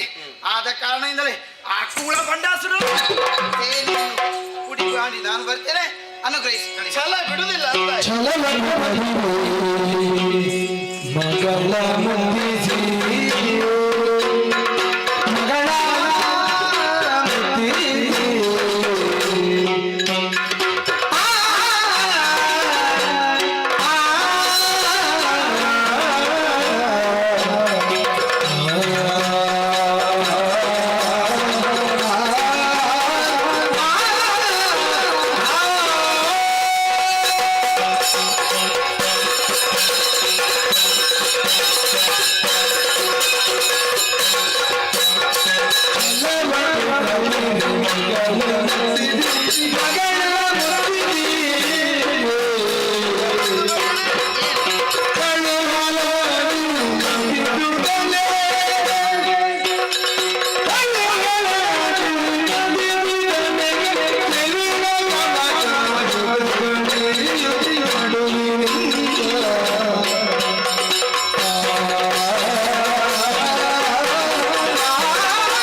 ಹಠದಿಂದಲೇ ನಾನು ಏನನ್ನೋದನ್ನು ಸ್ಥಾಪಿಸ್ತೇನೆ.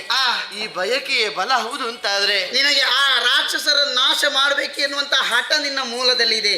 ಆ ಮೂಲದಿಂದಲೇ ಹೊರಟದ್ದಮ್ಮ ಇದು. ಹಾಗಾದ್ರೆ ನಿನ್ನ ವಿಶ್ವಾಸವನ್ನ ನಿನ್ನ ಉತ್ಸಾಹವನ್ನ ತಡೆಗೋಡೆಯನ್ನಾಗಿ ನಾನು ಕುಗ್ಗಿಸುವುದಕ್ಕುಂಟೆ.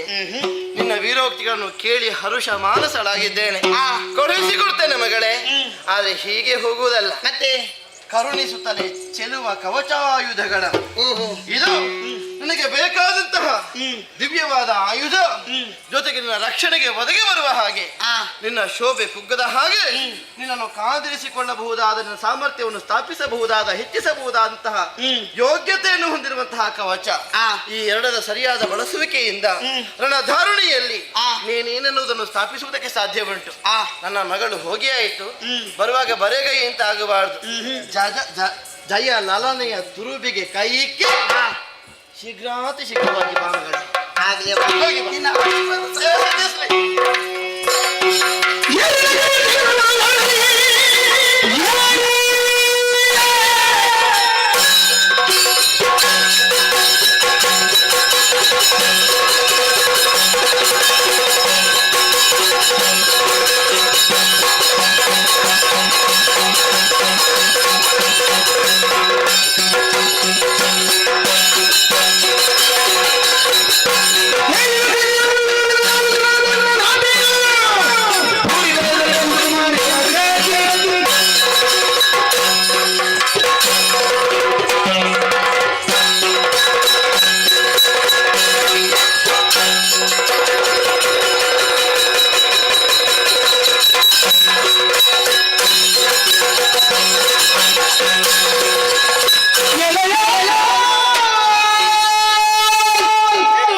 ಒಂದು ಕ್ಷಣ ಸೈರಿತು. ನಾರಿ ಸೇನೆ ಯುದ್ಧ ಕ್ಷೇತ್ರದಲ್ಲಿ ಮೆರೆಯುತ್ತಾ ಇದೆ ಎನ್ನುವಂತಹ ವಿಚಾರವನ್ನು ಕೇಳಿ ಯುದ್ಧಕ್ಕಾಗಿ ಹೊರಟು ಬಂದವ ನಾನು. ಬಂದದ್ದು ಎಲ್ಲಿಗೆ ಅಂತ ಗೊತ್ತಾಗ್ಲಿಲ್ವಾ? ಯುದ್ಧ ಕ್ಷೇತ್ರಕ್ಕೆ ಬಂದಿದ್ದೇನೋ, ಆಟ ಆಡುವ ಬೇಲಿಗೆ ಬಂದಿದ್ದೇನೋ ಎನ್ನುವ ಹಾಗೆ ಭಾಸವಾಗುತ್ತಾ ಇದೆ. ಯಾಕೆ ಎಳೆಯ ಕುಮಾರಿ ನೀನು, ನಿನ್ನನ್ನು ಕಂಡಾಗ ಆಶ್ಚರ್ಯವಾದ್ದು. ಇಂತಹ ಯುದ್ಧ ಕ್ಷೇತ್ರದಲ್ಲಿ ಬಂದು ನಿಲ್ಲುವಂತಹ ಸಾಮರ್ಥ್ಯ, ಎದೆ ಧೈರ್ಯ ಎಲ್ಲಿಂದ ಬಂತು ಎನ್ನುವ ಹಾಗೆ ಯೋಚನೆ ಮಾಡಿದ್ರೆ ಯುದ್ಧಕ್ಕಾಗಿ ಬಂದಿರಬಹುದು ಎನ್ನುವ ಹಾಗೆ ಯೋಚಿಸ್ತೇನೆ. ಹಾಗಾದ್ರೆ ಯುದ್ಧ ಕ್ಷೇತ್ರಕ್ಕೆ ಬಂದಿದ್ದೀಯ, ಯುದ್ಧವೇ ನಮ್ಮಲ್ಲಿ. ಎಳೆಯ ಕುವರಿ ನೀನು, ನಿನಗೆ ಒಂದು ಒಳ್ಳೆಯ ಮಾತನ್ನು ಹೇಳ್ತಾ ಇದ್ದೇನೆ. ನಮ್ಮೊಡನೆ ಯುದ್ಧ ಸರವಲ್ಲ, ಹಾಗಾಗಿ ನಮಗೆ ಬೇಕಾದುದು ಲಲಿತೆ ಎಂಬವಳನ್ನು, ಅವಳನ್ನು ಕಳುಹಿಸು. ಅವಳೆಲ್ಲಿದ್ದಾಳೆ ಹೇಳು. ಏನು ಇದು?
ರಣರಂಗದಲ್ಲಿ ಯಾರೇ ಬಂದಿರಲಿ, ಪೌರುಷವಂತವರಾದರೂ ಅವರು ಹೋರಾಡಬೇಕಾದುದು ಅವರ ಕರ್ತವ್ಯ.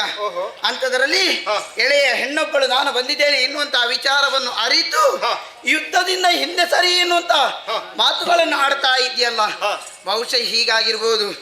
ಚಿಕ್ಕ ಮಕ್ಕಳೊಡನೆ ಹೋರಾಡಿ ಒಂದು ವೇಳೆ ರಣದಲ್ಲಿ ಸೋತೆ ಅಂತಾದ್ರೆ ಅದಕ್ಕಿಂತ ದೊಡ್ಡ ಅಪಮಾನ ಇಲ್ಲ ಎನ್ನುವಂತಹ ವಿಚಾರವನ್ನು ತಿಳಿದು ನೀನೇ ರಣರಂಗದಿಂದ ಹಿಂದೆ ಹೋಗುವಂತ ಯೋಚನೆ ಎಂಬುದಾಗಿ ನಾನು ಭಾವಿಸಿದ್ದೇನೆ. ಅಷ್ಟೇ ಅಲ್ಲ, ರಣ ಉತ್ಸಾಹದಿಂದ ಬಂದಂತ ನೀನು ಈ ಹೊತ್ತಿನಲ್ಲಿ ನಿನ್ನನ್ನು ನೋಡುವಾಗ ಕೇವಲ ನೊರಜಿನ ಹಾಗೆ ಇದ್ದಿ ನೀನು. ಅಷ್ಟೇ ಅಲ್ಲ, ನನ್ನೊಡನೆ ಹೋರಾಡುದು ಸರಿಯಲ್ಲ, ನನ್ನ ತಾಯಿಯಾದಂತ ಲಲಿತೆಯನ್ನು ಕಳಿಸು ಎಂಬುದಾಗಿ ಹೇಳ್ತಾ ಇದೆಯಲ್ಲ. ಕಳಿಸಬಹುದಿತ್ತು. ಸಮುದ್ರದಲ್ಲಿ ಈಜಾಡುವುದಕ್ಕಿಂತ ಮೊದಲು ಒಮ್ಮೆ ನದಿಯಲ್ಲಿ ಈಜಾಡಬೇಕಂತೆ. ಆದ ಕಾರಣ ತಾಯಿಯನ್ನು ಆ ಬಳಿಕ ಕಳಿಸ್ತೇನೆ. ಮೊದಲು ರಣರಂಗದಲ್ಲಿ ನನ್ನೊಡನೆ ಯುದ್ಧ ಮಾಡಿ ಗೆಲ್ಲು.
ಕ್ಷಣದಲ್ಲಿ ನಿನಗೆ ಮರಣ.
ಮಗಳಾದಂತಹ ಚತುರ್ಬಾಹುವನ್ನು ನಾರಿ ಸೇನೆಯನ್ನು ಹೋರಾಟವನ್ನು ಮಾಡಿ ಜಯವನ್ನು ತಂದು ಕೊಡುತ್ತೇನೆ ದಪ್ಪಯ್ಯ ಎನ್ನುವ ಹಾಗೆ ನನ್ನಲ್ಲಿ ಹೇಳಿ ಯುದ್ಧರಂಗಕ್ಕೆ ಹೋದವ. ಬಂದಂತಹ ಸುದ್ದಿ ಏನು? ನಾರಿ ಸೇನೆಯನ್ನು ಹೋರಾಟವನ್ನು ಮಾಡುತ್ತಾ ಹತನಾಗಿ ಹೋದರಲ್ಲ ನನ್ನ ಕಂದ. ಕಳವಾದಂತಹ ಕೀರ್ತಿಯನ್ನು ತಂದು ಕೊಡ್ತಾನೆ ಎನ್ನುವಾಗ ಭಾವಿಸಿದರೆ ಈ ಹೊತ್ತಿನಲ್ಲಿ ನನ್ನ ಮಗನನ್ನು ನಾನು ಕಳೆದುಕೊಂಡೆ. ಈ ದುಃಖವನ್ನು ಯಾರಲ್ಲಿ ಹೇಳಲಿ?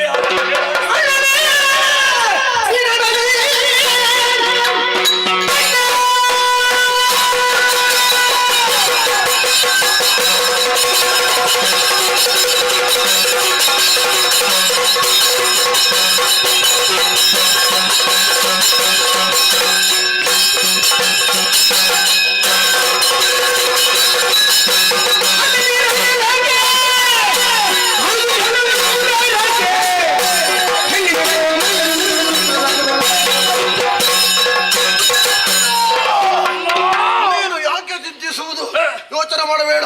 ಪುತ್ರ ಶೋಕ ಎನ್ನುವುದು ನಿರಂತರವಾಗಿರ್ತದೆ. ಅಣ್ಣ, ನನಗೊಂದು ಪಡೆಯನ್ನು ಕೊಡು. ಶಕ್ತಿಯಿಂದ ಆಗದೇ ಇದ್ದದ್ದನ್ನು ಯುಕ್ತಿಯ ಮೂಲಕವಾಗಿ ನಾನು ಗೆಲುವನ್ನು ಸಂಪಾದನೆ ಮಾಡ್ತೇನೆ. ನೀನು ಸ್ವಲ್ಪ ಒಳಗಿದ್ದುಕೋ.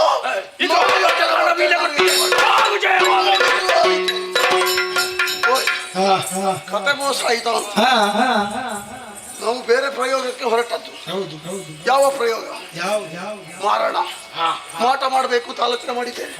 ಈಗ ಮಾಟ ಮಾಡಬೇಕು ಅಂತಿದ್ರೆ ಮಂತ್ರವಾದಿ ಬೇಕಾ ಬೇಡವಾ ಹೇಳಿ? ಇಲ್ಲಿ ಇದ್ದಾನ, ದೂರದ ಕೇರಳಕ್ಕೆ ಹೋಗಬೇಕು. ಕೇರಳಕ್ಕೆ ಹೋಗಿ ಬರುವಾಗ ಸಮಯ ಆಗ್ತದೆ. ಹಾಗಾಗಿ ಈಗ ಒಂದು ನೂತನವಾದ ಸೃಷ್ಟಿ ಆಗಬೇಕು. ಮಂತ್ರವಾದಿಯ ಸೃಷ್ಟಿ. ಆ ಮಾತ್ರದಲ್ಲೇ ಸಂಕಲ್ಪದಿಂದ ಇದೋ ಮಂತ್ರವಾದಿಯನ್ನು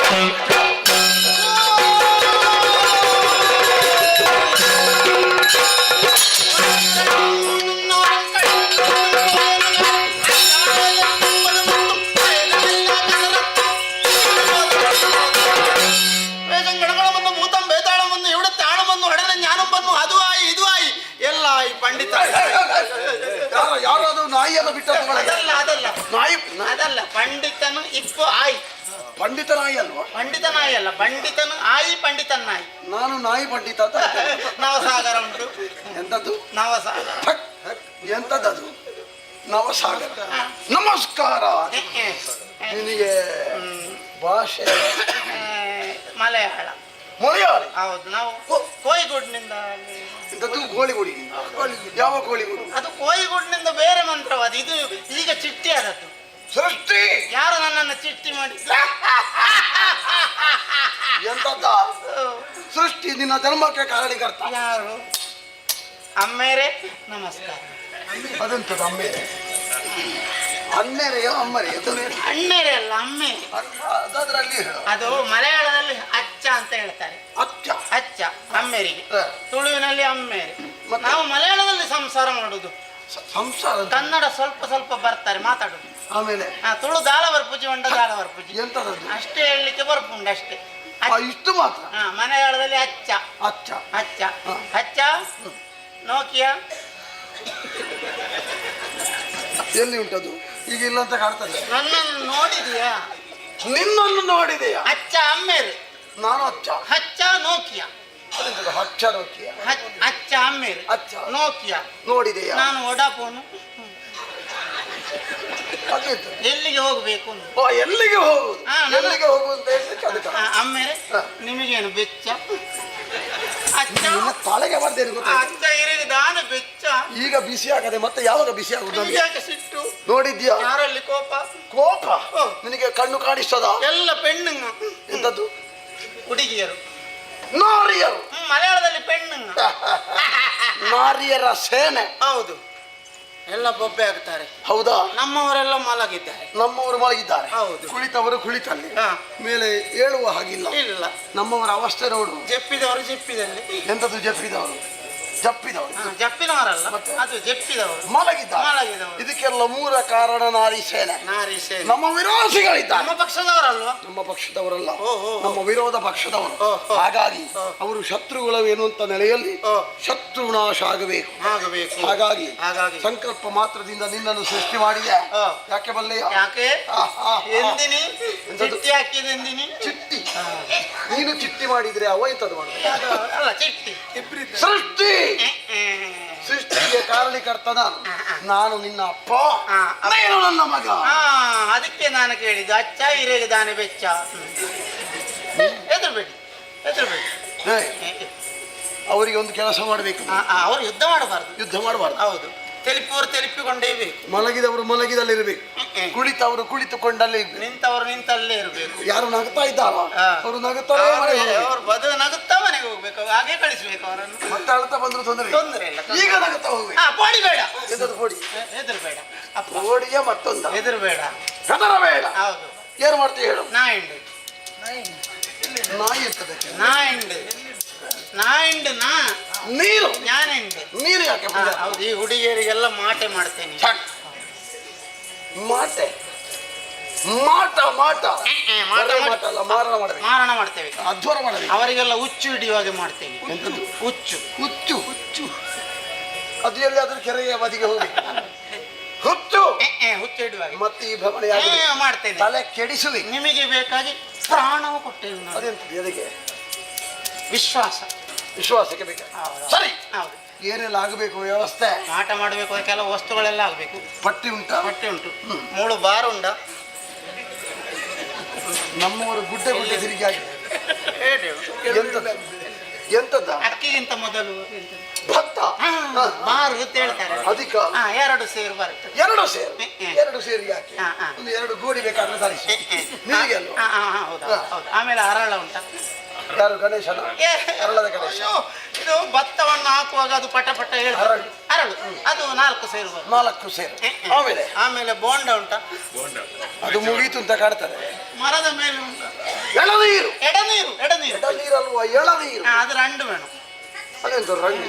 ಮಂತ್ರವಾದ ಮಾಡ್ಲಿಕ್ಕೆ 2 ರೆಡ್ 2 2 22 ಬೇಕಾದ್ರೆ ತರಿಸ್ತೇನೆ. ಆಮೇಲೆ ಬಾಳೆಹಣ್ಣು ಉಂಟ. ಬಾಳೆಹಣ್ಣು. ನೇಂದ್ರ ಪഴം ಬೇಡ, ಕದಳಿ ಪഴം. ಅದೆಂತದ್ದು ಕದಳಿ ಕದಳಿ ಹಣ್ಣಾಗಬೇಕು. ಕದಳಿ ನಾನು ಅಂದ್ರೆ ಇದಕ್ಕೆ ಆಗುದಿಲ್ಲ. ಎಷ್ಟು ಬೇಕು? ಅದಕ್ಕೆ ಒಂದು 6 ಸಾಕು, ಹೆಚ್ಚು ಬೇಡ. 6 ಇಲ್ವಾ? 26 ತಾರೀಶ್ವರ ನಮ್ಮಲ್ಲಿ ಕೊರತೆ ತೋಟಕ್ಕೆ ನುಗ್ಗಿದ್ರಾಯ್ತು. ಆಮೇಲೆ 4 ಜಾತಿಯ ಸೋಪು ಬೇಕು. ಎಂಥದ್ದು? ಮರದ ಕಾಲು ಕಡಿತೇನೆ ನಾವು ಹೋದಲ್ಲೆಲ್ಲ ಅದನ್ನೇ ಕೇಳ್ತಾರೆ. ಮಂತ್ರ ಅದಕ್ಕೆ ಅದು ಬೇಕಲ್ಲ, ಮತ್ತೇನು ಮಾಡುದು? ಸೋಪು 4 ಮರದ್ದು ಜಾತಿ ಸೊಪ್ಪು ಯಾವುದಿಲ್ಲ. ಎಕ್ಕಿ ನೆಕ್ಕಿ ಕಳ್ಳಿ ಕಣಪಟ್ಟಿ.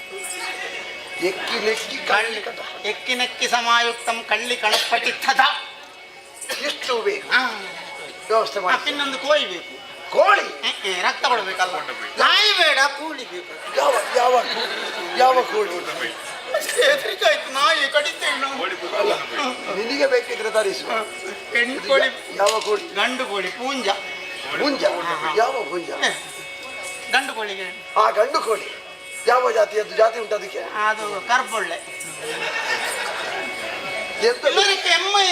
ಎಂತದ್ದು ಕೋಳಿ ಅಂಕಕ್ಕೆ ಹೋಗ್ತದೆ? ರಕ್ತ ಕೊಡ್ಬೇಕಲ್ಲ. ಈ ಹುಡುಗಿಯರಿಗೆ ಹುಚ್ಚಿಡಬೇಕಿದ್ರೆ ಗಂಡು ಕೋಳಿಯ ರಕ್ತ ಆಗಬೇಕು. ಹೆಂಡ ಮತ್ತೆ ಬಂತು. ನಾಯಿ ಬೇಡ, ನಾಯಿ ಬೇಡ, ಕೋಳಿ ಕೋಳಿ. ಈ ಸಲ ಬೇಕು. 12 ಕೊಲ್ಲ ನೀರಿನಲ್ಲಿ ಮುಳುಗಿ ತಪಸ್ ಹಾಕಿದ್ದು ಪೊಕ್ಕಡೆ ಆಯ್ತಪ್ಪ. ಯಾವ ಪೊಕ್ಕಡ ಅಲ್ಲ, ಪೊಕ್ಕಡೆ. ಸುಳ್ಳಾಯ್ತಾ? ಸುಳ್ಳಾಯ್ತಾ? ಸಿದ್ಧಿ. ಈಗ ಮಾಟ ಮಾಡ್ತೇನೆ. ಎಲ್ಲ ಬಲಿ ನಿಮ್ಮ ಅಪ್ಪನೇ ಕೊಡಿಸಬೇಕು. ಬಲಿ ಬಲಿ ನೀವು ಹೇಳಿದ್ರೆ ಕೂಡಲೇ ಬರ್ತದೆ. ಯಾವ ಬಲಿ? ಬಲಿ ತೆಗೆಯುವುದು. ಬಲಿ 4 ಸುತ್ತು ಎಲ್ಲ ಬಲಿ. ಏನಾದ್ರು ದೋಷಗಳೆಲ್ಲ ಇದ್ರೆ ಈಗ ಮಾಡ್ತೇನೆ ನೋಡಿ, ಹುಚ್ಚಿಡಿಸ್ತೇನೆ. ಒಬ್ಬೊಬ್ರೇ ನಮ್ಮ ವಿರೋಧಿಗಳು ಹುಡುಗಿಯರು, ಅವರಿಗೆಲ್ಲ ಹುಚ್ಚಿಡಿಸ್ತೇನೆ ನೋಡಿ. ಇದು ಎಲ್ಲಿಂದ ತಂದದ್ದು? ನಮ್ಮ ಪೆಟ್ಟಿಗಿದ್ದಲ್ಲ. ಅಲ್ಲ, ಇದು ನನ್ನದ್ದು ನೋಡಿ. ತಿರುಗಾಟಕ್ಕೆ ಇಂಥದ್ದೇ ಆಗ್ಬೇಕು. ಇಲ್ಲಂದ್ರೆ ಭಾರಿ ಕಷ್ಟ ಆಗ್ತದೆ. ಒಬ್ಬರಿಗೆ ಕೆಮ್ಮು ಸಹ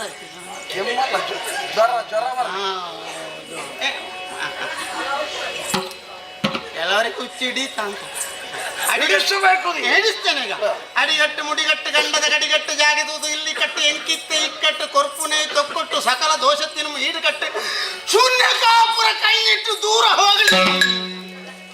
ಶೂನ್ಯ ಕಾಪುರ ಒಬ್ಬಳಿಗೆ ಹುಚ್ಚಿಡೀತ ಅಂತ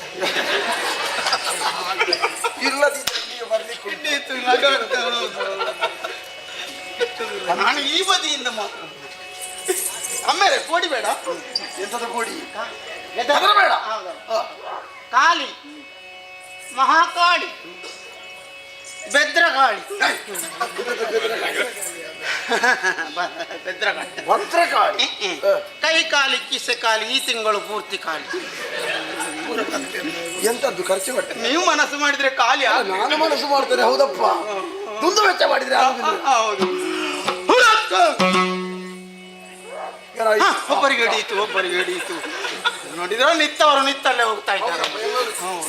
ಈ ಬದಿಗೆ 2 ಕಡೆ ಚಂಡಿ ಚಾಮುಂಡಿ, ಚಂಡಿ ಚಂಡಿ ಚಾಮುಂಡಿ, ಚಂಡಿ ಚಂಡಿ ಚಂಡಿ ನೀರಿಗೆ ಬಿದ್ದದ್ದು. ನಾಲಿಗೆ ಹೊರಗೆ ಹಾಕಿ ಚಂಡಿ ಚಂಡಿ ಚಂಡಿ ಚಂಡಿ ಚಾಮುಂಡಿ.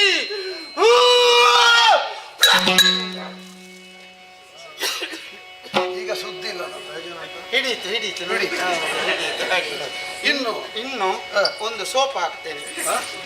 ಆಯ್ತಲ್ಲ, ನೀನು ಇಲ್ಲಿ ಹಾಕಬೇಡ. ಮತ್ತೆ ಕೆರೆ ಉಂಟು, ಅದಕ್ಕೆ ಹಾಡಿ. ಎಕ್ಕಿ ನೆಕ್ಕಿ ಕಳ್ಳಿ ಗಣಪಟ್ಟಿ ಸೊಪ್ಪು. ಶಂಕರನಾರಾಯಣ ಈಶ್ವರ ಪಾರ್ವತಿ ದುಷ್ಟ ಸಂಹಾರಿಣಿ ಶಿಷ್ಟ ಸಂರಕ್ಷಣಿ ಶಾಕಿನಿ ಡಾಕಿಲಿ ಮಾಲಿನಿ ಜಾರ್ನಿ ಪೂರ್ಣಿ. ಎಂತದ್ದು? ಅದೆಂತದ್ದು? ಎಲ್ಲ ಮಂತ್ರಗಳು. ಇನ್ನು ಬೊಂಡದಲ್ಲಿ ಒಂದು ಮಂತ್ರ ಮಾಡ ಉಂಟಾ? ಉಂಟು. ಒಳ್ಳೆ ಬೊಂಡ ನೋಡು, ನಿನಗೆ ಬೇಕಾಗಿ ತರಿಸಿ. ಮಂತ್ರವಾದಕ್ಕೆ ನನಗೆ ಹೋಮ್ ಹೋಮ್, ಅದರೊಳಗೆ ರೂಮ್. ಎಂತದ್ದು? ರೂಮ್. ಹೋಮ್ ಆದ ಮೇಲೆ ರೂಮ್, ಆಮೇಲೆ ಅದರೊಳಗೆ ರಮ್. ಓಂ ರೂಮ್ ಮಂತ್ರ ಬೀಜಾಕ್ಷರಗಳೆಲ್ಲ ಅದರೊಳಗೆ. ಹೌದು. ಓಂ ರೀಂ ರೂಮ್ ಕ್ರೀಂ.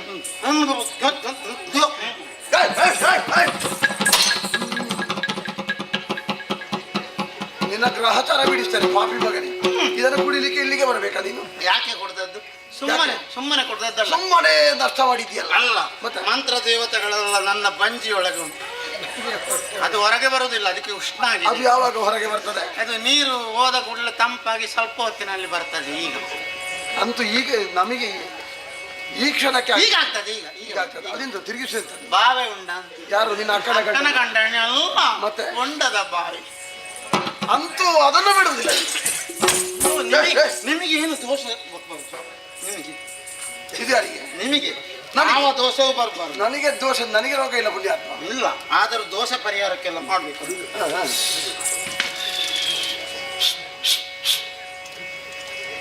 ಕುಡಿ. ಇನ್ನು ಕೋಯಿ ಕೊಡ್ಬೇಕು ರಕ್ತ. ನಿನ್ನದು ಬೆಳಗ್ಗೆ ಹೋಗ್ತದೆ, ನಮ್ಮದು ಯಾವಾಗ? ನಿಮ್ಮದು ಈಗ ಹೋಗ್ತದೆ, ಹೆಚ್ಚು ಸಮಯ ಇಲ್ಲ. ದೋಷ ಎಲ್ಲ ಹೋಗ್ತದೆ, ಪರಿಹಾರ ಆಗ್ತದೆ. ಮತ್ತೆ ಈಗ ಕುಡಿ. ಈಗ ಕುಡ್ಲಿಕ್ಕೆ ಸಮಯ ಇಲ್ವಾ? ನಮಗೆ ಬೇಗ ಸಮಯ ಇಲ್ಲ. ಮತ್ತೆ ಸತ್ರ ಎಂತದ್ದು ಮಾಡುದು? ಅದು ಆಮೇಲೆ ಅಲ್ವಾ? ಕೋಳಿ ರಕ್ತ ಕೊಡ್ಬೇಕಲ್ಲ. ಕೋಳಿ ಕೋಳಿ ಒಂದು ಕೋಳಿ ಬರಲಿ. ಕೋಳಿ ಕೂತ್ಕೊಂಡು ಹೋಗಿ ಹಾಗಾದ್ರೆ ಈಗ ರಕ್ತ ಕೊಡುದು ಹೇಗೆ? ಅವನ ಬೆರಳು 3 ಅಲ್ಲ, ಅವನದ್ದು ತುಂಡು ಮಾಡಿದ್ರೆ ಮತ್ತೆ ನಾಳೆ ಜನ ಯಾರು? ಜನ ಆಗ್ಬೇಕಲ್ಲ. ಬೇಡ, ಮಂತ್ರವಾದಿನಿ ನಿನ್ನತ್ತೆ ಕಳೆದದಕ್ಕೆ ಎಲ್ಲ ಹೆಣ್ಣು ಮಕ್ಕಳಿಗೂ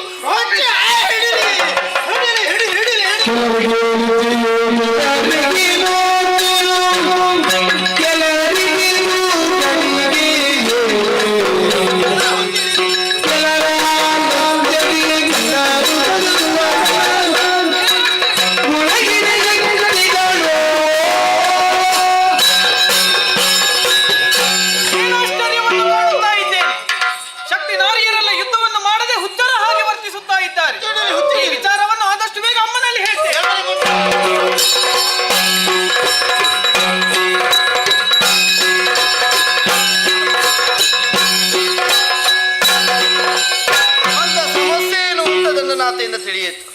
ಇದಕ್ಕೊಂದು ಪರಿಹಾರ ಆಗಬೇಕು ಅಂತಾದ್ರೆ ನನ್ನವರ ಮುಖ ನೋಡುದು ಬೇಡವೆ?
ಸಂಕಲ್ಪದಿಂದಲೇ ಕಾಣಿಸಿಕೊಂಡ ಸ್ವರೂಪ ನಿನ್ನದು. ಸರಿ. ದಶಭುಜ ಗಣಪತಿ ವಾಮ ತುಡೆಯಲ್ಲಿ ಸಿದ್ಧ ಲಕ್ಷ್ಮಿಯನ್ನೇ ಕುಳ್ಳಿರಿಸಿ ಈ ಕಡೆಗೆ ಬಂದು ಮಾಡುವುದಕ್ಕೆ ಕಜ್ಜೆ ಏನು ಅಂತ ಕೇಳುತ್ತಿರುವೆಯಲ್ಲ.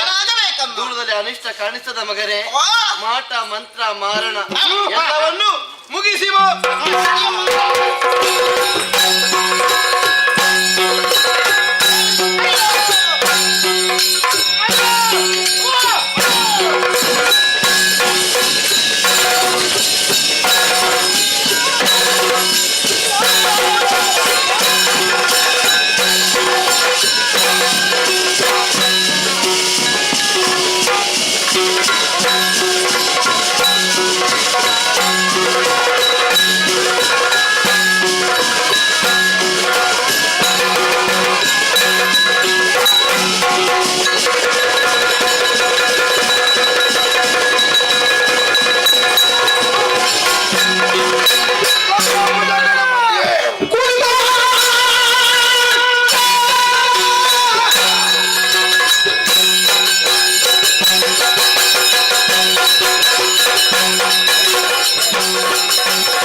ಗಣಪತಿ ಕೊಂದನಂತೆ.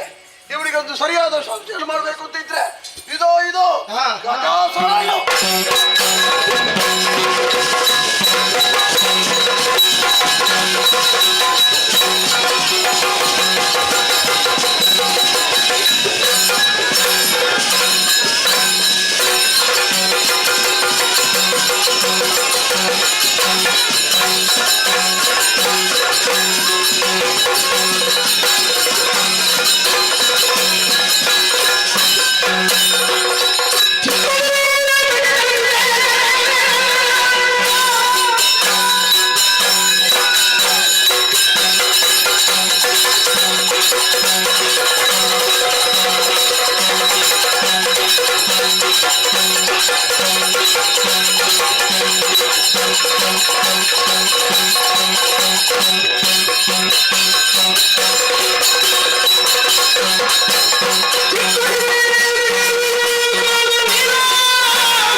ಏನಾಗಬೇಕು ಹೇಳು? ದಶಭುಜ ಗಣಪತಿ ಎಂಬವರಿದ್ದಾನೆ, ಅವನನ್ನು ಕೊಂದು ಸರಿ.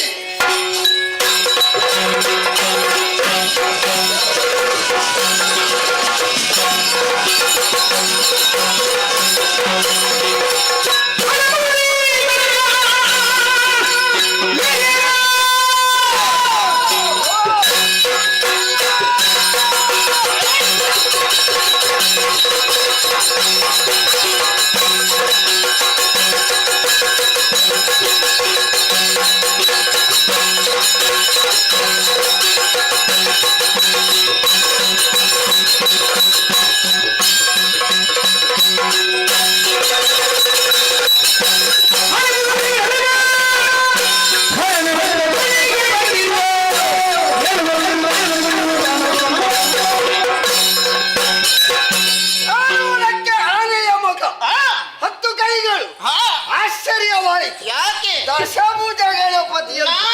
ಅಯ್ಯೋ, ನೀನು ಕುಣಿಯುತ್ತ ರಾಕ್ಷಸ ಪಾಳಯವನ್ನು ವಧಿಸಬೇಕು ಎನ್ನುವಾಗ ಮುಂದೆ ಬಂದೇ ಇಲ್ಲ. ಬಂದರೆ ಜೋಕೆ ಗಜಾಸುರ, ನಿನ್ನ ಸೊಂಡಿಲು ಗಟ್ಟಿಯ, ನನ್ನ ಸೊಂಡಿಲು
ನೀನು ನನ್ನ ಪಾಲಿಗೆ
ಬಂಡಾಸುರನ ಬಂಡವಾಳ ಕಡಿಮೆಯಾಯಿತು ಎನ್ನುವ ಹಾಗೆ ಊಹಿಸದಿರು ಈ ಹಿಂದೆ ಅದೆಷ್ಟೋ ಮಂದಿ ಆಗಿ ಹೋಗಿದ್ದಾರೆ ನನ್ನ ಹಿರಿಯರು. ಅವರನ್ನು ಪುನರಪಿ ಸೃಷ್ಟಿ ಮಾಡಿ ನಿನ್ನಲ್ಲಿ ಯುದ್ಧಕ್ಕಾಗಿ ನಾನು ಕಳುಹಿಸಿಕೊಡ್ತೇನೆ. ಶಿಶುಪಾಲನನ್ನು ಸೃಷ್ಟಿಸಿ ಕಳುಹಿಸಿಕೊಡ್ತೇನೆ. ಚಂಡಮುಂಡರನ್ನು ಕಳುಹಿಸಿಯನು ಕಾಳಿಕೆಯಾಗಿ ಯಾಕಾಕ ಮಹಿಷಾಕ್ಕೆ ಬಂದನಲ್ಲ.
ಅಷ್ಟು ಮಾತ್ರವಲ್ಲ, ಶಂಕದುರ್ಗರ ವಧೆ ಯಾಕೆ ಅವರನ್ನು ವಧಿಸಿದೆ? ಏನು ನನ್ನಲ್ಲಿ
ಮೆಚ್ಚುಗೆಯ ಮಾತುಗಳನ್ನಾಡುತ್ತಿದ್ದೇನೆ.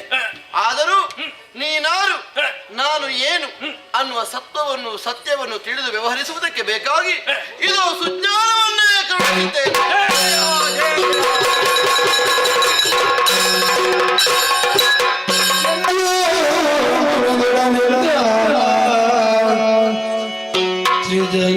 ಜನನಿ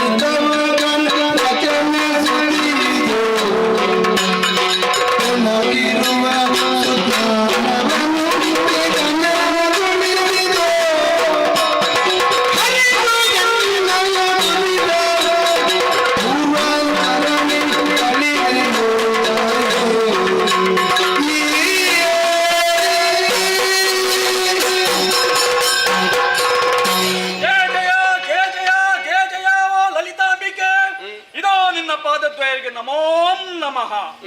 ಅಮ್ಮ, ನಿನಗೂ ನನಗೂ ನಡೆದಂತಹ ಘನಘೋರ ಸಂಗ್ರಾಮದಲ್ಲಿ ನೀನು ಪ್ರಯೋಗಿಸಿದಂತಹ ಮಾರ್ಗಣ ನನ್ನ ಶರೀರವನ್ನು ಸೋಕಿದಾಕ್ಷಣವೇ ಅಜ್ಞಾನವು ದೂರವಾಗಿ ಸುಜ್ಞಾನವು ಮೊಳಕೆಯೊಡೆಯುತ್ತಾ ಇದೆಯಮ್ಮ.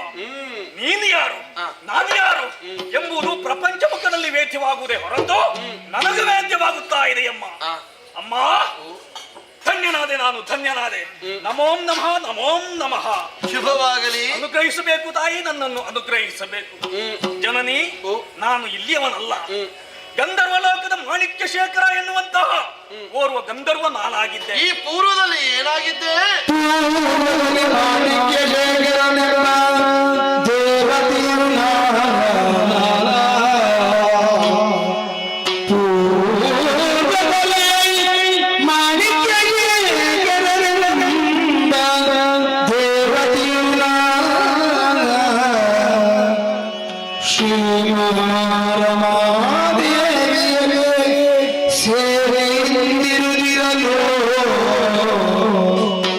ಒಂದು ದಿನ ಗಂಗಾ ನದಿ ತೀರ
ಮಹಾಲಕ್ಷ್ಮಿ ದೇವಿಯ ಕಾವಲು ಭಟನೂ ನಾನಾಗಿದ್ದೇನಮ್ಮ. ಒಂದು ದಿವಸ ಗಂಗಾ ನದಿಯ ತೀರದಲ್ಲಿ ಮಹಾಲಕ್ಷ್ಮಿ ದೇವಿಯು ತಪಸ್ಸನ್ನಾಚರಿಸುತ್ತಿದ್ದಂತಹ ಕಾಲಕ್ಕೆ ಆಕೆಯ ಕಾವಲು ಭಟನಾಗಿ ಕಾವಲನ್ನು ಕಾಯುತ್ತಾ ಇದ್ದೇನಮ್ಮ. ಆ ಹೊತ್ತಿಗಾಗಲೇ ಕಿನ್ನರ ತರುಣಿಯೋರ್ವಲು ಗಂಗಾ ನದಿಯ ಪ್ರವಾಹಕ್ಕೆ ಸಿಲುಕಿ ಸುಳಿಯಲ್ಲಿ ಮುಳುಗುತ್ತಿರುವಂತಹ ದೃಶ್ಯವನ್ನು ಮಾತ್ರವಲ್ಲ, ಆಕೆಯ ನಾರ್ತನವಾದವನ್ನು ಕೇಳಿದಂತಹ ನಾನು ನೀರಿಗೆ ಧುಮುಕಿ ಆಕೆಯನ್ನು ಮೇಲೆತ್ತಿ ತಂದು ತಟದಲ್ಲಿ ಕುಳ್ಳಿರಿಸಿದೆನಮ್ಮ. ಆಕೆಯ ಒದ್ದೆ ಮೈಯನ್ನು ಕಂಡಂತಹ ನನಗೆ ನನ್ನಲ್ಲಿ ಸುಪ್ತವಾಗಿ ಅಡಗಿದ್ದಂತಹ ಕಾಮವು ಪ್ರಜ್ವಲಿಸುವುದಕ್ಕೆ ಪ್ರಾರಂಭವಾಯಿತಮ್ಮ. ಆಕೆಯಲ್ಲಿ ನಾನು ಕೇಳಿಕೊಂಡೆ, ಬಾ ನನ್ನ ಜೊತೆಯಲ್ಲಿ ನನ್ನನ್ನು ಮದುವೆಯಾಗಿ ಸುಖ ದಾಂಪತ್ಯ ಜೀವನವನ್ನು ನಡೆಸುವ ಎನ್ನುವ ಹಾಗೆ. ಇದಕ್ಕೆ ಒಪ್ಪಲಿಲ್ಲವಮ್ಮ. ಬಲಾತ್ಕಾರ ಮಾಡುವುದಕ್ಕಾಗಿ ಮುಂದಾದೆ. ಆ ಹೊತ್ತಿಗಾಗಲೇ ಆಕೆಯ ಕೂಗನ್ನು ಕೇಳಿದಂತಹ ಮಹಾಲಕ್ಷ್ಮಿ ದೇವಿಯು ತಪಸ್ಸಿನಿಂದ ಎಚ್ಚೆತ್ತುಕೊಂಡಲಮ್ಮ. ಈ ದೃಶ್ಯವನ್ನು ಕಾಣುತ್ತಾ ಅಯ್ಯ ಓ ಗಂಧರ್ವನೇ, ಈ ರೀತಿಯಾಗಿ ನೀನು ವ್ಯವಹರಿಸುತ್ತಾ ಇರುವೆಯಲ್ಲ, ಇದು ಸಾಧಾರಣವಂತ ವ್ಯವಸ್ಥೆಯಲ್ಲ, ರಾಕ್ಷಸಿ ಪ್ರವೃತ್ತಿಯನ್ನು ನೀನು ಕಾಣಿಸಿದೆ. ಆದ ಕಾರಣವಾಗಿ ಇನ್ನು ಮುಂದಕ್ಕೆ ನೀನು ರಾಕ್ಷಸನಾಗಿ ಹೋಗು ಎನ್ನುವಂತಹ ಘೋರ ಶಾಪವನ್ನೇ ಕೊಟ್ಟು ಬಿಟ್ಟಲಮ್ಮ. ಪರಿಪರಿಯಾಗಿ ಕೇಳಿಕೊಂಡೆ, ಶಾಪ ವಿಮೋಚನೆ ಯಾವ ರೀತಿಯಲ್ಲಿ ಎನ್ನುವ ಹಾಗೆ ಅತ್ತೆನಮ್ಮ, ಕೂಗಿದೆನಮ್ಮ, ಬೇಕಾದ ರೀತಿಯಲ್ಲಿ ಕೇಳಿಕೊಂಡೆನಮ್ಮ. ಆ ಹೊತ್ತಿಗಾಗಲೇ ಕಾಮ ಸ್ವರೂಪವನ್ನು ತಾಳಿದಂತಹ ಮಹಾಲಕ್ಷ್ಮಿ ದೇವಿಯು ಮುಂದೊಂದು ದಿನ ಲಲಿತಾಂಬಿಕೆಯಾಗಿ ನಿನಗೆ ಕಾಣಿಸಿಕೊಳ್ಳುವಳಿದ್ದೇನೆ, ಆ ಹೊತ್ತಿಗೆ ನಿನಗೆ ಮೋಕ್ಷವನ್ನು ಅನುಗ್ರಹಿಸುತ್ತೇನೆ ಎನ್ನುವಂತಹ ಮಾತನ್ನು ಹೇಳಿದರಮ್ಮ. ಅಮ್ಮ, ಗಣಪತಿಯು ಮನ್ಮಥನ ಬೂದಿಯಿಂದ ಮಾಡಿದಂತಹ ಗೊಂಬೆಗೆ ಜೀವಕಲೆಯನ್ನು ಕೊಡುತ್ತಿರುವಂತಹ ಸಂದರ್ಭದಲ್ಲಿ ಅಂತರಿಕ್ಷದಲ್ಲಿ ನನ್ನ ಆತ್ಮವು ತಿರುಗಾಡುತ್ತಾ ಇತ್ತು. ಜೀವಕಲೆಯನ್ನು ಕೊಡುತ್ತಿರುವಂತಹ ಸಮಯದಲ್ಲಿ ಪಕ್ಕನ ಹೋಗಿ ಅದರಲ್ಲಿ ಸೇರಿಕೊಂಡೆನಮ್ಮ. ಬಂಡಾಸುರ ಎನ್ನುವಂತಹ ಹೆಸರನ್ನಿರಿಸಿದರು.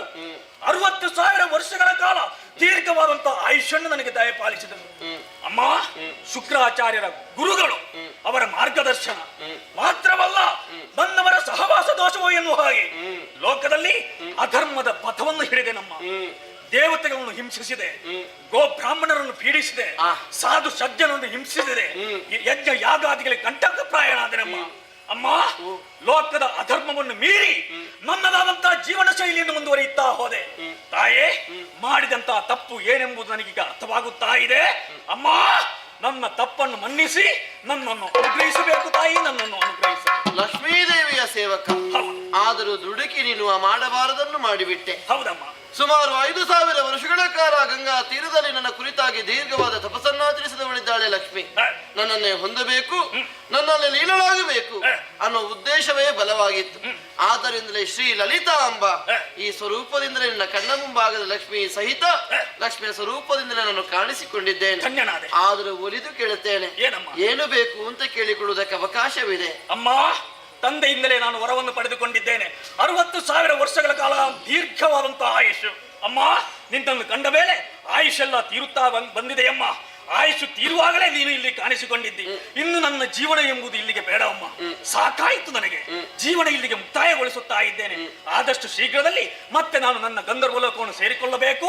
ಹಾಗೆ ಮೋಕ್ಷ ಪ್ರದಾಯಿನಿಯಾದಂತಹ ನಿನ್ನಿಂದ ಮೋಕ್ಷವನ್ನು ಅನುಗ್ರಹಿಸುತ್ತಾ ಇದ್ದೇನೆ. ಈ ಶರೀರವನ್ನು ಬಿಟ್ಟು ಮೋಕ್ಷ ಲೋಕವನ್ನು ಸೇರುವ ಆಕಾಂಕ್ಷೆಯನ್ನು ಬಲವಾಗಿ ಪ್ರತಿಪಡಿಸಿದೆ. ಆದ್ದರಿಂದಲೇ ಕಾಮೇಶ್ವರಾಸ್ತ್ರವನ್ನು ಈ ಕೂಡಲೇ ಪ್ರಯೋಗಿಸಿದ್ದೇನೆ.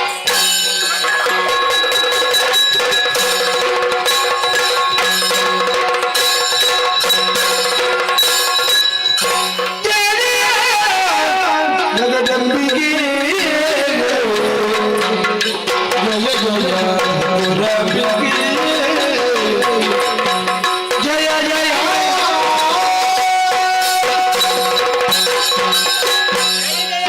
ಜಯ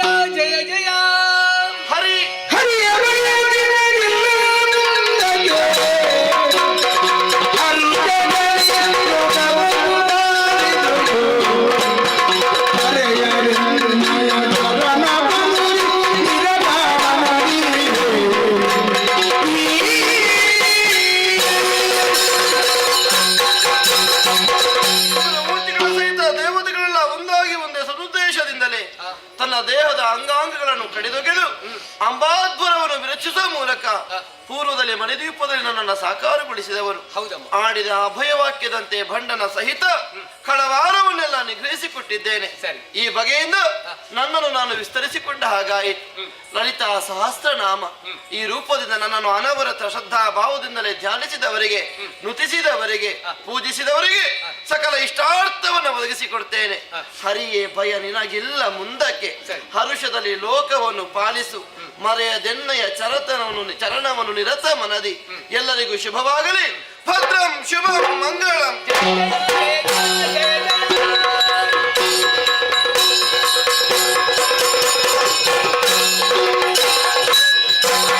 ಸರಿ, ಲೋಕಕಂಟಕನಾದಂತಹ ಬಂಡಾಸುರನನ್ನು ವಧಿಸಿದಂತಹ ಮಹಾತಾಯಿ ಲೋಕಕ್ಕೆ ಕ್ಷೇಮವನ್ನು ಒದಗಿಸಿಕೊಟ್ಟಿದ್ದಾಳೆ ಅನ್ನುವುದು ಸತ್ಯ. ಹಾಗಿದ್ದರೆ ಇದರ ಅರ್ಥ ಏನು? ಧರ್ಮೋ ರಕ್ಷತಿ ರಕ್ಷಿತಃ. ಸತ್ಯ ಧರ್ಮ ನಿಷ್ಠೆಯಿಂದ ಯಾರು ತಮ್ಮ ಜೀವನವನ್ನು ಸಾಗಿಸ್ತಾನೋ ಅಂಥವರನ್ನು ಧರ್ಮವೇ ರಕ್ಷಿಸ್ತದೆ ಅನ್ನುವುದಕ್ಕೆ ಪುಣ್ಯಪ್ರದವಾದಂತಹ ಮಹಾದೇವಿ ಲಲಿತೋಪಖ್ಯಾನ ಅನ್ನುವಂಥ ಪ್ರಸಂಗ ಸಾಕ್ಷಿಯಾಗಿದೆ. ಇಂತಹ ಪ್ರಸಂಗವನ್ನು ಹಾಡಿದ ನಮಗೂ ನೋಡಿ ಕೇಳಿದ ನಿಮಗೆಲ್ಲರಿಗೂ ನಾವು ನಂಬಿಕೊಂಡು ಬಂದಿರುವಂತಹ ಕಟೀಲು ಶ್ರೀ ದುರ್ಗಾ ಪರಮೇಶ್ವರಿ ಅಮ್ಮನವರು ಹಾಗೂ ಮಹಾಗಣಪತಿ ದೇವರು ಆಯುಷ್ಯ, ಆರೋಗ್ಯ, ಸುಖ, ಸಂಪತ್ತು, ಸೌಭಾಗ್ಯವನ್ನು ಒದಗಿಸಿಕೊಳ್ಳಿ ಅನ್ನುವ ಹಾಗೆ ಅಮ್ಮನಲ್ಲಿ ಪ್ರಾರ್ಥಿಸುತ್ತಾ ಕತೆಗೆ ಮಂಗಳವನ್ನು ಹಾಡುವರೆ ಸಭೆಯಲ್ಲಿ ನಾವು ಮತ್ತೆಯನ್ನು ಬೇಡ್ತೇವೆ. ಭದ್ರಂ ಶುಭಂ ಮಂಗಳಂ.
ಕೆಯ್ಯೂರು ಕೆರೆಮನೆ ಶಿವರಾಮ ಪೂಜಾರಿಯವರ ಸ್ಮರಣಾರ್ಥ ಅವರ ಮನೆಯವರು.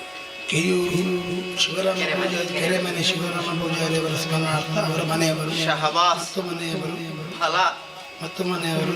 ಅರ್ತಿಗಾರರು, ಮೋಜುಗಾರರು, ಶಹಬಾಸ್ ಪ್ರೀತಿಪೂರ್ವಕವಾಗಿ ಕೊಟ್ಟಿರುವಂತಹ ಕಾಂಚನ ದಕ್ಕಿತ್ತು ಬಿಡಾರಕ್ಕೆ ಅಪ್ಪಣೆ. ದೇವರ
ಆಯ್ತಲ್ಲ ಬಾಕಿದ್ದಾರೆ ಯಾರು ಇಲ್ಲ